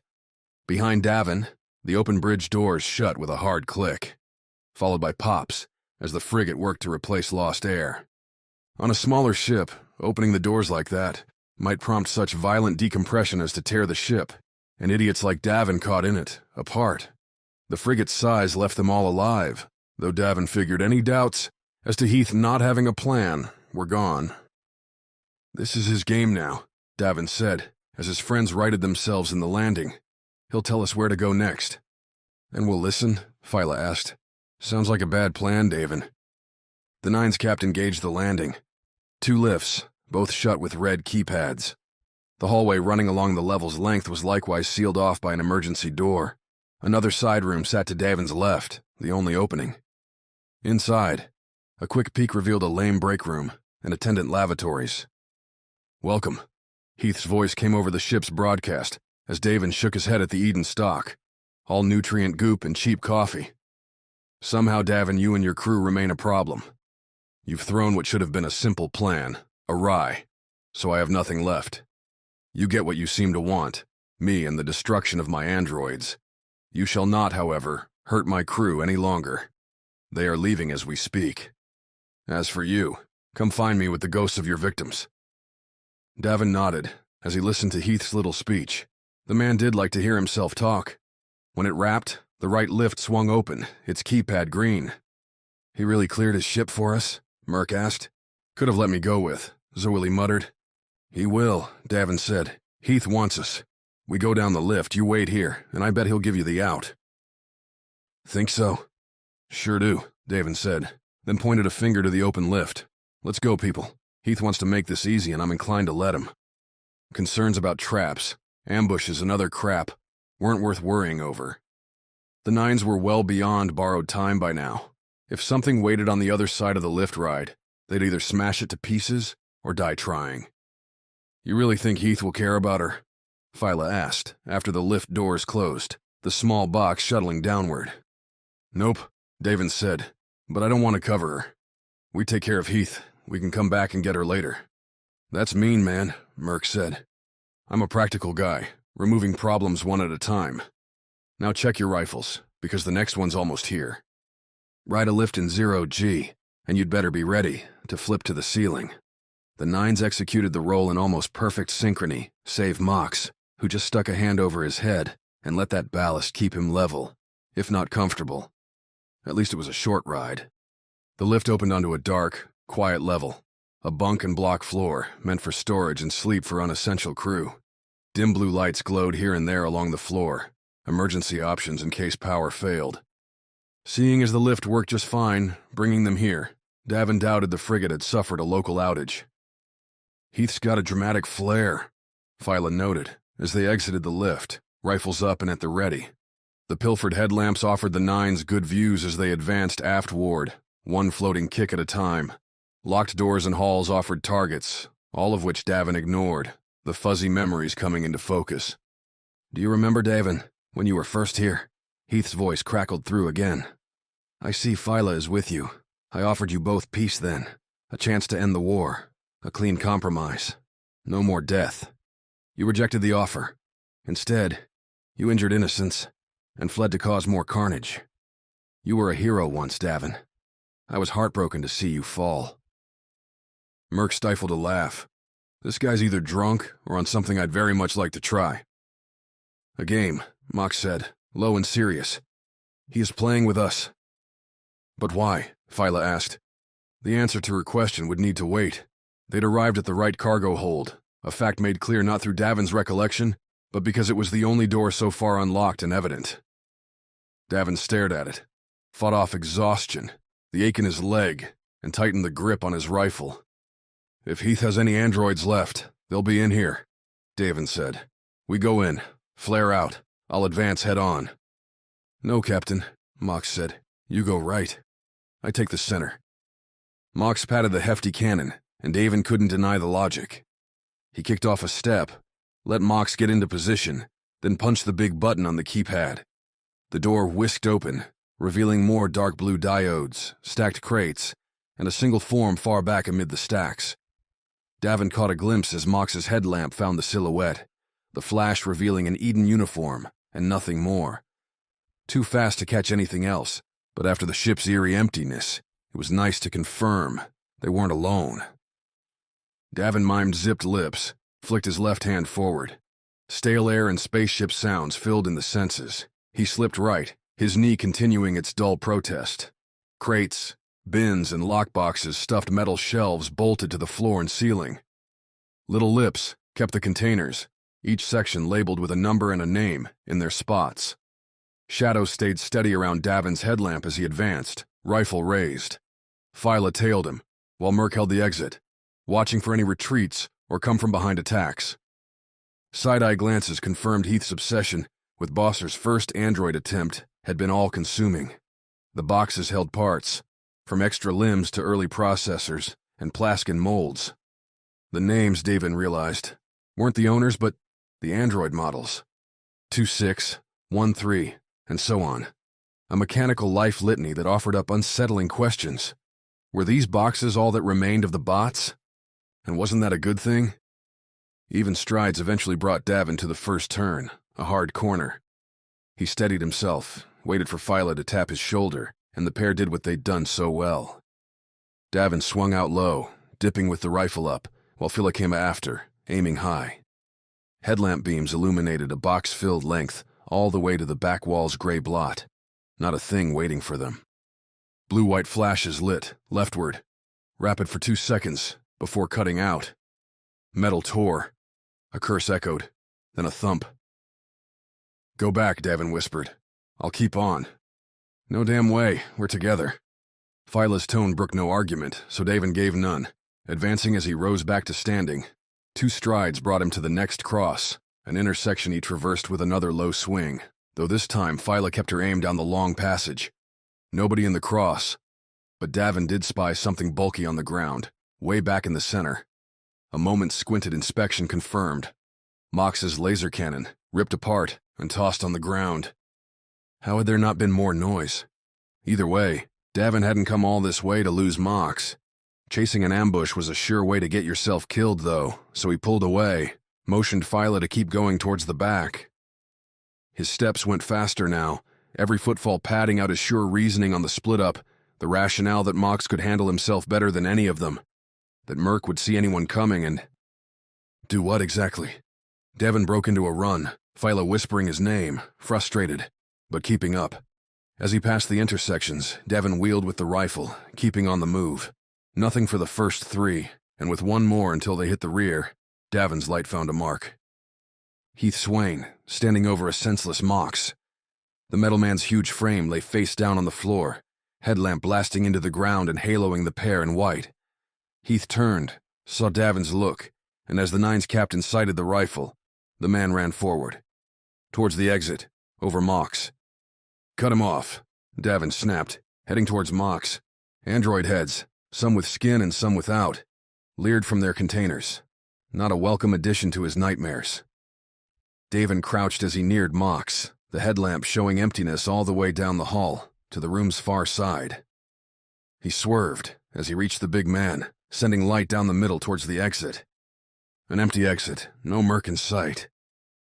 Keeping his left hand on the trigger, Davin felt for Mox's head. His breath. Hot, thin, alive. Whether Mox had been thumped hard on the head, drugged or stunned, Davin couldn't tell. Any relief came and went. Orange flashes to Davin's left, suggesting Phyla had found someone to shoot. "Hang tight," Davin whispered to Mox, starting off down the center passage. A loud crash to Davin's left had him swiveling as he hit the next intersection. Launched in the loose gravity, Phyla flew hard and smacked the rear wall. He spun the opposite way. The wrong body floated towards him, kicking off the shelves in near silence. Aya catapulted herself into a straight-line dive at Davin's midsection, a move that might have worked if Davin hadn't been playing the game for so long, hadn't learned to trust instinct. Instead, he had 2 long seconds to draw a bead, 2 long seconds to sight and pull the trigger. Zero gravity could be fun, but if you bounced the wrong way, there wasn't a damn thing you could do to change your path, and Aya's path was dead in Davin's sights. The first orange shot took her in the shoulder, the second in her chest, and the third made a ruin of her head. Davin dropped as her body floated on overhead, the lasers doing nothing to stop Aya's momentum. She ricocheted off the wall behind Davin, where Phyla had flown by just before, and clanged off. Clanged. Davin cursed again, spun back to Mox, and bounced towards the metal man. He spun as he floated, aiming back along the central corridor. Charging up after him, kicking with all too much precision, was Heath Swane. Or rather, the man's android. Smarter than Aya's version, or perhaps just luckier, Heath's bot hadn't stranded itself into a straight-line launch. As Davin turned, the android kicked the right side and zipped away off to that side. Davin let his back hit the rear wall, not far beyond Mox. He threw a look left, saw Phyla's crumpled form. Blood oozed from her, drifted into the air. "She's alive," came Heath's voice over the frigate's speakers. "I'm not brutal like you are. This isn't a game, Davin. This is a reckoning. Your way against mine. The final act's arrived. Time to play your part. Chapter 22. Zero Gravity. Dash. Davin didn't leave Vagrant's Hollow to solve mysteries. Running cargo, working security, or going up against maniacal goobers didn't require detective-style sleuthing, but he'd picked up a bit of insight over the years, and Heath's little end note about Davin playing his part tilted the scene. He still stood near an unconscious Mox. To Davin's left, crumpled against a wall, lay Phyla, Merc. Who knew where the fighter pilot had gone? Also, somewhere in this dark maze was an android, one that probably should have killed Davin by now. The connections, the stress, the too long swirl since the prison plan had kicked off, crashed in among the curiosity. Davin put his back to the wall, kept the rifle ready, and tried not to drown. "I'll make sure they live, Davin." Heath's voice came back up. "But you cannot. A forfeit, a price to pay for all the pain you've caused." "What is it with you, and your proclamations, Heath?" Davin grumbled, too low for anyone to hear. "Walk out of here, Davin, into the hallway. The lighting is better there." Davin squinted at the doorway on the bay's other side, took a breath, raised his voice. "What in the hell are you talking about, Heath?" "I thought I had a dream. Humanity's perfect protector. No judgment, always ready, never making mistakes," Heath continued. Davin, perhaps in spite of himself, kicked off the wall, started the slow flight forward. "We found it's a lot harder to cover our problems. Androids aren't human, but then, they are in a way. Reflections of the people who built them. You proved we were far from that goal." "Glad I could help." Davin drifted over Mox, saw the big man still breathing. Yet did Mox's hands move? A knee rise? If so, better not to stop. Give anything away. Heath's android didn't make an appearance, so Davin kicked forward again. The headlamp swiveled in the dark, catching bins full of body parts. "Success in our worlds comes from adaptation, Davin. Change to suit the circumstance, and that's what I've done here. You've already seen the best way. Copies. Of you, me, and every person of any value. Eden will profit, yes. But more. The research will continue. I'll never have to stop again. Always about you, isn't it?" "Of course it is. We're the star of our own lives, aren't we? You certainly enjoy the spotlight, Davin. I've decided I'd quite like my turn in it, albeit for a real accomplishment, not accidental celebrity." The exit door grew near. Heath's android hadn't shown up yet. Neither had Mercury. The dim blue diodes marking the transition seemed a poor gateway between worlds. "But I understand you're not in the charity business, so I'm making a proposition. I'm done trying to kill you, trying to undermine your band. Whether you have some divine protection or too much skill, I can't seem to win this way. It's time to try something new." Davin floated through the doorway, into the hall. To the left, the corridor continued in night-like gloom deep to the frigate's aft, where Heath's crew would be evacuating. To the right, Merc, hanging limp in the air, adrift without gravity, eyes glassy, breathing. Behind the pilot stood Heath. Another android or the real one? "Heath?" Davin asked, raising the rifle. "Shoot me, and your friends die," Heath replied, putting a hand on Merc's shoulder, pulling the drifting pilot down to cover his body. "We'll fire on the prison, obliterating it too. You'd start a war with—" "I don't care, Davin, I don't care. I'll be dead if you do that anyway, and the people on my team believe in the same dream I do." The hair on Davin's neck rose. Androids didn't have dreams. If Heath was out here, then his android definitely waited back in the cargo chamber, angling to make a move. "Then what's your play?" "Shoot me," said Heath, only not the Heath by Merc, but the android. The one floating out next to Davin in the doorway. The robot had his hands raised. "Do that, and your friends get to live." "Now," the real Heath said, "no more talking. Shoot, and your 9 survive." "And me. You'll be charged, convicted, and killed, Davin. But I think you knew that, coming out here. So go on, press the trigger. Save your crew, like you've always done." Easiest request ever. Davin pulled the rifle's trigger, lanced another brilliant orange bolt right into the android's chest, right where Heath had moved the processors. The android didn't scream, moan, or twitch. Those connections severed in a millisecond, 0G keeping the machine afloat as its joints went limp. And now, Heath said, "I have you." Murder, cold blood. "That wasn't," Davin said, swiveling and putting the real Heath in his sights. "This might be."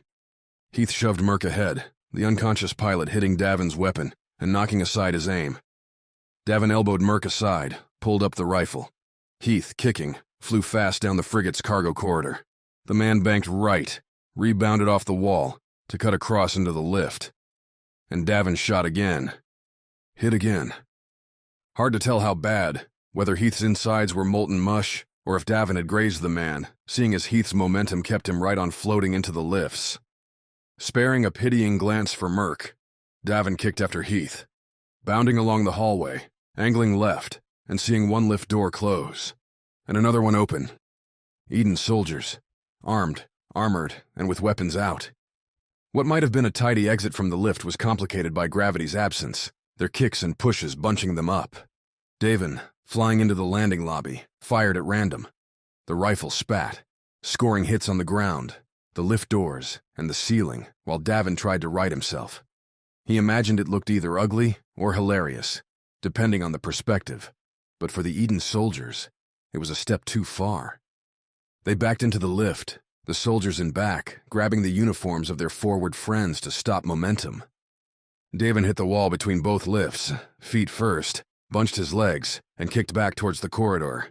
He flipped again off the jump, spraying more shots at the lift, and the 6 or so bodies crowded inside. If the first round went wide by chance, these went wide by choice.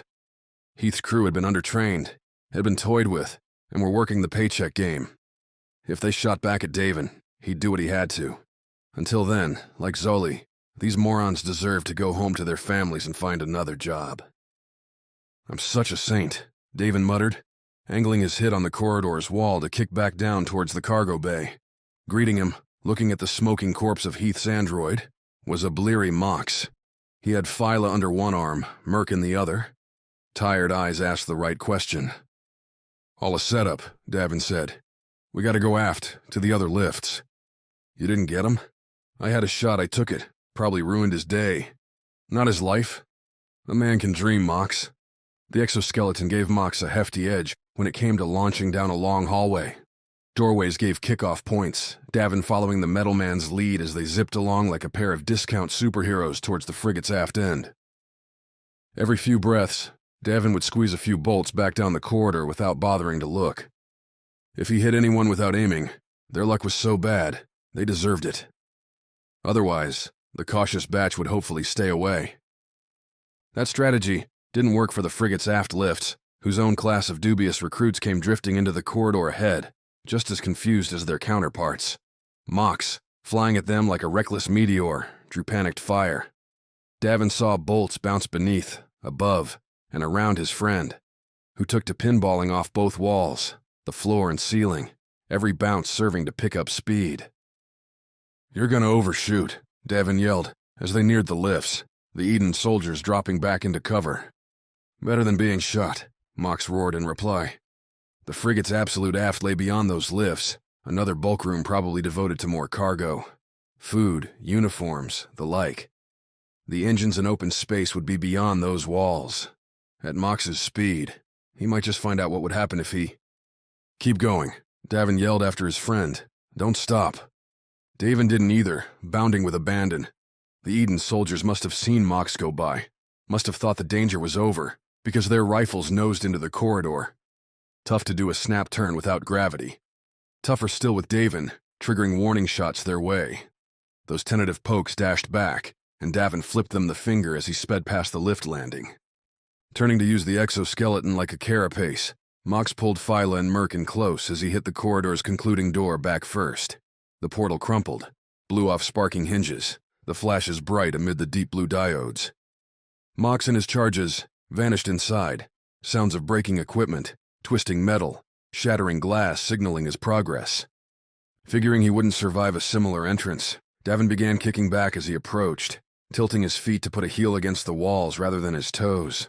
A slow stall, one touch at a time, so Davin wouldn't blow out his knees, both old and one wounded. With a hard press. Lasers at last started to follow him, the shots faltering in the dark and scoring the walls. A little like the clubs he'd visited on Deimos. excesses, and rewards for his early jobs on the jumper's crew. Too long ago, that, and way more fun than this. The aft bay didn't have android body parts, for which Davin was deeply thankful, but it did have nutrient goop. Coffee grounds, a broad mix of freeze-dried foods and drinks. All of these lovely things greeted Davin in a bouncing swirl, set free, along with their cooling gizmos, by Mox's smash. A pack of frozen hot dogs glanced off Davin's shoulder, spinning away into some dark corner. "What a waste," Davin muttered, kicking into the gloom. Mox wasn't exactly hidden. He'd come to a broken rest at the bay's back, blue diodes illuminating his cradling arms and their occupants. Merc and Phyla, battered, nonetheless looked to be breathing when Davin caught up to them. Mox himself groaned, his exoskeleton sparking at several joints around Mox's hips. All that glorious black metal bore scrapes and dents, and a small hissing noise joined those sparks. "All that hurt?" Davin asked, wincing at the damage. "Not pleasant," Mox said. "I've lost most of it." "Can you move?" "No gravity. Fine." Mox started to curl upright when a laser crashed into the room, burning a furrow over his head. Davin spun awkwardly, and he sent a few bolts back at the attacker. They ducked behind some shattered crates, an easy choice, with reinforcements close at hand. "Keep moving, buddy," Davin said, easing himself forward to lay down covering fire. The metal man made ear-wincing noises as he moved, his exoskeleton grinding against the ground, the back wall. Davin felt Mox lurch behind him, kick off into another crate forest. As Mox went, Davin followed, walking in reverse. A single through line on each level. Davin knew Heath's frigate by now, understood the cargo bay they were in had a single exit, one that'd be swarming with Heath's cleanup crew. An all-out charge by one man, admittedly a fearsome and incredibly skilled one, didn't pitch good odds. "We need another way out," Mox said, voicing the obvious, as they reached the bay's aft starboard corner. "Remember that prison break?" "Which one?" "Minor Prime," Davin said. "Though we did break out of Eden Prime too, didn't we? What's with prime names and prisons? Seems a weird coincidence." "Focus, Davin." "Sorry, adrenaline."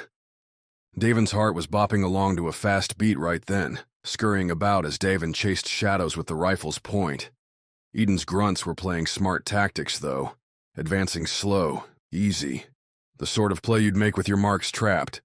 If only. "How much do you trust our friends?" Davin asked. "Viola Opal?" "With my life." "Good man, Mox, me too. I say we give them a chance to prove it." "Davin? Time to see if these Eden soldiers have any spines. My guess is no." "Don't get yourself killed, Davin." The captain threw his man a wink, one shadowed by several wide orange lasers. "Get himself killed? Not a chance." Chapter 23. Flawed Victory. If you wanted a spectacular light show, just get yourself attacked by a couple squads of feckless Eden soldiers. They seemed to think their best odds lay in blasting every swirling bit of food let loose in the frigate's back bay. The flashes, well wide of Davin, Mox, and the still senseless Phyla and Merc. Davin had his own rifle ready, angled back towards the approaching Eden soldiers, and found no curses coming to his lips. No sarcastic quips either. Mox had crashed in here thanks to gravity's momentum, and Davin had followed. No other exits meant they were trapped, meant he'd have to find a new gambit. "Think I've still got it?" Davin asked his friend. Mox, wincing at the continued sparks coming off his busted hip and the exoskeleton attached to it, only gave a dire chuckle. "I'll take that as a yes." "Sure, Davin. Any further conversation, any reminiscing over past choices in their long intertwined lives wasn't going to happen here. Every breath came with burning bits as molten cargo and ash drifted by. The Eden killers were closing, and they wouldn't keep missing forever. Then wish me luck." Davin threw the rifle as he took the first floating bound away from Mox. The weapon drifted free, floating up and away, a modern white flag. The soldiers shot at it, one getting lucky. Sheared in two with the shot, Davin's rifle popped like a tiny star. As good a signal as any for the captain to announce himself. "We surrender," Davin called out into the laser-scarred bay. "We're unarmed." His voice, like a light to insects, drew the Eden soldiers around him, almost a dozen nozzles, some glowing hot from recent fire, angled towards Davin's face, his chest, his legs. Some soldiers drifted in the air, catching themselves on friends or battered shelving. It was, Davin considered, the most surrounded he'd ever been. "Kill him," came the words, before Davin could find a leader to address. Heath's voice poured from the frigate's intercom, with the bland certainty of someone bored with apparent victory. "He's a danger to me, to you, to this company." "A little murder, Heath?" Davin stepped on the Eden captain's words, trying to get in front of any deadly instincts. "Still a crime this close to Earth, so far as I know, and there'd be a lot of witnesses." When Heath didn't reply, Davin realized the speakers didn't go both ways, not without Davin scooting himself closer to the mic, back near the bay's door. "Orders are orders," one soldier said. "I say we off him." "You know who this guy is?" "He stopped Bosser," said another, drawing Davin's nod and a single pointing finger. "It's been a while, but we'd be in trouble if this ever got out." "Eden won't help you either," Davin said. A good captain sensed the momentum shifting, shoved it right along. "They're a big company. You're a few soldiers. They'll cast it as a bad lot, let you rot in that space prison I just left. And that place isn't any peach, let me tell you." More nervous shifting. Too many fingers were too close to their rifles, though. Davin needed to end this, call it before someone did something stupid. "Take me to Heath," Davin said. "The man wants me dead, let him do it. Then he's holding the risk. Illustrate the danger and deliver a solution, the tried and true methods of a smart man like himself." The Eden soldiers were all too happy to take him up on it. The escort, all the way to Heath, was not done quietly. Mox, Phyla, and Merc were shepherded in behind Davin, while Heath narrated the floating procession with demand after demand to just shoot the nines and get it over with. If only he'd kept those androids around. The Eden commander waited on the frigate's secondary bridge, the same small one Davin had visited earlier in his more reckless one-man assault. Back then, the frigate had been scurrying to deal with the shuttle crash. Now, most of the bridge was empty, and Davin was even more exhausted. Heath wasn't alone, joined now by his right-hand lieutenant and another one of her android copies. Aya's robot version held a stiffer pose, lacked her biological counterpart's constant curiosity. Those wide, studying eyes broke Aya into a headshake, and a small smile as she took in the floating quartet, backed by Eden soldiers and their omnipresent rifles. Behind her, the small bridge mimicked its bigger brother with a central platform and several desks dominated by terminals and their bright screens. To a one, left empty by Heath's evacuation efforts, they shone Eden's forest green E logo. Davin preferred the view outside the glassy viewport, stretching across the bridge's front-facing wall. The big ship faced Earth, always a beautiful sight. "Always with the tricks," Heath said by way of a greeting. The man held a huge bandage to his side. "I didn't expect that shot to strike, Davin. Everyone seems to think I'm terrible in a fight, but hey, this old dog's still got it." "I can attest to that," Aya murmured. "Ganymede will forever live in my nightmares, Davin." "Oh, you're dreaming of me?" Aya's smile only grew. "Soon you'll be just dreams." Her eyes flicked back to the Eden soldiers. "You can leave us. Better if you're not witnesses." This, at least, was one order the Eden soldiers were fine obeying. They kicked back, slipped through the doors, which whisked shut and left Davin, with a downed Mox and two wounded colleagues, at his back. Both Merc and Phyla were stirring, though a fact that did not go unnoticed. "Make it quick," Heath said, gesturing towards Aya's android. "This has gone on long enough." "Not yet, it hasn't," Davin answered. "Still have some questions, Heath." "Dead men don't need answers. You're not dead yet." The reply drew glances back from both Aya and her bot, which had made one lethal stride towards Davin. "I don't plan to be dead for some time," Heath said. Look behind you, buddy." See, Earth was always beautiful, but hanging against that big blue ball was something better still. The prettiest ship Davin had ever seen flew into view, a big dark shadow against the planet. "See, the jumper's loaded with weapons, and more than a few people who'd love to vaporize you, Heath," Davin said. "Which means you have one choice to make. And that is, how you want to die. You can have your android kill me here, and you'll join me a minute later, or you can resign this whole thing now. Call it quits. I'm betting if you kill the android project, Alyssa might get you a comfy retirement package. Hard to read a man's face from his back, but Heath's shoulders told enough of the story. Their gradual slump marked weighing options, heavy decisions, and... You're already dead, Heath, Aya said, quiet. Davin killed you, remember? This was the plan. Not the real me, Heath mumbled, his hand pressing into the bandage. The video undercuts Davin. You take the reins in public and I... Heath turned his head, sharpened a look Aya's way. Whatever words he might have said next turned into a gurgle as Aya's android grabbed Heath's throat, tightened its grip, and broke the man's neck. Such a tragedy, Aya said. Heath Swane was a visionary. The android let Heath go, the man's body bobbing. Gravity really did make things better. Davin folded his arms. Well, not what I expected, Davin said. Can't say I'm too torn up by it. Then your offer stands? Aya asked, turning back to Davin. You walk into the sunset. Heath takes the blame. The blame, the focus. You've already cost me enough. Aya spread her arms as if to show off a body rendered scarred, though the Eden uniform covered it. All save her face and its Plaskin repairs. We were scientists, Davin, in search of perfection. Heath lost the way. I haven't. Before Davin could reply, Aya gave another order, one picked up by her android and acted on. The machine turned to the standing terminal, always a feature of these central platform bridges, and tapped away. What are you doing?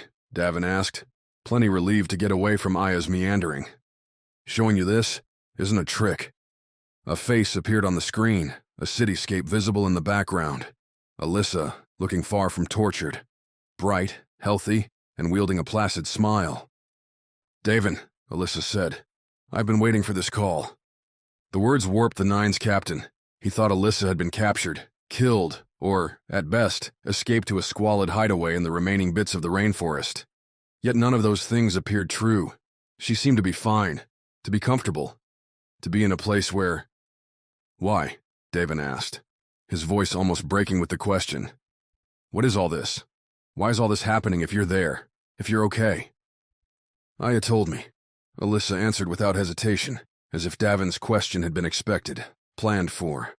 After you landed on their frigate the first time, she didn't think Heath would succeed and wanted to find an exit.